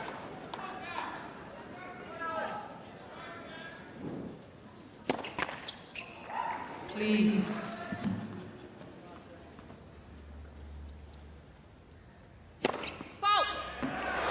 Bit of desperation at the end from Jack Draper there. And Aleksandar Vukic looks like he may have the second set in the bag. 5-zip. It's a nice scoreline.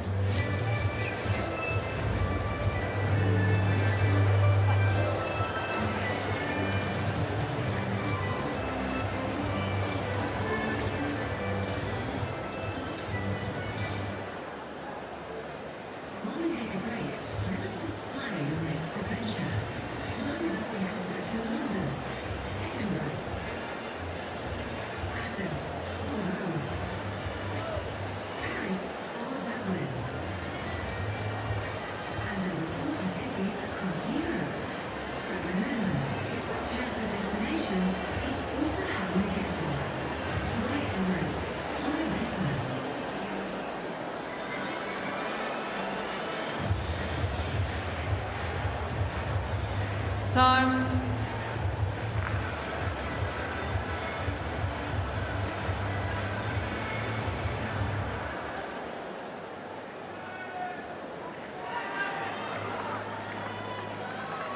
But it was Draper who won 5 of the last 6 games to win the opening set.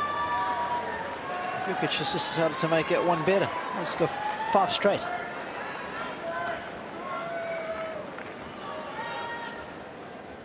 Serving for the second set.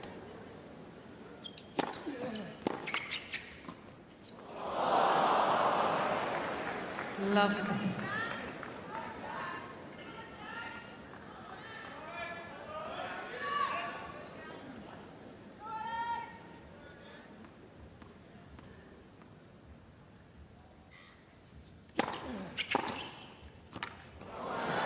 Love 13. The one thing we do know about Jack Draper is that he may let this, you never know, he may let this set go at some point, but what a super competitor he is. Absolutely. He won't like the scoreline, but it won't affect him moving forward, I don't think.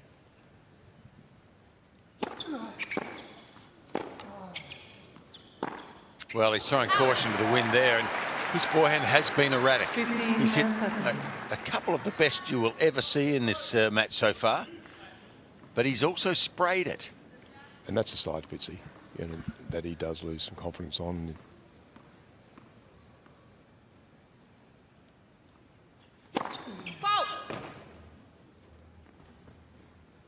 Take the ball, please.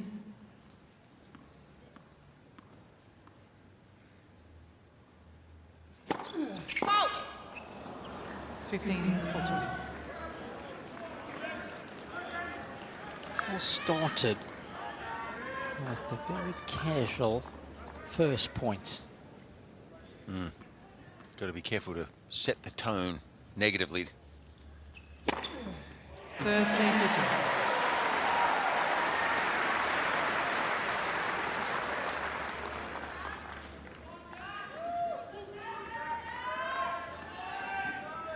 Wait, please.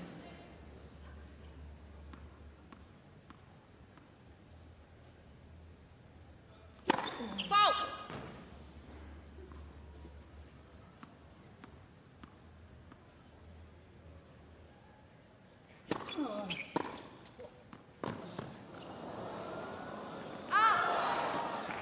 Game Draper. Well, it's finding it easier to break than hold. Well, it was an ordinary game also from Vukic, but It's not so bad. Not so much damage done when you're so far ahead in the set to play an ordinary one. Might as well get that one out of the way. Part of the problem as well, but see in this second set for Draper is the unreturned serves. A lot of them have been coming back. I mean, 47% were unreturned in the first set. It's down to 18 now. Vukic being more effective on the return.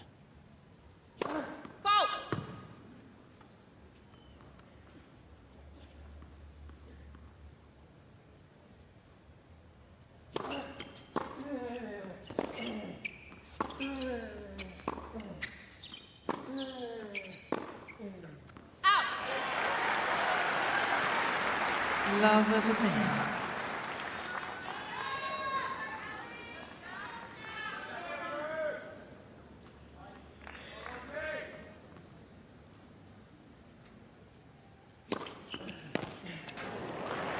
Is that wide swinging serve you've been looking for, Rob? 59. Nice. Nasty. Nasty. That is, what an accent. Magnificent.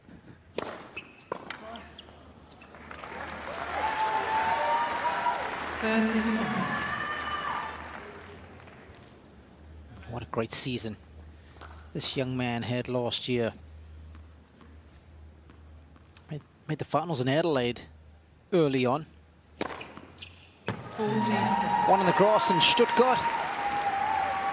And then again in Vienna at 500 ATP 500 event, beating Karen Khachanov in the final.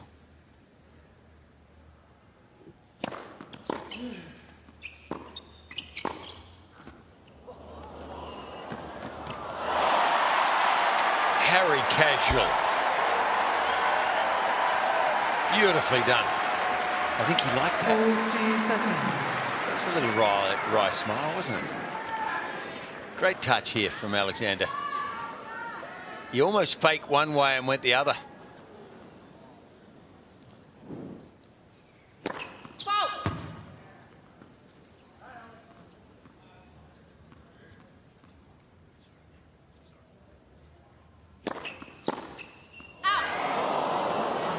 Okay, 2 games on the bounce for Draper.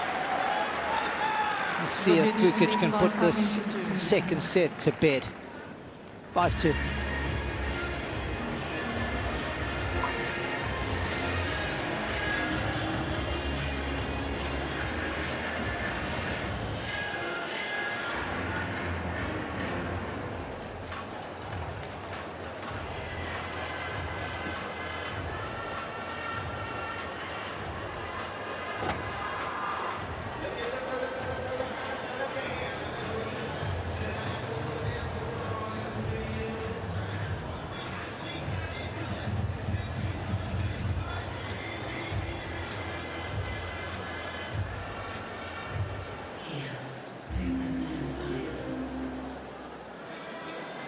All the players get a couple of those water bottles there that they can keep and use match after match. It's amazing how quickly they've got used to that.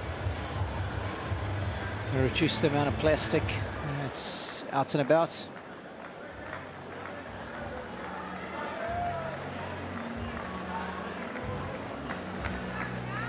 Well, Vukic had a chance to serve it out at the first time of asking at 5-love.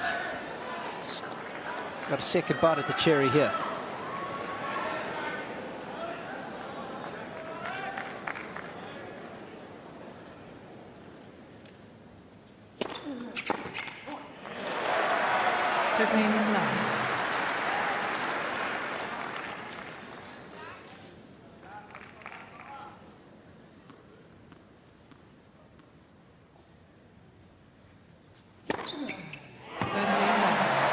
More like it. Just winning the ace race. 6 for Draper. 8 for Vukic.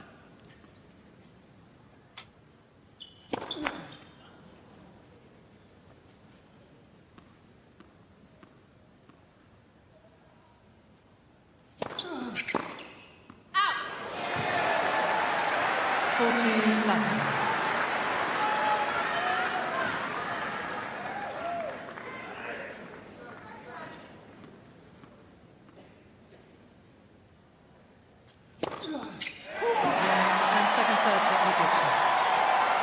That was good. That was very good. To set a piece. This one's hotting up nicely.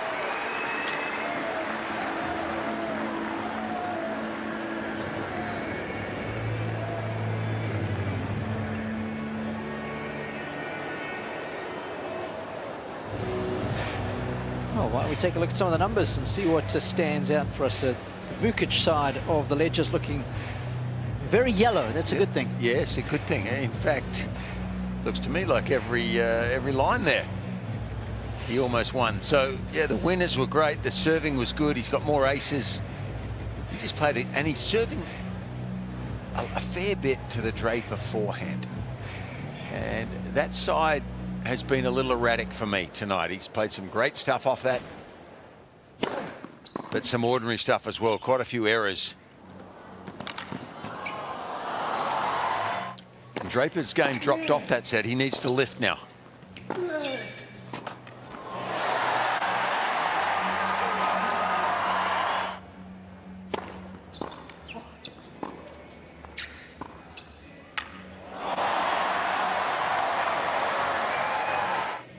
Really did play some good stuff. Aleksandar Vukic. Confidence remaining from the first two matches.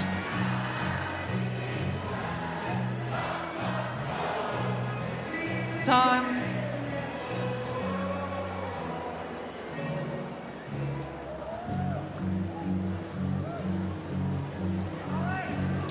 Bit of Neil Diamond never goes astray. Robbie, I saw Neil Diamond here at Rod Laver Arena quite a few years ago now, but boy, what a voice, what a show that was. Yeah, no kidding. Loved it. Third set. Big fan.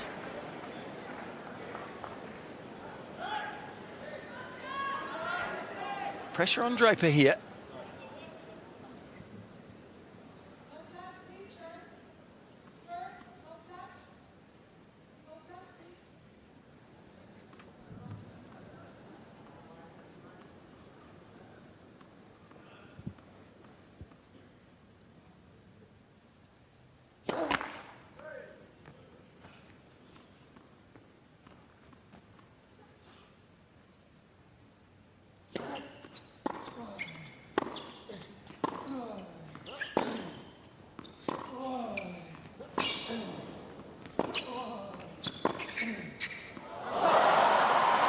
The approach, I mean, for a player moving forward like that, he sees a gap and goes for it, but it wasn't necessarily the right one. He couldn't, it was too dangerous, hitting the ball into the forehand of Draper. Didn't have time to cover the open court.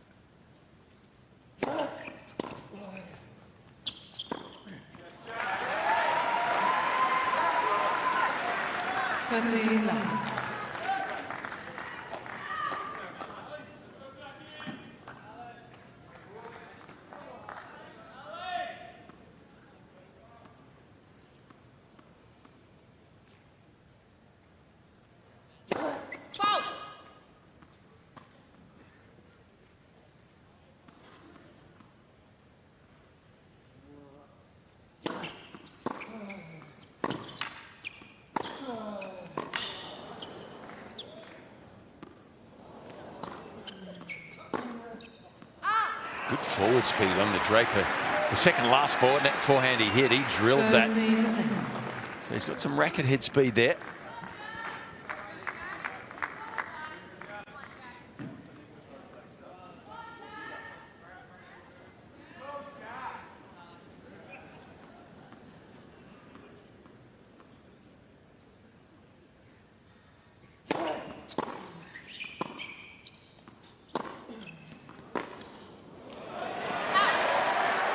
This forehand causing some damage.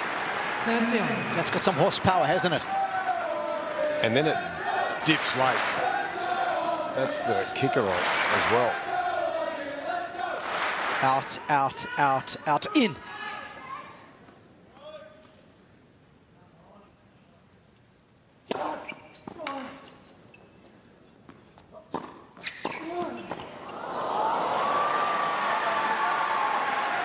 He knows how important This opening service game is because he's lost his serve in the opening game in the previous 2 sets. It's good awareness.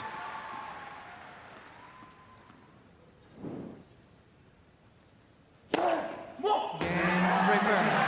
better. Yes, that sets a really different tone.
Back edge of the line.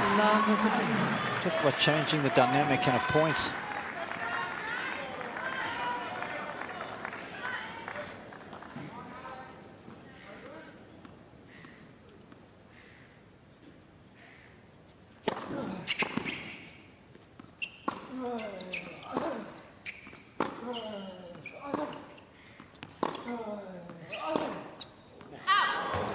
Gee, hit that well.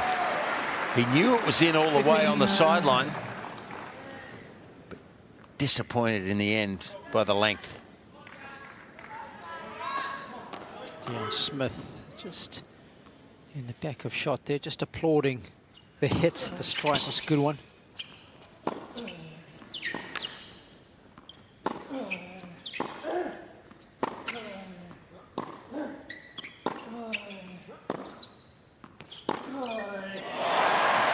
Rash, his forehand is impressive, Vukic. It's been almost, I think it's been the dominant ground stroke on the court. Yeah, and it's got, as you said, it's got the speed and it's got the heaviness, and he can flatten it out, but then he has that one that comes and dips at you and it pops up. Very impressive.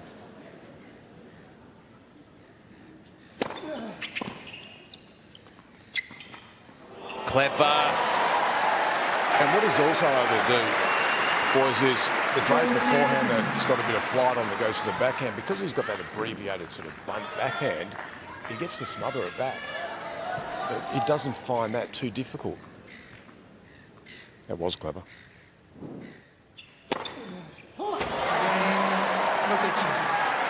I like that, the abbreviated bunt backhand. That's going to be a Rashid classic. It's a tongue twister, that one.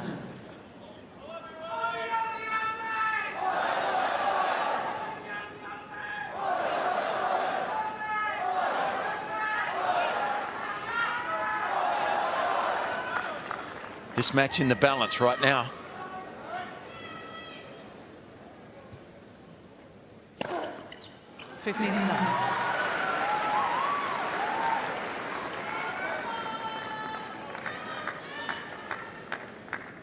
Did you see the hands on that ball girl? She plucked that ball out. What a catch. 13. A lot of good catches around here. Did I say it was common around these parts? You did.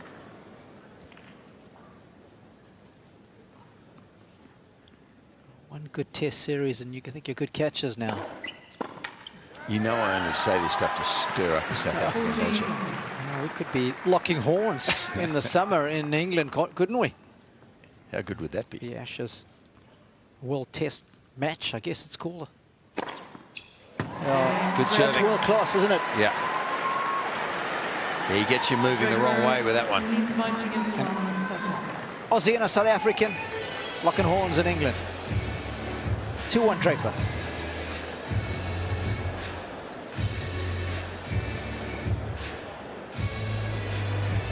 Both these guys got big serves and big forehands, but it is Vukic's first shot off the serve that we're having a look here, and he gets to use that thing 95% of the time behind his first serve. Serve +1, so effective. He's always looking to bring that forehand into play, and on all but one occasion, he has been able to do that. And look how far inside the baseline. Most of the time, he's hitting his forehand good meter and off inside the baseline. So he talk about playing to your strengths. Vukic has been doing that really well behind his serve. And they're reflective in how good the numbers are that he's been posting when that first serve has gone in. First serve points 182% for the match. That's an A grade.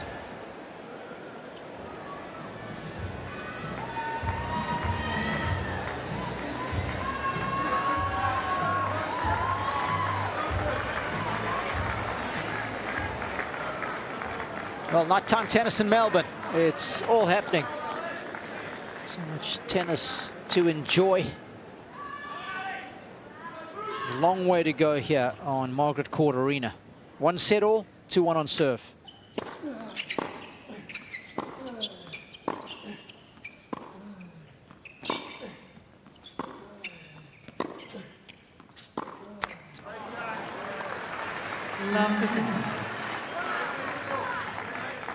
I never forget the first time I got to see Vukic play. That was at Roland Garros 2020, the COVID French Open in September. He qualified that week.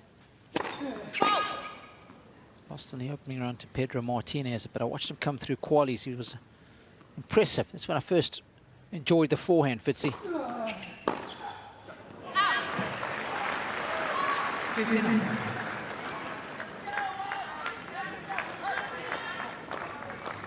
Anyone who can qualify at the French Open knows what they're doing on a clay court.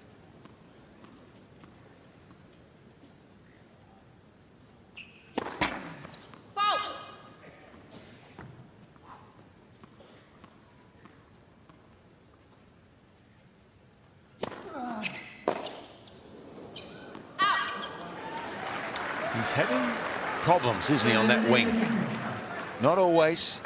It just flares up occasionally.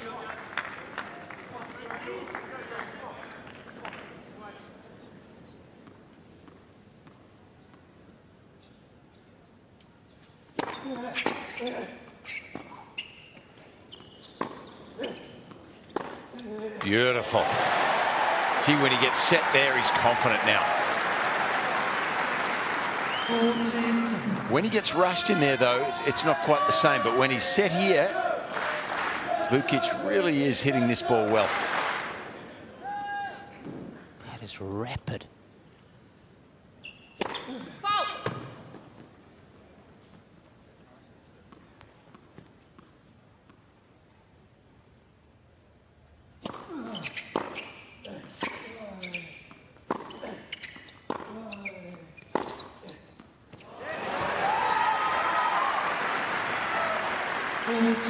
And after hitting that shot, Jack Draper had a long look down the court.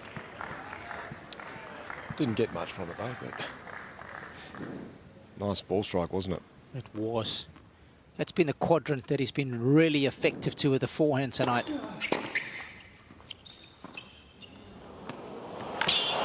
That's not coming back. He has practiced in the art of deception. You know, for one moment I thought that ball was going wide over the sideline, but no such luck for Jack Draper here. I think this is flush on the line. No, inside even. Well, got to watch the calling of these South Australians, I tell you what. I wonder it was so hard to beat him final round of qualies at Wimbledon. Hang on. There's another South Australian sitting down there, Robbie. You're surrounded. Okay.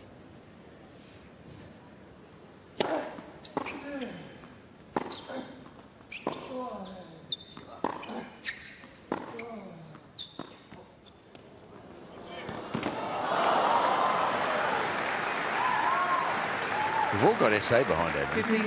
Yeah. Well said. We've all got a fair few 5-setters behind our names as well this week.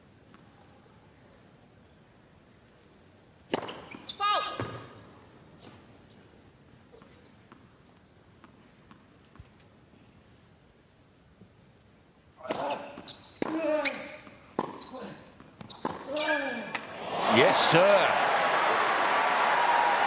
Well, I think there's some belief in Aleksandar Vukic.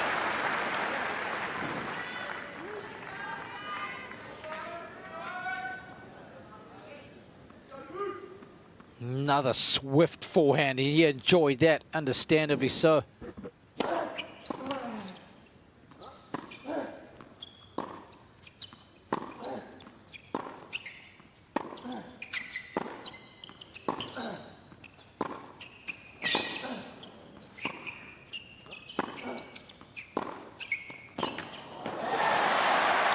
He's out rallying Draper now from the back of the court, and he can sense it a little bit. I hope he can just keep it together here from his point of view. Easy to get overly excited here if he gets ahead. Big few moments. Draper needs to serve well.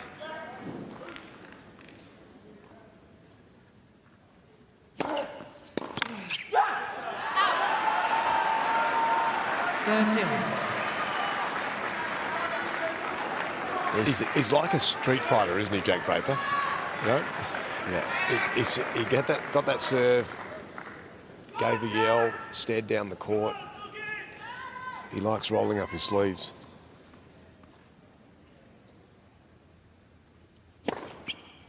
Well, he also noticed that Vukic was revving up the crowd, so that's what can bring out those competitive juices. And I understand that feeling, Robbie. Mm.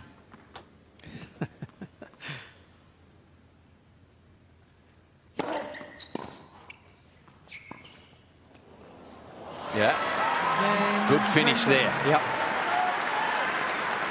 Nice little lob wedge to close out the 5th game.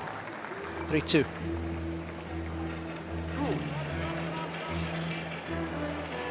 Well, we were just talking about where Vukic is hitting that first serve, and to a left-hander on the juice side, you'd expect a lot more balls to be going out wide to the backhand of a lefty, but it's not the case. Vukic is, as you guys were suggesting, plugging away at the forehand of Draper, and you can see 50% of those balls, and even that 11%, I would argue, is probably forehand body. Yeah, so that graphic has Vukic serving from the other end, and so yes, he's getting his aces down the middle to that first court. To the forehand side. Yeah. Yeah, the split almost identical on the ad side, but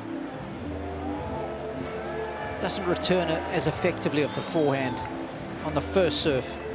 Because the backhand's a bunt. It's got the stability of the second hand.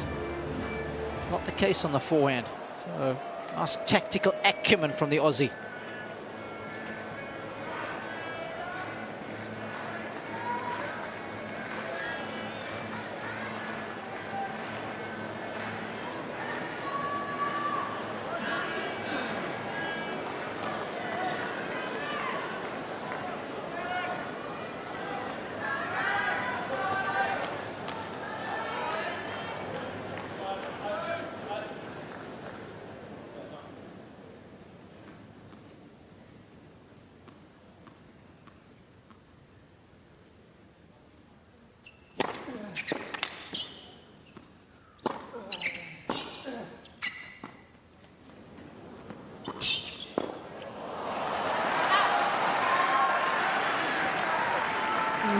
That time, Draper made one heck of a return off the forehand. Nothing wrong with the first serve.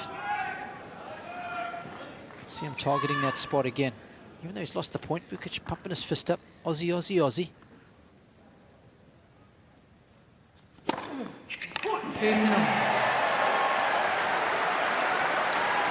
So that graphic is back in my head now. Robbie, he serves to the Draper forehand a lot.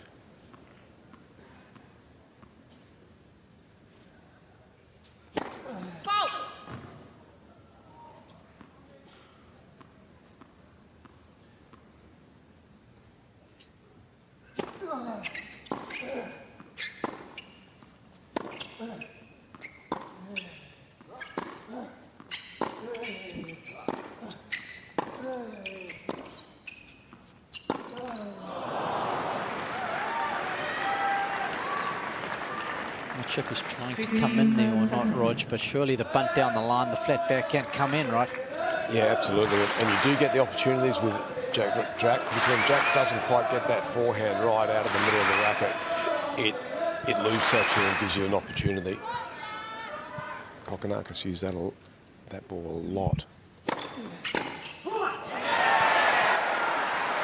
13. That's giving him a steady diet of forehand first serves.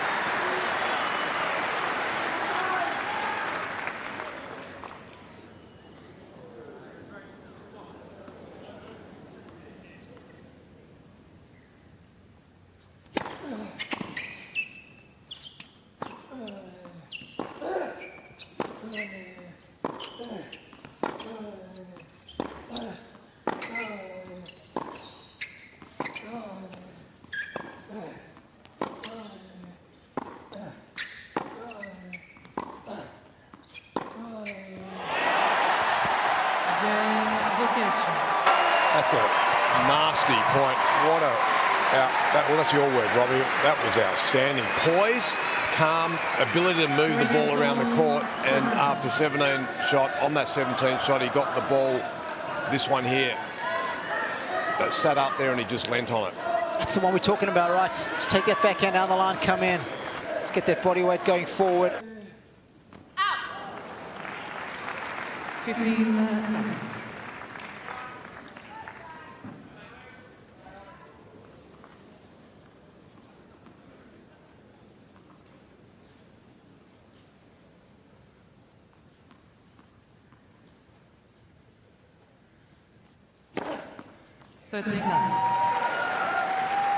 That's one of the best out wide serves he has hit all evening.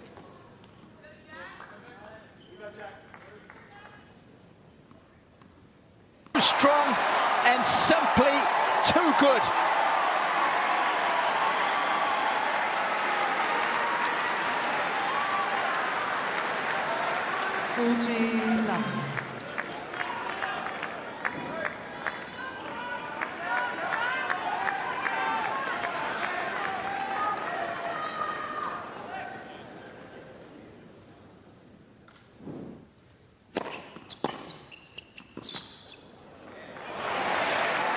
Quality of these points now, the level of them has just gone up a notch or two. Most of them are finishing either with forcing errors or winners.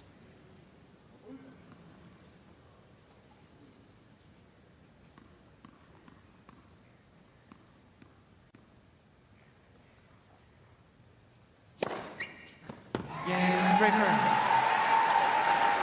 New Boston. Draper with 14 winners and just 5 unforced errors in this set. It's good stuff.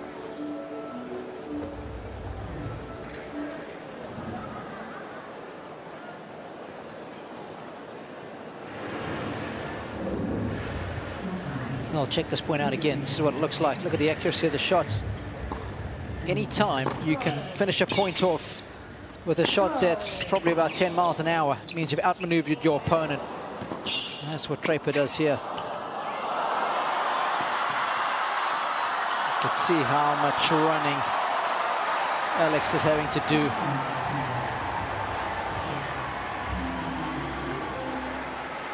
So much real estate to cover. Just making sure he's got enough loft. Time.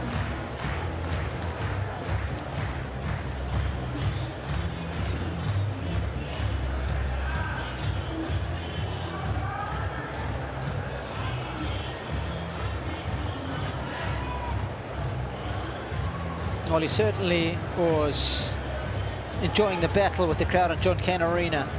When he was playing Thanasi Kokkinakis, he was giving it the let me hear you when he played good shots. He doesn't mind a hostile environment. The crowd has been very fair this evening on MCA. They've enjoyed the contest. It's It's been an honest one. Both players going at it. That's what you want to see.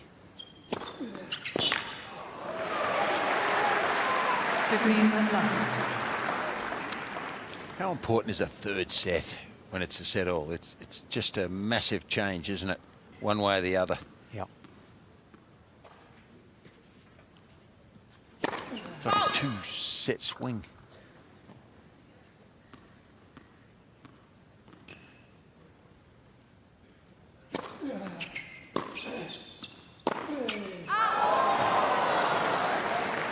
I'm not sure if the ball is in or out. We're on a wide camera shot. Watch the umpire's chair on her pad there. A little red light will come on to signal that it's out. A green light if it's in.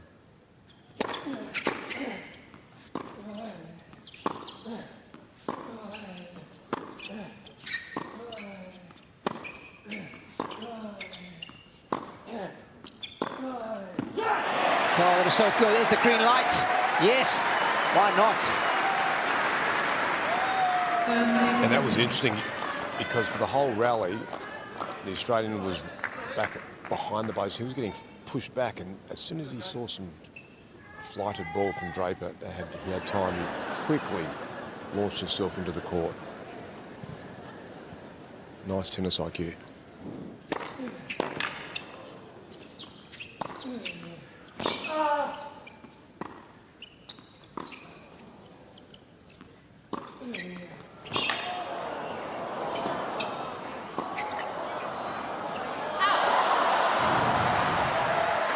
Well, Vukic's forehand is doing a lot of damage, isn't it?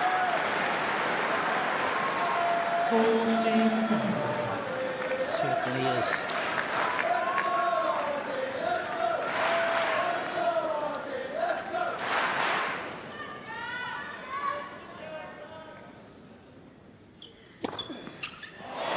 Good game. It's game on here, Robbie. Oh, yeah. We're getting into sweaty palm territory now.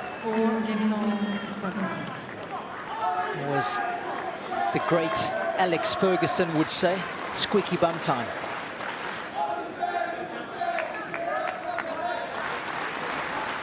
He's getting a little bit more uncomfortable as you support your team or your man. 15-9. Well, again, testimony to the quality of the set is the number of winners versus unforced errors for both players. They're well in the positive.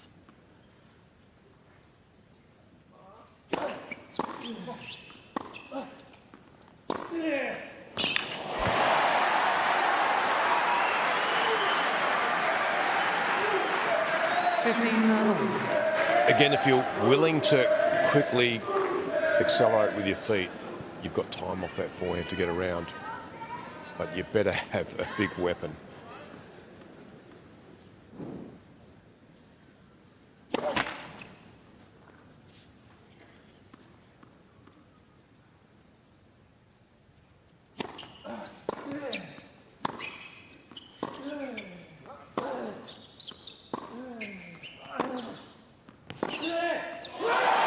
Well, that's as good as we've seen.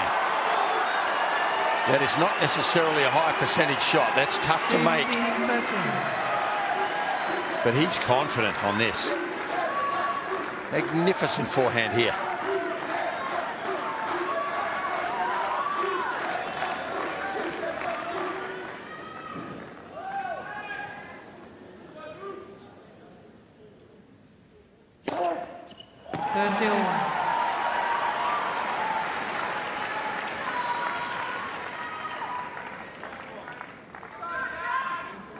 Draper's 15th ace in the match. She's 2 ahead of Vukic, in case you were wondering.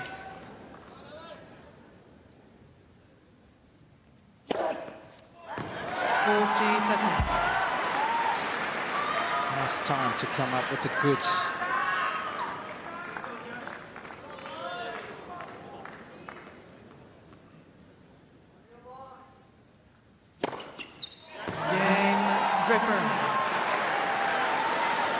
Well, that's a statement of intent. Draper leads by I'll take control. It's 5-4.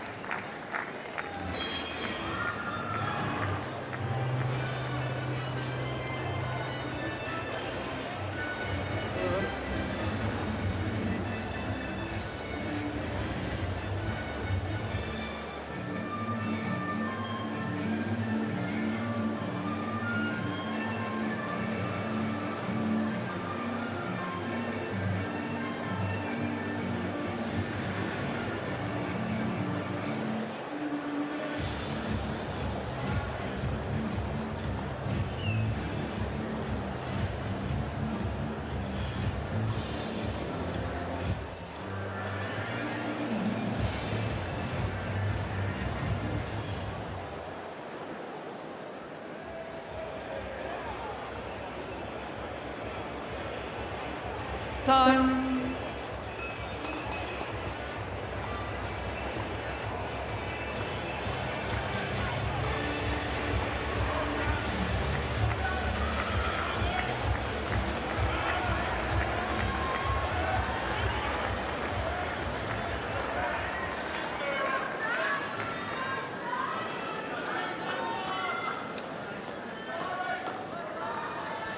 Okay, this will test his nerve and his serve, serving to stay in the set. He continues with that old faithful there. She's serving that well. Draper might have to just cover that a fraction more.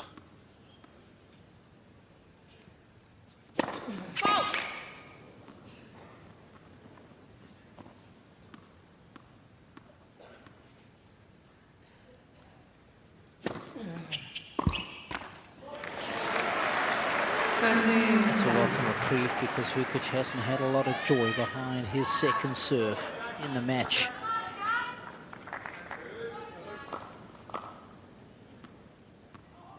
And he won 25% of the points.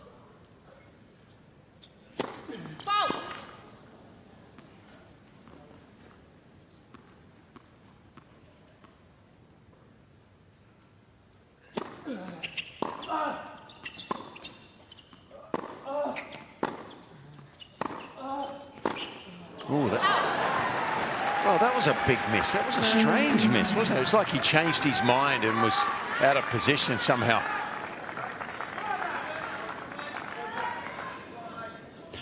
You don't often see a pro miss by that much. No, that was out of bounds, wasn't it?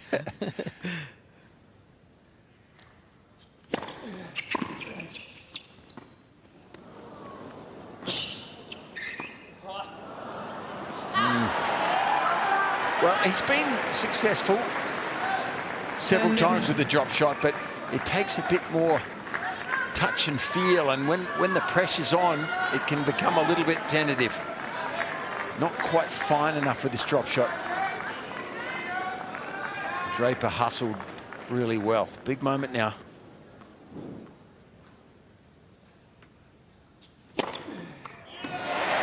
Even if you know that's coming, you can't defend that kind of serving, can you? Had my eyes on Draper then. He never tried to cheat across to the left at all. He might have to just start looking for that a bit more, but of course that one on the line, no chance. Wow, good serving. He's on a roll. Same spot twice there.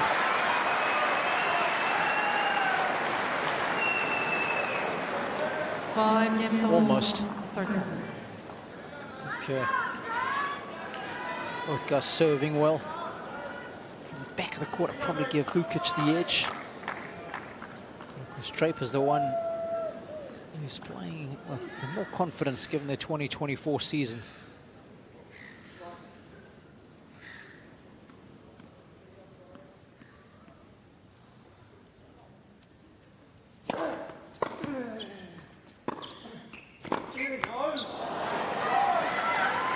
He was there. 15 more seconds.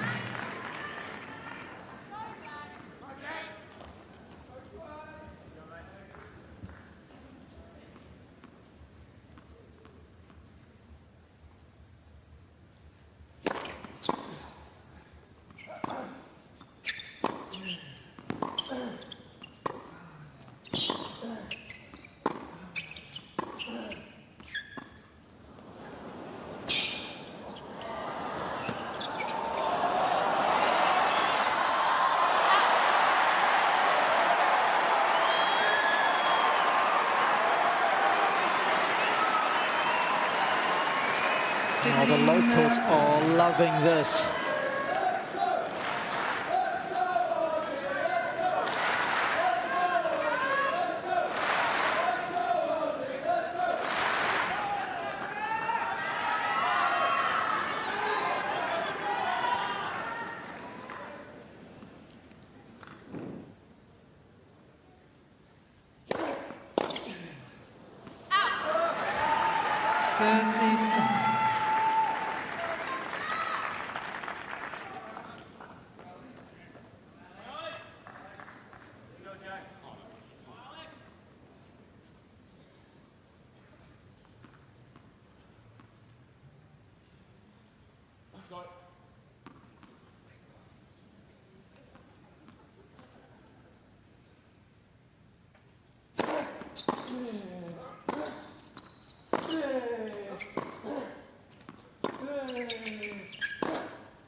You know, when he flattens that forehand out, Rash, he gets it down the other end very quickly, and he hurts Draper with that shot. He really can accelerate, can't he? Yeah, and the added extra to that is that his ability to keep holding the baseline, it's different as well, doesn't it? Because it just takes that time away. And he's obviously so confident that he's prepared to be strong across the baseline. Huge point here.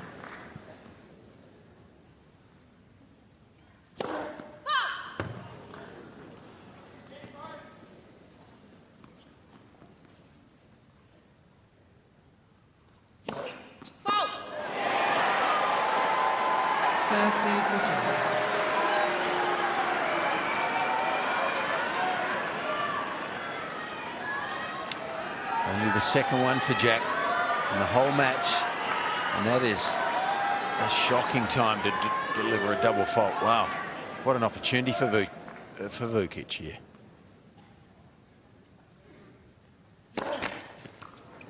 Please.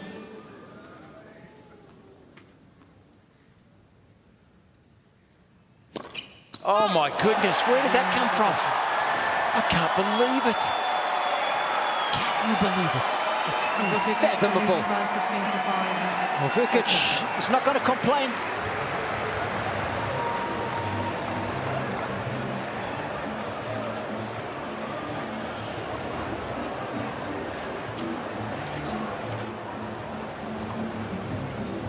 What's happened there?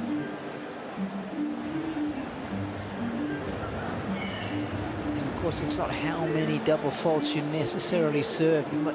He's only served 2 in this set. Could cost him it. Could cost him a set.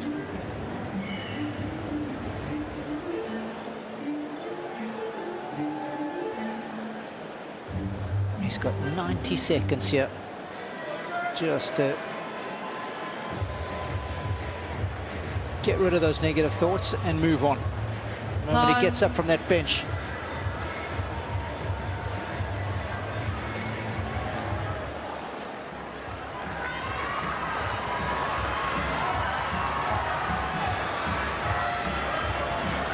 Tell you what, Robbie,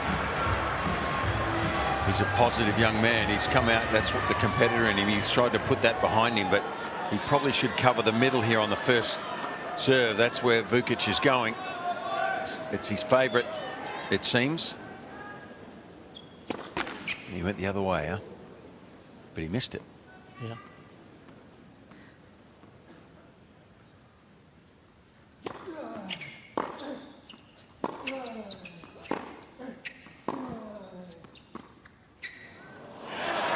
It's so interesting.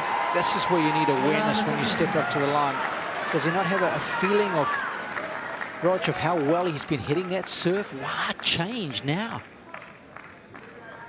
Don't fix it if it ain't broke.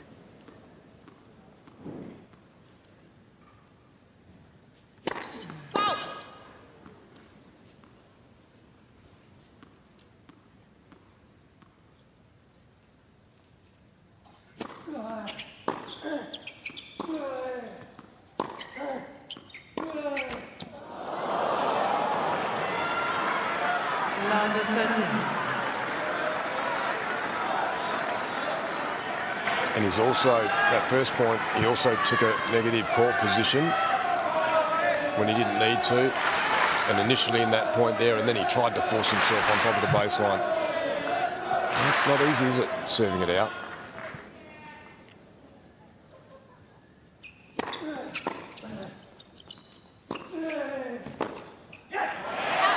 That's more of a stock standard play, isn't it? Even if Draper knows, I think, maybe go with your best serve.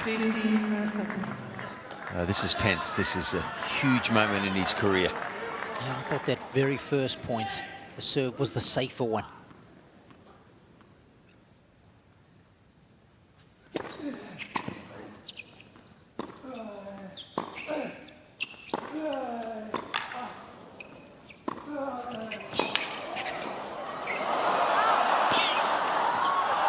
He's made it again! No, he hasn't.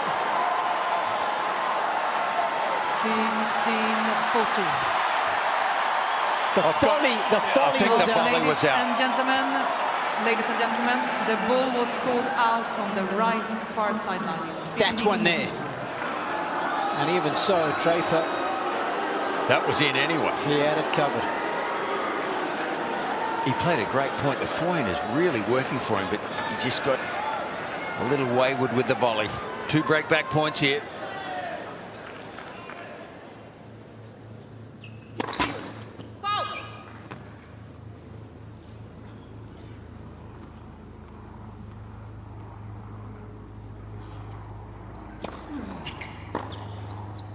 Oh, a big miss from Draper. That's a bad miss on a big moment. Second serve. He's struggling a bit, Jack, isn't he, right now? But these are hard to serve out.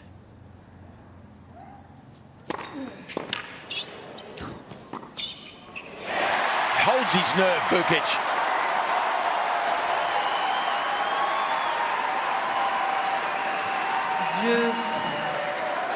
This is a big-time play on a big-time point. No panic. See, if I was his coach, I'd want him to go down the middle here again. It's his favourite. It's where he's getting most of his winners. There it is. Gee, served well. And there goes Jack's racket. Advantage, Vukic.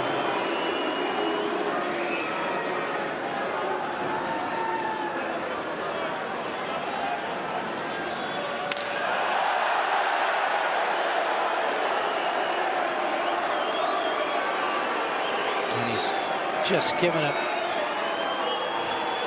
more of the treatment as he's got to his bag. He is awfully frustrated. Rapid abuse warning, Mr. Draper. I think he's lost his vibration dampness. He's going to have to go back for one of those.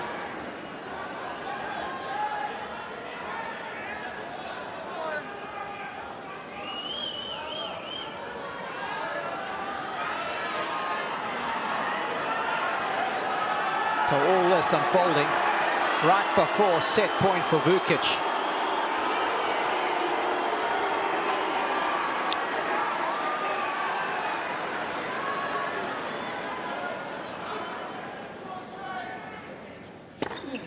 There's a ticket to the party. And Vukic takes a 2-1 lead.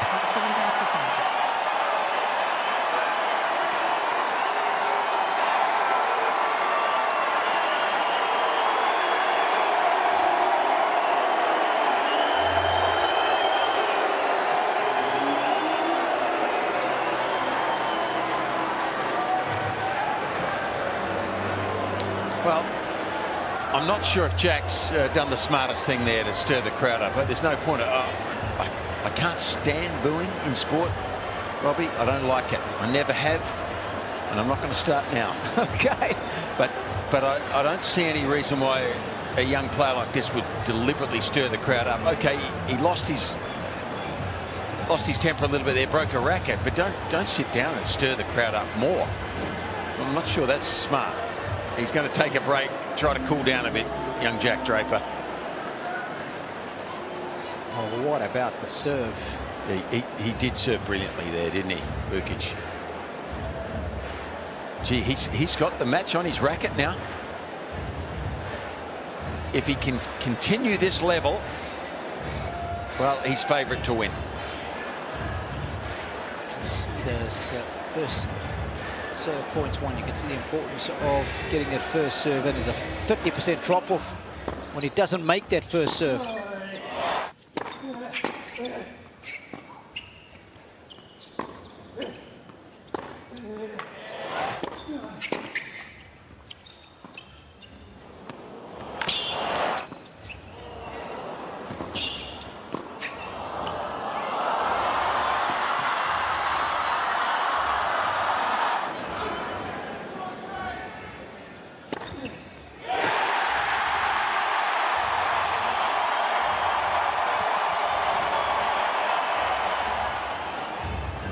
Well, that's why you train as hard as these guys do in the off-season for moments like this. And I'll qualify by saying moments like this at home. I always found we had one tournament a year. There was always a slightly more emphasis on your home tournament. Of course, in this case, it's a home major. Oh, this is huge for Alexander. Possibility to reach a round of 16 at a major, that's big for a player, any player. And if you've never been there before, that's a goal. And I can tell you what it means as far as your bank balance is concerned. It gets boosted by an additional 420,000 Aussie dollars. Hang on, I've just had a seizure in the box. Did your heart skip a beat there? Yeah, the prize money continues to escalate year upon year, up 11% this year on last. There's trotters. James, it would be disappointed there. That was a poor end, wasn't it? A strange end from Jack Draper. Out of nowhere, he served two doubles from Juice. Two double faults. He'd served one for the match. I'm surprised. Maybe I just haven't heard, but they haven't alerted him or warned him about the serving patterns of Vukic, because he's made no adjustments yet. Because you've got the coach's pads in the pods, or you can have a look at the patterns of everything. All the serving patterns, forehand, backhand. Points won and lost to the spots that the opponent's been serving to.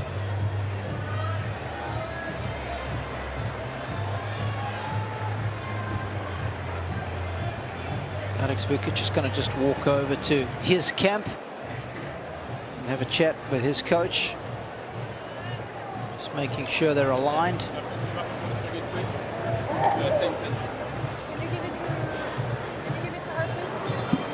Yeah, he is having a chat. Gee, it becomes a big break, doesn't it? Such a big break. Players get cold. I bet fellow commentators get cold. Yeah, it's too long, isn't it? This break is too long. It shouldn't be allowed. But it always is, Rash. Yeah, always. And no one, it's not really, it needs to be policed a little harder, because Jack's just controlling the tempo of the break.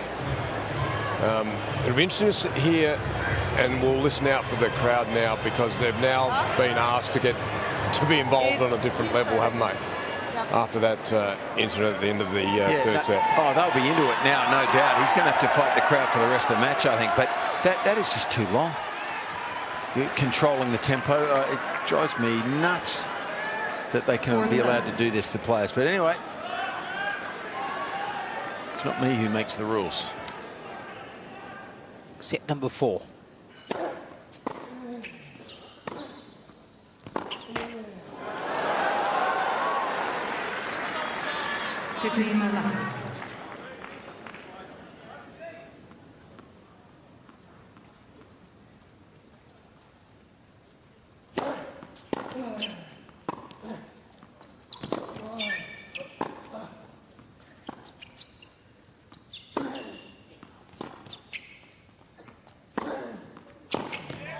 Come on!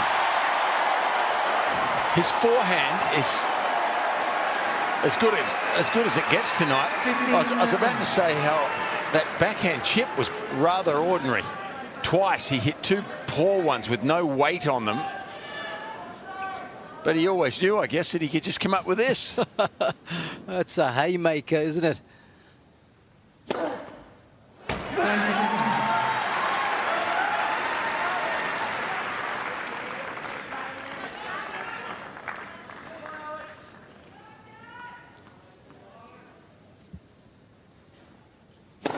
Let's first one.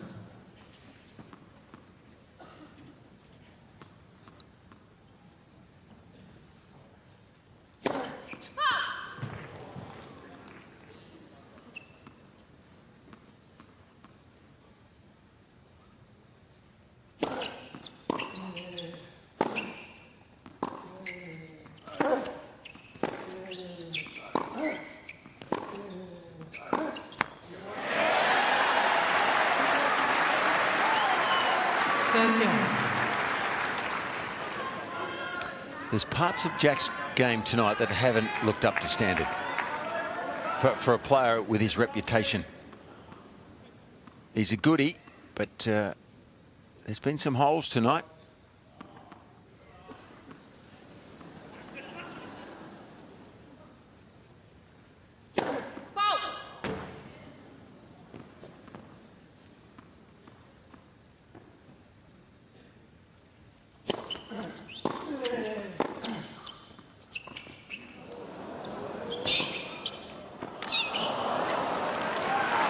You know, I'm all in favour of winning points in different ways, and I like the ability to go to the drop shot. Even though it is tough on a hard court to hit it, tougher than a clay court. Tougher than a clay court. But with the way his forehand's working, I just think he should be basing everything around that shot right now. So a good, energetic start from Jack Draper, trying to get himself back on track.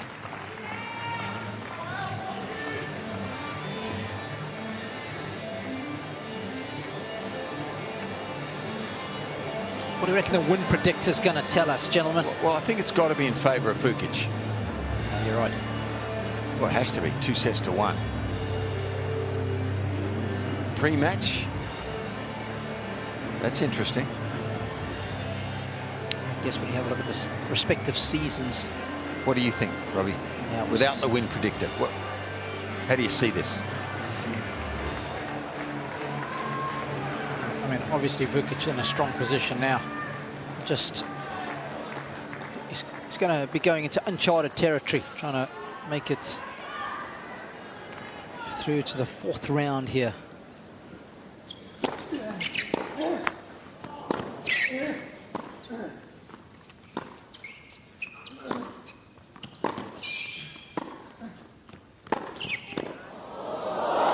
Oh, did he know anything about that? I think there's a little bit of luck there, Rog, wasn't there? Yeah, I'll just put the racket face on the ball and see what happens. Look, there's a bit of feel, but yeah, there was a bit of luck on that. That it actually almost dropped dead off his racket. Wasn't quite in the middle. That assisted big time. Yep.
Wow, he's hit that serve well.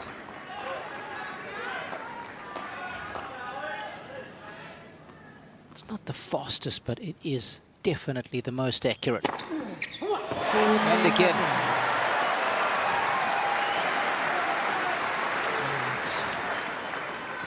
When he was practicing in the off-season, I watched a couple of sessions, middle of the day, hottest time of the day.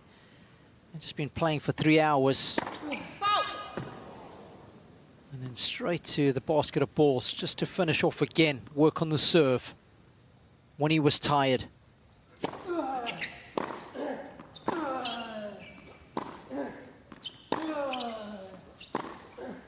Having some heavy sessions with Chris O'Connell.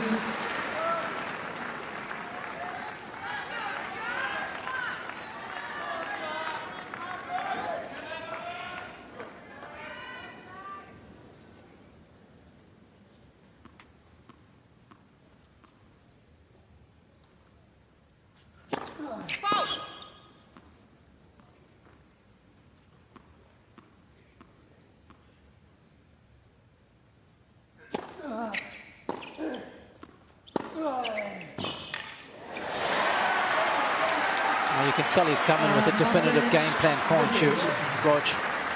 Yeah, and you can see there, again, that forehand from Draper drops short. He's trying to fizz it and trying to push it deep, but and there's very few points where he's able to have Alex deep behind the baseline.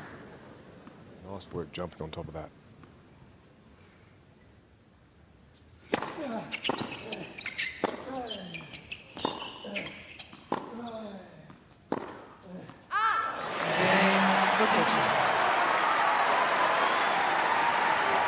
You know, if you're Aleksandar Vukic, you just continue along, don't look sideways, keep playing with the same game plan, and have an underlying knowledge that when it got close in that third set, Jack Draper on this night, he floundered.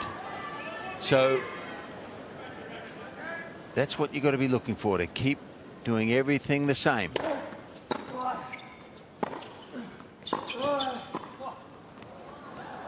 I mean, Draper may well play better this set. He needs to, by the way, if he's going to win this match. But you just keep on keeping on if you're Vukic right now. Same tactics, same attitude.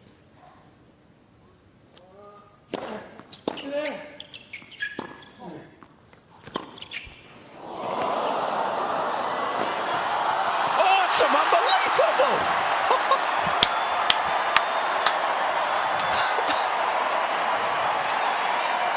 The backhand slice. What was better? The forehand. He's got no business making this, Fitzy. None whatsoever.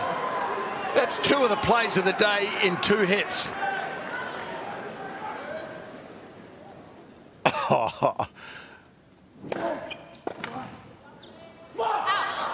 He's a competitor, Draper, isn't he? How can that previous point count the same as that one? It's a joke, right? Oh, that got us out of our chair.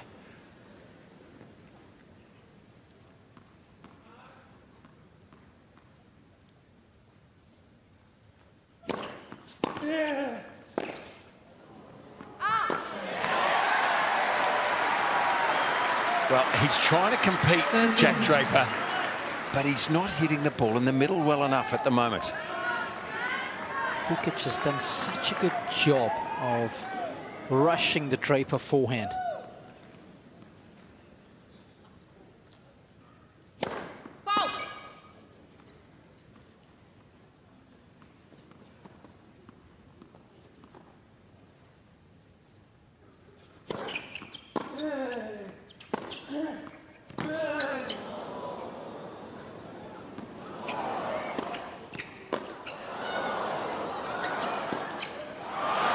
Held his nerve.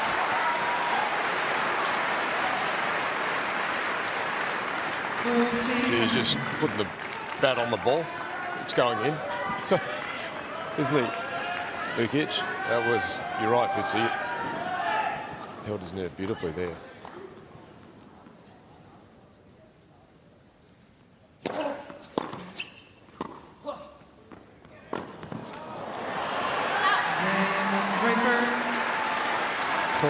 was a hard hat hold. Hard hat hold, that was. But importantly, he leads 2-1.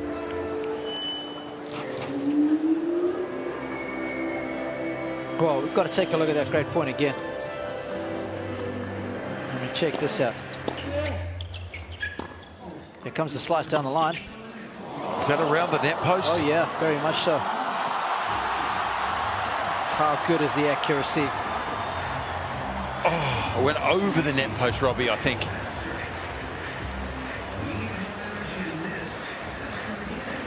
Oh, there's so much of me disappointed it didn't go around the net post too. What a play.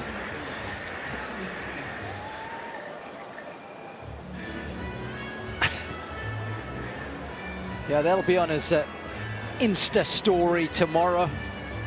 Good reaction from Jack, wasn't it? Good for him.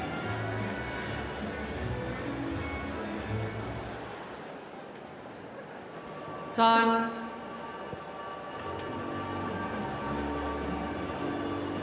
He plays hard, but he plays fair, does Jack Draper.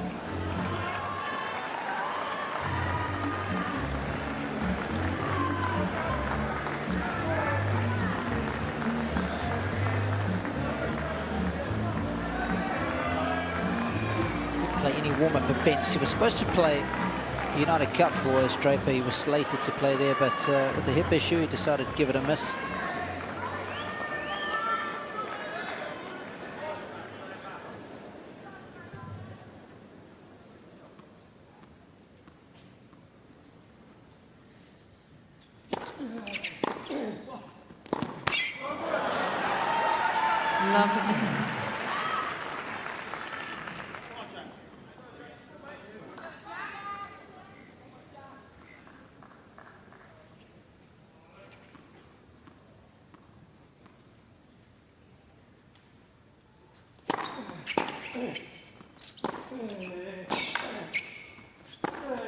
Geez, hitting that one well. Both sides really, but I think if I've got a favourite tonight, it's his off forehand.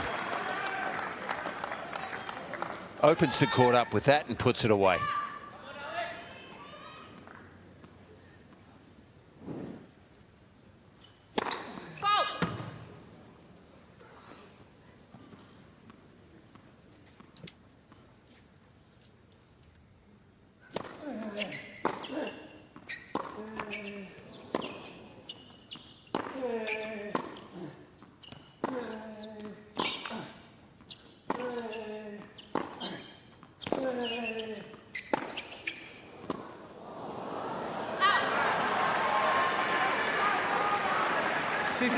Bit lucky there, Jack Draper. Some frame in that last forehand, but it drops in.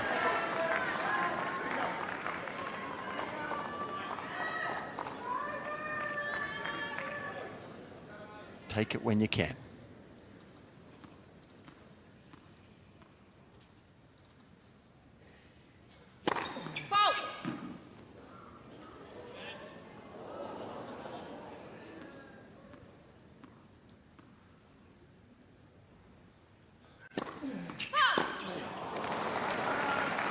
There's a stumble. Just noticed that ball toss was a little further behind him.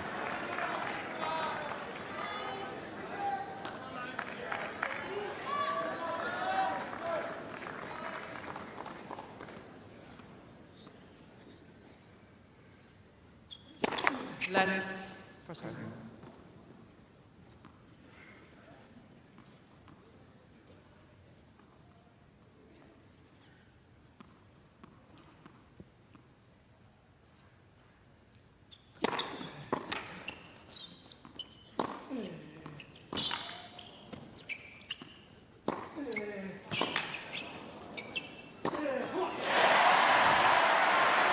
It's all about placement. 30-14.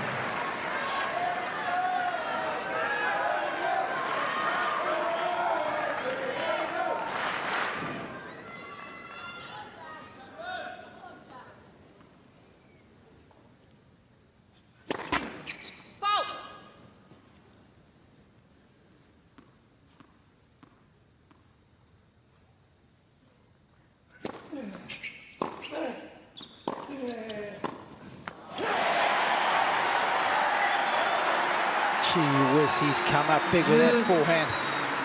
Suffocating Draper with the length.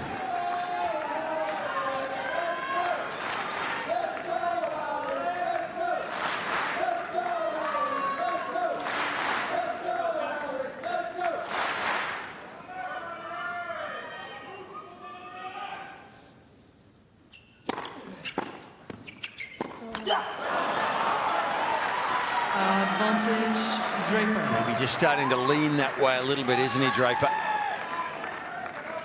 Just cover the forehand a bit more there.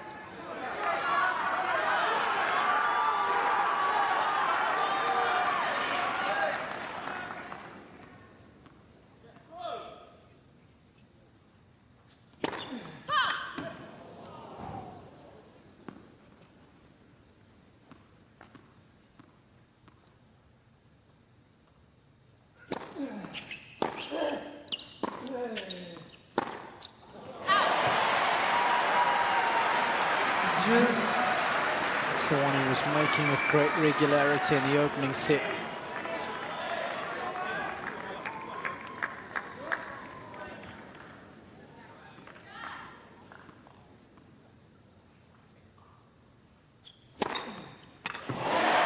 Advantage, Vukic.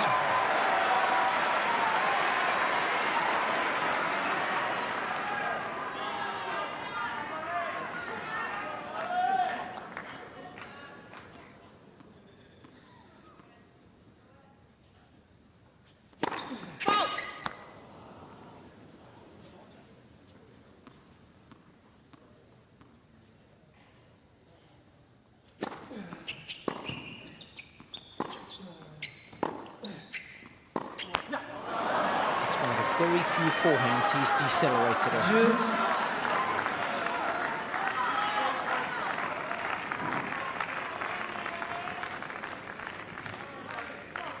It's a good one there. This is the one. He's reaching for it. Feet not quite in position.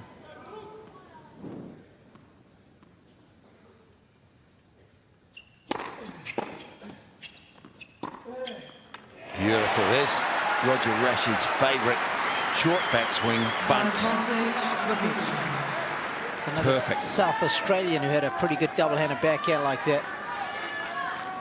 He used to swing out a bit more, though. He's sitting in the box tonight with an orange shirt on, but he used to swing at that a little bit more. That's a really short bunt with the wrists. But wow, is he serving well and hitting his forehand well.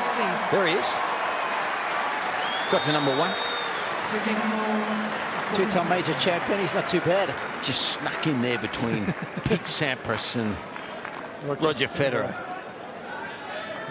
He'll tell you he nudged Pete Sampras aside when he beat him at the US Open. Hang on. No one nudged Pete Sampras, did they? 14 major championships. We saw a lot of that from Pete, I'll tell you that much. Yeah. Good feeling when you're serving as well as what Vukic is tonight. What a platform that creates for you. That was a huge hold, wasn't it, yep. Robbie?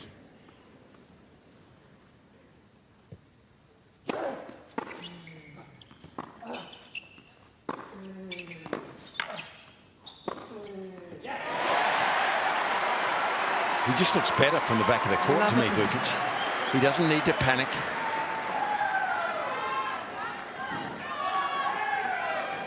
Just drops it short, doesn't he? Constantly drops that forehand short when you go in hard in there. Yes.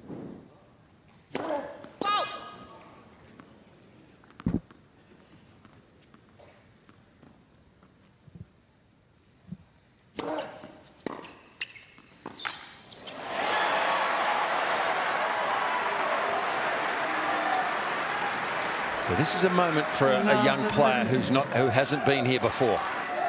Not to get ahead of yourself. Just play each point as it comes. You can see him starting to breathe a little harder. He's starting to think about maybe winning now. Don't change anything. Thank you.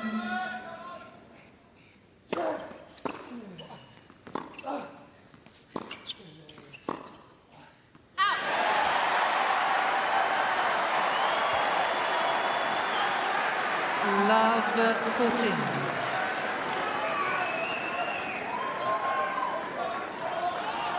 What a gilt-edged opportunity this is.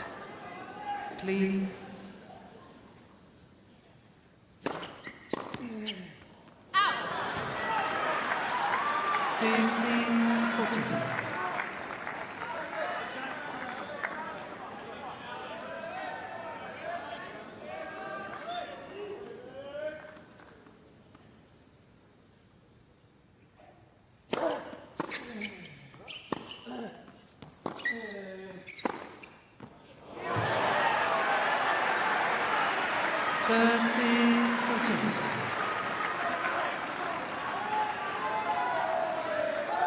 No time to be passive now for Vukic. He's got to play to win this point, not hope that Draper makes a mistake. Not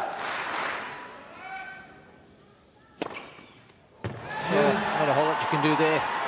Draper just giving him a taste of his own medicine. And I tell you what, of course Draper doesn't want to go down low 40, but if he can hold from here, that might really just start to play on the mind of Vukic, the size of the opportunity.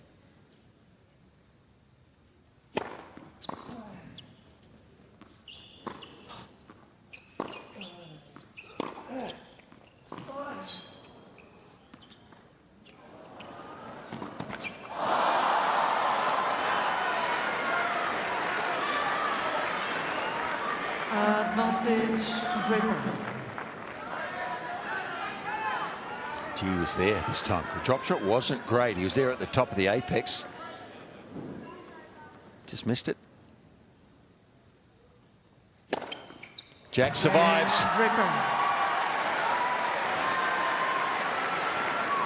He's got his nose out in front to lead 3-2 in the fourth, but he's down 2-1.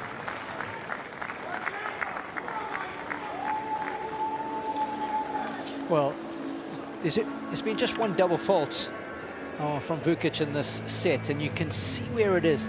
When it happened, we alluded to the fact that the ball toss was a little too far left and behind, and this is a nice illustration to see the bad ball, that red one there, and just highlights the importance of the ball toss. When you get them in the right spot, you tend to serve very well. And of course, that's what Vukic has done, but I thought it was such a good illustration. Just highlights when you're a little off under pressure and you serve that double fault. On that occasion, it was the ball toss that was a little too far left and back. And you can see it clear as daylight there. Nice illustration from our boys working overtime there in bolt 6. Time.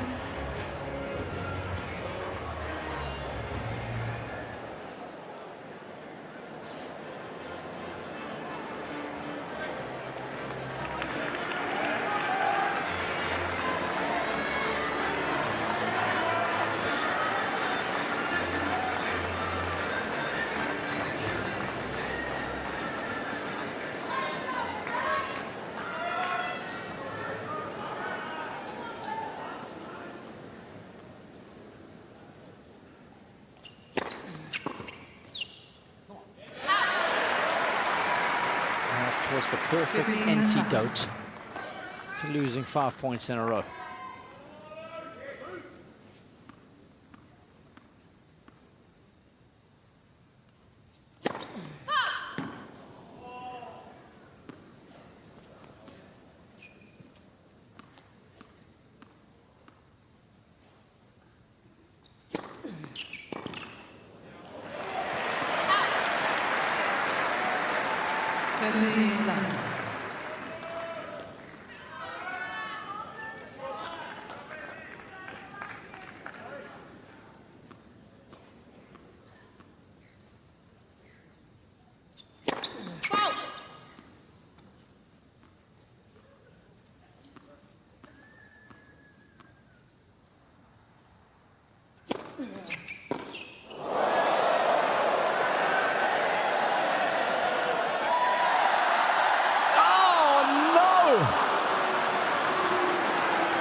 Thought he might drop the racket and try with two hands.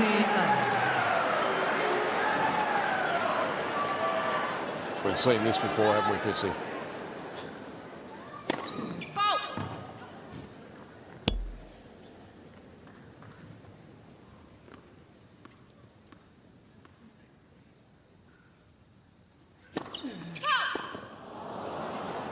40-15.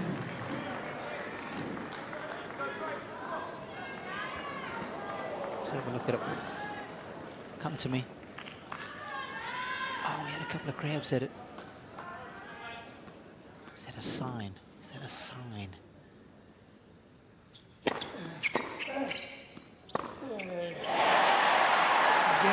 He has vaporized that forehand as Vukic. 3 games all, 4 seconds. Watch carefully, you'll see a vapor trail. Watch. It's beautiful when someone hits it that sweetly.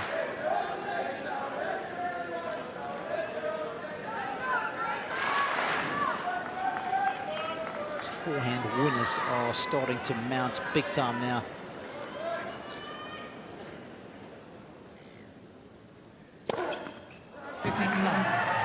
So he has 20 in total for Vukic, 12 for Draper.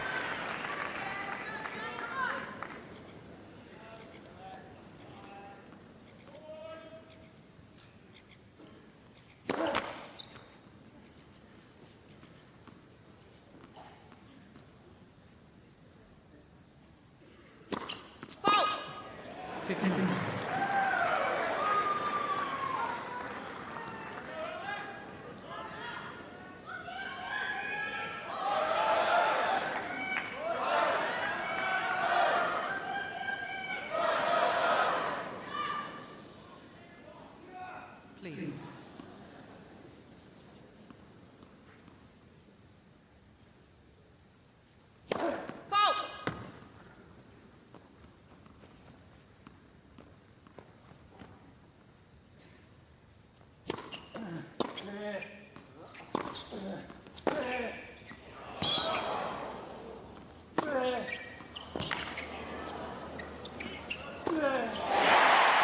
Pouring it on now. But he's just got more game from the back of the court than Draper. 15 on this day. Dominating him with the forehand when he gets a shot at it. Pressure moments. Thank you. Please.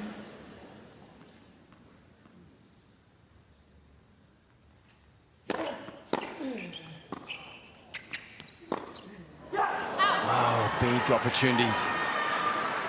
Hasn't missed many of those in all of these 4 sets. Aleksandar Vukic.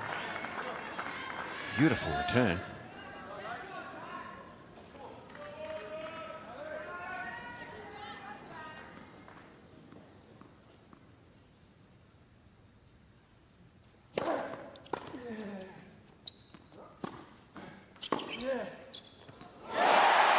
Oh, it's way in. Mate, he let that go. He did. He's out of sorts here, Jack. For me, he could have made a volley on that, decides to let it go, and he judged that poorly. He was there.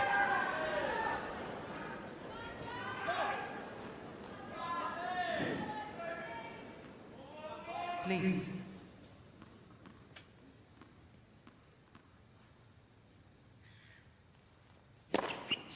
He came through with the goods, didn't he?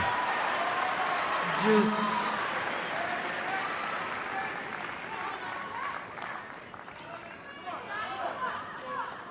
Saved all 4 break points that he has faced in this 4th set.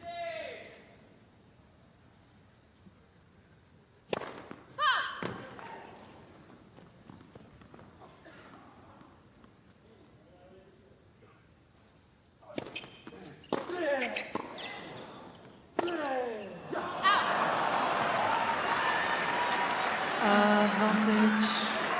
Draper. It's good defense. Good defense.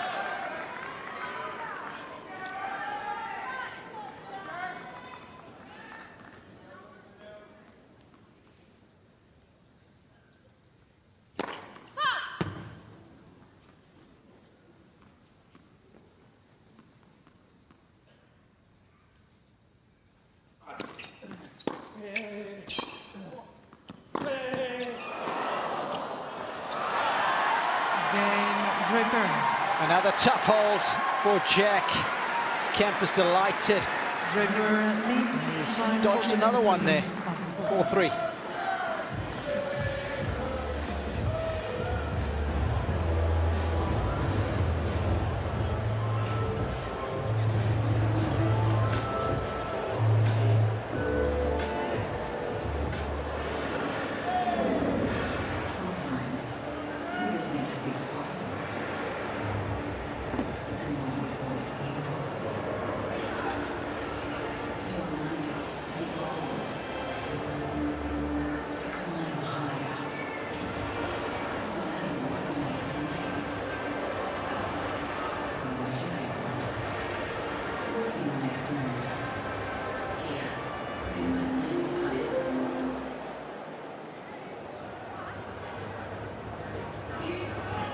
Time.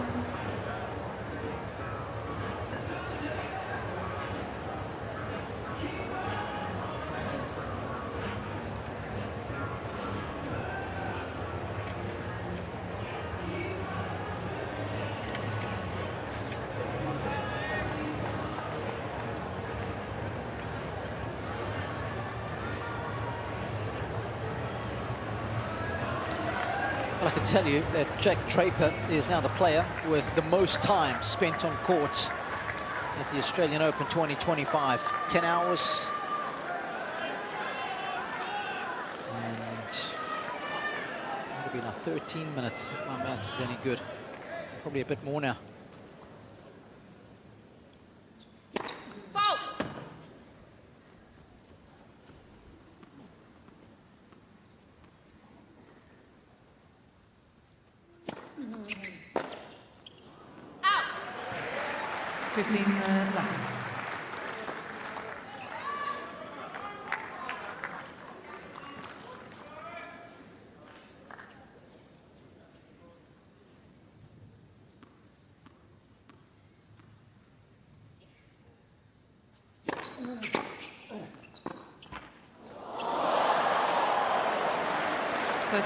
Take whatever you get.